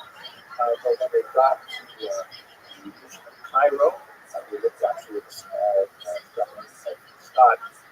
David was just shipping up that devastated finances, and so Moses had to do a best job. He ended up becoming the official physician to the year that he was the head of the rest of that time. But he was essentially the family physician, and since they had parents, and wives, and women and children, he was the chief medical officer. He kind of position. He actually proposed many treatises in Arabic that are studied today for the historical body of particular works on things like asthma, depression, anxiety, and a whole host of medical issues. But it is really for other reasons that these things were used. He wrote two major kinds of Jewish works, which were incredibly influential, although really controversial. The first type of writing is best exemplified by the guide for the text, which is essentially a booklet contained in Arabic that is basically the Arabic language written in Hebrew characters that is intended for the intellectual elite of the Jewish community.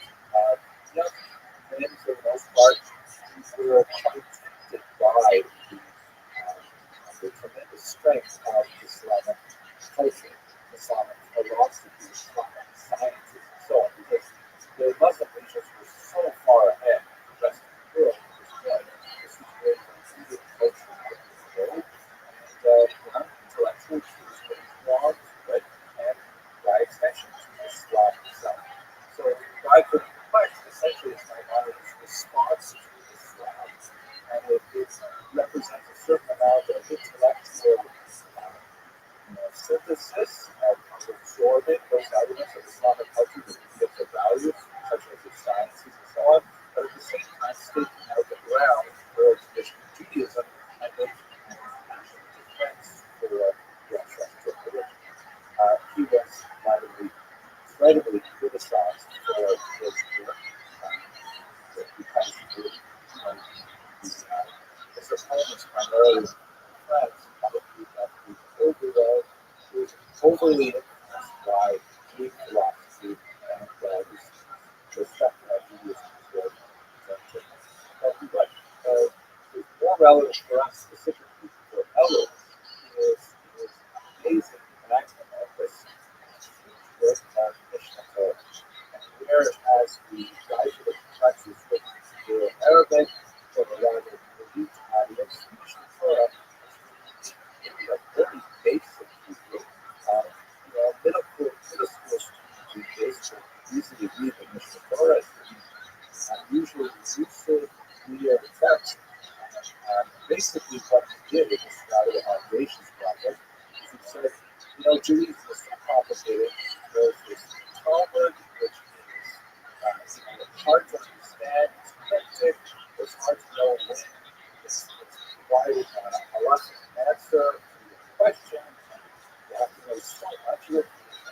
it.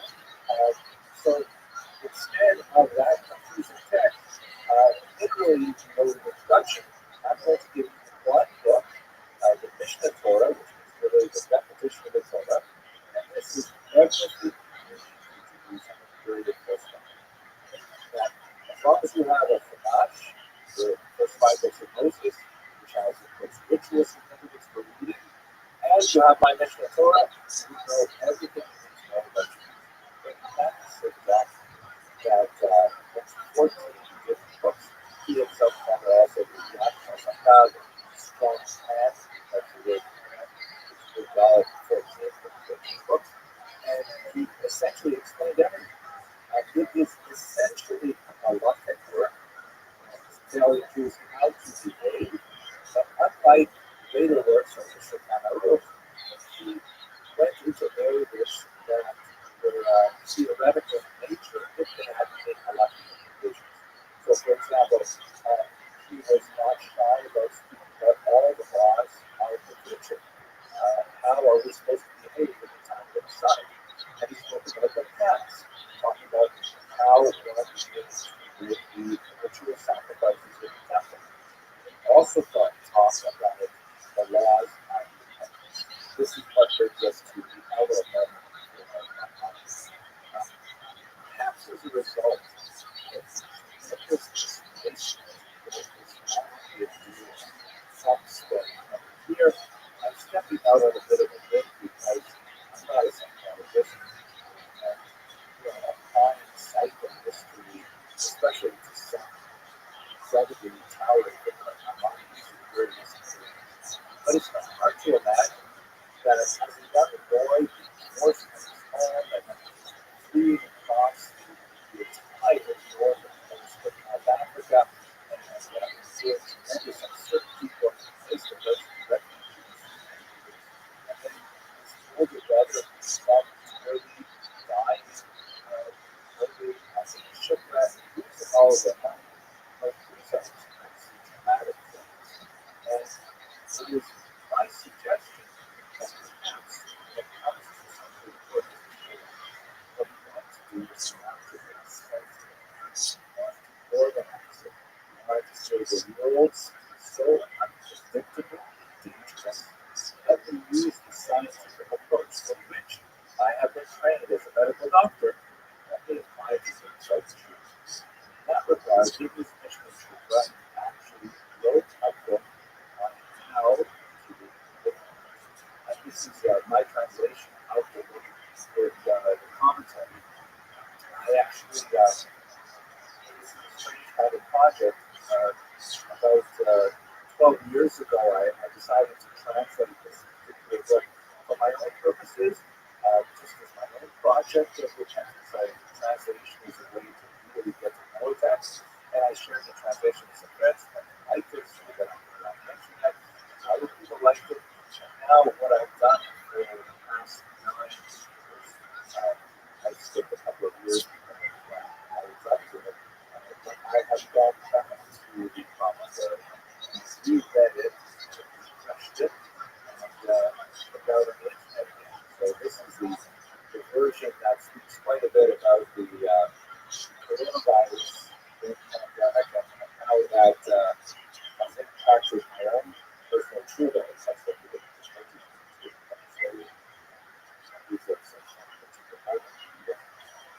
hardcover edition now. So here, for example, this is New York, a praying outside. You can see the tent is collapsed and it was all full of snow there. There's last time outside in February, it's freezing in February. Unlike February was really cold. So what happens in this particular book? What I find so fascinating is that a lot of you think of repentance as kind of a really squishy kind of idea, right? Like, change yourself, repent. What does that mean? How does it? By these in 10 chapters, goes through the actual stage of repentance, talks about feelings of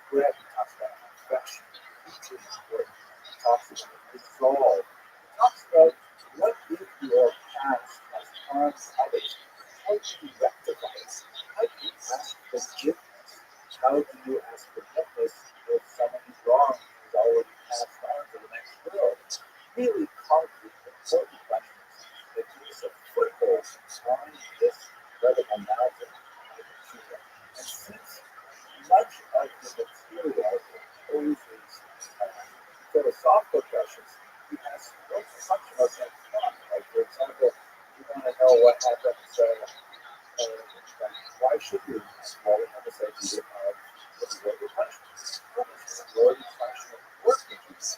So one of old discourses on how God rewards or punishes. Because that says, well, there's so many people who don't deserve punishment and they get punished anyway. So what does that mean? So there's a discussion on this whether sadly goes out that people punishers suffer. It is incredibly important. It's a beautiful document, and I encourage all of you to have a look at it. There are English translations for online. To provide that word for example, there's a very good translation available. So that's my honor. This other moment is trying to respond to the chaos that this family endured by the logical scientific framework for Maimonides himself, by the way, did endure tremendous controversy for 200 years. There were many things he said, as I mentioned, that he was too unduly influenced by Greek thought, by Arabic thought. There were others who said that his mission of Torah was essentially a work of arrogance because he was putting rabbis in a position saying, if it's all there in one book, well, what do we do with all these other books? And especially with very, very sad moment. France actually denounced the time of the Dominican founders who then arranged to have Maimonides most valuable manuscripts Arabs as well. So it was on the same site that 10 years later, having had a taste for his manuscripts, he came actually more than 24,000 words and other manuscripts. These 700 which has not worked as a fast since. So there was tremendous controversy around that. We go ahead 300 years, of course, the next big phenomenon of people which started was the Spanish expulsion of the 1490s. Moses Cordovero was a child of survivors from that expulsion, although probably once moved to Portugal. Although I mentioned his name here in traditional spelling Cordovero, he was actually from Portuguese extraction, and he wrote his own name, Cordovero, which means rope maker. His family was probably involved in rope, perhaps in the nautical trade, very important. What basically happened to many Spanish refugees, perhaps some in the neighborhood of 150,000 of them, made them made it across the land over Portugal, which is sort of on the western edge of the Iberian Peninsula. And they received a certain amount of peasant welcome at first. It was definitely qualified. Jews had to pay very heavy tax to be allowed to live there. The vast majority of Jews across Portugal were not able to do that. And they lived there actually as Jews for I guess.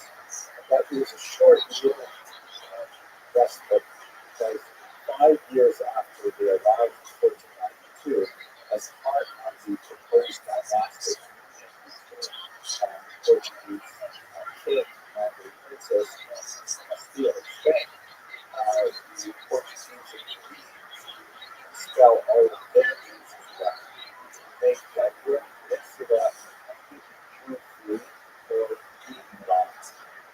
Now, the Portuguese king at the time, Manuel I, realized the Jews are highly valuable, and in fact, Portugal had been a place of refuge for Spanish Jews for over 100 years, and he always valued the fact that the Portuguese Jews were highly urbanized, very literate, ignorant, incredibly capable of contributing to the Portuguese economy. So he really didn't want to let them go. Instead, what he did was forcibly converted them through a series of horrific measures, which included, among other things, the removal of children from their parents, they were forced to convert mass starvation, mass arrest, until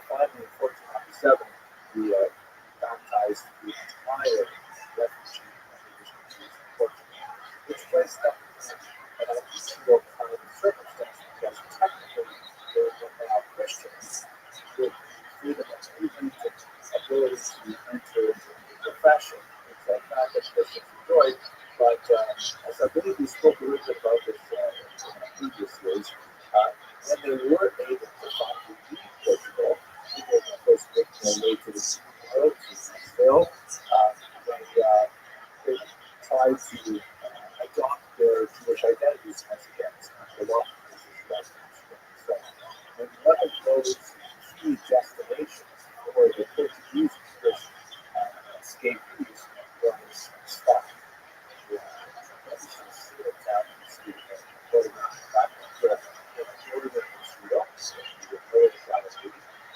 Beautiful vistas. In fact, the word spot is linked to the word sunset. It's like look out over a land territory. And for a very brief period of time, less than a century, Scott became an incredible magnet for urban Americans. Many of whom had roots in the Spanish or the Portuguese diaspora, but also attracted youth all around, and it became an explosion of communistic creativity. Great figures there include the Auschwitz, the Rabbi Carlo, also substantial good friends, comparable Zal, and Yitzhak Yulia Ashkenazi, came from Egypt specifically in order to study and defeat our Moshe Cordovera. He was the child of Portuguese refugees who were set. Spot, in fact, he died at unfortunately of many communists and very young age. But the entire experiment Spot went with was essentially because of a cholera plague that wiped out much of the population, followed by a series of earthquakes as well. His writings were largely saved by his widow, his 8-year-old son, Zalia, who was an extraordinary executive, and he arranged for an Italian of the books to make them a bit of a book. This is a photograph of his grave. You can see what's still very Moshe Cordovera. It's covered in that paint, which is associated with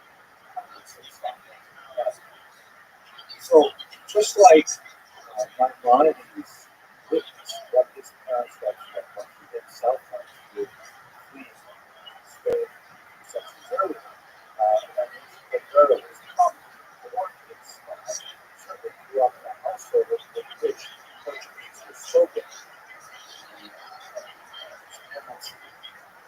Remember what it was like to have been displaced personally from Portugal. And his response is because everyone has one of the most incredible works of spirituality I have worked with any tradition.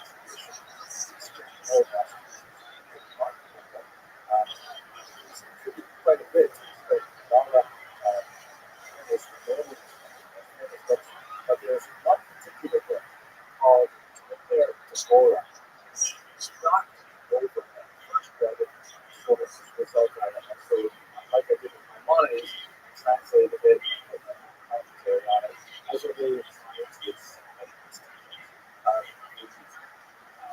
trying to destroy Sumatra to say that this particular book called Birth and Fate Father, the top tree of Deborah, is actually the showtime of witness. This is where all the behavior is qualified. It's very, very different from a lot of these communistic, deep, so deeply communistic business. But let me tell you what exactly a lot of this book, hopefully it inspired you. We have quite a few videos on this particular book that short recognize as well. Basically, the Cordovera starts with the premise that one of the most important things that comes about is imitate God. This is something that Christianity has also taken on. Christian discourses not the way it's an imitation of God. Jewish God is on the left there, God, and walking in these ways, walking God's ways. Close to make it, we should close to make yourself.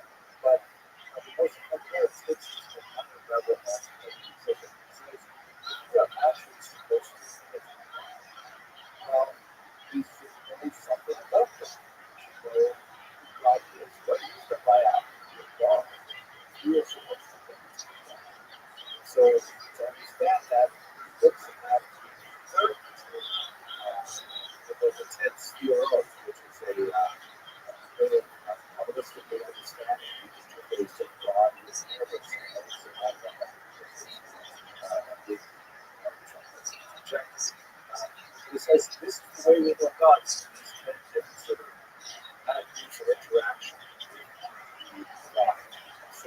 try to imitate each one of those 10 different school of therapies.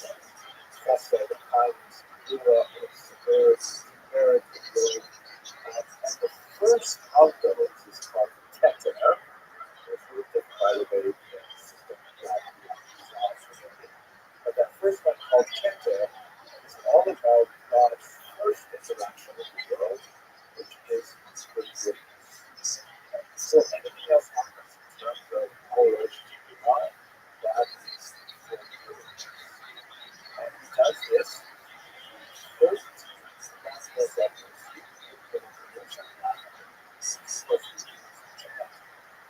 over and over again on apologies. And what Rabbi does, how the Cordero does, is he takes to each one of those 13 levels of mercy, describes exactly how does God forgive humanity. And that once we understand how God forgives humanity, we get an understanding of how we forgive humanity as well.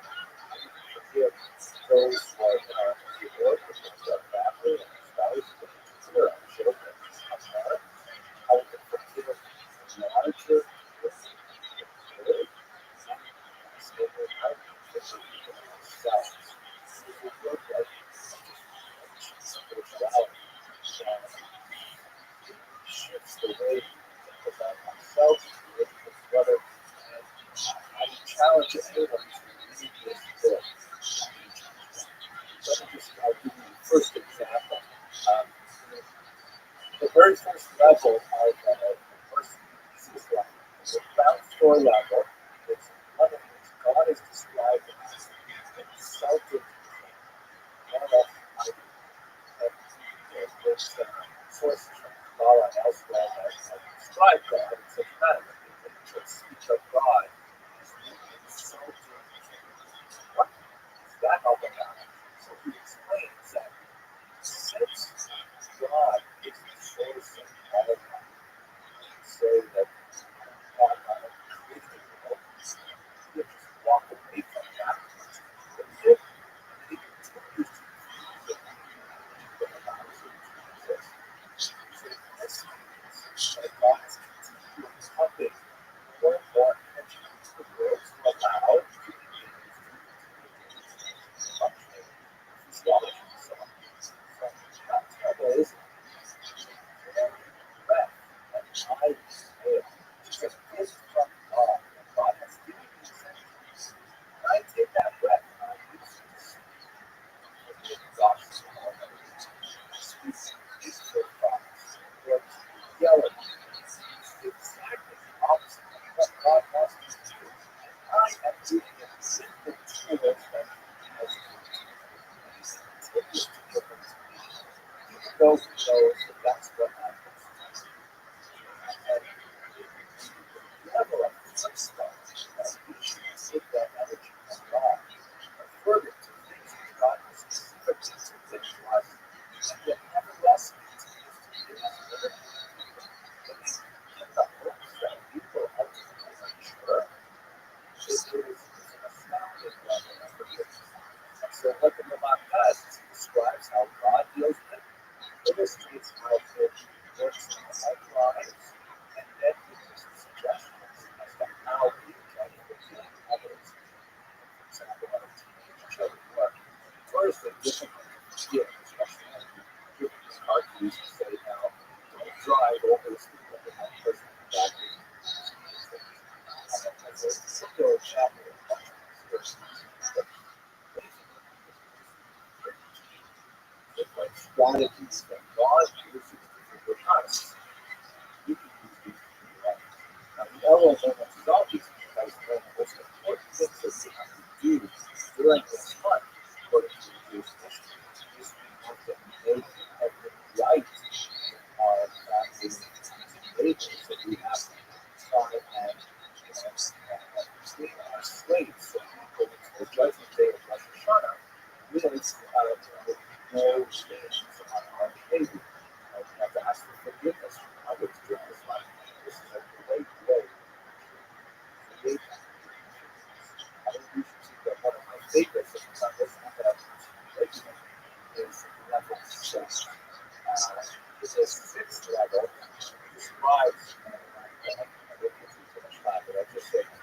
strategy that he describes is having God activate certain markers that are reminders that we should have consciousness.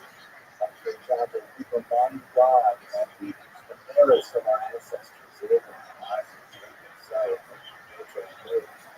That's the right that straight around God's finger to remind him not the conscious. So the Russian Cordero says, especially with spouses, try to remember what it is you love about your spouse. Do something simple, like they're always punctual. My wife's case, she always eats my lunch. She always prepares my little lunch. So even when the negative maybe it's not so but I try to remember that she makes my lunch.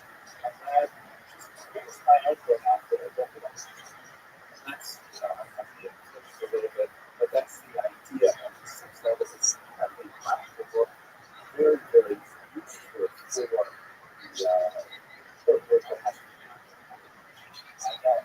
I don't know what specifically motivated for the mind, right? See this when someone like Monty's chose to go order. But I think both of these works can be understood as responses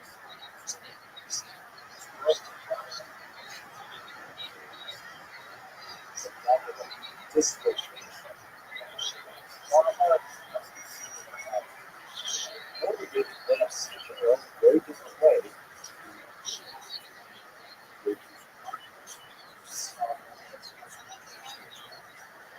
Let's go to the third and final one.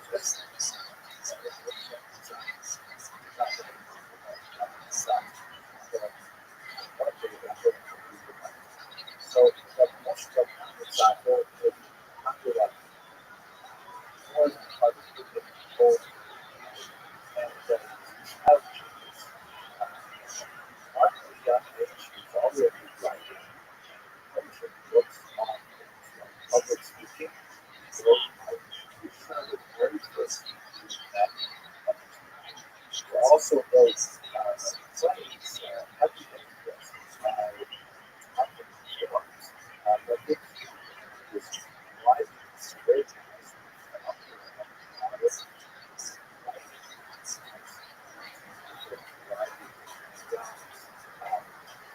accepted as usually well, Boston's perspective on succeeding for by the willingness or the special work that we have done by us live by the light pictures or his dramatic works. He was also a rather unusual figure in that early on was deeply attracted to Camilla. I believe it was when he was 22 years old, he first took forward a course of supernatural beings, specifically Magi. This is the night explain what happens to people. This got him incredibly and had attracted a circle of students around him, very, very devoted students. They were primarily Catholic because they lived in towns in Europe that had a medical skill of accepting Jews. So they were actually Jews at the University of Ottawa studying medicine. There are all kinds of humiliating things that you were forced to do. Like, they had to pay higher tuition, and they had to literally build towns every semester to non-Jewish students. It was a weird kind of situation, but at least they got to study medicine. But at night, they would gather around this bed.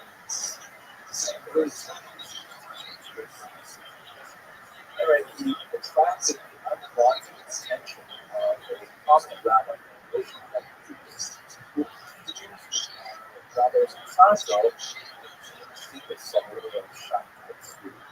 This was trauma that I believe essentially was Rothschild himself, but also was one that represents his parents' generation. Shabbat was a strict individual who also had very strong Kabbalistic meanings, and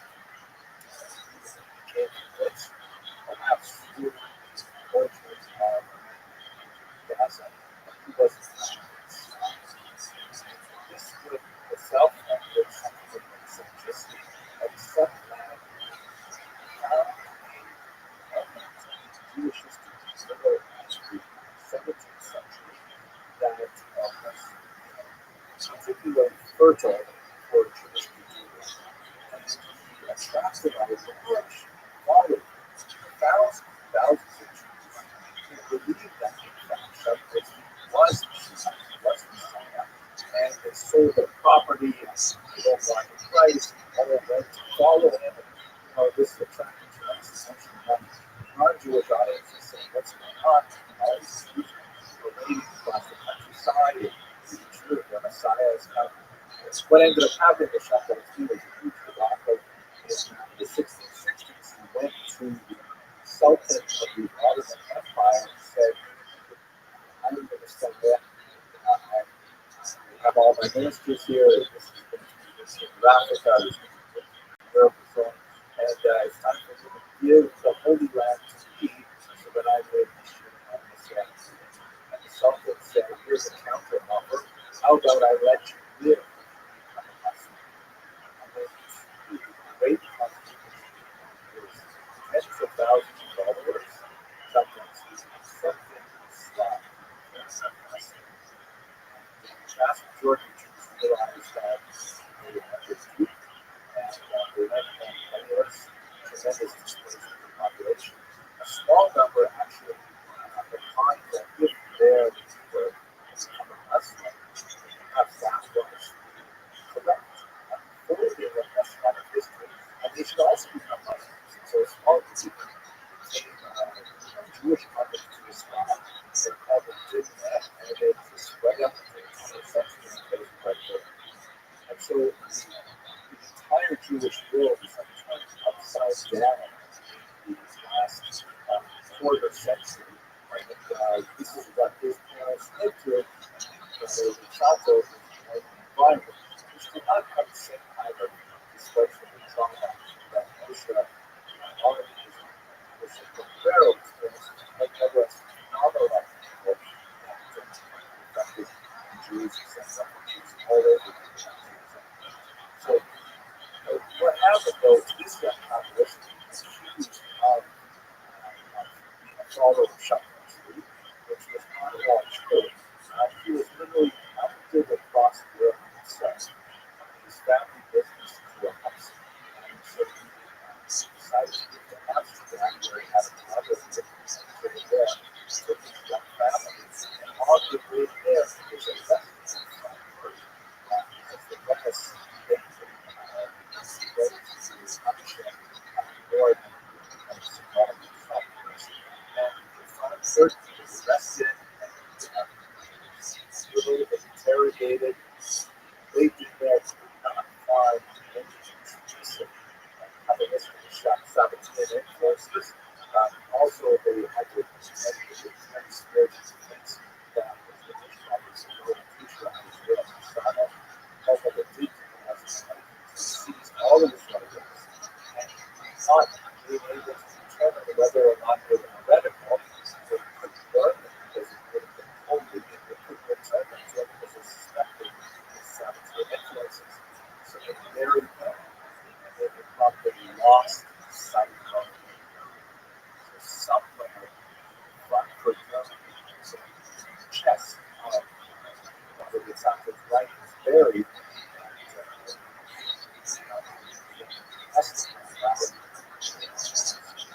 They went to Amsterdam, exhausted, spent 3 years there.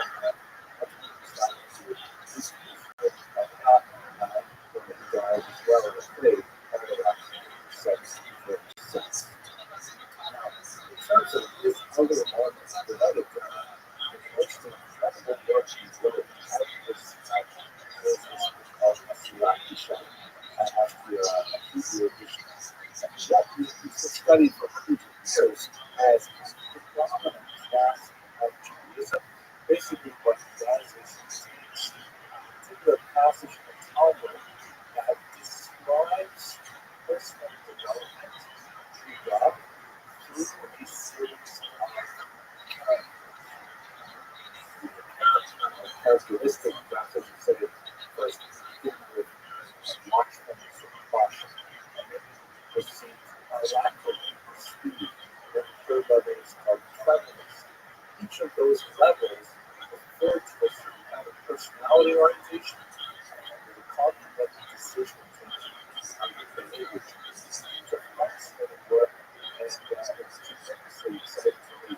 But what stayed especially amazing, even in such wonderful times, in 1991, an earlier version of this Latin Charlotte was discovered in an autographed magazine. It was a manuscript written in that house old man in a library in our country. So, it was released and ultimately published. That's why it's called the best cover complete Latin Charlotte because it had two versions. The first version, first edition, which was never published, and the second edition, which hasn't been published. What's the big difference? Oh my gosh, it's a world of difference. Not in terms of the content, in the sense of what are the levels, what happens to the levels. It's a very dramatic opening, and it's so different from the first version that was discovered in Russia. The version that most people study is essentially kind of like a didactic, long lecture, much longer than this, which the author explains to you what these levels are and how to go through these levels. Dialogue version, as it's called, was discovered in 1991, is about two long dogs fence each other and the separation. One of the friends is called the Chakra, and it's kind of like representing one aspect of it that involves loneliness. There's like culturally well-rounded, secular thoughts, he's interested in sciences, he's kind of like a, a Renaissance man who appreciates so much of the complexity and nuance of the and the other little character, again, they were friends when they were younger in school and we had seen each other for years. The other one is called Cassie, highest. Suddenly, he's an artist, he's like that. So, somebody, yeah, it's not exact translation, but he's like, wears all black clothes, he reads songs, and when he plays, he spends a long time contemplating things. He looks ultra orthodox. And so, the first person to found says, I wonder what those people do all the time. He goes, oh, but looks really wanted like university and study the broader world and things like that. And then when he sees that his friend is a punk graduate, he's so excited. He goes over to say, hey, wow, it's been so long. I asked you some questions about what happened to you. Why did you walk away from it? And people like, it's very, very dramatic kind of thing. And in many ways, it speaks to the kind of dialectic tension that's present as a parent with us as well. One pole really drawn to the voice and religious life, another pole trying to keep a synthesis with modern secular life at the same time, and clash, or coming together of both these figures described in this place. And this is where the phenomenon is to bring it into my thesis, I think that Rothschild's motivation for producing a work of this nature for others, phenomenally for others, is in terms of spiritual upheaval that his parents went through back in the 17th era, needed some kind of structure like Maimonides, systematic levels of development, that would also entertain these really unconditioned developments as well. It had some kind of even place where real fire and tolerance would run within a modern, sophisticated spiritual economy. How do I strong actions? Those are our three notes that let me conclude as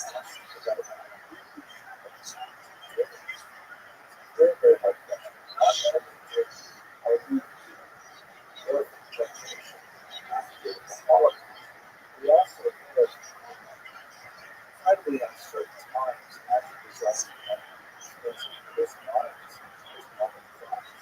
This is a world in which so many things which were thought as obvious as to the previous generation have suddenly come through it. Everything from gender to objectify beautiful highly criticized, highly politicized, partisan issue. And you look at the kind of things that are going on today in the context of disputes over how to manage coronavirus epidemic. I mean, it's incredible. How are we supposed to manage these possible disasters? So I would like to suggest that perhaps one of the greatest things I've done is to resist the one of the Saks Lake disasters this past year.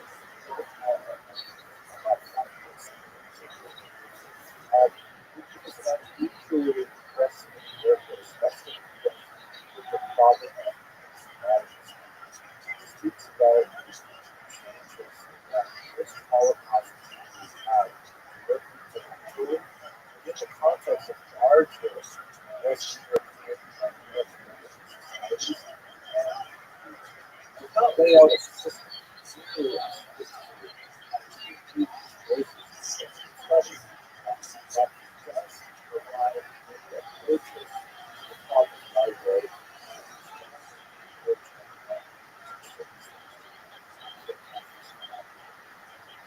with that, I spoke about 10 minutes longer than I initially budgeted, but I'm so excited about these thinkers that shape my words.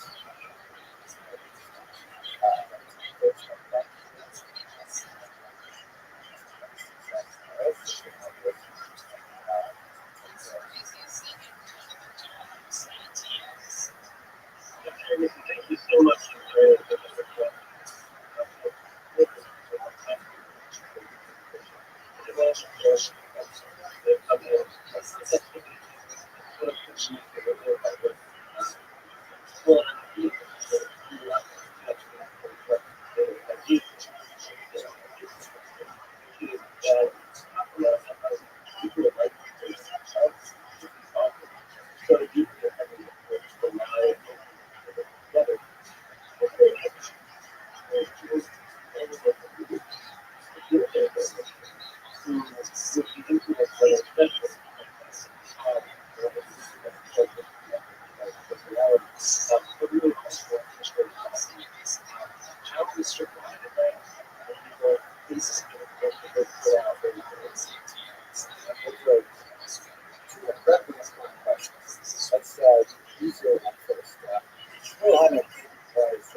So there's no equality connectivity, however, because of tremendous authority that particular, and this was an honorific that was bestowed upon him by the Smithsonian rather than this part of the actually that specific leaders of very high intellect or spiritual, which is the title. Roughly translated, and the event that he was essentially the leader as that to but it is a truly fascinating character.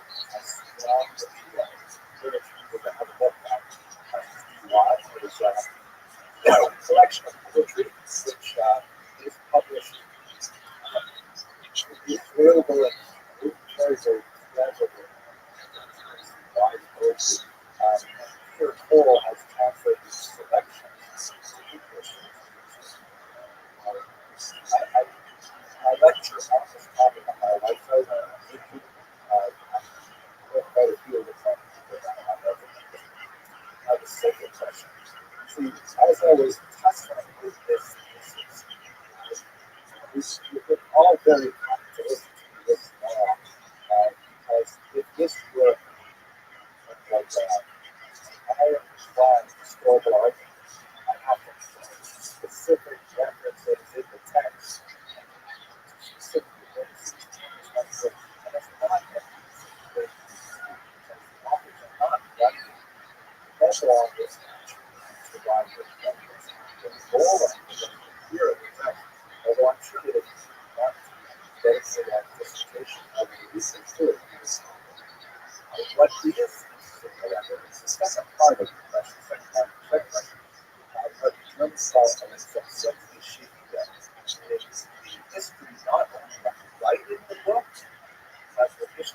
how Koreans did get this kind of attention. Said, okay, how does this teach us critical culture? And how kids on his lifetime was taught subjects are not popular at all at his lifetime. And then 40 years later, all of a sudden, it becomes like bestsellers. One, book, changed society, and the book in all of these cases, the authors produced books that was just devoured by their generation. Everybody said, oh my gosh, this is what we were waiting for. This is someone who's given voice to the kind of concerns, fears, aspirations that we all have as a result of our collective experiences. Not everyone agreed, as I mentioned. Economies was exploitated immediately. We look towards the end of his lifetime, experience something that for the next 20 years afterwards, there's a ongoing legal debate over the appropriateness of these works. But nevertheless, the debate indicates that we got very strong. So I would answer that all three of these major works, we'll have to see with Renaissance, but all three of these major works immediately found audiences and that struck really into the Jewish population. That's a good question. With the rest of the question, so a very different idea is how we look at this is what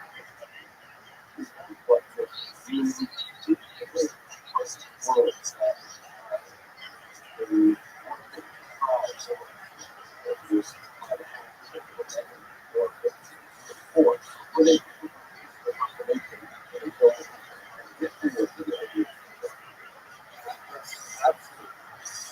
if you look at the, and we have to add to this, don't forget translation. My mother, he wrote about French in Arabic, and Islamic, Islamic love this. But once these different families then there was scholars of philosophy says, wait a second. I don't have Aristotle like this. Oh my gosh.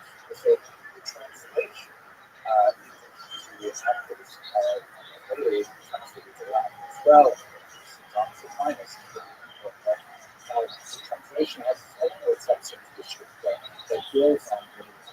But in all three cases, they were definitely speaking to the generation which they lived. It's hard to say that that's true in the same way as it was not. So it's not, this particular Talmud Torah is somewhat inaccessible. His major work is a book called Pardes the Orchard of Pomegranates, which is essentially a kind of Mishnah Torah of the Bible. He was the first major systematizer of Kabbalah to say that so you know how confusing it is. I'm going to lay it out in the system. This chapter is this concept you got to get out of that. This concept, that concept. That was really popular that the time is information. The Torah, however, was among the many manuscripts that he was using and Ezekiel son and his wife, they were very little, had to somehow make sense of these documents and figure out what was important. They sometimes whether they belong to each other. That's the title. Where does this title come to the Torah come from? That's not mentioned anywhere in the text. Why do we need this book to come to the Torah? Or the prophetess is here, sat after a posture. But there are not the implications. He wrote another book called Rabbi, which has chapters called Palms. There's 70 chapters. Each one is called Palm 1, Palm 2, Palm 3. Is this one of those palms? Is it supposed to be part of that palm? There is one chapter, one palm chapter, that resembles it a little bit. So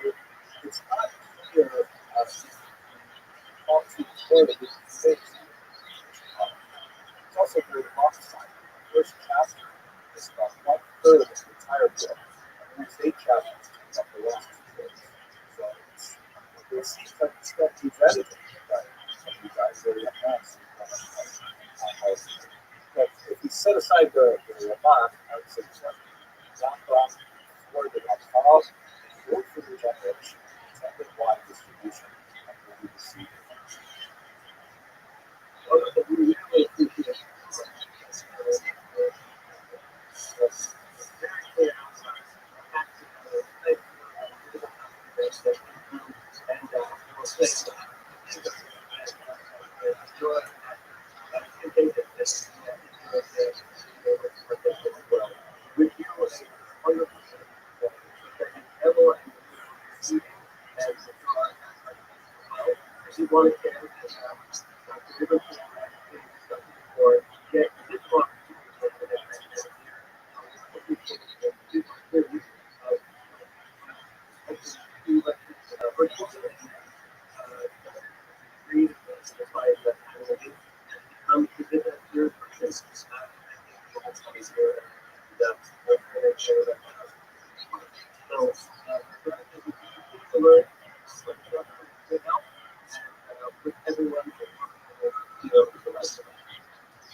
Hello, fellow students of Jewish history.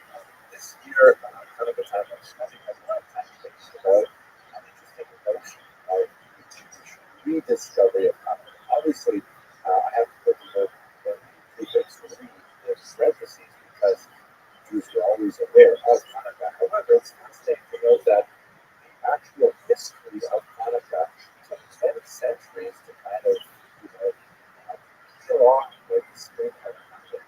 We had a very basic kind of understanding of what Hanukkah was from our most essential sources, but it was only with the passage of time that Jews have come back to the holiday of Hanukkah and really tried to understand much of its historical basis.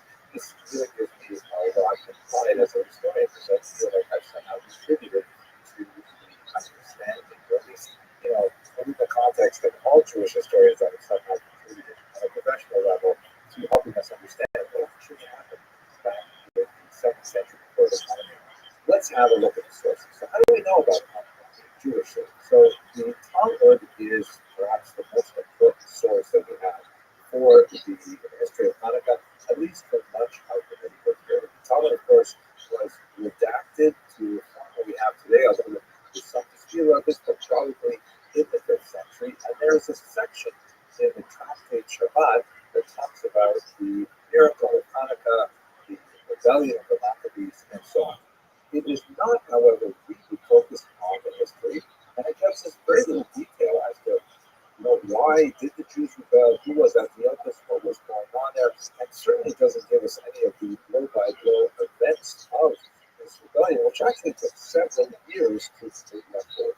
We have a little bit more detail in a document called the Palestinus, the Scroll of Fasts, which is a 2nd century document, quite fascinating, that lists a whole bunch of days in the Jewish calendar, upon which it is not permitted to fast because they are great celebrations, and other days which, of course, are fast days. There's also a later addition to the Scroll of Fast, which was probably written around the 5th century. It's called Scholia, and it gives us just a little bit more detail about the entire Maccabean rebellion, but not enough to really satisfy those bus rapid historical curiosities. There's one other really important document from late antiquity that's still studied today, the so-called Scroll of Antiochus, also known in the medieval period as the Scroll of the Sons of the Hashmonaim, the Sons of the Hasmoneans. And it was probably written between the 2nd and the 5th century. It's first mentioned in another source in the 615, and then discussed to a certain degree in the Gaonic period. But the problem with the Scroll of Antiochus is not quite the same kind of problem that we have with the Talmud and the Palestinus, in that it's not a lot of detail. In the Scroll of Antiochus, there's lots of detail, but it's almost completely erroneous or fabricated. It does not seem to correspond to any of the material that we have from many of the much more reliable contemporary sources. So in terms of understanding what exactly happened in the events of the Maccabean rebellion, it's not especially helpful. What is especially helpful is we go back to early sources that are contemporary to the contract. The most important of these is a book called the Book of the Maccabees. Now, there are actually several books of the Maccabees, and the first book in particular is especially valuable because it was likely written by a Jewish individual who was embedded in the actual revolt itself and was able to report on the unfolding events from a first-person perspective. Incredibly valuable, very well written actually for ancient document. There's a lot of geometry and so on. So how come Jews aren't studying this? Well, this book of the Maccabees ended up in a collection which was later called the Apocrypha. These are books that the rabbis, for one reason or another, decided not to include in the Bible, the Tanakh.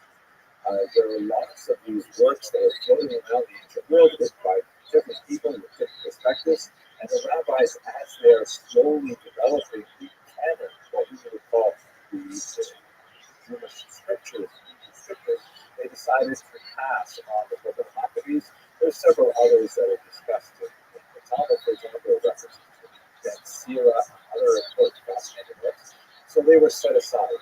The Christian world, however, picked these books up in Greek translation and preserved them at the back of the Christian Bibles. There's a whole section, for example, if you look at a Catholic Bible, that has all these really unusual works of historical significance, often wildly unreliable, with the exception of references to the first book of Maccabees, very useful. And they tell us a lot about life in ancient history. So, from a religious perspective, these are definitely not canonical. But from a historical perspective, they are very good. And the Book of the Maccabees gives us a lot more detail about what's going on in life during the period of time. Now, another very important source, also roughly contemporary, is of course Josephus. Very fascinating individual who's spoken about this many times on my channel. He was a Jewish member of the rebellion against the Romans in the first century, in the disastrous First Roman-Jewish War, which ultimately resulted in the destruction of the temple. But Josephus, seeing that he was about to be conquered and killed, decided to switch sides. And he joined the Romans. He turned out to be a very valuable translator and culture worker for the Romans. And after the rebellion had ended with the defeat of the Jews in their native land, Josephus went on to a really illustrious career as essentially a court historian. He was extremely prolific, with a massive multi-volume Antiquities of the Jews, which is essentially the history of the Jews since Genesis. And he wrote a very important book on the war itself, our go-to source for the Roman Jewish war. Now, he's a problematic figure in many ways, as I just mentioned. He switched sides from the Jewish rebels to the Roman conquerors, and we don't know a lot about what he actually thought, what he would have said about the war to Jews, because the only words that have survived are Josephus is about Greek. That was like the language of the educated classes at the time. And the version, for example, of the Jewish war that he wrote in Aramaic has been lost. So we don't know how he would have explained his position to the Jewish audience. But to the broader audience, he essentially tells everything about Jewish history to Romans and Greeks and anyone else who's fascinated with the Jewish people. And Josephus gives us a lot of history about the Maccabees, much of which fits with the description of the first Maccabees. And we'll learn a lot more about the war itself, why it happened, its unfolding, and its going on. So we talked about this in our video talking about it today. So what's going on here is that you have the inside Jewish account of Hanukkah, which is really focused on things like the menorah and the miracle of the 8 days, and has a very superficial historical account of why the Jews were rebelling in the first place, and how the war unfolded, and how it ended, and how we had, a Maccabean rebellion. Part of the reason why it seems the rabbis who are in charge of kind of collecting even for a Jewish family is that they're not entirely enthusiastic about the kingdom that was formed after the Maccabean rebellion. The Hashmonaim were not always so aye when it came to their attention to rabbinic halakha. Also issues with regards to the following Herodian dynasty, which is even more problematic. But at any rate, the rabbis elected to not put too much emphasis on history, but we do have the history preserved, ironically, in Christian and in Roman collections. This begins to come together in the 10th century in southern Italy, where there was a large Jewish population. And here you have an author who put a book called Sefer Josephus. Josephus is clearly derived from Josephus. And although the author made some really egregious errors of calling Josephus, son of Julian, where we know that his father's name was Antiochus, and he's from Israel, but nevertheless, it's kind of like an adaptation of Josephus for a Jewish audience now, the first time publicly talking about the kind of sources that that would have been much more popular among Christians, that would have been much more available to professional historians. The only problem, well, one of the most important problems of Sefer Josephus is that the author did not want to Greek, so he couldn't use Josephus in the original. He relied on a Latin translation, which was not the best translation, and it was also partial. He didn't have access to the entire corpus of Josephus' works. He actually wrote quite a bit in several different places about the writing that was discussed. But he also had the Apocrypha. He had the Latin translation of the Book of Maccabees. So it's only in the 10th century that we get to Jews actually, historians looking back and saying, well, this is such a fascinating story. Why don't we know more about it? And going in and looking at these other sources and filling in, putting flesh on the bones of the story that we have in common, gives us a much more robust picture of what's going on. There are many errors in Josephus because of the fragmentary nature of the sources that he was working with, but nevertheless, as he moved forward, he was self-understanding of the original language. So much so that Josephus is still studied to this day, including this amazing Yiddish edition that came out in 2020. It's a multi-volume edition. So fascinating that all kinds of Jews are still studying Josephus. This is a 10th century adaptation of a first century work written by Josephus. Now, I'd like to bring this together with a little bit of a Torah because this is for my community of members who are going to see those. And it brings to mind something about Torah Jonathan Sack that was never once wrote. He really emphasized the importance of creating narrative or working with the narratives as a form of moral education, not only for Jews, but for the broader world as a whole. Rabbi Sachs really emphasized how as long as Jews are understanding of their own story and are able to communicate it to themselves, that story has tremendous implications for the entire world. So here's a citation that leads to from something about 2015 from telling the story of Terry and Parsha's book. So this is Rabbi Sachs writing. God created man, and we say because God loves stories. What other cultures have done through systems, Jews have done through stories. And in Judaism, they're not the great stone or memorials, magnificent old ideas. They are told at home, around the table, from parents to children, as the gift of the past to the future. That is how storytelling in Judaism has evolved, domesticated, and democratized. There are stories that ennoble and others that stultify, leaving us prisoners of ancient weaknesses and impossible ambitions. The Jewish story is in its way the oldest of all, yet never young, and we are each a part of it. It tells us who we are and who our ancestors hope to be with me.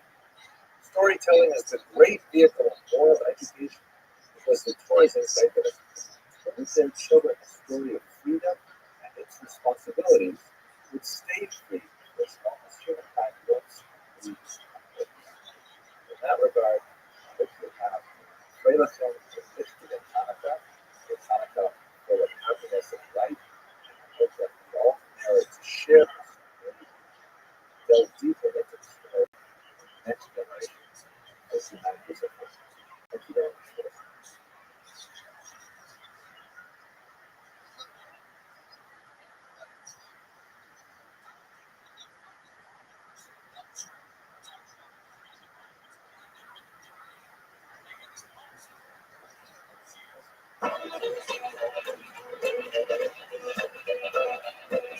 Hello, fellow students of Jewish history, and happy Hanukkah. I have something really special to discuss with you today.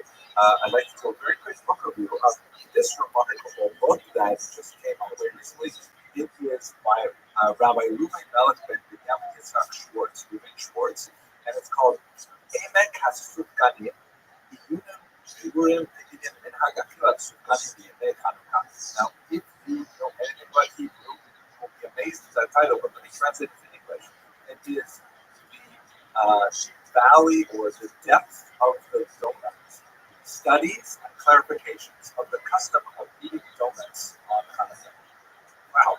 Now, you will recall if you followed the series that a few weeks ago, I have to give a class on the Acharonim, and I happened to mention this book, which I had seen online, but I never actually picked up. And I was fascinated that someone could write, as you see here, a whole book is 431 pages long, basically double column pages like this, all on custom of eating donuts on Hanukkah. And I was like amazed. And this is the double amazing thing. One of the members of our regular class is actually the mother of Rabbi Reuven Schwartz. And she said, "Oh my gosh, that's my son's book." And she got me a copy, and I was so excited. And so I began reading it just before Hanukkah. And then my wife sent me out to buy donuts, and I ended up spending like a ridiculous amount of money on donuts. But then now I knew what I was doing. Okay, so let me tell you a little bit about what's in this book, and specifically what's connected to Jewish history. So this is actually part 3 of a series of books on the commandment and the custom of eating on Hanukkah. The other 2 volumes are also quite fascinating, but we're going to focus on the depth of the donuts. Now, let me just also clarify for those of you whose mind may still be boggling about what is going on here with donuts. In Jewish law, there are basically 3 levels of obligatory activities. There are Torah laws, which are called Deoraisa, which means that they are either explicitly stated in the Torah itself or in closely related rabbinic works like the Mishnah. And then there are rabbinic laws, which are laws which are made by the rabbis, sometimes hundreds of years later, in order to protect the Torah laws for the most part. Like, for example, if it is forbidden to write on the Sabbath, the rabbis may add a law saying it's forbidden to handle writing implements on the Sabbath, because if you're handling a pen or something, you may come to actually write, which would be in transgression of the Torah law. So these are like concentric circles. And then the outside circle is something which is called minhag, or custom. And these are things which, no rabbi actually said, hey, we have to actually do this from now on, but there are things that seem to be kind of like natural outgrowths of Jewish practice and maybe related to women's practice, in particular when it comes to foods and things like that, but they become really closely entwined to Jewish practice. So you have these 3 concentric circles, and one should not disdain that outer level of minhag, which is in many ways an expression of the folk desires, the popular desires of the people. At any rate, the eating of donuts on the holiday of Hanukkah clearly falls in that outermost range of minhag, of custom. And it is associated specifically with oil, right? So a whole practice on the commemoration of the holiday of Hanukkah has to do with lighting oil, right? It uses candles as well, but the best way to do that particular commandment is to light with oil, specifically olive oil. And since donuts are made with oil, then they become very appropriate for Hanukkah, just like latkes are, but we'll get to latkes in just a minute. One other quick note for those of you who are following the Hebrew title. The title says Emek HaSufganim, and as one of my daughters pointed out, hey, that's in the masculine. it should be sufganiyot, right? That's the term we use in our Hebrew. Sufganiyot is like little sufganiyot. But in fact, if you look at the rabbinic literature, there are references to donuts in the rabbinic literature, particularly in Sefta Chala, and there it is being masculine. So the sufganiyot is kind of like an irregular feminine that has been added in modern times. The rabbis of the Talmud and Mishnah would certainly refer to their donuts in masculine. The word comes from the safag, which means sponge, like in sea sponge, and in fact the word sufganiyot and the word sponge in English all come from that same root. And obviously it's connected to the sea sponge because it's shaped sort of like a jelly donut, and it has kind of like a fluffy quality like a jelly donut. So that's why the donuts were named after the sponge. Now, historically, I was remarkably amazed to see that the first reference to eating donuts on Hanukkah actually dates all the way to the 12th century.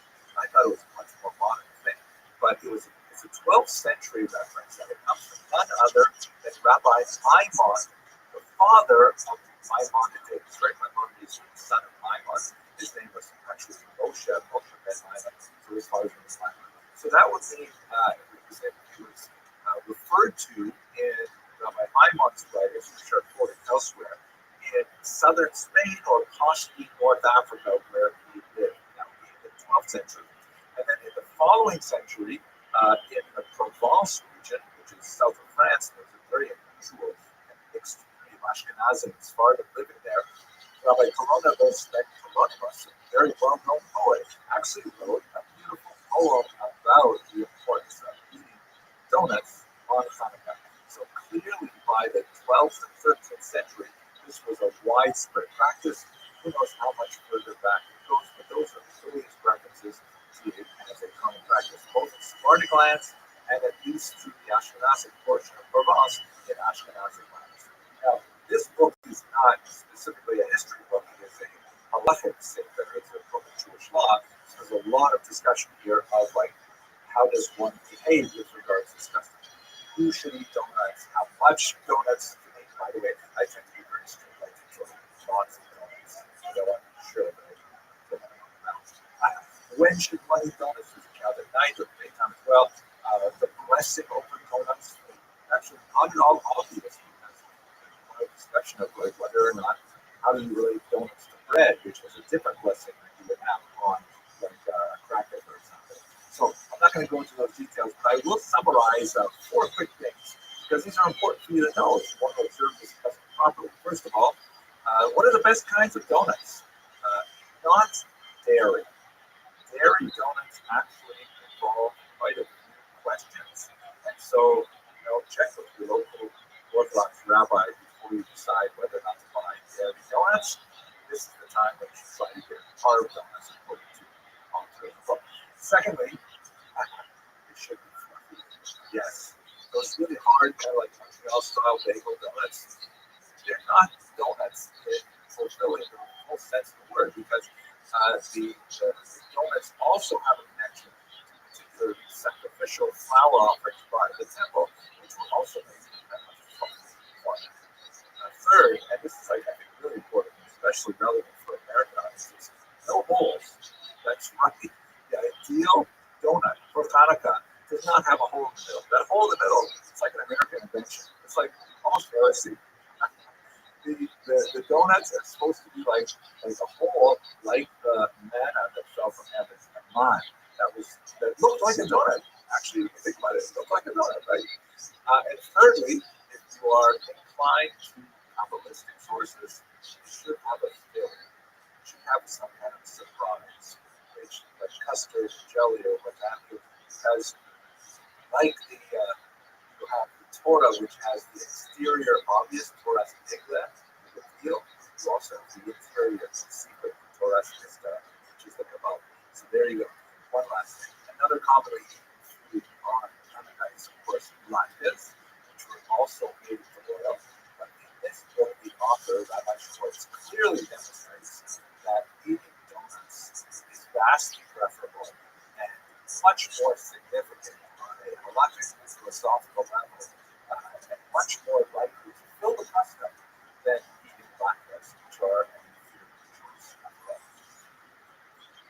hope you enjoyed this review as much as I enjoyed reading this book, and I wish you a Freilach and Hanukkah a happy Thanks,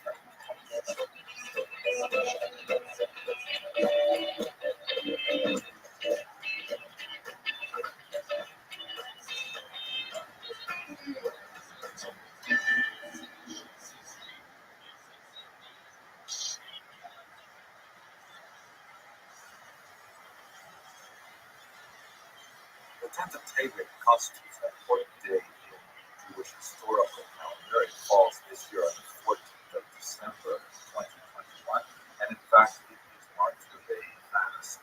If you are in any doubt as to whether or not you're obligated to fast, don't ask me. Contrary to popular perception, I'm not a rabbi. Please see our spiritual guide. But why we're talking about the 10th of Tevet is specifically in its historical context. What exactly happened on this day, and why significant Jews some 2,600 years later. Specifically, on this date, year 588 before the Common Era, this is when the siege of Jerusalem begins. We have some textual evidence of this in the book of Kings, second book of Kings, in which it reads, in the 9th year of his reign, on the 10th day of the 10th month, that's the 10th of David, Nebuchadnezzar moved against Jerusalem with his entire army. He besieged it and he built towers against it all around. This siege extended for over a year. It was an incredibly brutal siege that was marked by extreme hunger and horrible cannibalism, terrible events that describes the book of Lamentations and elsewhere. And then finally, on the 9th day of the month of, Jerusalem was entirely sacked, the temple was burned. We spoke about that in other contexts.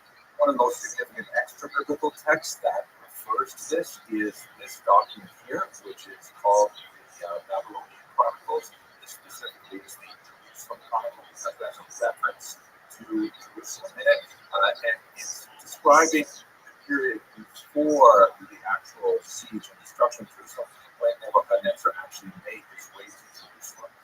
It says in the 7th year, in the month of Kislev, which would have been around this time of the year, the king of Babylon assembled his army, and after he invaded the land of Hattis, and Turkey or Syria region, he laid siege to the city of Judah.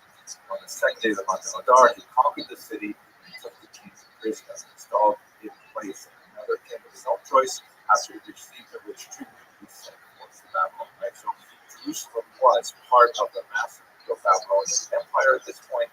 It was not destroyed. As you can see here, this map shows just how tremendous an expanse was the extent of the Babylonian Empire. But a few years later, relations went more sour, and that's when Nebuchadnezzar laid siege to Jerusalem on the 10th of David and ultimately destroyed. Fascinatingly, there's some really interesting archaeological discoveries in recent years, including these remarkable arrowheads, which are Scythian arrowheads from the 7th and 6th century before the Common Era, and they were the ones commonly used by Nebuchadnezzar's army to engage with other examples of other campaigns. One of my favorite writers in popular archaeology for the time of Israel is Rabbi Rothschild. Whenever I see her byline, I have to read what she wrote. That's quite fascinating. And this article certainly does not do that at all. There's a PhD dissertation that just came out recently that looks at some of the remains from that early destruction. And as Dan points out, it may even hold the key to protecting the planet. If one was trying to figure this out, this is kind of complicated scientific stuff, but nevertheless, trying to explain this best I can. So this PhD candidate, Yoav Achim, did an excavation in the city of David's Givati parking lot, right? In Israel, you find things like this in parking lot.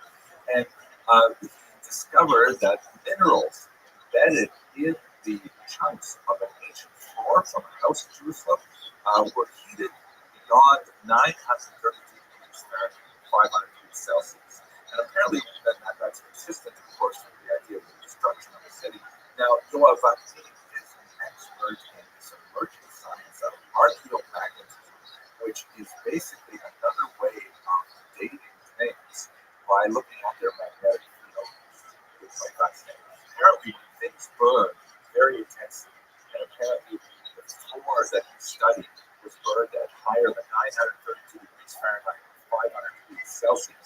that kind of locks in the magnetic field of the object at that particular time, which corresponds to whatever the magnetic field of the Earth is at the time. And we should note that the magnetic field of Earth changes with some frequency over large periods of time. So therefore, by taking tools of traditional archaeology, dating this area to the construction of the first temple of 586, and by looking at the magnetic field, literally, of the bits of floor and dust that's in there, they're able to determine what the Earth's magnetic field looked like 2,600 years ago. Now, this is really exciting to anyone who's fascinated with Jewish history and with archaeology as I am. But it's really important for all of us because apparently the Earth's magnetic field has a tremendous role to play in protecting the Earth's climate from all kinds of sun's radiation. And when the magnetic field declines, apparently that's not a healthy thing for our planet. So by getting a distinct measure of what the magnetic field was like back then, scientists are able to use this as an important data point trying to figure out how to protect all of us from devastating climatic change that we're experiencing all over the world. I think this is so fascinating. I hope you enjoyed it as well. And I hope that you, like I, perceive just the tiny seeds of redemption that can be discovered in the ashes, literally, of the destruction of the first temple. And this, to my mind, if we return for a second to the biblical text, makes me think of the passage in Zechariah, chapter 8, verse 19. Thus saith the Lord of hosts, the fast of the 4th month, the fast of the 5th month, the fast of the 7th month, and the fast of the 10th month, that's this one, the 10th days, shall become occasions for joy and gladness, happy festivals for the house of Judah, but you must love honesty and integrity. The words of Zechariah. I hope that for those of you who are fasting, fasting is an easy and meaningful one. Again, thank you very much for watching.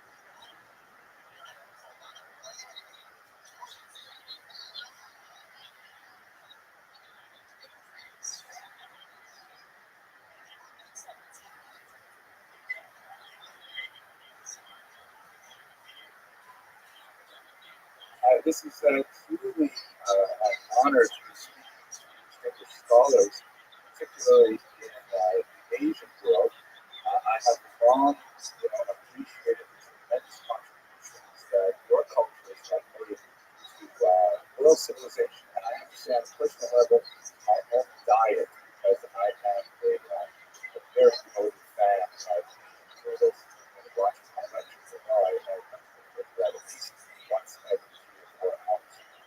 But my goal, the task that Professor Katz has given me is to speak within 20 minutes on Jewish religious practices, which is a task akin to Pharaoh's asking the Jews to make bricks without straw, because it is virtually impossible to say anything meaningful about the tremendous amount of detail involved in Jewish religious practices, but nevertheless, given the illustrious nature of the colleagues with whom I'm speaking today, Professor Bill, a long and admired his work, and also Professor Greenberg, who wrote some really seminal works that contributed greatly to the particular history of Jewish women. I decided to accept the task. So my goal for today is to try to find something meaningful about this complex set of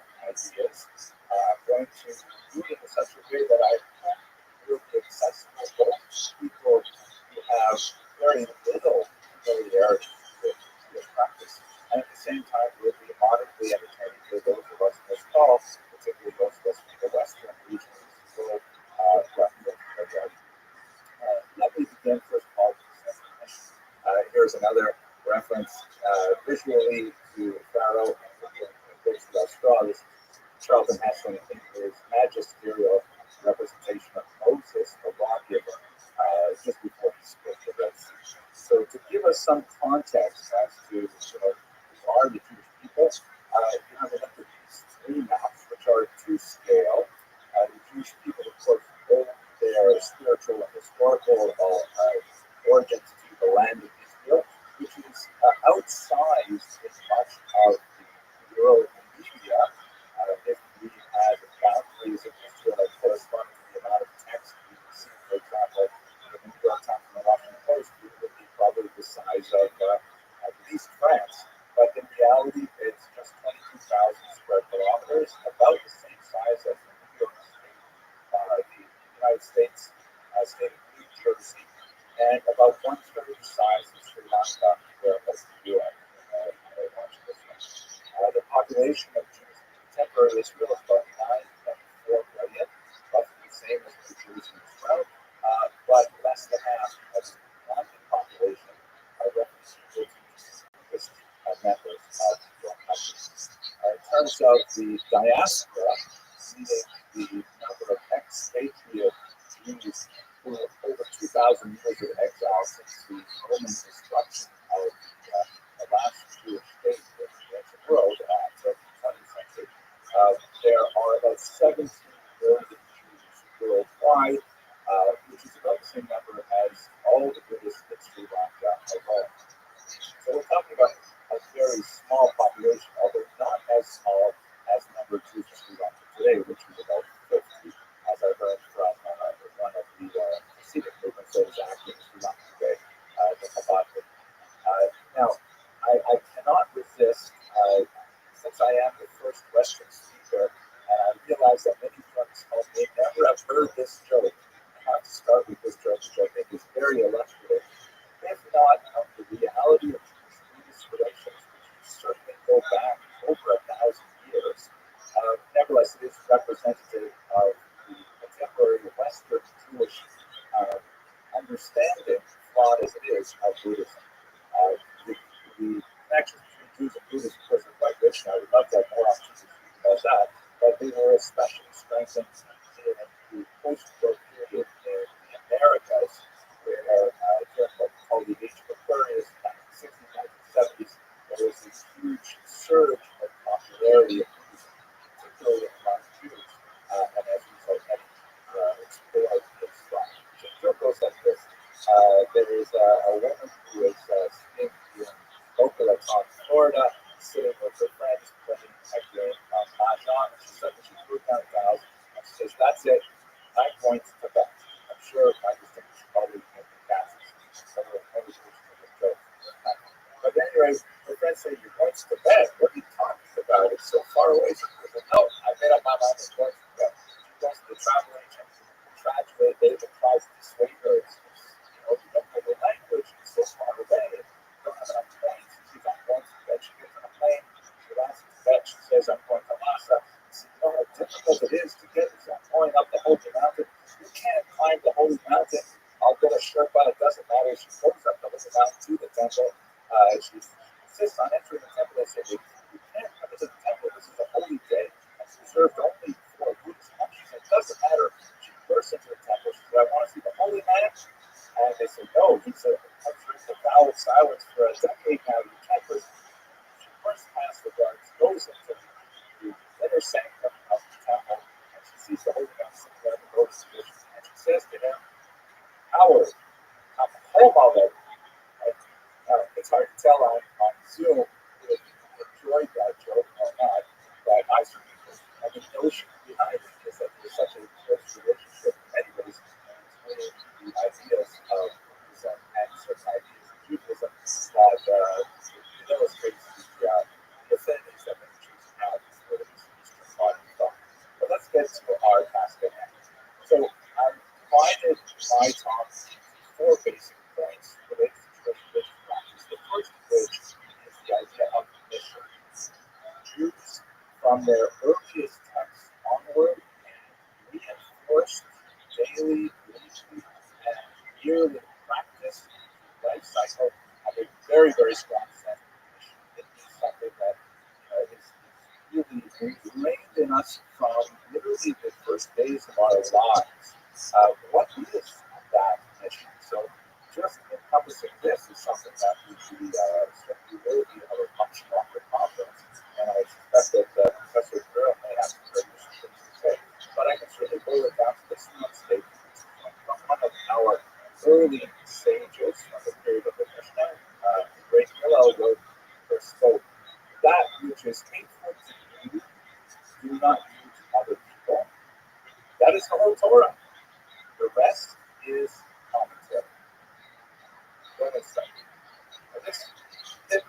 very sophisticated statement is really at the root of all Jewish religious practices. You might wonder, well, what does this have to do with the ritual calendar and the daily activities and prayers and things like that? Well, that's where it gets a little more complicated. Jews traditionally recognize, and here I'm speaking, by the way, there is, of course, a huge spectrum of what believe, but I'm speaking kind of like the traditional, what would today be called Orthodox point of view. There are 613 commandments, not 10 as is stated. But there is a massive number of commandments that survey all aspects of human condition, not just what one does in the synagogue in prayer, but what one does in the boardroom for business meetings, what one does in the bedroom with one's family, what one does at the table, every aspect of life, literally from how you tie your shoes in the morning to how you sleep at night. Every moment of a Jew's life is regulated by this massive body of commandments. This is not to say, however, that the mission is to convince everybody else to do so. One of the basic ideas of Judaism is that this set of commandments is specifically for Jews. For all other human beings who are considered the children of Noah, that is Noah at the flood, I'm sure you're familiar with that famous biblical story. All other humans, they nearly cover 7 basic commandments, most of which are really quite obvious and understandable, like, for example, set up courts of law, maintain justice, avoid cruelty to animals, other living things, and so on. So the mission is not to convince the rest of the world to be Jewish, which is in contradistinction to other Western faiths. The mission is that Jews should keep these 613 commandments, and by some means of reflection, that they will extend God's will to other humans. How that is expressed, I think, is in one basic function, that is holiness, which I simply do not know enough about to understand if there is a similar concept. But if we're trying to understand how holiness actually works as a religious practice in Judaism, it is part of a massive nexus of separation. That is, moments and places of focus in which Jews say, what I am doing now, what I am speaking now, is separate and therefore holy. For example, the concept of time is very, very important. For 1 day a week rest, which is called Shabbat, Friday night, Saturday night, this is a rest from any creative or manipulative activities. Religious practices codify 40 distinct types of activity which fall into these boundaries. And what it looks like in real practices, for example, no use of electronic devices, no email, no Twitter.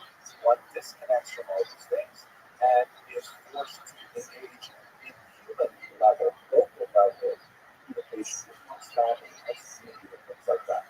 No television, no artificial entertainment. It's all about simply connecting with other people. That's how we do experience. Of course, much more to say about this, but that's an idea of separating the term. Unfortunately, at this point in my presentation, that is some disruptive anti-Semitic elements came on and started distracting us with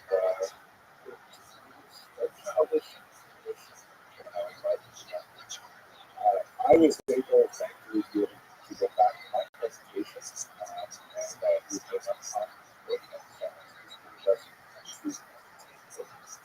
but the rest of the conference, unfortunately, we won't be for today.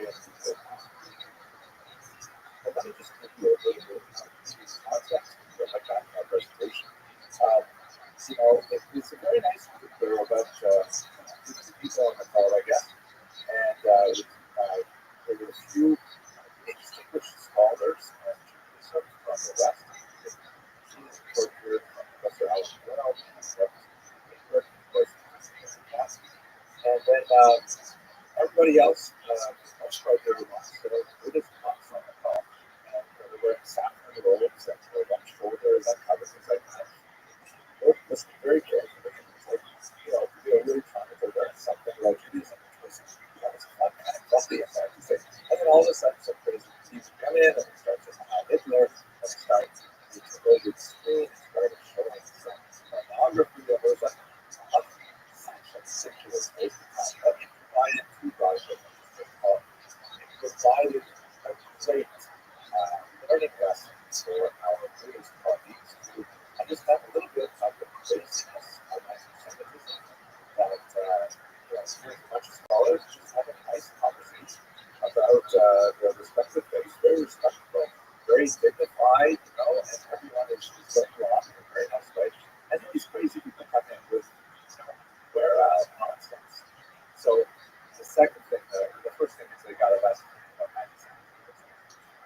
The second lesson is that there's this consistent idea of saying this concept that whenever you get together people, it's also going to be also the elections of for a moment here, those two groups are going to be trying to the third thing, by the way, that we've done is definitely don't have these conferences unless you have a really solid moderator on top of these people. We plan to regroup once we have those programs in place. We're looking forward to hearing Jewish colleagues' presentations, and I'd like to hear what the rest of the biggest scholars have to say. So that was anyway, we signed on to one-time presentations, so we're still on that.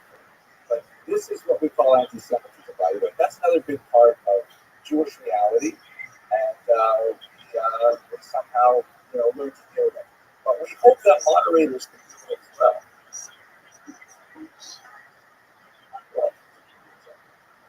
And then, it looks like we've got rid of it. Okay. So we have a few minutes till the next one shows up. Thank you very much for moderating. Family. We are very dedicated to fidelity, which for the most part involves monogamous relationships, although there is, of course, in the biblical period, polygamous relationships as well. This idea of separation is in the sense of separating from the rest of the world sexually and focusing on one's spouse. Also, we actually use the term kedusha, the same word as kodesh. I can go on with many religious practices like this, such as, for example, our diets are regulated by a system called kashrut, which allows us only to eat certain foods prepared certain ways. With very minor adaptation, we are able to consume a large variety of Asian foods and diets. And so all of these focusing activities, all of these things which say we can restrict these things and not others, these things now, not other things now, these are not seen as restrictions. They are seen as opportunities to focus. If I give you a contemporary example, on our computers today, they used to, in the 1990s, 2000s, they used to have automatic reminders. You've got mail, right? Like a little disturbing thing that pops up and says, hey, attend to this extraneous task rather than the work that you're doing. That was important. Now, my computer, what they have is a setting called focus, which allows me to shut off all other distractions. And that's really what most Jewish religious practice is about, whether they're separating from certain times, separating from certain activities, separating from certain activities. These are all designed to focus us on the larger mission. Now, let's move on to the second level. The only way to really appreciate this mission of hers is through study. And this is something for which the Jews have developed a very extensive history and practice. Study in itself, study of the holy text, study of the sayings of our teachers and so on, as in many faiths, is distinctly a religious act. One pronounces a blessing of gratitude to God before beginning study, all kinds of things that are associated specifically with study. What we're looking at, by the way, is a typical men's yeshiva Rabbi, or liberty sitting place, where the men will sit and typically engage with others. It's not a solitary activity in the study of the Holy Text. So one cannot really understand this religious practice without understanding how the emphasis on child literacy, on familiarity with the text, is really crucial to fulfilling one's religious practices. The third notable truth, however, is that while the mission requires study, it is deeply involved with action as well. And in fact, as the sages like to say, that study is not the essential thing, rather action is. This means that we have a dynamic tension with the core religious practices of Judaism between separation, which says, I will not become involved with it, I will retreat from the world, not engage in business, I will not engage with others. But on the other hand, action requires actively being involved in various aspects of what we call tikkun olam, or the ancient term used in contemporary senses to reflect this kind of engagement in fixing your society. It's fascinating to me, anyway, that even when Jews become, as they have been over the last couple of centuries, alienated from some of the religious practices, such as the observance of Shabbat, Jews historically still remain very connected to this aspect of it, the idea of a role to act as a light to the nations and to act as some kind of moral conscience for the world as Jews would see them. There is, I will remind you, no meaningful distinction in Judaism between the imperatives of ritual conduct and any business conduct, or even governmental conduct. Any activity one has to do is regulated by this massive body of thought that dictates how one should behave in any situation. So action clearly impacts all of our religious practices. Something as simple as, how one returns a lost object to its owner, to how one dresses, to how one speaks to people. Speech is very, very important to us. All of these things are found within the tradition and on the field study. Finally, the last thing that I can say is broad generalities of religious practice is that Judaism believes very deeply in a redemptive model of history. This image that we're looking at right now is a famous 13th century copy of a prayer book called the Haggadah, which is used on the holiday of Passover. And it recounts, of course, the exodus of the Jews from Egypt, which is not only a very important religious practice, but by enshrining it into yearly calendar and specifically making this aspect of study, parents are required to teach this to their children, and specifically reinforces the idea that there is an arc to history that begins with redemption and ends with an eventual redemption. The divine influence of history, the Jewish understanding of God is a being that is directly physically involved in history, specifically intervenes in history rather than like the more deist model of watching or waiting for history and allowing it to protect oneself. God is invested in history, and this is reminded Jews in their liturgy, their practices, day in, day out, and especially, for example, on the holiday of Passover. But unsees the reminiscence of history and the conveying of lessons of historical events as understood by the tradition as a deeply important aspect of the Jewish practice. And of course, it ends with the notion of a final redemption, the arrival of the Messiah,